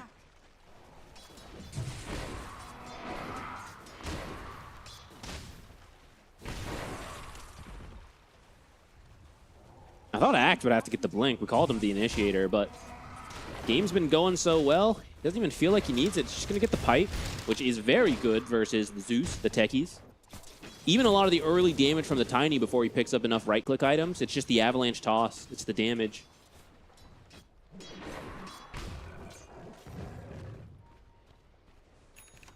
The overall net worth difference just from the cores is becoming absurd, right? Like this Zeus mid does not really have much going for him. Like he is so underfarmed. You have the blink done on the Tiny. We mentioned earlier, like you need some sort of playmaker, and now it has to be the carry Tiny. Like he has to go this early blink. They might find Whitemon here, which they do. He pops the dust. He gets a 2-hero gust from Pure. He's going to try and backpedal at the moment, disarm, but Raven, they don't have the damage. Pure's going to survive. They turn it around. It's a double kill. 33 is going to die to the death bomb there. So, I mean, all things considered, OG do manage to find a kill on the Axe. I mean, when you're losing by 8K, an even trade is pretty good. Yeah. It might have been cleaner if they just take the Tusk. Well, I guess they wouldn't have gained as much gold, so I guess it is worth it. But 1W won't mind too much. Like, look at where they are on the map. 3 different locations. This is why they get so much farm. compared to OG, kind of clumped up a little. So even after those kills, the gold lead really doesn't shift all that much. The Ag's already done. Well, you say that. Here comes the smoke. It's going to pop. Jumps up. He gets the right hero, but can they finish the job? The toss. The arrow misses. Snowball comes through. He's able to just immediately pop the mine. He turns around with an LSA. The shackle no from way he's Ari. alive. Natsumi, he needs to finish the This is kill. illegal. He gets it. Oh my goodness. Tiny will clean up, get the double kill, but can he get out? Blink Dagger in one, but no. Vessel, Shackle, Ari will have the damage, and Pure will TP in to make sure he dies. It was so close to being an absolute disaster, but they do manage to get the kill onto the Lina. And the Tiny, he's still rewarded for this despite dying. He gets a lot of gold and a lot of experience. Can't believe BZM lived so long. That's the value of the snowball save versus techies. Can't really force your bombs to explode faster.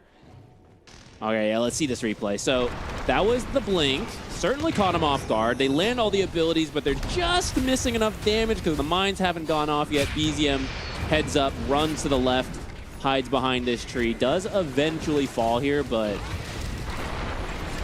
what a return to get anything out of this when you're getting jumped by 3 heroes. Yeah, meanwhile, back on live, 33 as well as Ari able to run down the Zeus. Ward Sentry here in mid's going to give them tons of information.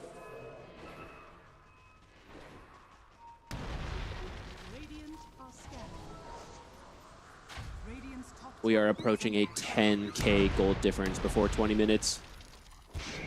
You can maybe contest Tormentor because you have the Zeus ult. Now, there's a lot of damage. And that would be step 1 of, I don't know, 7-step plan. Get back into this.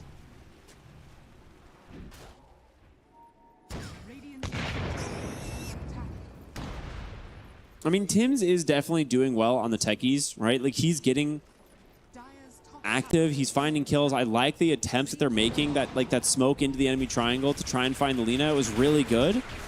But then this just happens, right? Like, they're super farmed. They have a lot of damage between these because Ari is really over-leveled as a support. And that Focus Fire tag team is a great combo. This feels like it comes down to the laning stage. The side lanes just got a bit too much. I think Zeus did okay versus the Lina prior to any rotations. You weren't stopping her from farming, though, right? Like, she had pretty great CS still. But she wasn't really stopping Zeus from farming either. Yeah. So that part was kind of okay. And you're saying, okay, I'm going to use my ult to help secure side lane kills. But if you're losing the side lanes, then you never really get to Zeus ult that way. And I think that's now the situation for OG. They were able to get some gold back while that Aegis was happening. But, well, if you couldn't fight prior to Aegis, I think you're even less inclined to fight now.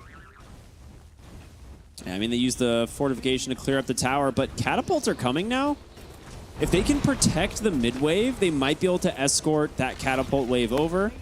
Otherwise, they can still play for bottom. Yeah, catapult's still alive. Great TP on over from BZM, and now they can look for that mid tower as he bottles up another power rune, Invis this time. Oh, they're not going to escort the wave. Okay, they are. They'll clean her up. Might have been some decision making. Like, do we really need the tier 2? Do we want to do something else? For example, the Tormentor. But I don't think they're actually that worried about OG taking the Tormentor. It's not that easy for those heroes to do it when they're this poor.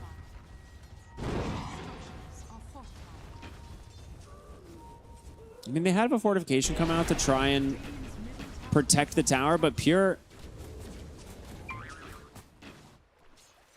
no problem fighting for it at the moment. Nice move for the Wisdom Shrine bottom from Tim's. I think this is something really good for supports to do when you're kind of lost on, maybe not lost, but, you know, just behind. Can't really take any fights. Sneak along the side map, try to get some Wisdom Shrines, trying to get some towers. Yeah, a little bit of a scouting ult just to see what's going on. Like, one thing, you can't be sitting in our jungle this whole time, can they? Yep, they absolutely are. They really want those towers. They're shrinking the map, right? Like, you can try and start split pushing as much as possible. Oh, there's a good read. Whitemon has vision of Tim's. Immediate walrus punch, throws him into the sky, drops the dust, has the snowball, but doesn't need to use it. Good old Flame Cloak adding so much damage to the Lina. They're going to need some really good avalanche toss combos to claw their way back into this. Possibly into Techie's minds. And drag this one out. It's maybe doable, but it's pretty tough. Undying as a hero, if he did not do well in the lane, he feels really lackluster. Ooh. This was a lot harder than I think they were expecting. Ooh. Is BZM going to pay the price? Zeus ult! Oh, he does. That's right. They already used it to scout. They know it's not up. Perhaps that's why they were holding off on the Tormentor. Wait for the Zeus ult, then we'll go do it. I think even he would not have expected a triple kill. Would have been sick, though. That's one way to get back into it. I think that a triple kill at this point, I think, would get you 2,000 gold. Whitemon still just running around playing some Minesweeper. Axe gonna get found. Double blink reveal out. The arrow's gonna connect. Blade Mail returning some damage, but they get the kill. 1,000 gold. 10 more to go. But a good start.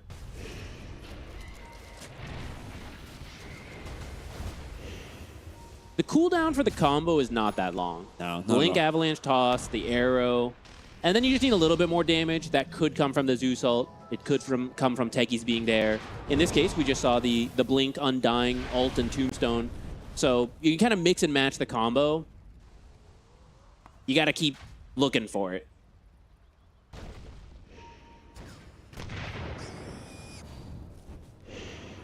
Invading the bottom jungle. Shackle is going to connect. And another kill for BZM.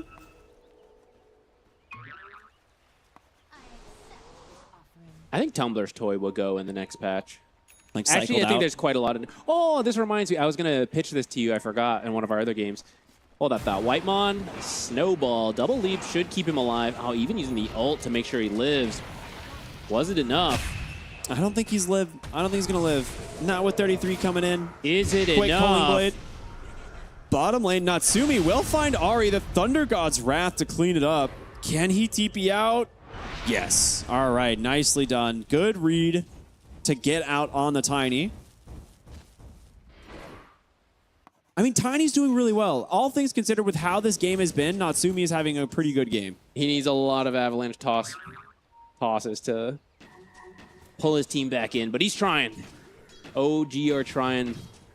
And they're kind of doing it. I mean, it's balancing out the gold lead right now. It hasn't shifted too much over the last few minutes, which is quite good, all things considered. Whitemon sneaking an award pretty early, hoping OG won't expect it.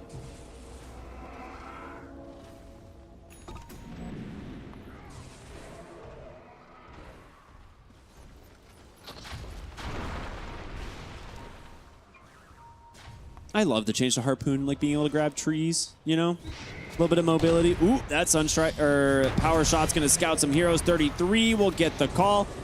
Somehow, some way, Natsumi avoided this, just barely splitting between two heroes, so he will get out. That is very good fortune. It was very fortunate. They're not going to suspect he's behind them until he cuts this creep wave or shows in that ward. Yeah, they have a gem picked up now on Ari. They will see him. They saw him blink too. Yeah. They're TPing everybody. 33 immediately finds the call. And Natsumi going to try and run here with the Harpoon, but with everybody on the side of 1W closing the gap, they want to guarantee that he does no escape. Another Calling Blade for 33. BZM was trying to stop that dunk from happening. He's like, I'm going to Laguna that. I don't know. Got a gem too. They saw Raven. Usually when you play against Zeus, Zeus's team has the vision superiority, but when you're winning this badly and now you pick up the gem, might be Zeus's team playing in the dark. You're going to have to use every ult to scout out 1W. Then you don't have that extra burst damage for when your Tiny does jump somebody. Well, they're diving tier 3s. He's got a shackle. If it connects, it does. Pretty long range, but it's just in time. The Gust is caught. The techies as well. 12,000 gold advantage as they walk right up onto the high ground. Who needs Aegis if they're all dead, Zach? That's what you hope for when you have Aegis, that you go find a kill and then you come high ground. So indeed, why bother? And with Drow boosting all her teammates here. Yeah, level 18 on your Tricore. Lina's got her BKB done. That's ranged racks to fall. Melee soon after. And there you go. Mid lane cracked. That was a very fast Roche. That was near instant. I don't know if they'll even think to go look. Oh, they had some vision of Yopaj with that ward. Tries to go for the blink call, doesn't find it. That'll be an immediate D ward. Technically, you don't actually even need Roche for the lead they have, but it would be the smart play. And 1W is typically about those smart plays. It would take them almost no time at all to kill it, right? Tag team focus fire, Drow, Lina. It's not going to even... It's not going to take 10, 15 seconds. OG's trying to move out on the map, leave Zeus to hold it. If 1W calls the bluff, it's going to force everyone to TP back. It's such a waste of time. Natsumi, did he get scouted again? Ooh. Here come the heroes. Yeah, who scouted who? Ari's gonna die to the Thunder God's Wrath, but can you get out of here? What a shard block. Makes it impossible. Raven gonna do what he can here on the Undying, stacking up onto BZM here with these zombies, but the Flame Cloak allowing him to get away. Nice drinking buddy save from Whitemon as well. So a 1-for-1. 1W happy with that trade. Take out that carry Tiny. That's your only worry, really. Yeah. I guess there's two. It's the Zeus and the Tiny. Tiny keeps trying to slip out on the map. It's what he needs to do. Zeus farms the things near his map. It's a bit tough to punish Yopaj. So Natsumi is the one that 1W wants to focus and just make sure he is not a threat. And once they scout that this Roche is up, the Aegis will help prevent... Oh, Skem. Ooh. Goodbye, Courier. Okay, at least Skem not going to get found by 1W.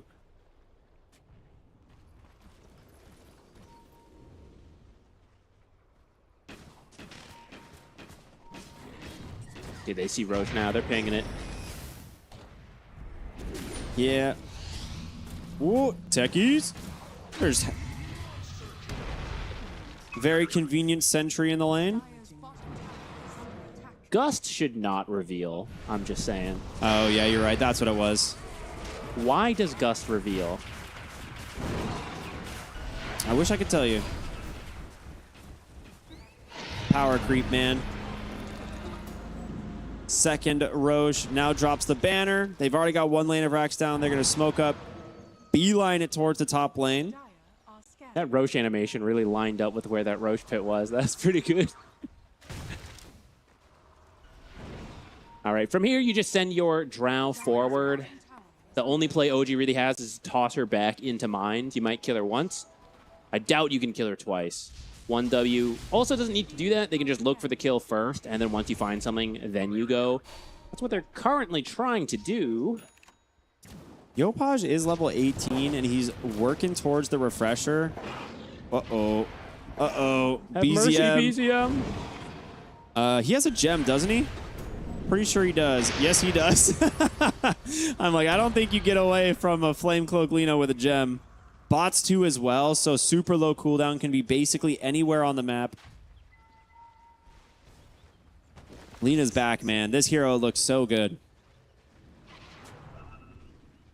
I think with this, well, I don't know if it got picked on other streams. Lina is still undefeated. She has five picks as far as I know. This is the 5th pick, meaning? Yeah. Yeah. Looks good.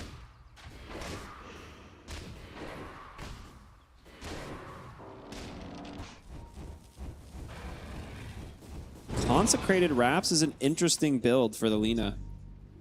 Feeling like he just needs a little bit of survivability. It's a ton of magic damage on the side of OG, right? Like it's the only way you die. It's the only way he dies. Double Thunder God's Wrath or in like a Nimbus or something, right? I kind of think you could just go Satanic even, but I guess Consecrated Wraps is cheaper. They're all buying it. The only way we die is avalanche toss into mines. Everyone buy your consecrated wraps. Meanwhile, Whitemon's like, I'll get a glimmer cape. I'll do my best. Jump in. Raven finds Pure, drinking buddies to buy some space. Quick 4 staffs away. I mean, they just read this. Like, Whitemon knows that this is happening. Immediately bails out the Drow, and now this whole smoke attempt without Flesh Golem or Tombstone, you're not going to be able to really connect on anything. And this is kind of the issue we talked about with the draft. Like, there's no way to initiate. It's got to be Tiny. Yeah, and I get that you don't want him to go first because you're worried about the Axe response, but this is what happens if he doesn't go first. She'll just Hurricane Pike away, drinking buddies, not far away. It had to be Tiny, avalanche tossing, even if it risks the Axe call, the Lina response. But it's a really tough situation for OG, and it's going to culminate here into the high ground defense. This is likely their last shot here. They have to find a way to bring Pure deep into the base. Do we got enough mines here for them? We'll see if they can do it. The banner is just going to keep these creeps nice and healthy. He would like to have the shard right now. He's got it queued up. He's got like, what, 400 gold, 300 gold till the shard. Once the glacier's there, it's pretty much a guaranteed high ground the arrow siege. actually hits. That's pretty good. You might get the first life, but he's still alive for now. Pure instead just 4 staffs aggressively says, screw it, 33's got the call. I'm going to go in with them as well. They've lost the techies. He's going to buy back into the game. For now, so close. The Drow got down to a sliver of HP, but it was not enough to get the kill. I think the Tiny got found slightly off screen, so he wasn't able to jump onto the Drow. Granted, they're looking right now. They have that was just her first life. They're low. Oh, they said forget the Drow. We're going to go for everyone else. Whitemon gets the snowball off. BZM gets the BKB, the 2-hero call from 33. Anybody. And Pure on the Glacier, just raining in the damage. 2 are dead, about to be a third. About to be a fourth. It's a disaster. 1W. The formation is too strong. You cannot break it. And they still have got that Aegis for 30 more seconds. There's a valiant attempt there from OG to try to take the fight outside the base. Forget the Drow. We've got to get the bigger target, the Lina, and it doesn't work. It was close. Oh, avalanche toss. Slay. Okay, it is in the fountain. That's the Axe. Aegis is expiring. Can they stay on Pure, though, is the question. Nice Nimbus. Raven can't do it. He's tried his best. He's got to blink up in a moment. They caught him with a gust. LSA. They'll be able to keep him at bay. Now the Drow trying to turn it around. They're out. Okay. Double buyback for the Axe. And the buyback is on your Tiny of all heroes. It is so costly. Did you really need to be by their fountain, bro? That's what that tip is. They still have a very commanding lead, 27,000. They'll wait for their Axe. The only lane you have to go left is top, if you even want to. I kind of think you can just run straight down mid. Natsumi trying to find a kill while Axe is down. Arrow, Nimbus, and Tusk is still going to live. It would have been kind of funny if his teammate just left him to die. BZM is chasing after him, but will not find it. I like this build. Going for the Parasma next.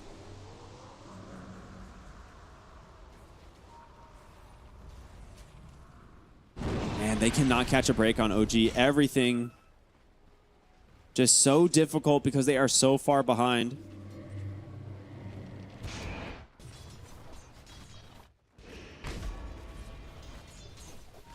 Tormentor goes the way of BZM's Lina. The play attempts have been... Like, sometimes you can start losing and you just stop playing, essentially. You kind of just, like, wait to lose. OG is still looking for these kills, which I think is a great sign. I think what got them in this game is the lanes just got out of control way too soon.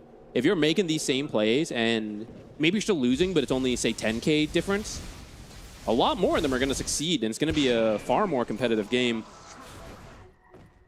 They're going to have to look back at that lane. Oh, Ooh, that LSA is definitely going to hit. Nice attempt there from Yopaj, but definitely not going to get away from BZM.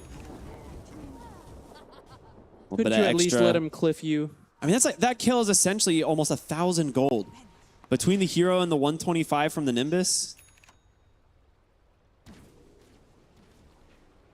Try top. This is the move outs I'm talking about. Unfortunately, it's going to go right through an observer. Uh-oh. Godlike here now for the Drought. Raven will respawn automatically, of course, thanks to the Undying innate, but what more do you need on 1W to close this game out? It feels like it could just be over any moment, but they're playing it patient. That's the hallmark of this team. I think they could just send it high ground, but... Oh, you have a Catalyst on the Lina now. Okay, actually they are here. I thought they were going to wait for this Roche the way they were playing, but they were just taking their time to get here. Flayer's Boda active. This tower's falling. They gets the call in the back. Yeah, with the Two Glacier. shot. Yeah, with the Glacier, there's no way you're getting away from that one. Ouch. Pierre level 25 now on the Drow. Focus fire to secure the Mega Creeps.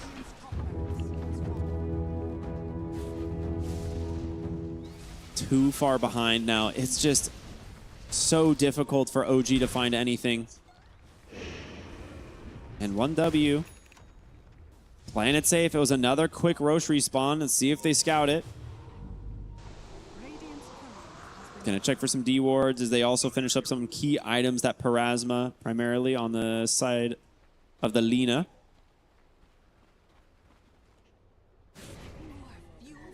They just have complete map control at this point. Mega's down. Even though there's a Zeus, they've got their own gem. They have complete map control. They just look everywhere.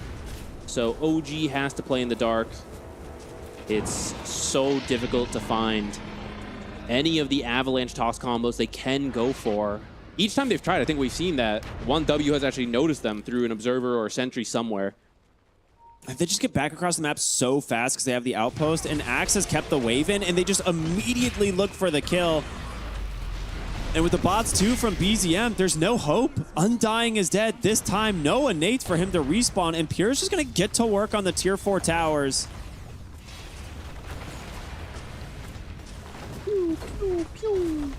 There's not much you can do to this. There are no mines in the base to toss to. Only the fountain remains, and I think you gotta get like 5 of those. Yeah, the call the fountain is strong, but not that strong. Ari with the Gale Force, they're trying to force someone out of position, but now with the throne exposed, they just swap places, trying to look for an initiation. No one can figure out who's going where, but it doesn't matter. 1W, too far ahead. An absolute massacre as they just kill them one by one in the base. Pure pops the Satanic to farm them inside the fountain. 1W, an absolute beatdown here in game number 1. It was a really well done, solid draft for 1W, and then an even better performance in the laning stage especially. The first blood did go over to OG, but I think we see sometimes the first bloods can cost you actually a little bit much more than they're worth. I feel like the damage Zeus took kind of hurt him in his lane, a lane that was supposed to go even, and then the side lanes kind of already use your resources in the mid lane that then hurts when you then end up in your side lanes. And we see 1W just quickly win both side lanes, repeatedly get kills. Suddenly your Zeus ult isn't enough damage to actually help you turn it. That was so sad. The first Zeus ult being absolutely wasted, right? Like they try to make this play top. They almost killed the Drow. She TPs knowing Zeus is about to hit 6, buys a raindrop in the fountain and lives on a sliver of HP. And because of it, you completely shut down the Zeus's ability to kind of snowball some of the early game, or at least recover what was a rough lane stage for him. Yeah, it was a very good foresight from Pure on that play. But I do think this is partly draft as well. I feel like OG's lineup can work, but it's just hard. It is difficult to pull off versus a team as good as 1W. as opposed to some easier setups. For example, Bane or Shadow Demon from the support side, or the Tusk, for example, that 1W got. In the mid lane, we have heroes like Earth Spirit, Ember. I know some were banned out, but you know, that type of hero where it's I press my button, you press your button, pretty guaranteed. Blast Off is technically a stun, but it is not guaranteed to land, especially versus the Tusk and Wind Run and Avalanche Toss. You just got to wait for a blink. Even this one where it finally landed, right? The lead was just too high already. It was so hard to kill this Lina. Yeah, it was a lot of resources committed. Like, Natsumi gets a lot of gold here, and I gotta give Natsumi credit. Despite the game being pretty rough for everyone else, he was maintaining his net worth and finding kills, trying to get stuff done. It's just, he's the only hero really able to accomplish much. This Mirana, it just fell flat for me. Like, they picked this early up in the draft, and there's just not another hero that it feels comfortable playing around. Yeah, you have this Undying off lane, which is great. Like, maybe you can just leave him alone. But then it just allows Drow to free farm, and you don't have a mid lane hero that really sets up an arrow. There's only so much one hero can do. I think Natsumi tried to be both a carry, keeping his farm up, but also the active hero to enable his teammates. And it's sometimes doable, but it's extremely difficult, and we see in this case, just wasn't quite enough. Yeah, they just played this textbook. The Lina, I'm going to say, starting to be pretty impressive. You know, I don't think we were saying coming into this, it hasn't lost yet. It was 4-0 after the last series. It's now 5-0, we believe, unless it got picked on the mainstream just now. But people are going to start picking up the Lina, I think. It is pretty safe in the lane and doesn't seem to really struggle at all. It can handle a lot of the popular... I mean, that's always been Lina, right? Like, what do you pick to counter her? Usually you at least go even, but this burst damage is terrifying. Yeah, I mean, looking at the damage done here, even the Zeus, like, it's not that much. Like 23,000 damage on a Zeus. I mean, compare that to what we saw earlier out of the support Zeus, right? It's less than half. I mean, it's very similar to Invoker Sunstrikes, right? You want your team to do the damage, set it up, you Sunstrike, it boosts you up. Zeus mid is very similar. You want to be farming, they make a play, you just pop the ult to do a little damage from afar. But if the side lanes are losing, you can't do that. Do I keep saving my ult for that? Right, like it puts you in a very weird spot. And then you can't really like force the plays to happen because you're Zeus. You're supposed to be sitting on your half of the map and farming, but then as your team is losing map control, now where are they farming? So yeah, it really was a draft that you can't make that many mistakes. It had to work. I know that sounds obvious, but like once it starts slipping up, there is no comeback plan for that type of draft. Yeah, there's no adjusting it, right? You can't really fix things that you don't have. Now, I will say the support duo from 1W just looked incredible in this game. Like, Whitemon made so many clutch plays, clutch saves, just buying time for his cores, and then Ari from the get-go was all over the map securing kills. So very impressive game number 1 from 1W, but we're going to go to a short break and we'll be back with game number 2, see if OG can turn it around. We'll see in just a bit.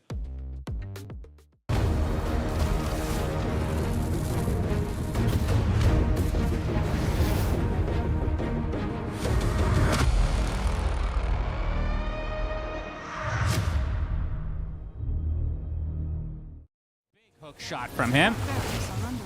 Fortification comes out as Watson just going for objective-based gaming.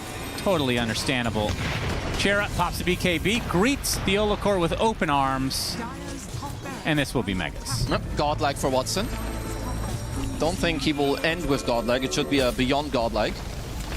As LGD will look for a little more of a defense by buying back the Olakor. Yep, good stuff.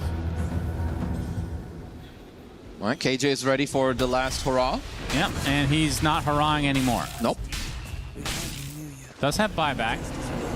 But yeah, Mega Creeps now. And in terms of their push, how would you rate this? Let's just do tier lists here.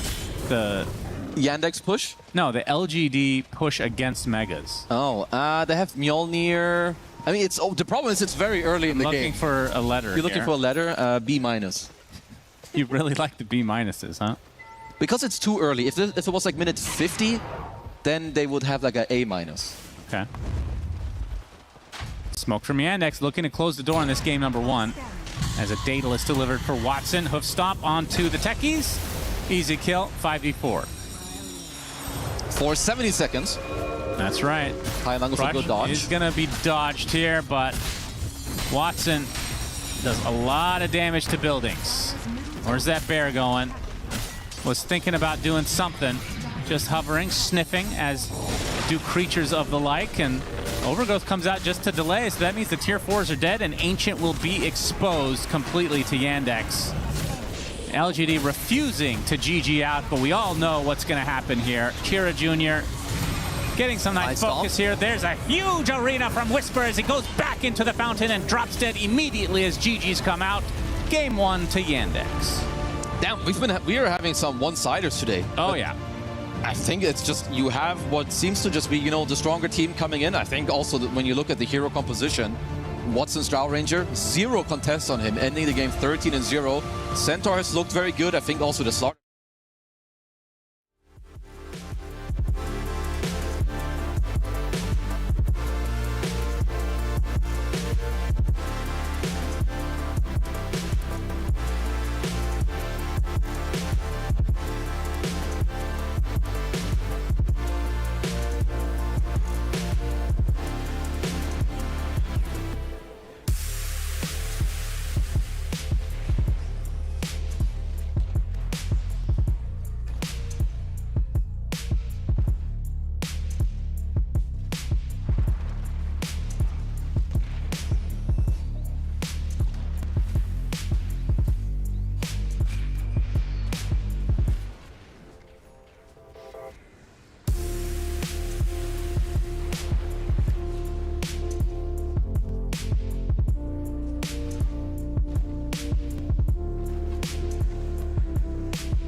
Play is in our DNA.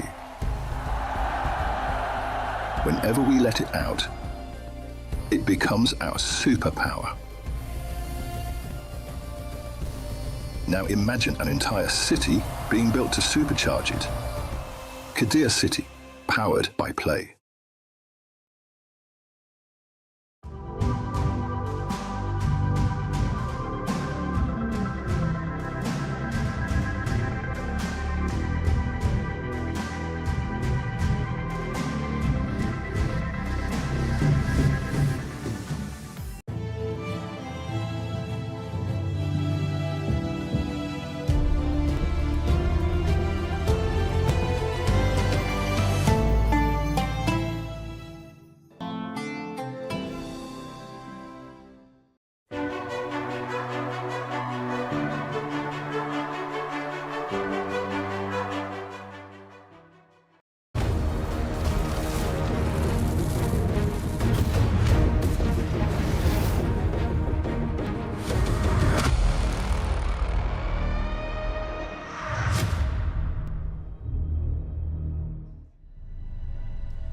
One game left here today, and it's a must-win for OG. Things were looking pretty grim in Game 1, I'll be honest, but for 1W fans out there, they hold their undefeated streak alive, moving up to 7-0 in the groups.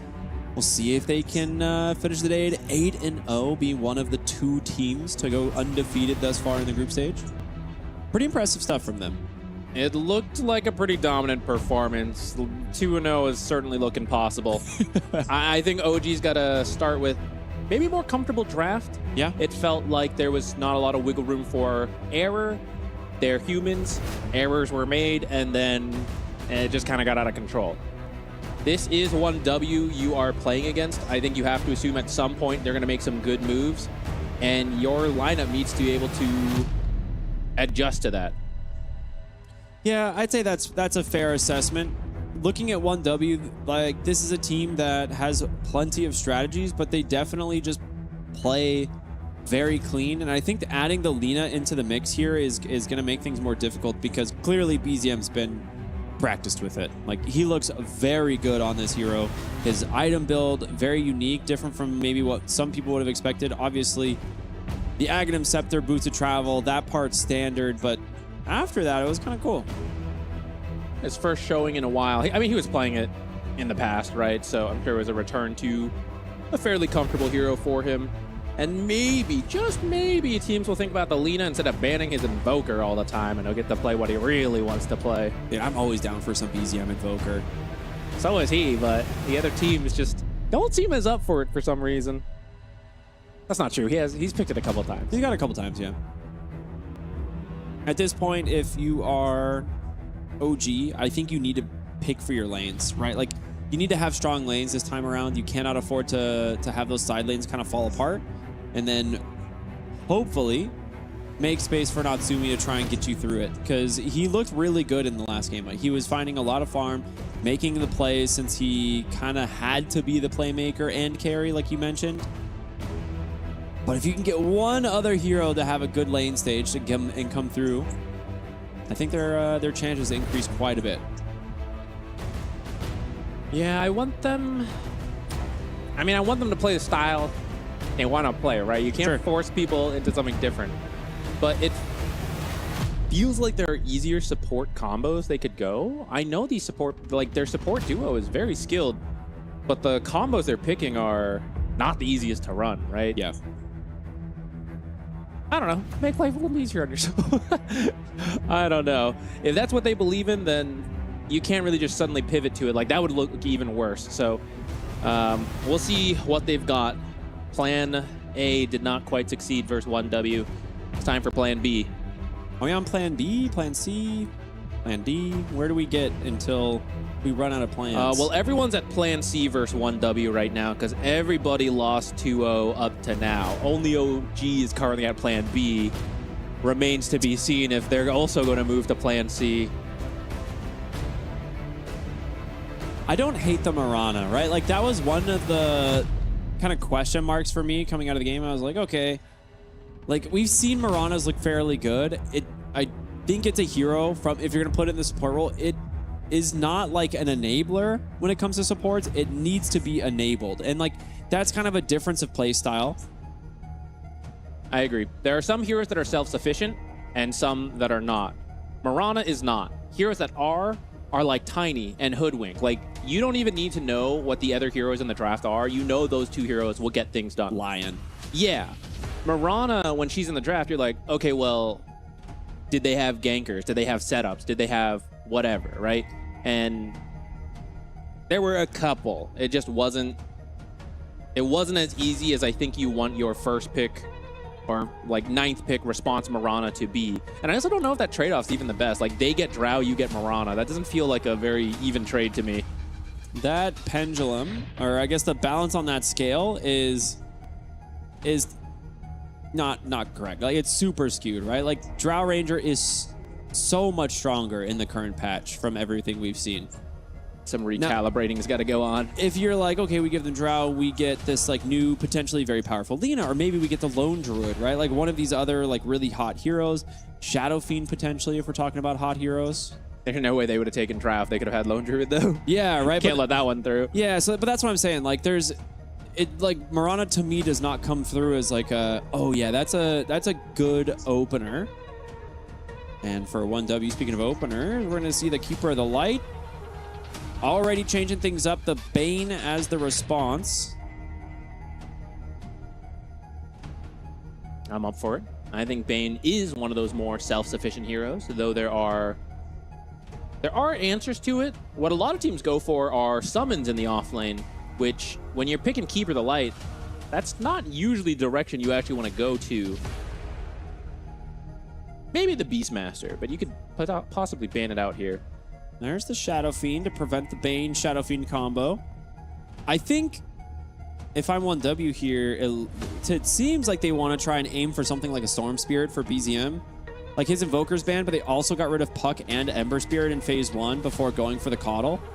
So Storm is like an obvious pick here. I don't know if you want to snap it at the start of the next phase, but you could do that. There's also no Earth Spirit. So the mid lane pool, very, very, very small comparatively. And they're going to actually ban their Mirana. A little bit of respect there. I think it would have been a lot better this game with way better. Even with just the Bane adjustment. I like it a lot more. Yeah, Storm, #1 of the mine. Tiny is also in the pool and a very good alternative. I think with both of them in the pool, you don't immediately have to pick it here. You could maybe go for... a good Lycan ban. Yeah, that would make Bane's life miserable. Though, Keeper Lycan is such an awkward lane. So they take the Drow for themselves. I mean, this is just looking like a Storm game. I don't know. Bane, Drow Ranger. We have seen games where Storms like overextend and then get Fiend's Grip way behind enemy lines and then they can't do anything. But with the Keeper of the Light to enable it, I think there's a lot of options. You don't have to pick it right now. You have the options to pick it at the end of phase 2. You could get something like a Snapfire now, which is a flex hero. You could go, okay, then just go right into the Darkseer. Forgot that this hero slipped through the pool. Get your Drow Illusions later on. That's very strong. And Bane is an annoying laner that Keeper cannot... Keeper doesn't really like counter Bane, but now you don't have to. You'll just shove lanes. You'll go stack. You won't really worry about Bane. You won't even interact with him. Dude, 33 is going to be so farmed this game. It's going to be very farmed. OG can still... They still have room to pick some stack-stealing heroes, which I think would be good to do. You know that that's what... I mean, you just know 33 is going to do it. It doesn't really matter what hero he picks. Very fair, very fair. Ringmaster, great save for the Fiend's Grip.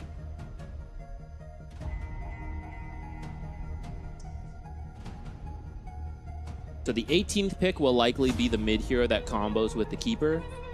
That's what I'm thinking as well, yeah. And then you ban out the worst counters if OG hasn't already shown it. Which maybe... Do you steal one of them away now?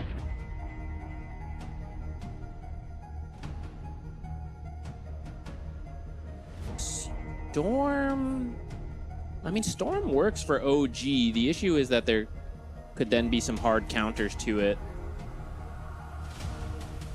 You can save your mid for last pick and pick what? Just a stable offlaner and the other support here? I'm okay with that. You could pick something that flexes between the two, right? They could go for the Snapfire if they wanted. You could grab the Clockwork with it, a great combo. I was going to say, yeah, Clockwork's still in the pool if you want to do that. You either run it 4, or you could even put Bane over in position 4. Clockwork, Drow. Although, I mean, they've already got the Darkseer to dodge it. So you either need a counter to the Darkseer, like some kind of Dispel, or you just pick a greedy support. It's like, okay, you farm, I farm. Maybe someone like Chen, for example. But he's not in the strongest spot right now. Yeah, and they do play Bane on 5 typically. Okay, they go for the Doom. And then the Rubik. All right. In terms of spells for the Rubik Castile, the Tame the Beast is great. Impalement Arts is good. I mean, all of Ringmaster's kit is obviously nice. I think it's a little bit more difficult to get anything from the Keeper of the Light.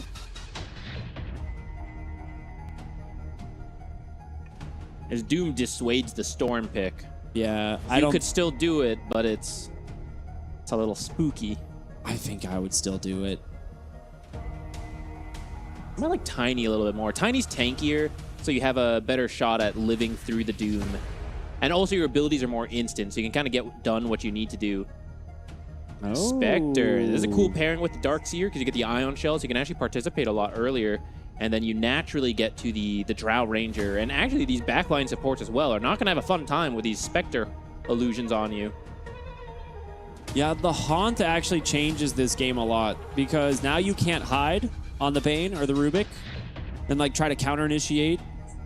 You have to ban Storm 100% now in OG. I honestly, maybe there's some other heroes I'm missing that are worse, but like if Spectre haunts and Storm sees your Bane is gonna die. Yeah, there's the Storm ban. It's absolutely unplayable the moment that Haunts comes out. So I think very good heads up play. They'll ban the Viper, very annoying hero. In terms of the last mid lane picks here, maybe Zeus is the other one for 1W that you have to consider. That'd be disgusting. I mean, it's the same idea, right? You don't want to give like vision and damage. I think you need a playmaker more than Zeus, but Zeus would be very funny. Just the full global strat, AFK farm. But I don't think it doesn't feel very balanced in terms of somebody doing something while, let me tell you, Darkseer is going to be farming, and Spectre is going to be farming. So Zeus, that's very fair. He's not really the one making space for everybody. I kind of forgot who we're talking about on the Darkseer. I was thinking like, Darkseer is going to be like aggressive on the enemy side of the map, like pushing lanes. No, he's going to be in his triangle and on the deep side of his lane farming. So in terms of mid laners, the Tiny still works out really well, like you said, for multiple reasons.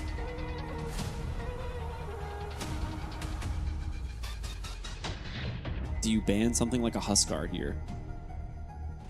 Who? OG? No, 1W. Getting cheesed is certainly one way to lose. It's not a great illusion for Darkseer to steal. It depends who they have in mind to pick.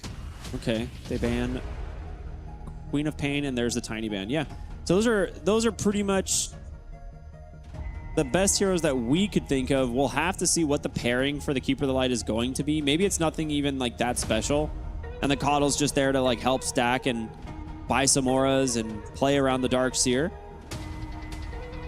I mean, at this point we have what, like Pango, Void Spirit. Yeah, I just don't like Pango. The hero has felt pretty not great. I think it's acceptable, though. It is. I mean, so many mids are banned, you know, so we are moving down the list. But does BZM want to play Pango?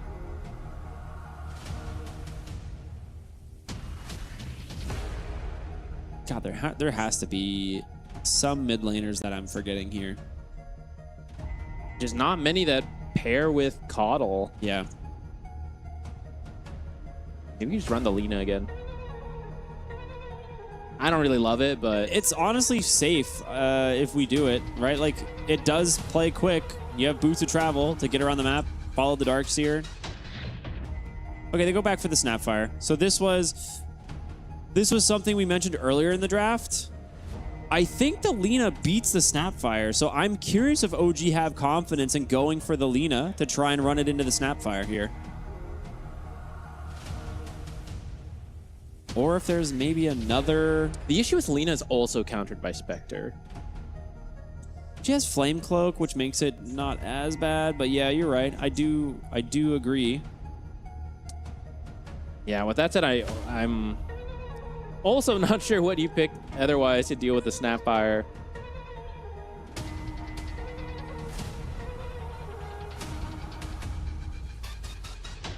Because they could also use their own Playmaker, but a lot of them will struggle into Snapfire. Yeah, I mean, the remaining mid-hero pool is pretty sparse. All right, so you put Rubik there. And then... I'm trying to think, actually, if I would hate that. I actually don't mind it. The real question is, yeah, if there's a 4 position that you could pick that actually would, like, change the game. But it's so unlikely that that's the case. Talk about deep in the hero pool, the Leshrac. Okay. So it will do fine versus the Snapfire, as long as you keep your distance. Well, that's the thing. The hero kind of wants to be close to you, right? To start, you can just farm, and if you don't shut down BZM specifically, but maybe you do fine, and then you go rotate over and slow down Pure, I think that could be okay. Or you kind of have to like play around the spell. So if BZM uses Scattershot, then you can get close. If both of them are respecting each other's damage, then you're just trading farm. And then it's a matter of, can you go make plays? Which actually I think will be a little easier for Yopaj because there's not the easiest setup for BZM. With that said, the heroes are also kind of slow on the side of OG, so maybe you don't need it. Maybe you just send the Mortimer's Kisses. Well, we're going to see if they can get the same success out of the Jaw Ranger that 1W had in the last game. I think the lane is fairly strong, right? Like Skem on the Bane, it does pretty good. We haven't really seen too many people be able to shut that type of like powerhouse lane down. But you never count out 1W, and that man right there, Ari, has found ways to beat pretty much everybody. So, gotta be careful. I think they're going to be confident to take it slow. If you see good plays and opportunities, you take those, of course. If the faster you can play, you do it. But I feel like the Spectre is pretty good. I think they'll trust that Pure can carry. If you drag the game on, you get the farm. So if it ends up being a slow game where they're trading equally, they're okay with that. But this is such a good team, I'm sure they'll still find some opportunities. All right, here we go. It is game 2 of 1W versus OG. And 1W, like we said earlier, currently undefeated in this group stage, trying to secure themselves that first place finish and move directly to the playoffs. And OG are trying their best to avoid potential elimination. This might be 5-on-5 we're about to get here. They're going for a fast smoke on OG, running straight in. BZM in a good spot to break it. This is about the same angle that 1W took in the last game, and they were ready for it on OG, so maybe 1W kind of expecting something similar. You do have the Bane with bonus night vision, but doesn't help you against the high ground. They drop the ward instead, but who's going to find who? Pinched on that staircase, but can they actually find any kills? No. A whole lot of damage goes in. Blood grenades committed.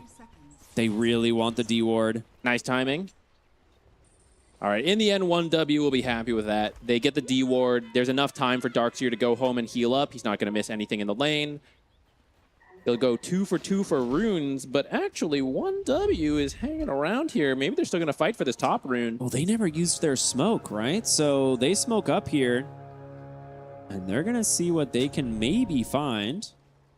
Bottom lane, Raven will just get pushed off. Okay, so it's not going to be any surprise here. I mean, able to walk back to base on the Darkseer, so he's okay. Skem, does he get the Nightmare? I mean, the main thing is they want the D ward, right? I imagine so. Block the camp and maybe they don't expect there to be an obs, only the sentry, perhaps.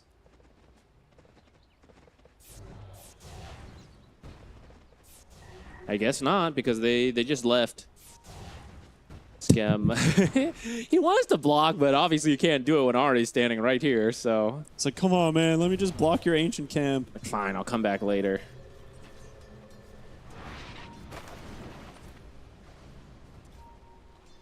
It does delay him getting to the lane, so it makes it a little bit annoying for 33, who is taking a beating, and Natsumi will have that creep wave next to his tower to farm. Good creep wave pull, though. Oh, did he not? Did he deny it? Oh, there was still one left. Okay, never mind. Natsumi's fine. That wave will meet right outside the tower. Good start for the top lane. Maybe the only downside is they weren't able to block that triangle, which 33 is already here doing a little bit of jungling. Doesn't like the way that lane looks. Let me get back in my jungle. What's that, Ari? You missed the block? Oh, well, I guess you're soloing the lane now. Or, bye. Honestly, it's the support. I think you're like, ooh, I don't mind that. I mean, this Second is... courier? This is one of those things that makes Bane really strong. You cannot drag the wave against him. The only exception are heroes similar to Lycan, right, where you have a summon that can drag the wave for you or like break the nightmare. But if you're just a solo hero, you can't drag waves. Mid pretty even so far, though. Yeah. Kind of expected. I think they'll all keep their distance from each other, and it won't be easy to do much more than casually harass. Oh. Okay. Well, good attempt That's there, a really Ari. long range. He's trying his best, you know, doing his best here to try and get that lane equilibrium fixed so that 33 can come back to the lane. But Natsumi just perfectly happy, farming up the denies, 12 and 8 already on the Drow Ranger. I like the double Fairy Fire, Tangos, and the full wand. He is prepared to buy his sustain if needed. Does not want to give it up. I don't think he's going to need to buy very much, though. The way this is going, deny. he's in a pretty good spot. Darkseer just jungling. This is a much rougher start than I think they were expecting. If they can just keep denying these creeps, it is going to be rough. They just need to get a pull now, right? And I think that's exactly what Skem is doing, grabbing the hard camp, bringing it over to the wave. And you're going to deny probably a full creep wave since that did stack as well in the process. So top lane, kind of a disaster for 1W. Let's look elsewhere. Bottom or mid. Yopaj actually getting body blocked on his own high ground. Very good stuff there from BZM. I thought that was a Darkseer wall. I'm like, wait, what is that doing there? A little too early for that. Yeah, Darkseer's, he ain't going to be walling anything anytime soon. But I do think it's interesting to see when a hero or when a player decides I can get more gold from the jungle, right? And 33 is going to be one of the best at identifying this. Even though they pick the Darkseer before the Drow, Tim's in a little bit of trouble. Gonna be okay here. Even though they pick it after, and I'm sure it's for the later game counter, it's interesting to see how quickly he identifies, you know what, this level 1 stuff, it ain't for me. Let me go to the jungle. I can get more gold there. I know it sounds silly, but it's like, genuinely, this is a, you know, pub players can definitely relate to this, right? Like, you try to play a lane you're not supposed to, and you just end up feeding more. He realizes I should just go to the jungle. Like, literally, level 1 jungle is better for me. So well, funny. we'll find out, you know? Like, maybe it is a mistake, but that's the take. Hold on, mid lane, Ari came over, ends up giving first blood to Yopaj. Good rotations in from the support. You know, Skem's like, yeah, I can go wherever Ari goes. Darkseer definitely ain't going after the top lane. Maybe soon. Already, infinitely better lane stage than what we saw in game number 1. For sure. Things are going so much better. This Drow, is going to be so farmed. I'm curious what the build will be for Raven, right? We already have... We've seen a couple different builds for Doom. Earlier, Bach went for like an early Radiance, then into the Blink. We see every once in a while a Midas queued up. We see Sanjin Yasha and Blink Daggers, right? This hero's very versatile in terms of how you want to build it. So I'm curious to see what he comes up with. Is this our first game of the Spectre? Because I know it's obviously been picked. It's been banned several times on our stream, but I don't think we've had a chance to actually cast it ourselves. I believe that is correct. So I'm excited to see how it does. It's going to be uphill battle since this drought is going to be really farmed. Oh, no. Scam. Unfortunate. Can he get this kill? I don't think he's got the damage. He has 2 points brain sap. I think he has damage. Oh, he's going to have to pop the salve under his tower. Oh, no. He's just like, yeah, okay, I'll finish up your small camp. No big deal. Does he have a ward? He does. Oh, man. Very, very rough stuff here. Good luck defending that Wisdom Shrine in a minute. Bane's already in position. I mean, if you rotate the Snapfire, you'll kick him out, but yeah, it is going to force that rotation over. Is Spectre level 4? No. Sometimes, you know, if you're winning the lane, sometimes the 6s can even be a consideration, but not this time. Mid lane. Whitemon going to get some damage out onto the Rubik. But here comes some TPs. They want to punish this, and they might turn their attention to the Snapfire. No, they're going to go back, settle for Whitemon. Yopaj actually puts a point in the Pulse Nova here to secure it, so they'll get themselves a nice kill. It did mean Skem had to leave, so he won't be able to try to steal that shrine. But I think you're okay with that. Get a kill. Oh, it's immediate Mortimer Kisses in the bottom lane. Raven, he's going down. Mentioned the lack of setup, but that also these heroes are a little slow. We That's see exactly it what right you're saying. there. Yeah. Spectre adds a little bit more slow. And actually, him running away from the Snapfire ult means he's isolated, so Spectre actually ends up doing more damage to him. You gotta be very careful about that nowadays. 33. Ooh, That's a little might still be okay. not ideal. He's got the Legion shield. Unfortunate communication there from those two. You don't have a point in Gust, though, so no way to prevent that surge away. Not that he would have a point, considering he played the entire lane by himself. Yeah, I was going to say, he probably didn't think he was ever going to see the Darkseer to use the silence. Oh, man. If he has to be able to farm this Ancient stack. Ooh, Natsumi getting clipped on that Illuminate. Oh, there's the Nightmare. Yopaj coming through. I love this rotation, because now you can scout that Ancient stack, and if Yopaj wants to try and contest it, it's a lot of creeps. Already an Ion Shell here.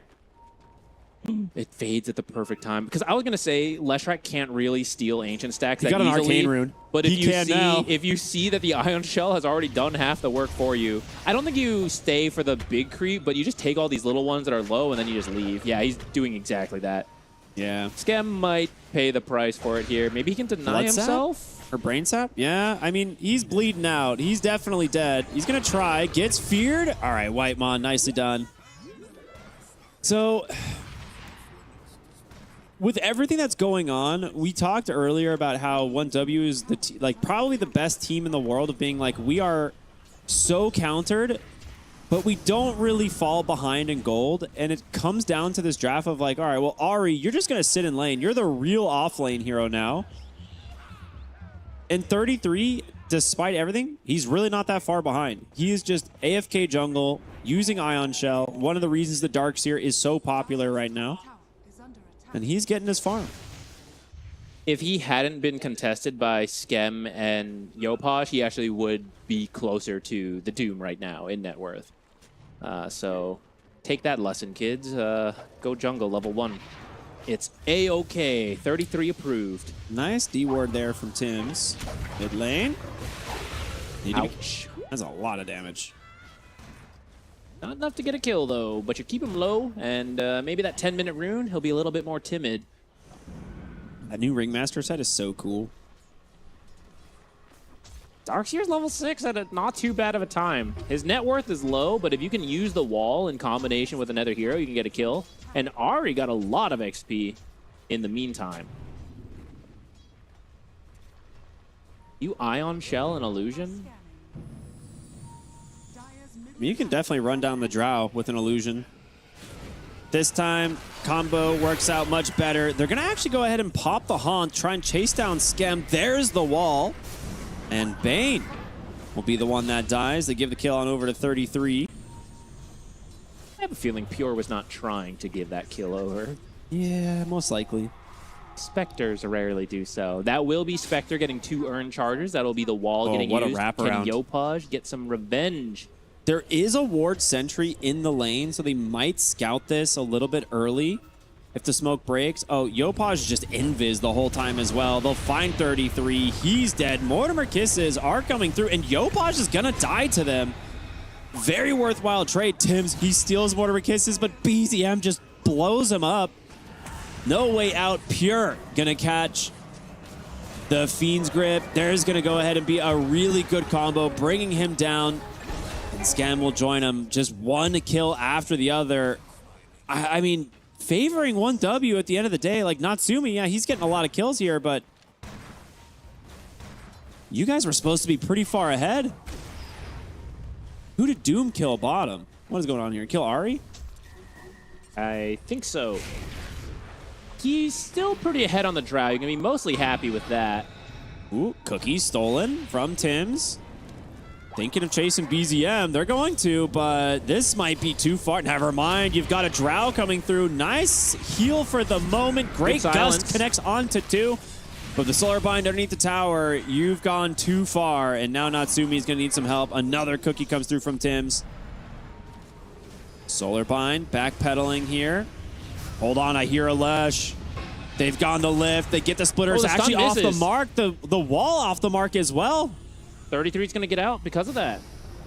That's a really costly miss on that spell. You killed BZM. You can be happy with that, but could have had one more kill in there. Oh. Amplified damage.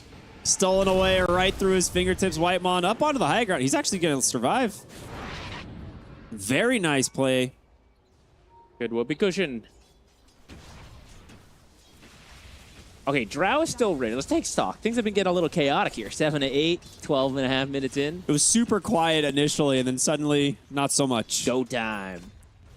Dark's here for the level 1 jungle. The tier 1 tower is dead first, and 4K is not...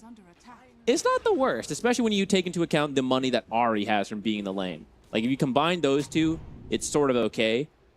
If you could kill this Drow once or twice, you're back on track. And you certainly have the damage too. BZM has shown he has damage to spare. We just return to the issue of not really the greatest initiation with this draft. It's actually been pure starting with Haunt in a couple of these fights. I mean, it kind of worked when that happened, but I just keep looking at this, right? They triple stack their jungle and just go back to farming. Like, they're not falling behind. They're being very efficient with their moves. Okay, overall camp stack pretty close. But kind of what we'd expect from 1W with everything. Where there's still stacks over here. Oh my goodness. 33 is going to be just as farmed as the Doom here in no time.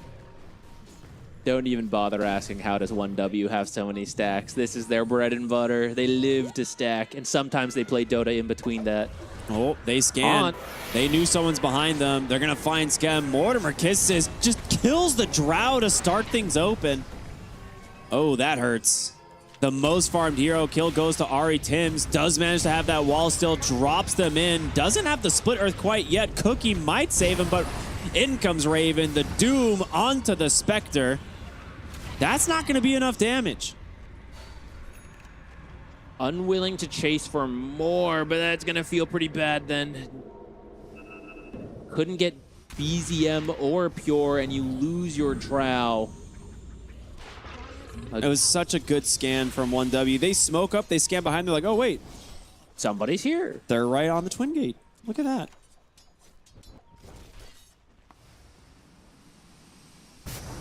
Yeah, BZM's playing an amazing game. Every single use of the Mortimer Kisses has found a very big kill.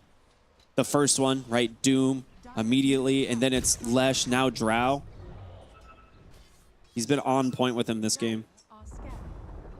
Still got a lot of work to do, but it is much better for OG here in game number 2. They'll keep it going with a kill onto Whitemon and see if they can take these towers. Been a lot of movement, but not a lot of tower damage. Fiend's Grip right away. They actually go ahead and... silence up the creep so it can't stun the Bane. And they will get the kill. I mean, that's heads up from Natsumi. Gets that creep too, an extra 100 gold. Very nice.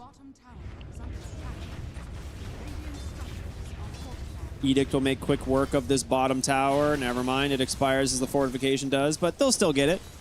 And it is going to be the Radiance build from the Doom going into the BKB after that. So Raven will have quite a bit of farm, and he's actually really close to it now. But we're pretty much dead even at this point. We're 15 minutes in, 16 minutes in. No gold advantage either way. And Ari just continuing to stack everywhere he possibly can. There is a worry, though, that this is even versus a Spectre. And you have a Doom who is generating some extra money. If this game goes late and you're on, air quote, even footing, I would say that favors this Spectre who can instantly get to your Drow, your top net worth Drow. It's going to be scary. I imagine this Darkseer at some point will get a blink, so if you can just find the Drow, create an illusion, Spectre jumps, there's just not a lot she's going to be able to do. At the least, she won't be able to just stand her ground and attack the way she wants to. Yeah, very true. Scan connects. I know someone's up here. They pulled. But it is just Tim's playing very defensive.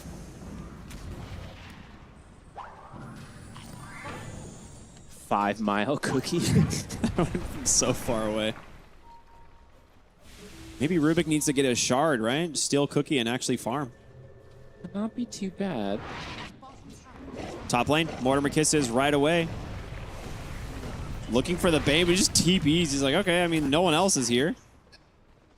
All right, that's the first time where maybe we jumped the gun a little bit here. His team was coming through the Twin Gate. Will not find anything with that cookie. They are smoked still, so we'll see if they want to still try and make a play. Come back through the Twin Gate, maybe. Snapfire has a lot of damage even without her ult. Yeah. But she does have to get closer, so you'll need to land the Ringmaster ult, and then she walks in and uses Scatter Blast. Drow working on the Manta. That'll help deal with the Spectre a little bit when the Spectre jumps her. I mean, Radiances are online. Raven has his. Spectre has hers.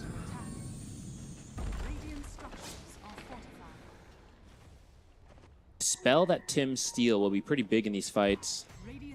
Yeah, there's a lot of potential for Rubik, especially against the Snapfire.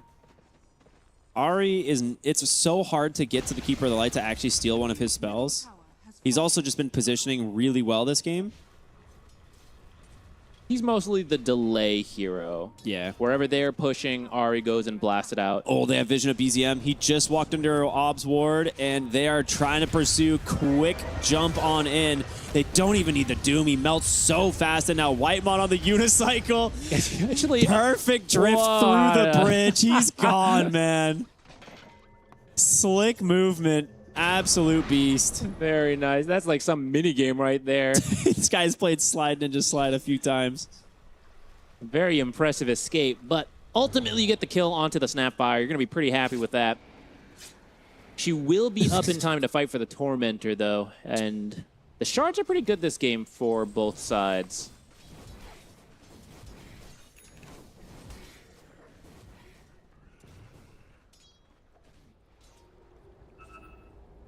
Please. Yes, please. Dude, BZM died so fast. I guess right now he's not super tanky, but dude, come on, look at this. What a joke. That's so good. I hope this is in the Dark Carnival minigame later. What was the first one? What was the first idea you had? You're fighting a circus battle. Oh, yeah, that's right. And that involves being on the unicycle now. I'm adding to it. Scam. No unicycle for him. Force Staff. Oh, the Impalement Arts Nightmare Dodge, Brain Sap. Yo, teamwork makes the dream work. They even give him a Lotus just in case. Hey, Spectre feeling like she wants to haunt for a free kill. Not so free, though. Gonna hold on to it. Do it now. They never expect it. Feed group in front of the enemy fountain. Yeah. That's why they wouldn't expect They it. certainly don't expect that one.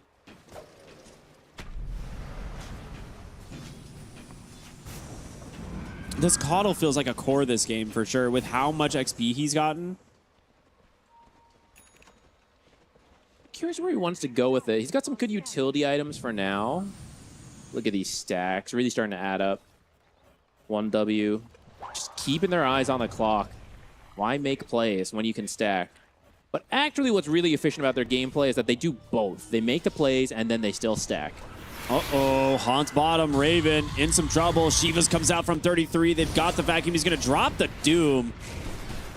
But where's the rest of the team? There it is. Yopaj blinks in. He's got Pure's number. Fiend's Grip's caught. BZM. Do they have the damage to finish it off? They interrupt the cookie. They still need help and needs to come from that Leshrac. And for now, 33, he's going to get found. The Nightmare is still holding Ari in place. Nicely done. OG managed to just pinch 1W, get themselves 3 kills for that Doom. OG have really good fighting instincts. When they're in an even game, we were saying, right? Like, they can make some plays. Last game, they were just so far behind. There was not much they can do. Yeah. But this time, pulling the 3K lead now, 21 minutes. I have to imagine Tormentor's on the mind. That's really good for Rubik, because you can just pick up your Drow and pull her back. Get away from the wall, perhaps. Get away from the Spectre. Get your teammates away from the Snapfire ult. Why not? It's a really good shard this game. Top lane. BZM looking for another setup. He's invis, though. Looking for the scan. Does not find anything, but they will get some vision of Skem there. 33 with the Shiva is going to try and just find him. Yeah, vacuum down into the Centaur Stomp. Does have no way out of this one. Helm of the Dominator. Shivas. I don't think he even got boots. What a build. He's against a Drow. He needs that armor. And he's on par with the Spectre. This is the level 1 jungling Darkseer.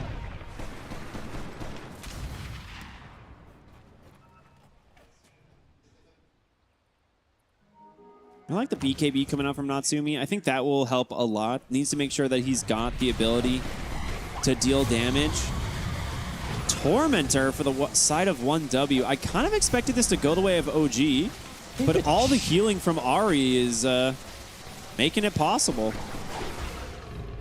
I feel like it should have. Because OG was down here earlier. I think they had control. The thing is, you do need to bring quite a few heroes because Spectre could haunt and potentially pick somebody off. Yeah, plus Mortimer Kisses. Yeah, it's something that if you get caught, you know, on that low ground and you don't have vision of the enemy team and 1W is prepared, it's really bad. It's scary, but it does mean 1W will now get the shard, and I think you really would have liked one of your supports to get it. For example, if Bane gets it and Spectre haunts, when you brain stab, you actually get so much healing because of the illusions. Well, we already talked about Rubik's potential. I think it would have been worth bringing that many heroes over to safely secure it. 24-minute power rune spawns bottom, and it's going to be an amplified damage for the Leshrac. That's a really good rune to fight with. We'll see if they can actually find an opening as the Blink Dagger gets finished up on the Darkseer. They are now on the hunt. Raven has a BKB, which makes it very difficult for them to kill him.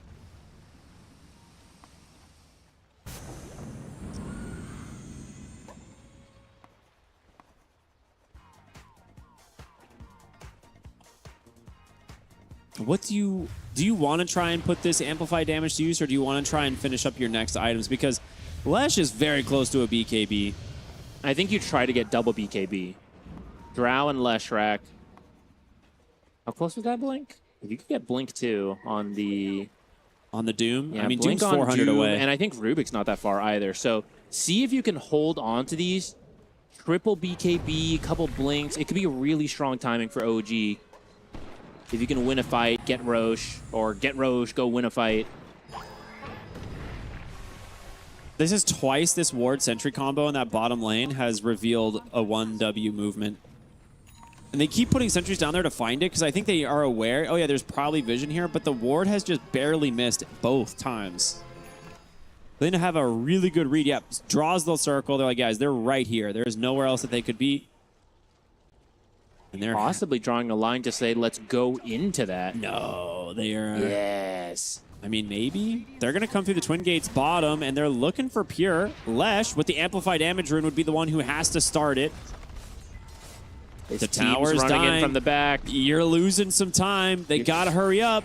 As 1W is going to try and close the gap, they actually do manage to dodge it out. There's the stomp. It's going to come through. Does catch BZM. The Doom is there as well, and he is gone. Meanwhile, Skem cleaned up by Pure as Yopaj will continue to trace, try and find Whitemon here. They do manage to steal Blinding Light on Tims, but it's going to be 2 dead for now. Big vacuum wall onto 3. They take out the Lesh, and Pure is plenty healthy still, as he will look to try and finish off Raven, but maybe pushed back by this Drow Ranger. 33 will continue his pursuit. He dodges up over the gust. And Natsumi with the Hurricane Pike, nicely done, will get to safety. I mean, these were your BKB timings, and it just didn't work. The way they entered the fight was just a little slow. This was the downside of the Leshrac, not the fastest initiator. So they saw their target, they really wanted the Spectre, but everyone's trying to get there, and you just don't have someone to stun her easily. So she's able to get the Manta off to remove the silence and then haunt away.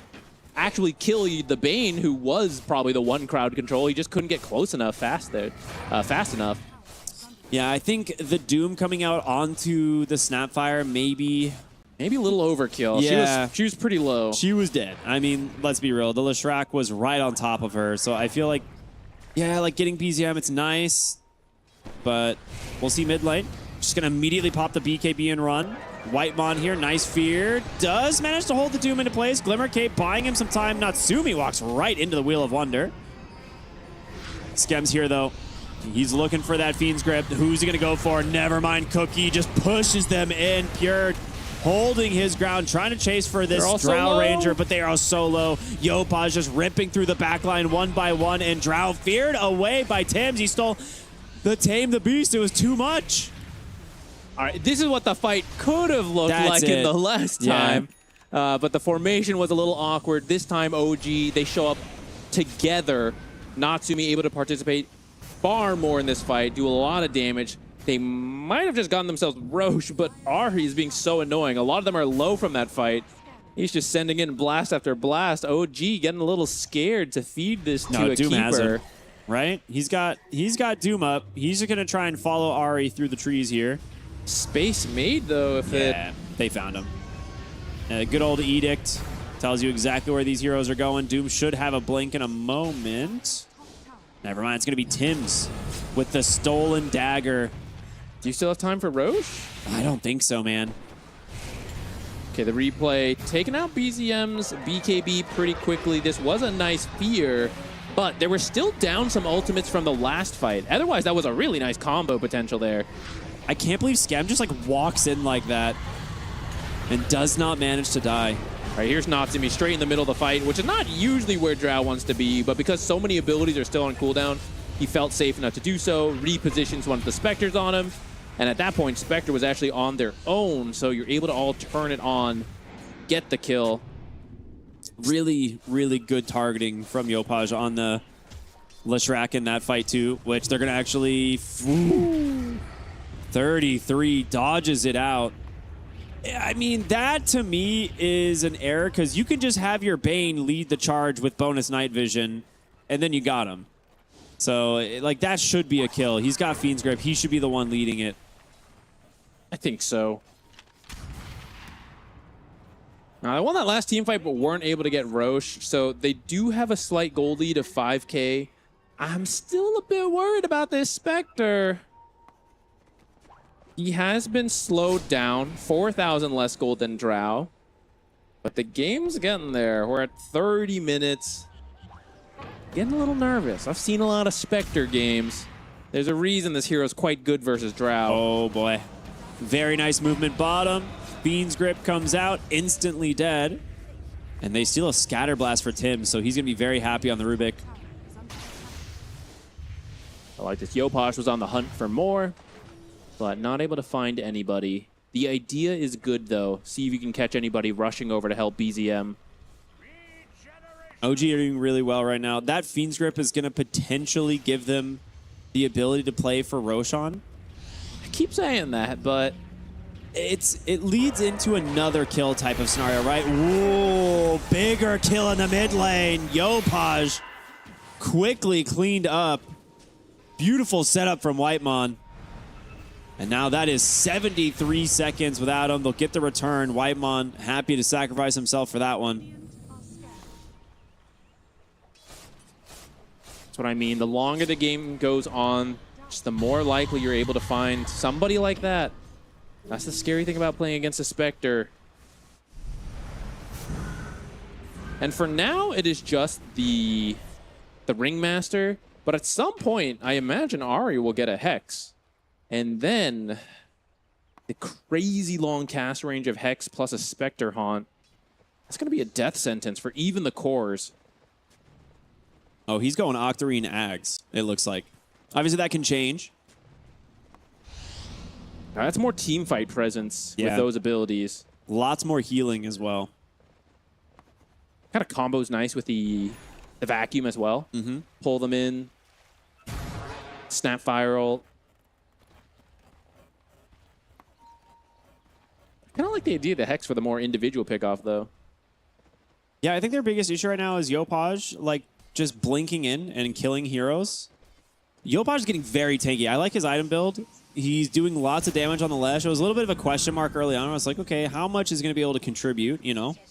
We haven't really seen a Lesh rack all that often.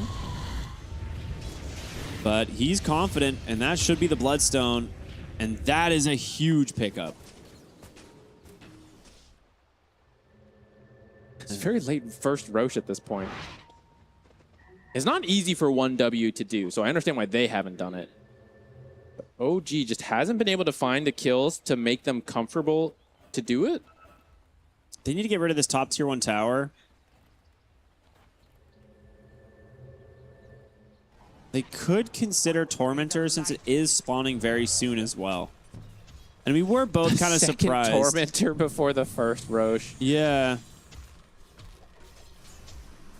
I mean, I like that 1W is coming bottom because I think they anticipate this. They're like, okay, they might want to play for Roche. Let's just like position for Tormentor. Maybe we'll get another one. Spectre's Eye of Scotty is completed. I mean, they're still not heading into the Roche pit. They're too scared. They don't see enough heroes. Are they close to a different item? Man, I am worried that this Drow build is getting too defensive. Because you have like BKB Manta queuing up the Satanic. It's like, I would just want to see a Butterfly.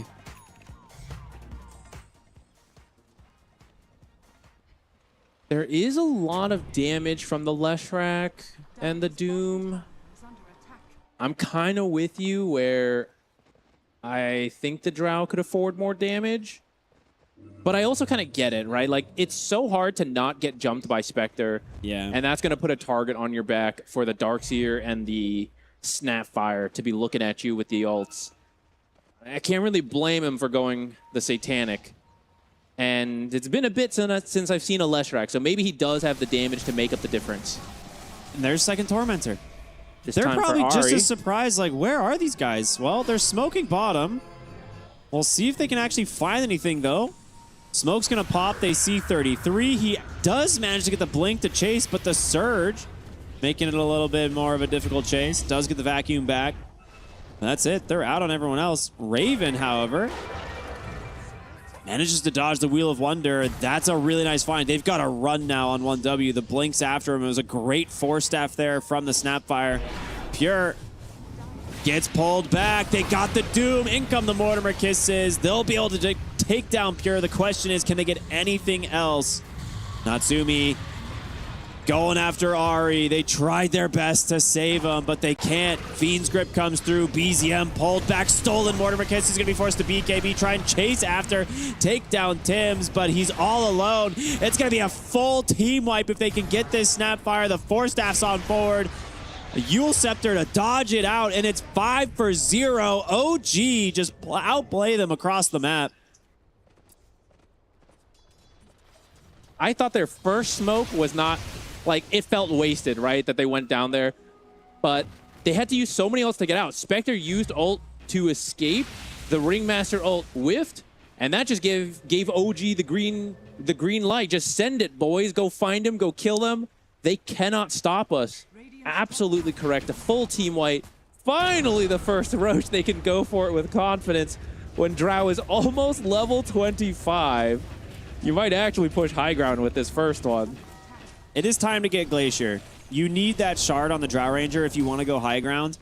It makes it a little bit more difficult because of Darkseer, obviously being able to just like vacuum you off of it with the wall and everything. But in terms of damage, it is the safest way for you to take high ground. Because you don't really want your Lesh to just walk up and just use Edict on the towers. It needs to be the Drow. I think that last fight showed they do have they got vision damage. of Whitemon. They know he's up here. They know Ari's here as well. They need to dodge out this gank, but Bane, he's looking for him. That bonus night vision just puts him to sleep in an instant kill. Ari should dodge it out, but Natsumi's bottom here. He's found 33. This Silver Edge has been finding kill after kill. And he's dead for 70 seconds without buyback. This is the best chance you're going to have at cracking that high ground. So much of this game, 1W has had a spread of vision around the map, but in these key moments, slipping through with the Silver Edge. Spectre, Force Staff down, should be okay. Wow, that was a great force. Yopaj will be forced to BKB. He's going to try and take down this Rubik. Mortimer Kisses doing something, but nice Yules buying time. Gets the blink out, and now Tim's wants to go on the offensive because guess what? Doom is here. Catches the Snapfire. Ari just sacks him. He's like, get out of here, buddy. I'm going back to base. Bottom being sieged this entire time. Drow's almost done with the first tower. This is the first lane of barracks. I see the line being drawn mid. They want to keep going. The full scythe dies on the courier. I mean, this is still a good situation, but that scythe could possibly have helped him get 2 barracks, like get a second kill into the rest. And he just like blinks in, hexes Ari, right? Like that is how you confirm your high ground push, but yeah, you could get a lot more with that scythe. But they should still be able to get 1 barracks, which after how the way game 1 went, you're gonna be pretty happy with. They're actually pushed out. Man, if you had a hex, oh man. Maybe just push mid tier 2. Don't threaten or don't risk it. Natsumi still needs some health. Satanic's up in 3 seconds. Okay, hold up. You only need Drow to hit this for 3 seconds, right? So they're gonna walk up. Ari tries to force him up onto the high ground. 33 punches him in even further, but there's going to be the Fiend Script to BKB. A nice save for the Ringmaster. It's going to be Pure on the backline trying to find these heroes. Skem's alive for now. Nice Spectre brain broken. sap, but Spectre is dead. Natsumi looking for more. Tries to find 33. Can't do it. Will settle for that melee barracks. Jump forward. Might finish There's the normal Aegis. punch. They do. They get the Aegis. Yopaj goes in, gets the stomp. He's just going to run right through him. 33's trying to live. It's going to be close. He barely survives. Mortimer Kiss is now reigning in. Whitemon doing his best, but Skem with a nice nightmare will stop the spells. Stolen Mortimer Kisses from Tim's. Aeon Disc is going to protect him. He gets the blink out. He's actually okay. They need to be careful on the side of 1W. There's not much left. Here come the Mortimer Kisses, but they're back in the fountain. Hold up the break from downtown. If only he had a scythe, they might have just had the game-winning fight right there. Instead, they're going to take their prize. They're going to reset. This is still very good for OG, right? I know it might have been even better with that, but they've suddenly built a 21K lead versus 1W, undefeated in the group stage. Now, we've seen a lot of teams in this situation. You just camp this triangle. You work down the tier 2s. You poke the high ground. Wait out Roche. That'd be the very disciplined way for OG to go about it. It is tough into a Spectre who's going to be able to split push and still instantly join a fight. But it's probably OG's best way to close this out. And then look for that Spectre pickoff when she's trying to push out bottom, for example. And here will come the Aghanim Scepter for Drow.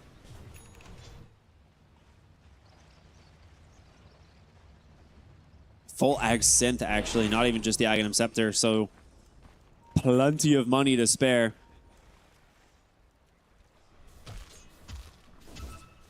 It's going to be a while for the next Roshan, but I think OG are strong enough to close this one out. They just need to find the pick, and you've got the heroes for it, right? Bane, so good. You've got level 25 on all 3 of your cores. The Edict explosions will rip through these heroes. And he does have his Scythe now. Yeah. Any quick kill. They know Ari's there. I don't think they have him detection so bad. here, though. Is he still carrying a gem? Does he even have the space? Here comes the beat.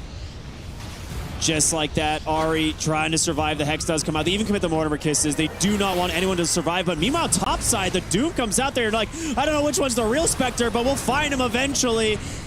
Raven guesses wrong, looks over for the Snapfire instead. Natsumi's starting to fall low. Normal Punch comes out. They take the Drow down, and she does not have buyback. It's still a good fight here from OG. Yopaj still plenty healthy. They'll look for Ari.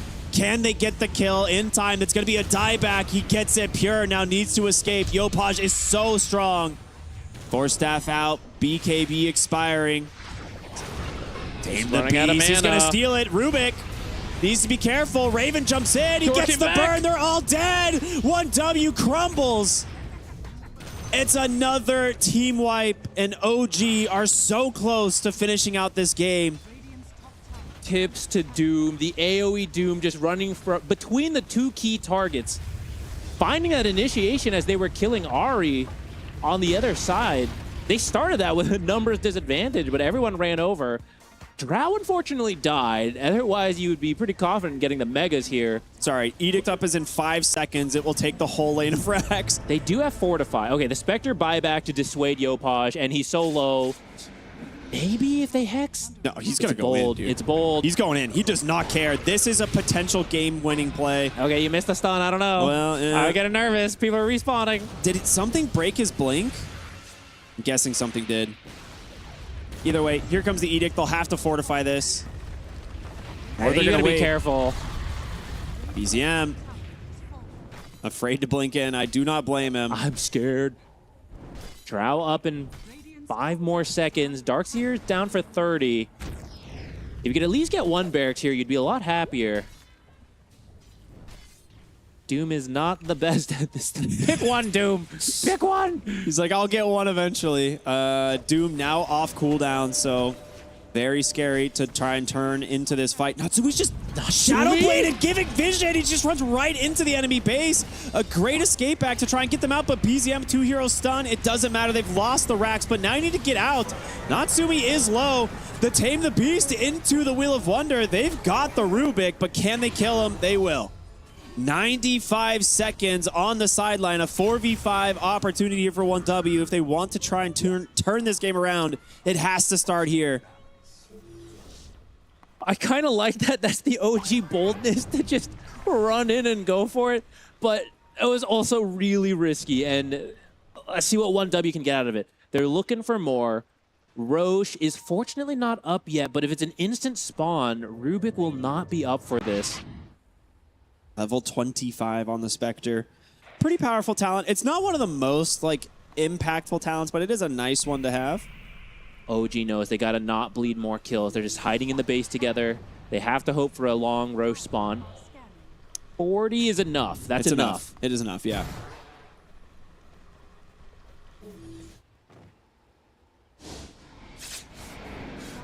OG's looking very good here, but it only takes 1 or 2 fights, and at this point, the entire gold lead could shift. 98% win probability. I mean, I tend to agree here. They are so far ahead. It's going to have to be perfect execution for 1W. They go in. The Doom comes out. It manages to catch the Darkseer, and he's dead. The Drow's got him. Can they get the Doom in kind? They will. Darkseer escape back. They're trying their best to buy time, but it's not enough. Yopaj goes in. He's found the Snapfire. Natsumi, he's up on the Glacier, trying to drop the damage into the Burpee. He pops the Satanic. Björk gets double force-staffed away. He's going to live. They're chasing. Yopaj wants this kill so bad. They're chasing. They're trying to cut them off at every angle. Skem running forward, will not find them. Everybody's out. Great disengage there for 1W, but OG has the advantage. Roche just respawned. I haven't scouted it, and it's way down there. Surely you go, right? There's no way you push for more. I don't know. I see that line drawn. They're looking for kills. I feel like you just go Roche. Also, what did Doom buy? Because he had buyback available, and it's gone. That is a good question. I don't know. This might actually pay off. They're really close. Drums in. Silver Edge Drow once again scouting. She actually went right under a sentry, so they know that this is happening. He's trying desperately to find him. They scanned. I think it might have hit. They know to look. They're running forward. Can they actually catch her, though? I mean, they know. Up onto the high ground. Will Natsumi make it in time. He knows he's here, but right through the twin gate. He's going to try to follow. A 5 million crit just instant kills him? This is going to be the chase that could end the game if they can actually find him. OG is desperately trying to do so, but he is TP'd back to the base, and he is out. They managed to waste this whole time for the Darkseer to respawn. If 1W manages to get Roche, they effectively buy themselves 10 minutes of time with safe play. At that point, we're into the wild west of late game Dota, where the gold lead starts to pretty much mean nothing, and it's just about who finds who.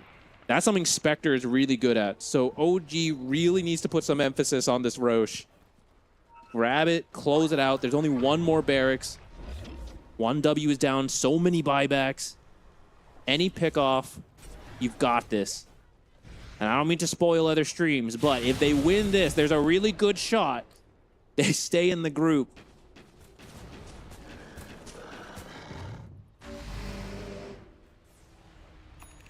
I mean, you have the buyback advantage on OG. It's just the Drow not holding it, but if positioned correctly and with the help that she has, she shouldn't die. BZM is getting close to the level 25 talent with Refresher. That is so much damage, especially if there's a Vacuum Wheel of Wonder combo. Run, Whitemon, you are in trouble. He knows the Roche. It's coming. Whitemon walks right into him, tries to blink over. It's not going to go well. Steals Tame the Beast, too. Dude, I thought he was going to get out of that. Back into Roche, surely. It's time to get this Aegis.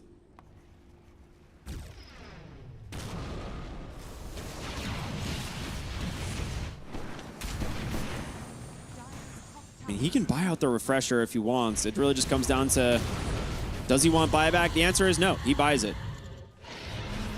Top lane, Spectre. Oh, he's caught him. Sleep. Skem's got him into the feed screen. Into the chain stun. Can they kill him? They commit the Doom as well. What a find from the Bane. Jumping forward for more. They really want Ahri. No buybacks on the entire team. 33 in trouble. Tries to fight up against Natsumi, but he's just too damn strong. OG have done it. The creeps are in the mid lane. Just send it. They should know buybacks are still down. They can go high ground. Absolutely. That's why Bane is such a terrifying support. You think you're fine. Bane has to be the only hero going over, and you are stuck for over 10 seconds for the rest of the team to show up and kill you. All right, Snapfire's buyback is up. 1 minute for the Spectre, a few seconds for the Darkseer. But without the Spectre, I just don't see where the damage is going to come from. In this tier 3 tower, it's gone. You have one fortification left. They'll drop the banner. You have to save it for the tier 4s. I don't know if he has the gold. There's 40 seconds till the buyback timer is up. With one more fortify, there could be a final 1W fight coming up. He's trying to get the 25. He's got it. OG.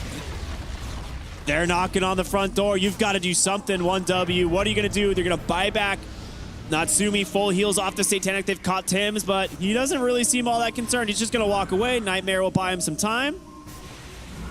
It's all on this refresher Snapfire, but Natsumi is just working on the throne right now. You still have that fortification. The wall goes down. Tim's goes in, steals the wall. That's going to be annoying to deal with. Edict just chewing through the throne. 1W, where are you? Your base is dying. Raven trying to make space. Can they jump the Drow? Natsumi falling low, but healing back up. And here come the Mortimer Kisses. Fiend's Grip doing some work, but Natsumi still alive through it all. Yopaj back onto the throne, and they have done it.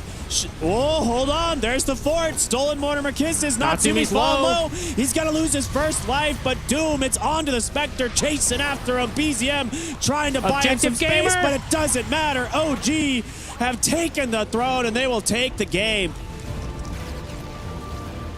After game one, that is not such a strong finish for OG that I was expecting, but that was an amazing bounce back for them. I feel like they gave themselves such a much easier to play draft. Yeah. And when it came down to it, they pulled it off. With the pressure on, needing that win, they started playing just really well, I feel like, finding the pickoffs they needed. There were some close moments. 1W. There were. 1W, they doing their best as well. They survived a really bad early game. Like this, we talked about game one, they dominated the lanes. Game two, OG played phenomenal from the lane stage. And, you know, 1W, they tried their best to kind of weather the storm, but it was not enough. The Drow, way too farm. Huge props to Yopaj to pull out the Leshrac when we don't really see this hero very often. And he owned on it. A lot of mid heroes were banned, so we really did have to dig deep into the hero pool. But it was pretty much exactly what they needed. We weren't sure when we saw that Satanic for the Drow, like, oh, is there going to be enough damage? Oh, yes, Yopaj shows us there's plenty of damage between him and Raven. It is some pretty tanky heroes. I guess we weren't expecting all that Infernal Blade HP, percent HP damage. Pretty close in the end, though. I feel like 1W, it felt like at any moment they had a shot, making that nervous. And that's like the scary thing about playing versus 1W. They don't know. They had a 30k gold lead over 1W, and you still have to be so careful about how you navigate those fights. Make sure you find the right targets. That's why that team is terrifying, and that's why OG showing a really strong showing to take them down and at least go 1-1. I mean, it's a really important 1-1. Like we talked about coming into this series, this group was almost solved, right? 1W was sitting at the very top. They were undefeated. They'll go 7-1 still, which is really impressive. But OG, a single win here puts them in a really good position to avoid, you know, any possibility of elimination. Now, it's still possible, but it's much more difficult now for the other teams to catch them. I think it feels really bad when you go into one of the final days of the group stage and your fate is not in your hands. Absolutely. And you just have to hope for other people to win or lose. But OG truly has their fate in their hand going into the final day. If they can pull out a 2-0 tomorrow, I'm pretty confident they're through. I don't know the math and all that later, but they needed a win here. They got it. Yeah, absolutely. And well deserved, man. It was a really solid game plan overall. We saw Drow in both games. Really strong hero, clearly. But I will say, like, Natsumi was really impressive in game one and carried that into game two. Even though they lose game one, I still think he was playing really well. So, I do too. Yeah, really big props to him in the series. Yeah, that was a lot on the shoulders there. They gave him that early Drow pick, but I don't know. Drow just showing to be so strong, right? I don't know if Darkseer should have had the jungle level 1, but we can give that to credit to OG and a very strong showing in the lane. I mean, Scam just played such an amazing game on the Bane as well, right? Finding that end, amazing pickoff onto Pure. It's like he goes for the haunt, but he still gets the Nightmare into the Fiend's Grip. It was such a beautiful setup, and 33 is playing on the back foot. I mean, he found some momentum, some ways back into it here and there, but it was never enough for him to feel like the Darkseer had too much impact. And that has been like an all-star hero of this tournament. So to shut down the Darkseer as well as they did, and then again, Yopaj, zero fear. He was going in every single fight, setting up these kills, and they needed that. Yeah. Well, we can see in the highlights there were some good vacuums that made it close, which is pretty scary that a level 1 jungling Darks here, who was still a bit of a threat there. But fortunately for OG, able to dodge the worst of it, didn't lose too much ground when sometimes the fights didn't go their way. And knowing when there was weakness in 1W, right? Like those abilities were used, let's keep looking for another fight. This is where it really felt like they, like at 27 minutes, pretty much a dead even game. And after this, it very quickly became like 10K into 20K into 30K. Dude, they just massively outplayed them in this fight. Yopaj completely destroys the backline, kills 3 heroes, and then it's just Spectre versus 4. It was textbook stuff. Yeah, this was another great find. I mean, they tried so hard to get the Spectre out of here, but as a result, it just ends up costing you 2 more heroes. And like maybe Spectre gets out, but I just it ended up being a full team wipe. Yeah, that's right. They catch BZM. He tried running away under the BKB, but they get him eventually. Yeah, I think for 1W, they actually end up with a Snapfire mid, right? But it was actually their turn to kind of lack the playmaker, right? Yeah. Which is what Spectre loves. Is you just have like a Storm Spirit zip in, grab someone, Spectre's like, okay, press Haunt, get a free kill. But that's not so easy to coordinate, right? Like Vacuum is not really that kind of setup for Haunt.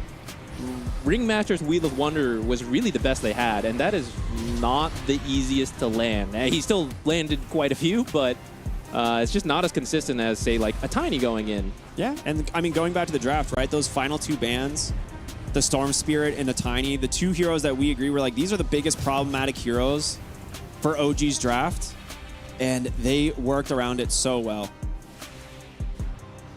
Yeah, but I don't know. I'm looking at that gold lead, and yet still that game was just so tense. That was a really fun one.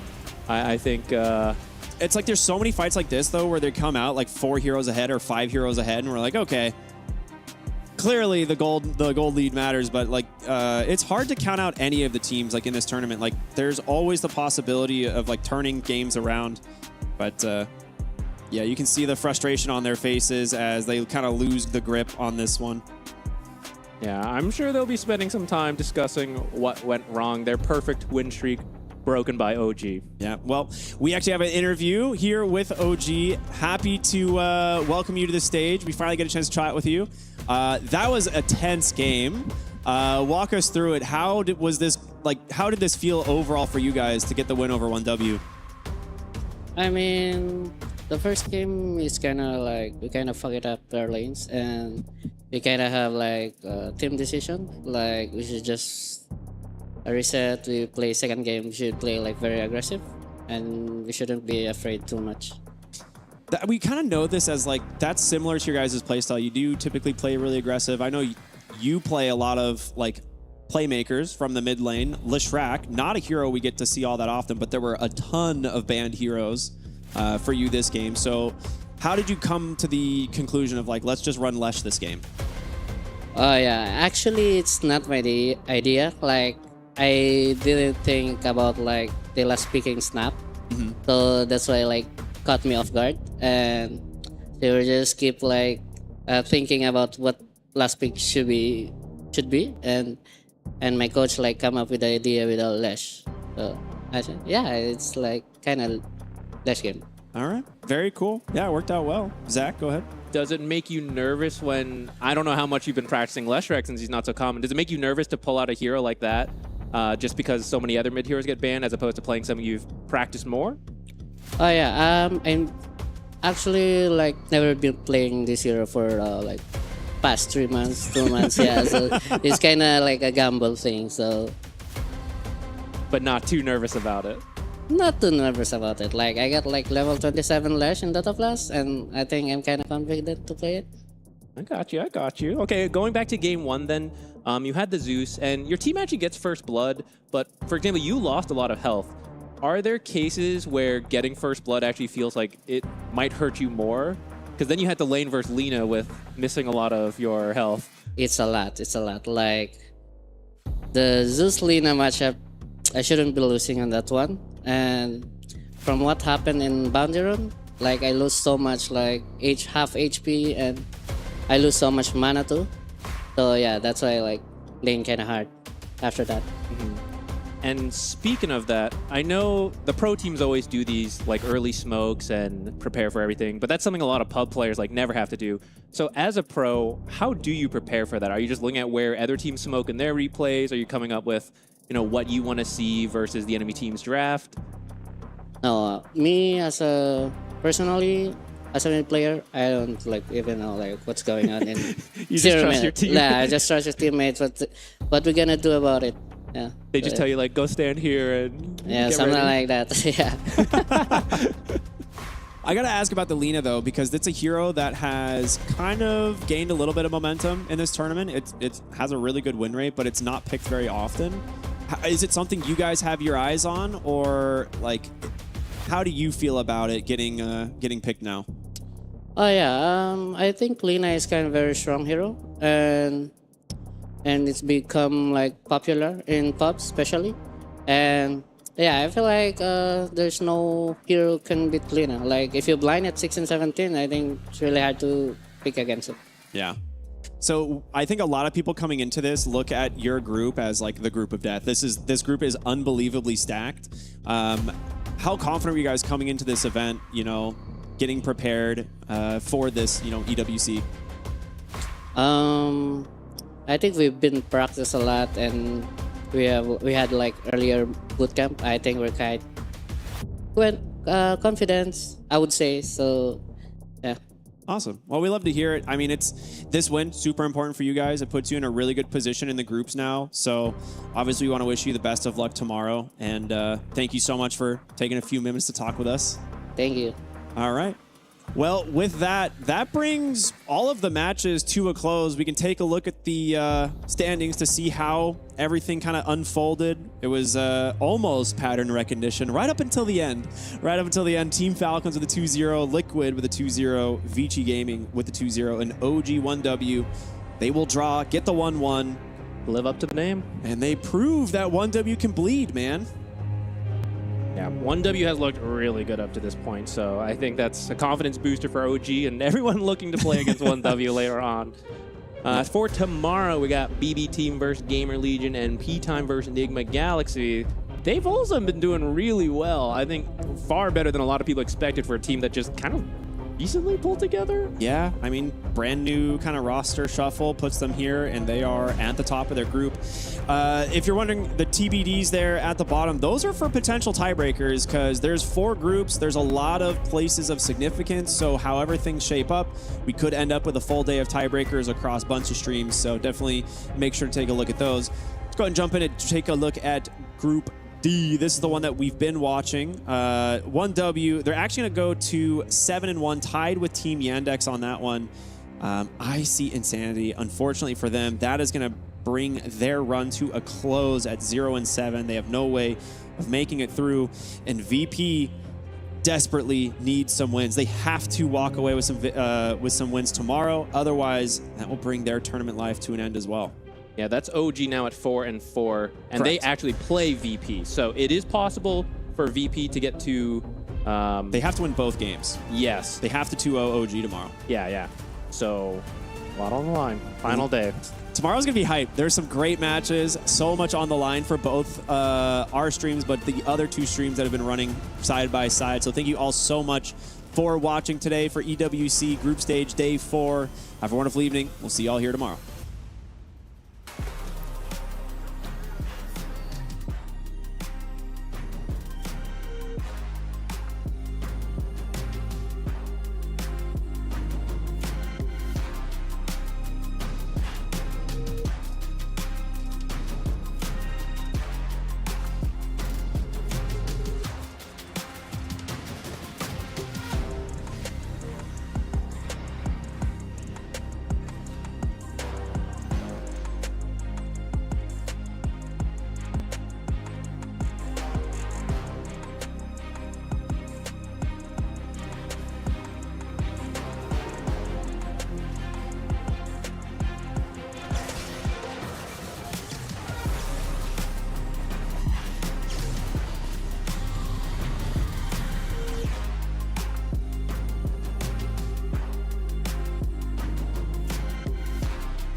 Play is in our DNA. Whenever we let it out, it becomes our superpower. Now imagine an entire city being built to supercharge it. Kadir City, powered by play. We were there. For every click, every clutch, every respawn. We were there for the years of grind, and we're here. Now, the proud founding partner of EWC, powering the biggest event in gaming, shoulder to shoulder with the world's best, making history. Greatness deserves a stage. Lenovo Legion, reach your impossible.